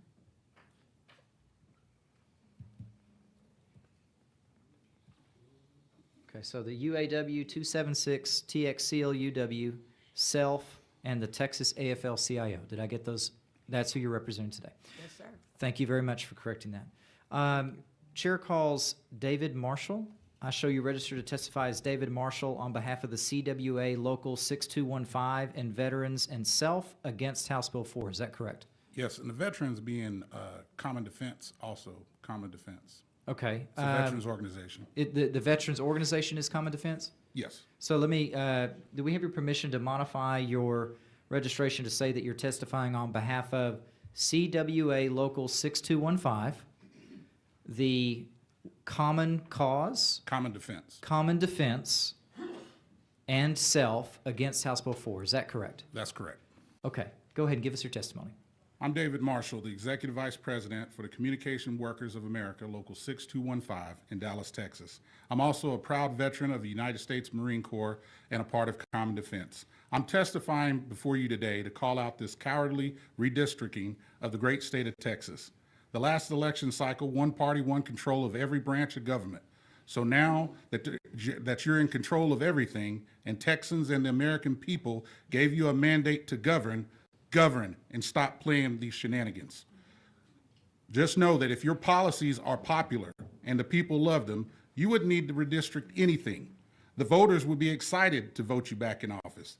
But the fact that the President of the United States 2 weeks ago calls the governor of Texas and talks about redistricting, saying they will be picking up 5 new seats, and lo and behold, the map that was made public a few days ago affirms that, lets me know, lets everyone in this room know, you are afraid. So much so that you're changing the goalposts mid-game. If you're proud of this agenda and mandate, then stand on it. Let the people that put you in power get a chance to hold you accountable. I'm sure that the call to Abbott was Texas's version of a perfect phone call. It was Texas's find me 11,780 votes disguised as we'll pick up 5 seats. But in the Marine Corps, we learned that, we had 3 principles in the Marines that we live by. And I hold myself to these every day. Those are honor, courage, and commitment. And I'm asking each one of you, whether you served or not, to give it a try. Be honorable, which means embody and being ethical and moral and acting with integrity and respect. Have courage, which is having the fundamental fortitude to face fear and adversity and do the right thing, no matter who's watching or what it costs. And lastly, commitment, which embodies dedication and loyalty, especially to your constituents, which should be the driving force behind any elected official. So please take a look in the mirror and find at least one of these principles within yourself and listen to the people and vote this House Bill 4 sham down. Thank you for your testimony. Chair calls Kelsey Balaban. I show you registered to testify on behalf of yourself against House Bill 4. Is that correct? That is correct. Please give us your testimony. Good evening to the chair and to the committee. My name is Kelsey Balaban, and I'm strongly opposed to the redistricting plan in HB 4. I'm a native Texan, and I live in South Austin in CD 37, represented by Congressman Lloyd Doggett. First of all, I just want to say I'm very concerned about the rush nature of this process. We should have had several months to study these maps, to get public input, community hearings, and oversight to make sure that they comply with the Voting Rights Act. In contrast, we got them barely 2 days ago. As many people have pointed out, our state's redistricting maps have ended up in court in violation of the Voting Rights Act every decade since it was passed in the 60s. And so I'm very upset that these new maps yet again take power away from communities of color. As we've heard, white Texans like me make up less than 40% of the population, yet almost 60% of our districts are majority white. This new map increases this power, creating 2 more majority white districts. How is this fair when 95% of our recent population growth comes from people of color, and fully 60% of Texans are people of color? We should have a representative government. I'm proud to live in such a diverse state, and I want people of color to have a lot more representation, not less. It's far past time for us to do better. I want all of us Texans to be represented by someone who listens to us and who works on our behalf. I want our representatives to focus on the important things, like helping us recover from one of the deadliest floods in our history, preparing for the next natural disaster, and affording housing, good quality health care, schools, and clean energy. For all of these reasons and many more, I ask you to reject HB 4 and to focus on the actual issues facing us Texans. And I ask you to create more, not fewer districts for communities of color. Thank you for your time. Thank you for your testimony. Members, any questions for the members of this panel? Dean Thompson, you recognize the question of the panel. I'd like to ask the last witness a question. You know, we did give Mr. Kassar a district. You know, he represents a part of Austin, but we did take him down to New Brunsville, Texas, so he gonna have some new people to put in this area. He got a district now. I don't want you to leave here thinking he didn't get anything. Noted. Thank you. Thank you. Any other questions for the members of this panel? Chair is none, the panel is excused.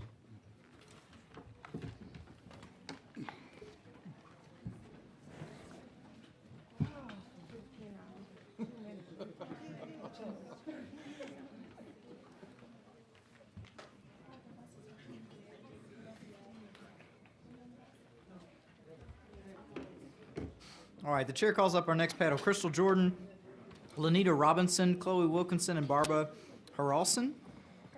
The next panel after that is going to be Taylor Coleman, Rick Levy, Lauren Pena, and Bernadine Gatling. If those 4 could make their way into the room, we'll come to you shortly.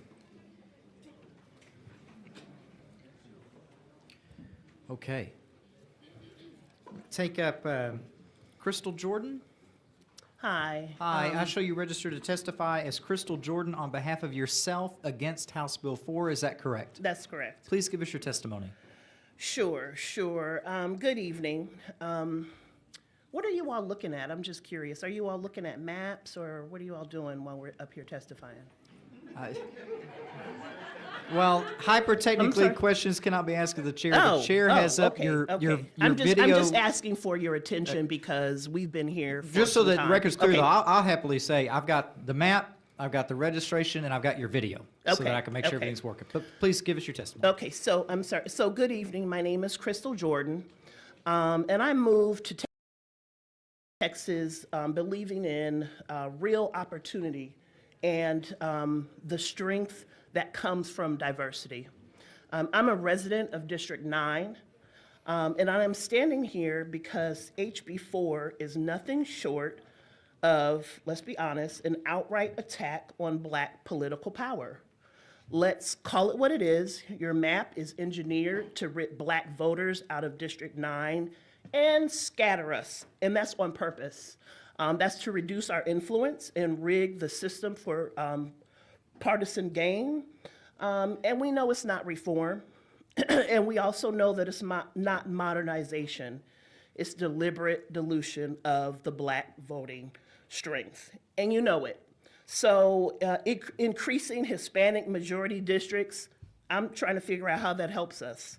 If anything, it further weakens Black representation when recent trends have shown Hispanic voters in Houston choosing to vote Republican more and more. So that does nothing to secure the unique concerns of Black Texans. It's just another attempt to divide and conquer. It seems like you guys are on point at doing that. And where's Chairman Hunter?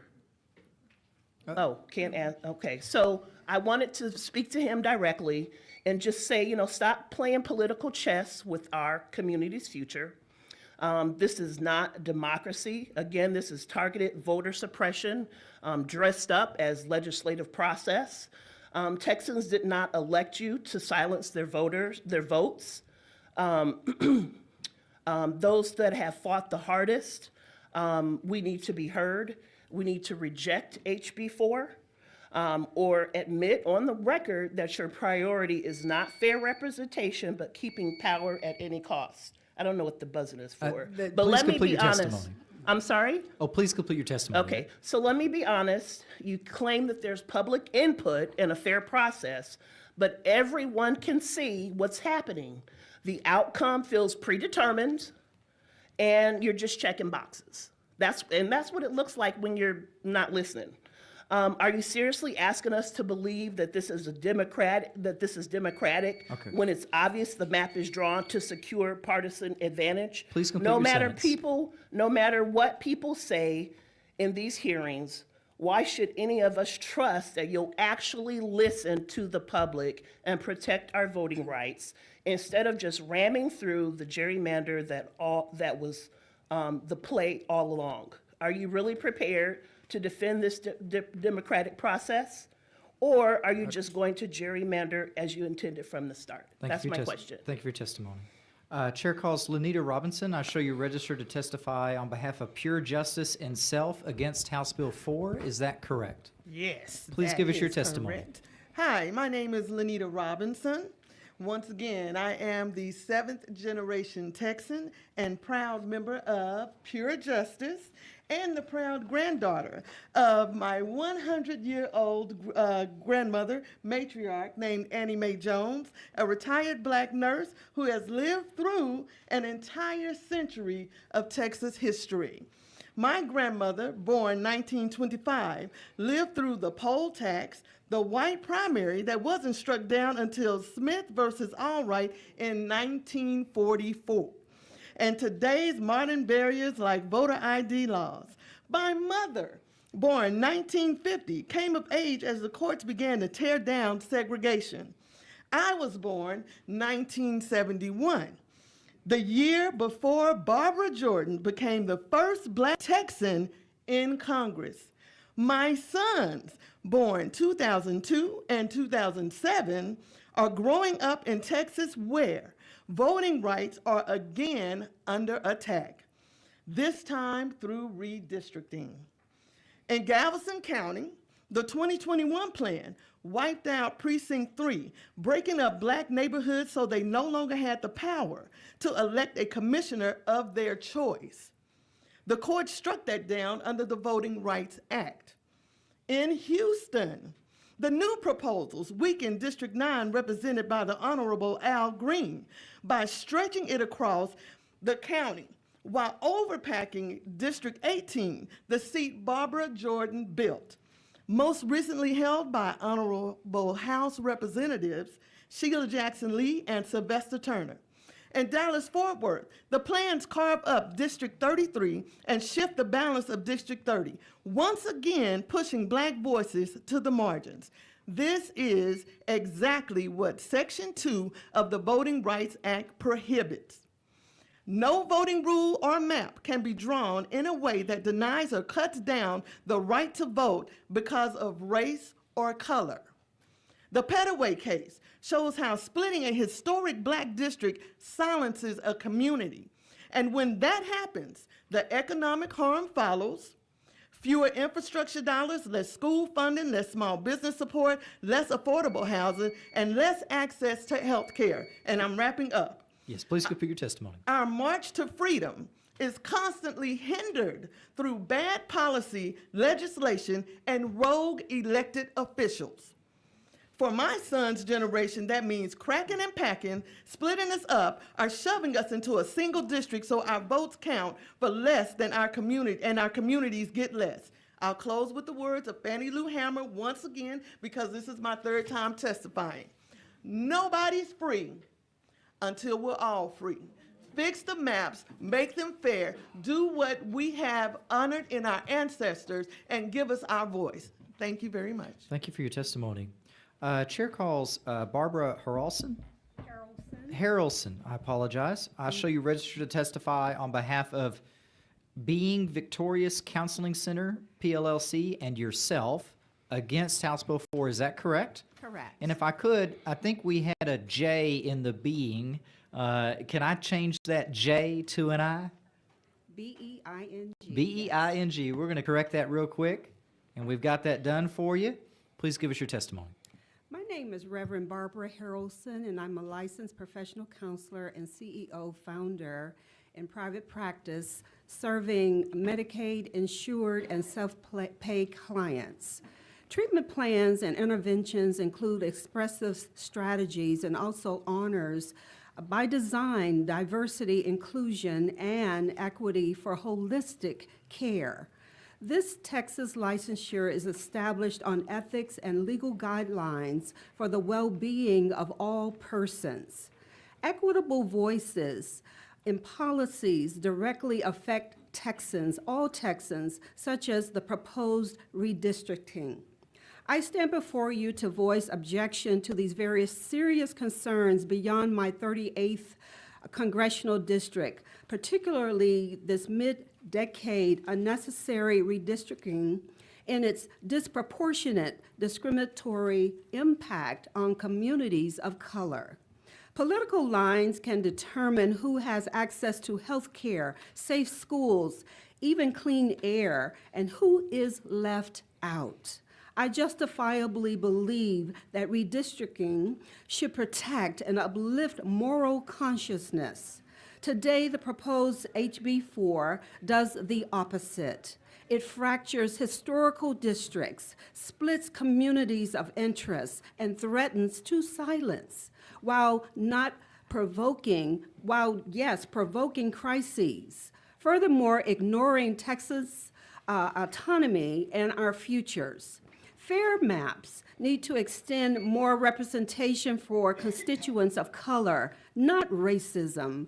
I urge our decision makers to draw districts reflecting the realities of Texas today, diverse, growing, and preserving of a government that ensures equity and transparency in the map drawing process, advocates for independent redistricting commissions and the integrity of existing commissions, pushes for restoration of the Voting Rights Act, and it was 1965.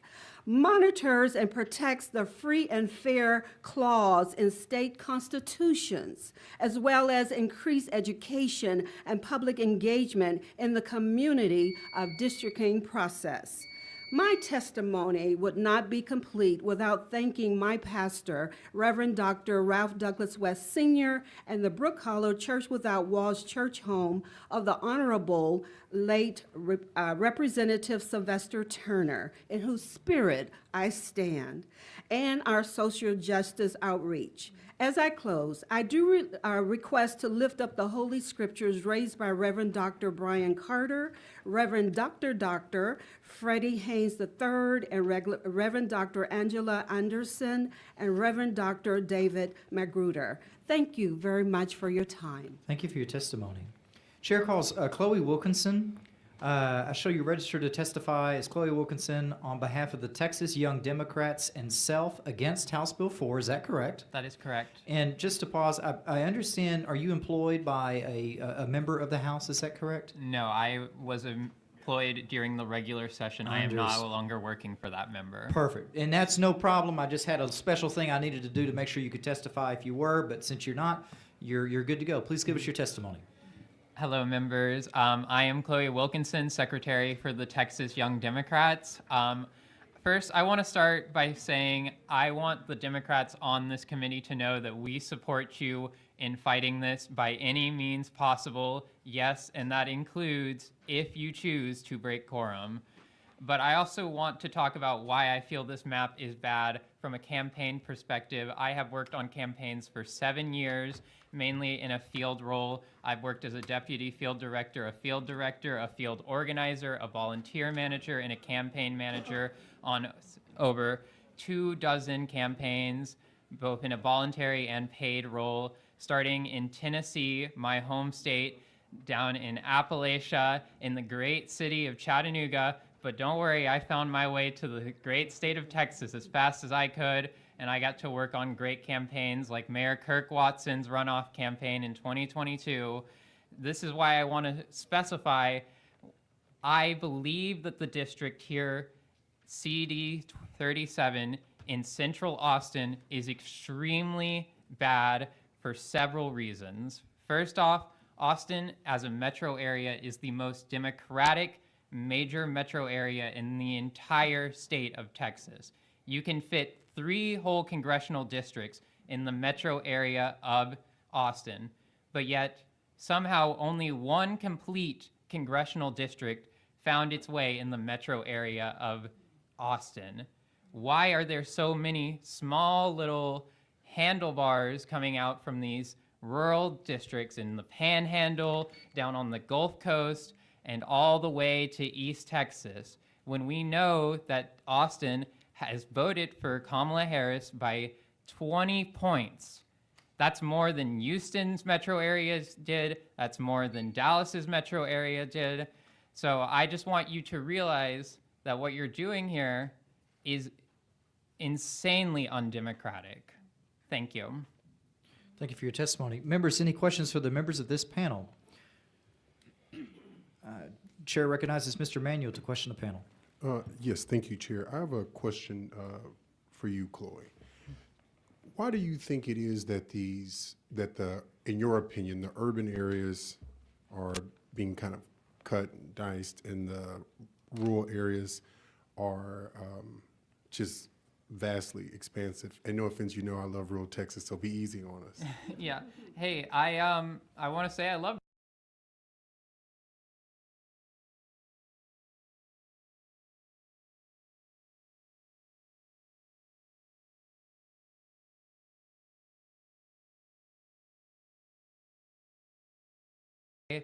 I think it's very ironic that the only districts that are actually compact are the ones where we're trying to pack Democrats into their district.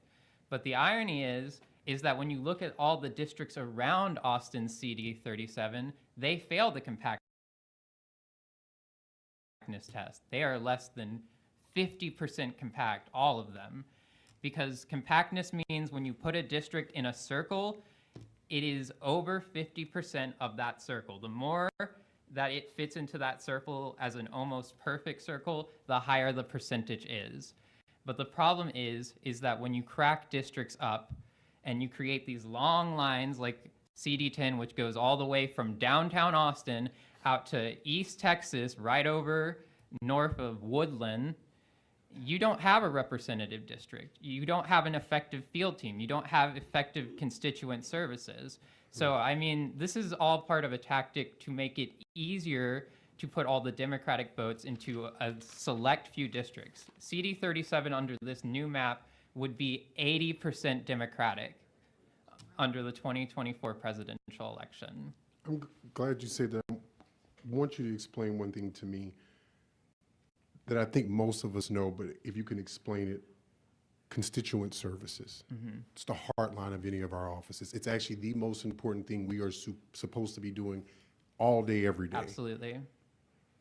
How is that going to impact, in your opinion, how someone is going to be able to get to casework to someone in Travis County that they can just get the majority of their counties that already vote for them to just come out? How is that going to impact constituent services? So let me answer that in 2 parts. First, the constituent service part, and then also how the field game is actually going to affect constituent services. So first off, constituent services are easiest when you have district offices closely connected to every part of the district. When you span over multiple counties, which sometimes is unavoidable, I mean, a good example is Eddie Morales' district, where it's always going to be large. But in places like Austin, it's actually easier to create smaller districts. And in those cases, it's preferable. Sorry, it's a little cold in here. But I would say that when you're able to reach your constituents easily, it makes it easier to provide them services. When you have to travel 2, 4-6 hours to get to your constituents, it's going to be harder to provide them quality services, especially when you have to know the standards of multiple government agencies, multiple counties, multiple cities. I mean, it's just going to be really hard. It's going to slow the process down. Thank you so much. Appreciate that. Thank you, Mr. Mangan. Members, any other questions for the members of this panel? Chair hears none. Thank you for your testimony. The panel is excused. Oh, panel's not excused. Belay that command. Chair recognizes Representative Tepper. Yes, to sir. question the panel. For the former staffer, you know, in West Texas, our state Senate districts, I've been hearing a lot today, so I'm not just picking on you. Our state Senate districts are larger than a few states combined, and they have district directors spread out, including our congressional districts, CD19. I'm represented by Jody Arrington, and he has 3 or 4 districts. So the idea that the districts and constituent work isn't being handled by such large geographic areas is just incorrect. I mean, they are able to organize, have their district offices strategically placed where constituent services will be handled. So I would have to dismiss that just because and sometimes these are rural versus urban issues, and I see it here in redistricting as well, where you know, just because it all isn't condensed into Travis County or the city of Austin, that they won't be served.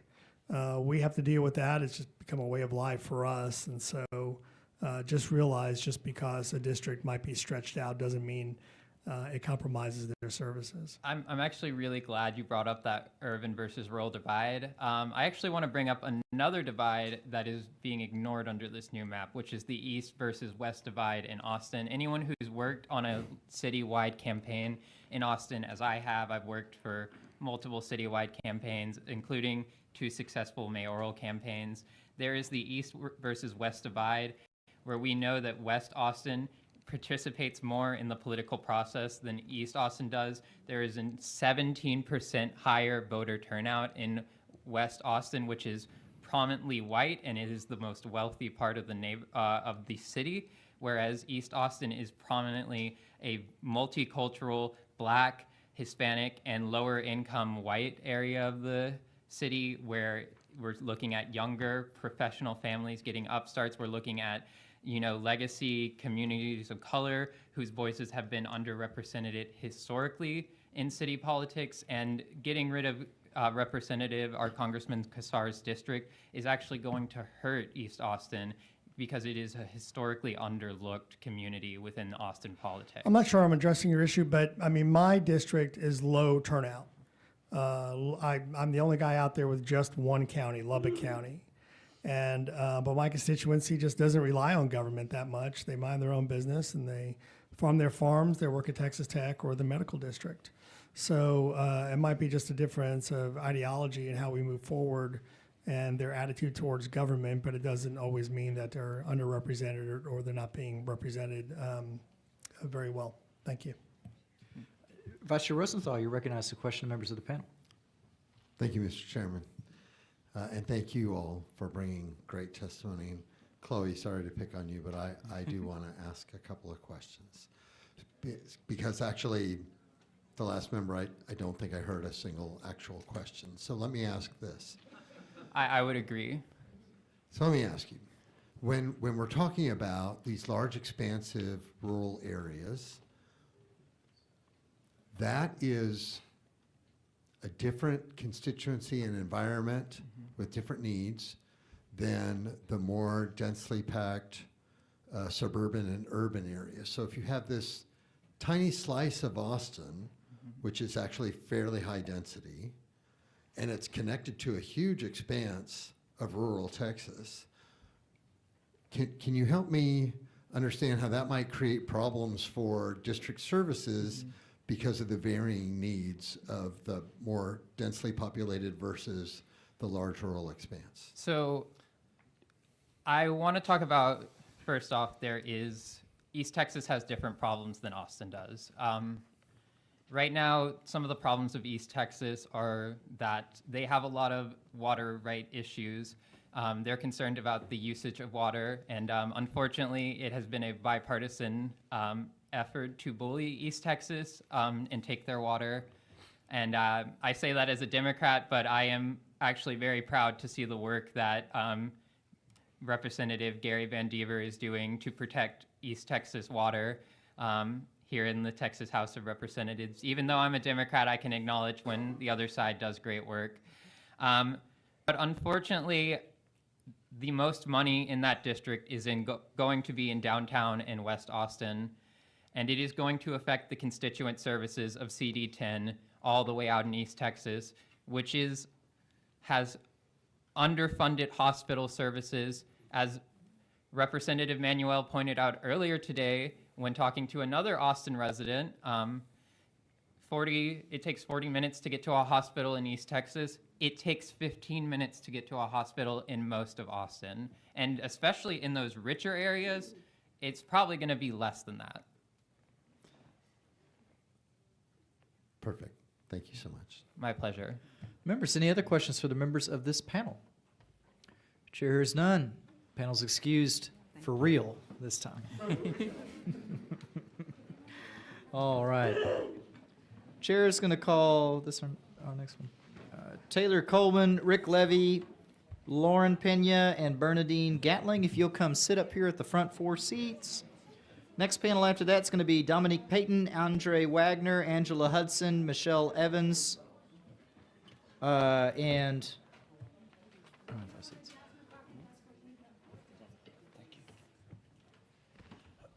I'm not calling Michelle Evans on that next panel. I don't. Okay, you know what? I'm going to call Michelle Evans on the next panel, but I'm told she's not here, so it's no big deal. Jennifer Fleck, if you'll be ready for the next panel in her place. Okay, so Taylor Coleman, Rick Levy. How you doing? I'm going to start with Bernadine Gatling. So I've got your registration up. Good to see you. Show you registered to testify as Bernadine Gatling on behalf of yourself against House Bill 4. Is that correct? That is correct. Please give us your testimony. Good evening, Mr. Chairman and committee members. I am presently a resident of District 9, and I'm strongly against House Bill 4.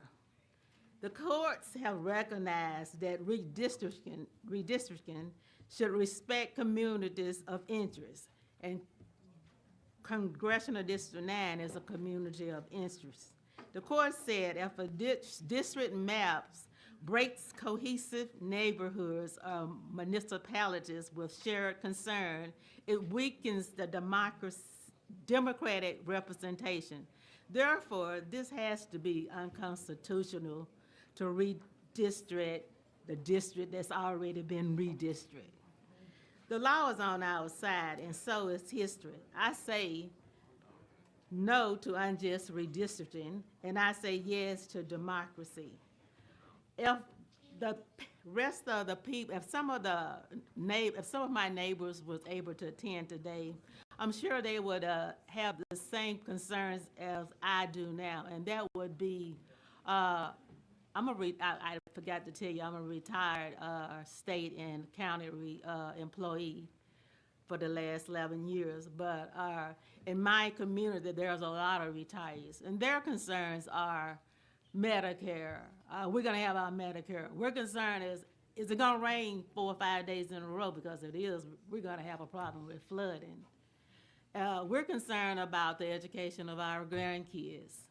You know, we're concerned about when we are flooded in, how we're going to get out and who's going to rescue us. But I wanted to end with this.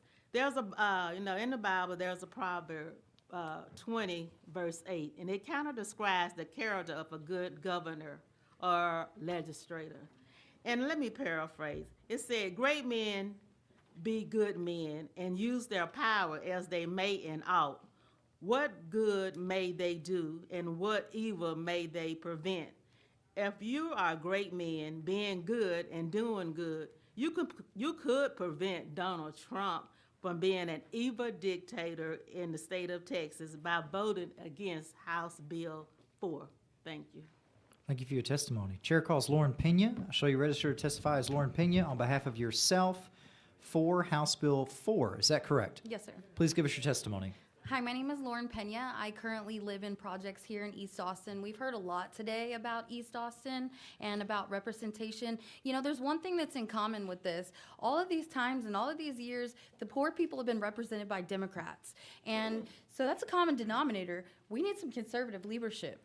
I went and I finally got on the Austin Public Safety Commission because I needed more police in my community. In fact, the day I moved into my apartment, I saw two people shoot each other in the street. One of them still lives underneath of me. That was 3 years ago. And the police don't come half the time when you call, right? But I'm on the Austin Public Safety Commission and I'm begging for police in my community who's falling apart. They kick me off because I'm a conservative. That violated my First Amendment right. I got kicked off the Austin Public Safety Commission because I was a conservative. But mind you, I live in the projects, the very community that the Democrats say that they're trying to represent, okay? So I started, you know, getting politically involved and working hard to try to figure out how to, you know, fix it, right? During the 2024 election in my district, I decided to, just as a normal person, stand outside and watch the polls. I caught on camera election interference. I turned it into the Secretary of State. Nothing happened. This is, again, my district. In 2025, they had a special election for the community development grant block, which is specific money for communities like mine living in HUD properties and things like that. Do you know they wouldn't even let me on the ballot? And I am an actual community member that's receiving those funds. They wouldn't even let me on the ballot. And in fact, one of my actually Democrat friends was on that ballot. He got rightfully elected, and then they recalled the election and put someone in that doesn't even live in Travis County. This is the person who's supposed to be implementing the funds for families like mine.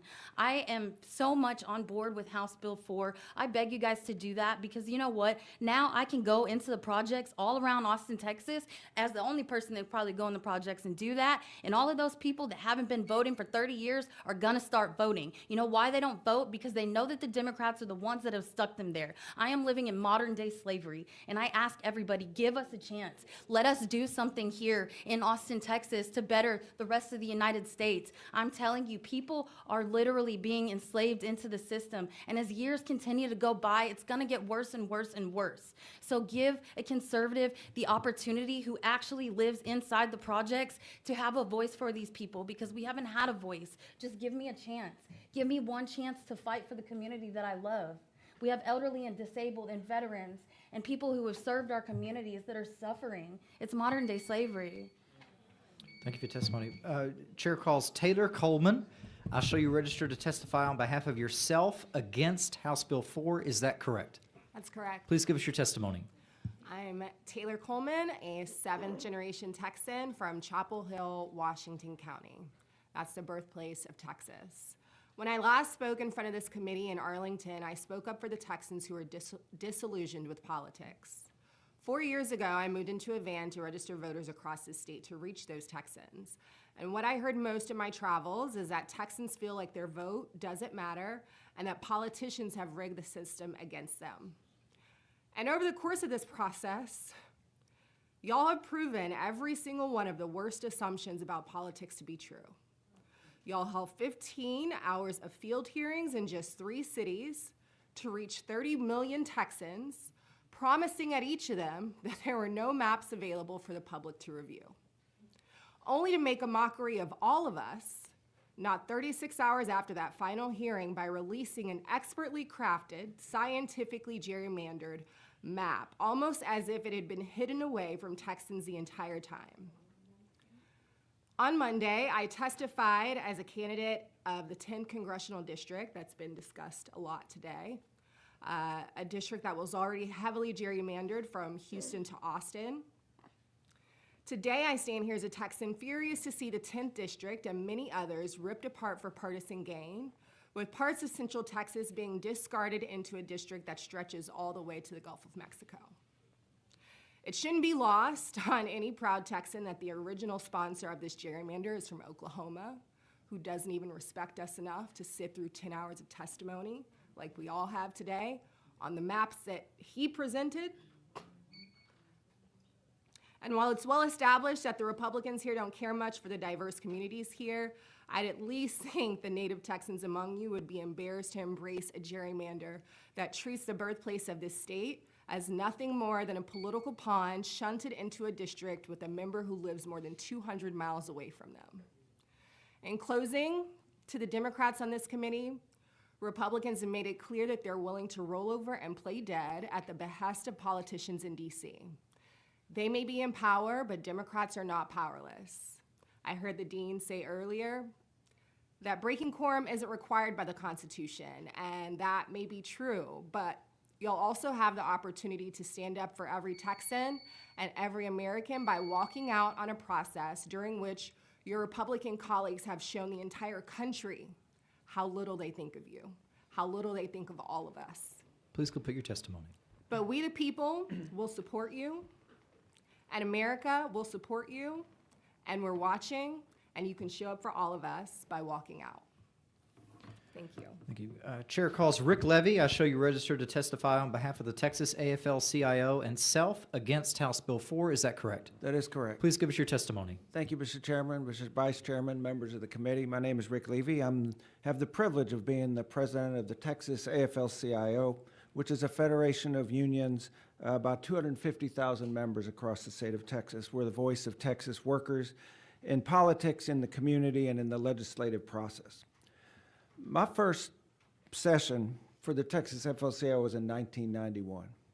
I've been involved in a lot of legislative fights, probably lost a lot more than I've ever even thought about winning. But it's always been a process that involved conversations with Texans about what's best for Texas. And I say that not to just prove that I'm old AF and that I even use paper instead of like computers like everybody else, but to give a context for what I'm about to say, which is that this process for this bill has been like no other process I've ever seen. It's a farce, and it's a deep insult to Texans who believe in and hold close our commitment to democracy. We all know what's going on here. If this was such a big problem, seriously, this redistricting committee was constituted through the entire session, didn't even feel the need to meet once. If it was a Texas problem, I feel like that wouldn't have been happening. We all know what's going on here. Somebody got a call from the president saying, do my political bidding, so he doesn't have to face the voters for unpopular actions, like the largest transfer of wealth from working class people to billionaires in the history of this country. So why is this a farce? Hearings around the state, no map. You said you had no idea what was going on. There wasn't, hadn't seen a map. You were going to evaluate the testimony, and then before the hood of the car was even cooled off from your drive back down here, we had a map. Voila. All right? This hearing, 2 days' notice, one hearing in the middle of a workday, you've effectively shut the door on working people to participate. Your process shows that you don't really care what we think. 99% of Texans won't even know what happened here until they show up for the polls and find out they have a new congressman. To the Republican members of the committee, please don't do this. Number one, self-respect. Since when does Texas take orders from Washington, D.C.? Number two, you're going to set off a redistricting war across this country that you will lose because California, New York, and other places who have nonpartisan commissions now will certainly move forward. Please complete your testimony. Okay, to the Democrats, thank you for your participation. Please know that this process is not a real process for debate and deliberation, and you owe no allegiance to it. I urge you to fight it using any means necessary, and know that as you do, the labor movement, not just here in Texas, but across this country, will have your back. Thank you so much. Thank you. Members, any questions for this panel? Chair recognizes Vice Chair Rosenthal to question the panel. Thank you, Mr. Chairman. I want to ask you, Mr. Levy, the fact that we're having a single hearing once the bill is introduced, so we've got a map that's 38 districts that affect over 30 million people in the state. One hearing, even though it's a marathon hearing with 10 hours of testimony. Mm-hmm. What is your estimation of the percentage of everyday Texans who even could have been possibly notified and maybe showed up for a hearing like this? Well, I would say, thank you for the question. And what I would say is that if you were looking to design a process to really learn what people think, and this is doing really big things to certain communities, right? I mean, we are really changing representation in a lot of different ways. We've heard testimony today about important economic engines in districts and what happens. We've heard testimony about major shifts in population in different areas of the state. If you wanted to design a process to really know what people thought about that and how it might really play out in the real world, I think you would do something a little bit differently than this. And my concern is that we have basically outsourced this process to some kind of tech bro in Virginia who has sliced and diced our communities like it's a video game and not given us the opportunity to really engage. Dean Thompson, you talked about this. No, you hadn't seen the map to really even talk to your own constituents about what they think in any meaningful way. And we're moving forward so quickly with this that, Mr. Vice Chair, to answer your question, I think a very infinitesimal number of Texans will have any understanding of what we're doing, let alone any meaningful input to the process. So let's just say, for the actual insiders, the political scientists, the folks who might actually have the background to study a map like this, which was introduced basically 2 days ago. There are 157 filed supporting documents in 2 days. I like to think I'm a pretty studious type.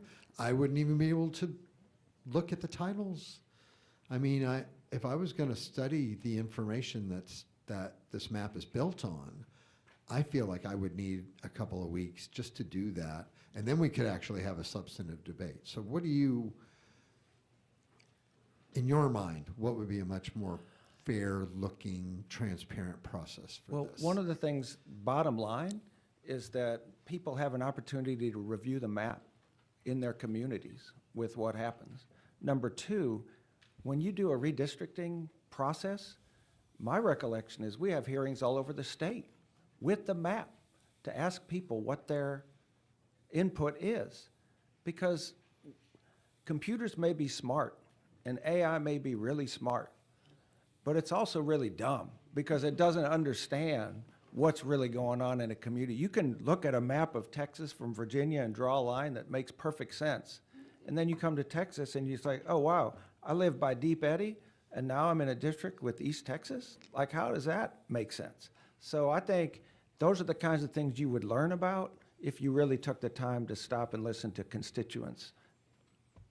I agree with you. So thank you very much. Yeah. Ms. Coleman, I have a couple questions for you because actually I'm impressed that you spent time, did you say in a van, registering people and stuff? I did. All right, so if we want to talk about, we have heard a lot, we have heard I shouldn't say a lot. So I would say a very large percentage of people who registered for this bill were heard in committee today. A lot of them were like Republican Party precinct chairs, not precinct chairs, county, Republican Party county chairs and stuff like that. And the folks who testified in favor of this bill talked about how great it would be, how great it is, how it improves representation, how it actually creates new opportunity districts. I noticed that the people who were in favor of the bill and touting its glory and that it creates new opportunity districts for minorities, none of them were actually minorities. Very few, let's say, very few. So my question to you is,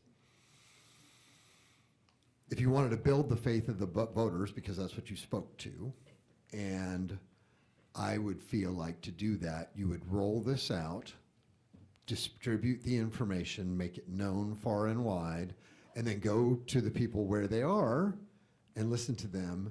And maybe if this was designed really to be great so that the people of the state would embrace it, want it, then maybe you could have some field hearings where it wasn't 98.8% of the people signed up or submitting testimony online against.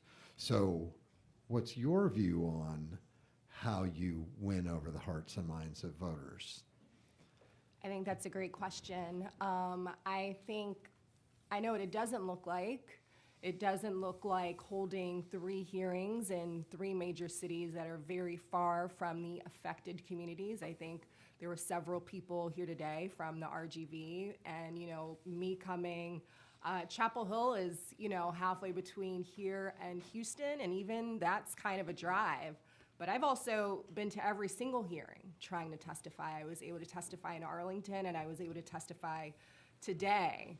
But in Houston and in Austin, there were so many people signed up to testify when, again, we were told that there were no maps.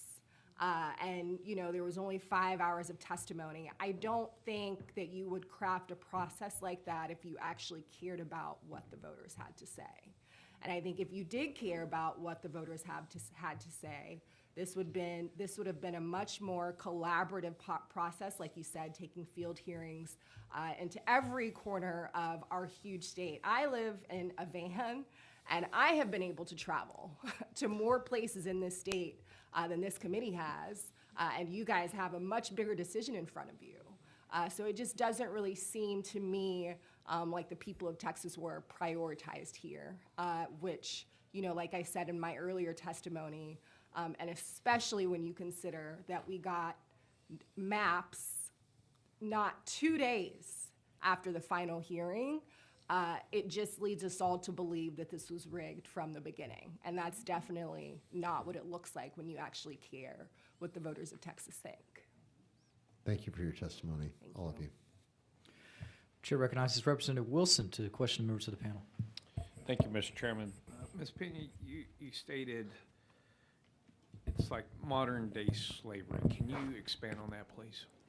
Yeah, so and I say modern because it's not like the horrific slavery back in the 1800s where people were being, coerced for their labor. What it is now is I have neighbors that are 6th generation born into the projects. By this time, they don't know any other type of lifestyle. Like we don't know. And instead of being coerced for labor, what it is they're using the federal funds, and the city is trapping the people in the projects to take the federal funds, and instead of pouring it back into my community, they're not doing it. They're not adding the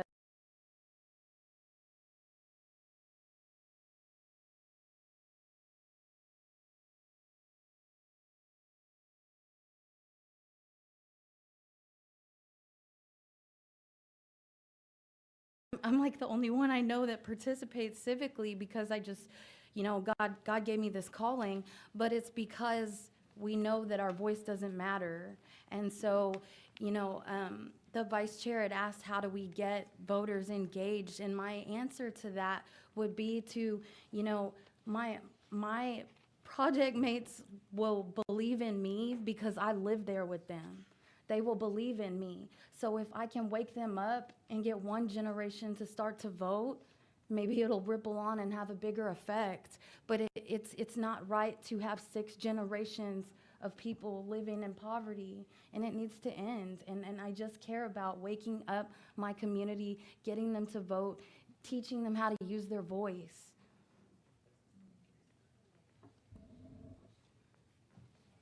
Members, any other questions for the members of this panel? Representative Turner, you recognize the question of panel. Thank you, Mr. Chairman. A question of Mr. Levy. You were speaking in your testimony about the process that we've seen in this committee over the last week, 10 days. And just to kind of flesh that out a little bit, this is now the 4th meeting of this committee. The first 3 meetings were public hearings to hear public testimony on redistricting. I believe you were at least at 2 of those, I think, maybe 3. I was at all 3. You were at all 3. Mm-hmm. Pardon me. Of course you were at all 3. My perfect attendance, sir. Yeah, and by the way, I know you, total aside, but we need to laugh at something here. Your paper testimony, I appreciate that. I see that. You mentioned you're not young persons, you don't use a computer, but they use their phones. Oh, they don't bring a computer up. They use That's their phone. good point. So just keep. Thank you. Yeah, but no, seriously, you've been on all 4 hearings, and as you discussed with Mr. Rosenthal, the overwhelming correct me if I'm wrong, but the overwhelming sentiment at the Austin hearing, the Houston, the Arlington hearing, and then even today, where it is a little bit more mixed, the overwhelming sentiment is Texans are opposed to the legislature conducting mid-decade congressional redistricting. Is that fair to say? It is fair to say. I was actually really surprised at the number of people that actually came. I mean, when I got to Houston, for example, and couldn't even get near the room because of so many people had come out. And in Arlington, not only was the hearing room completely full, the hallway was completely full, and the fire marshals were telling people they couldn't come in. And so that level of engagement really spoke to me. And I think that what the chairman said during one of those hearings, which I think it was Arlington, that the process at this point was then going to like review the testimony and review the online testimony and figure out where to go from there. It felt like we had been heard. It felt like there was really going to be some deliberation. And then it was really surprising that then the map dropped like the next day. And like somebody said, it was a very surgically drawn map that did, so it just felt like that I would say 99.9% of the people who actually testified were strongly opposed to it. So if that was the case, and I don't know what we did with that information. Do you think it's fair for the legislature to hold these hearings, the previous 3 hearings, and ask the public to come out and testify and not show them the actual map that the legislature is going to consider? Is that fair to the public to do that? I mean, I would say it depends on what the process is, to be frank. If it's an introductory part of the process to say, like, what do you care about? What do we need to be looking at as we engage in the process to get that kind of baseline feeling, and then take that and put that into a collaborative effort to actually draw maps and then have hearings about the maps, I'm okay with that. But to have 3 hearings without a map and think that that satisfies any kind of public input is, and two of the hearings were during, well, Arlington was at, 5 o'clock, so people theoretically could get there. But no, to me, I think if you're really serious about it, you really got to give people a chance to reflect on the maps and have some real conversation. And based on the testimony you heard in those 3 hearings, and then the map that we saw shortly after the final hearing concluded, do you think the legislature or the bill, the supporters of the bill, listened to and paid attention to that public testimony? It's hard to see any reflection of the testimony that was heard and offered in those hearings represented in the bill. I don't see any impact at all. I think we went ahead very, very quickly. Like there was no engagement with the committee itself in the drafting of the plan or what was concerned about it. And then it was just dropped for a 1-day hearing, and my understanding is we'll move on from here. So it's not a process that gives a great deal of deference to public opinion. Thank you. Thank you. Members, any other questions for the members of this panel? Chair has none. Thank you for your testimony. The panel is excused. Thank you all for your time. Chair calls Dominique Payton, Andre Wagner, Angela Hudson, Michelle Evans, and Jennifer Fleck. And our next panel after that is going to be Connie Hudson, Valerie Roars, Cody Shell, Azima Sasik. If those 4 could make their way into the room, we'd appreciate it.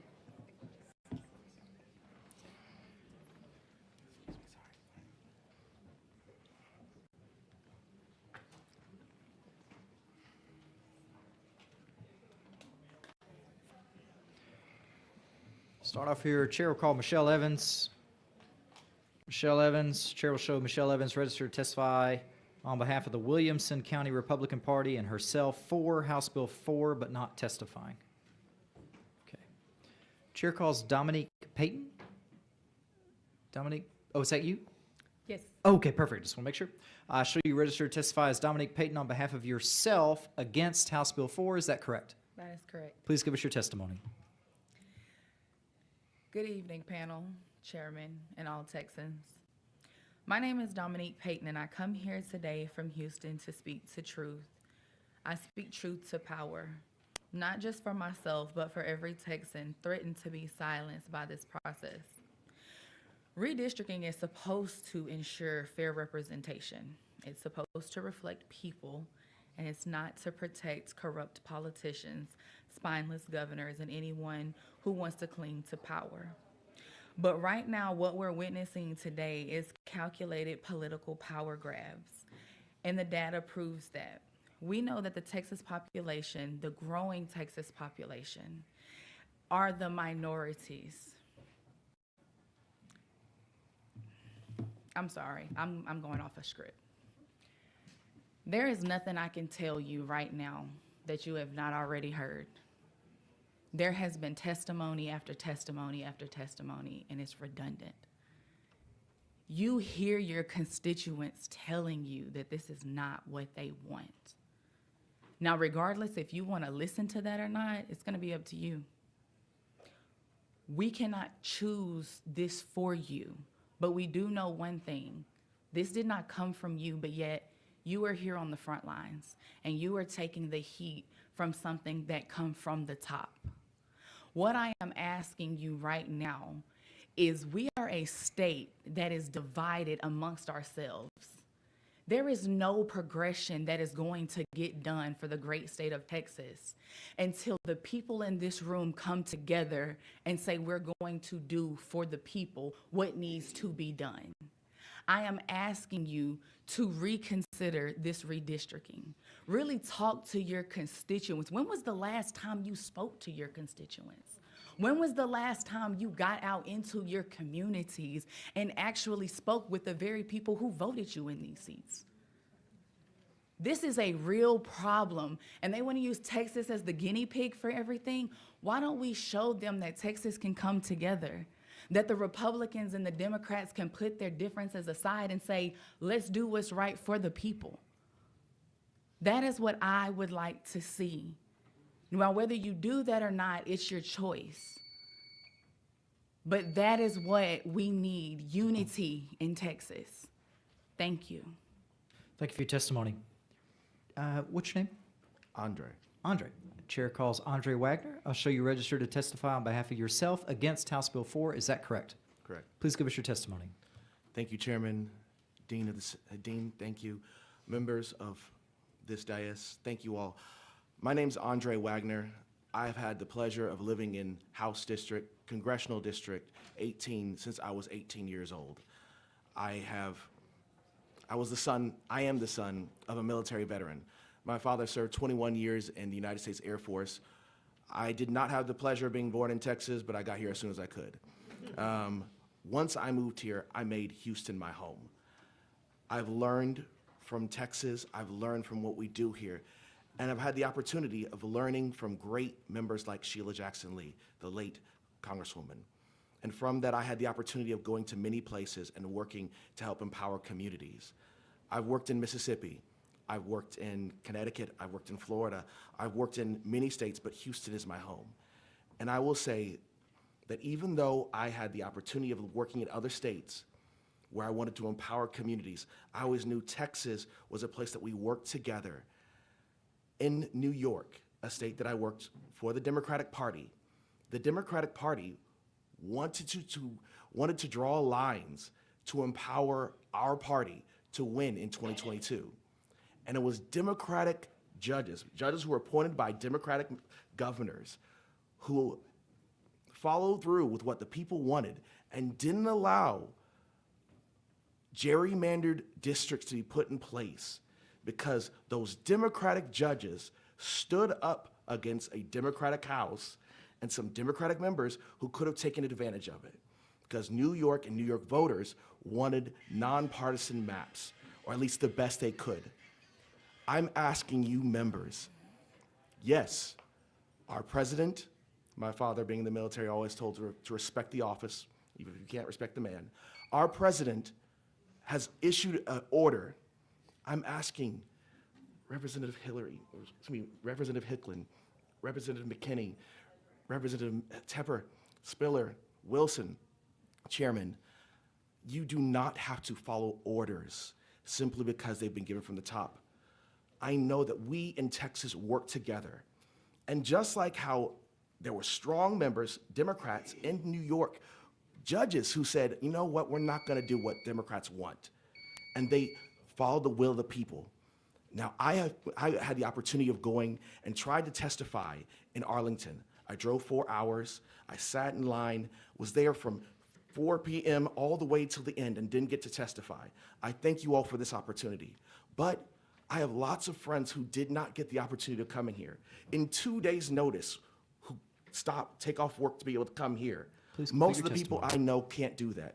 But many of them are asking the same thing. Please do what you know is right and stand up for us, regular people, regular Texans who don't want to just kowtow to because our president wants you to. Please. Thank you for your testimony. Thank you. Chair calls Cody Sell. Cody Sell. Chair will show him registered to testify on behalf of himself against House Bill 4, but not testifying. Nope. Belay that. Chair undoes everything you just said. Chair calls Cody Sell. Wait 1 second. Let me just ask real quick. Is Angela Hudson here? Chair calls Angela Hudson. Chair will show Angela Hudson registered to testify on behalf of herself for House Bill 4, but not testifying. Okay, Mr. Sell, I recognize you to give your testimony. You're registered on behalf of yourself against House Bill 4. Is that correct? Yes. Please give us your testimony. All right. I'm a senior attending the University of Houston and currently living in Houston's historic East End. A lot of the focus in these hearings have been on whether or not this redistricting process has been done in the right way, so I thought I might shift. This entire process has been carried out in a way that's undoubtedly dubious, with both Trump and Abbott calling for the dismantling of the districts of political enemies. But not only that, we've been forced to combat a map that we've only recently had the privilege of seeing for ourselves, meaning there are political consequences that we would not fully realize until it's effectively too late. But the continuous hyper-focusing about legality also misses something. Even if it was legal, it would not be right. The proposed maps create districts with nonsensical compositions that combine communities with very different needs and prevent neglected communities from electing representatives that will serve their interests. Not only has this entire process been completely void of any kind of critical analysis of the population growth and shifts across the Texas counties, but this is a clear attempt to help advance President Trump's plan to consolidate power at the expense of Texas voters. But not only that, what you're doing is dropping the nuke and ushering in a gerrymandering nuclear arms race. You're willing to see which states can quickly out-gerrymander their opponents ahead of the midterm election and leaving Texas residents at the worst for it. If you do care about voters, stop tap dancing for Donald Trump and do what you were elected to do, so serve Texas. Thank you for your testimony.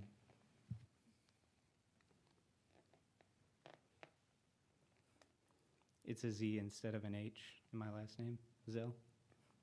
Yes. Is that correct? Yeah, the S is silent. Okay. Z is Zell. strong. Zell. Okay, got that right. Members, any questions for the members of this panel? Chair has none. Thank you for your time and your testimony. You are excused.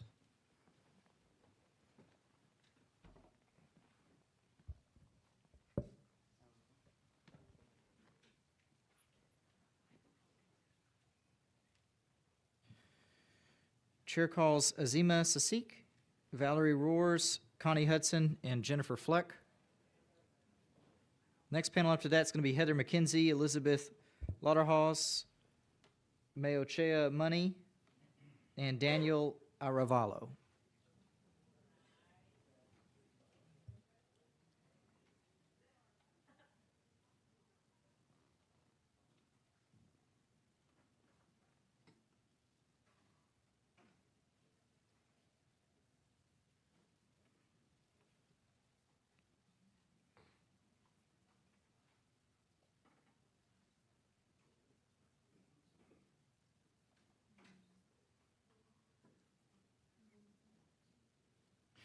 Okay. What's your name? Azima Sadiq. Chair calls Azima Sadiq. Show you registered to testify on behalf of Generation Vote ALIV against House Bill 4. Is that correct? Yes, that is Please give us your testimony. Thank you. Good evening, everyone. My name is Azima Sadiq. I am a rising high school senior and a youth advocate from Houston, Texas. I'm here on behalf of Generation Vote ALEAF, a youth-led intergenerational movement centered on electoral justice and dismantle misconceptions surrounding civic engagement in my community, ALEAF, one of the most diverse neighborhoods in the state. One of the fundamental principles that we stand by is that democracy should be just, inclusive, and representative of the people that it serves. At its core, this bill threatens that principle. I'm testifying in strong opposition to the proposed redistricting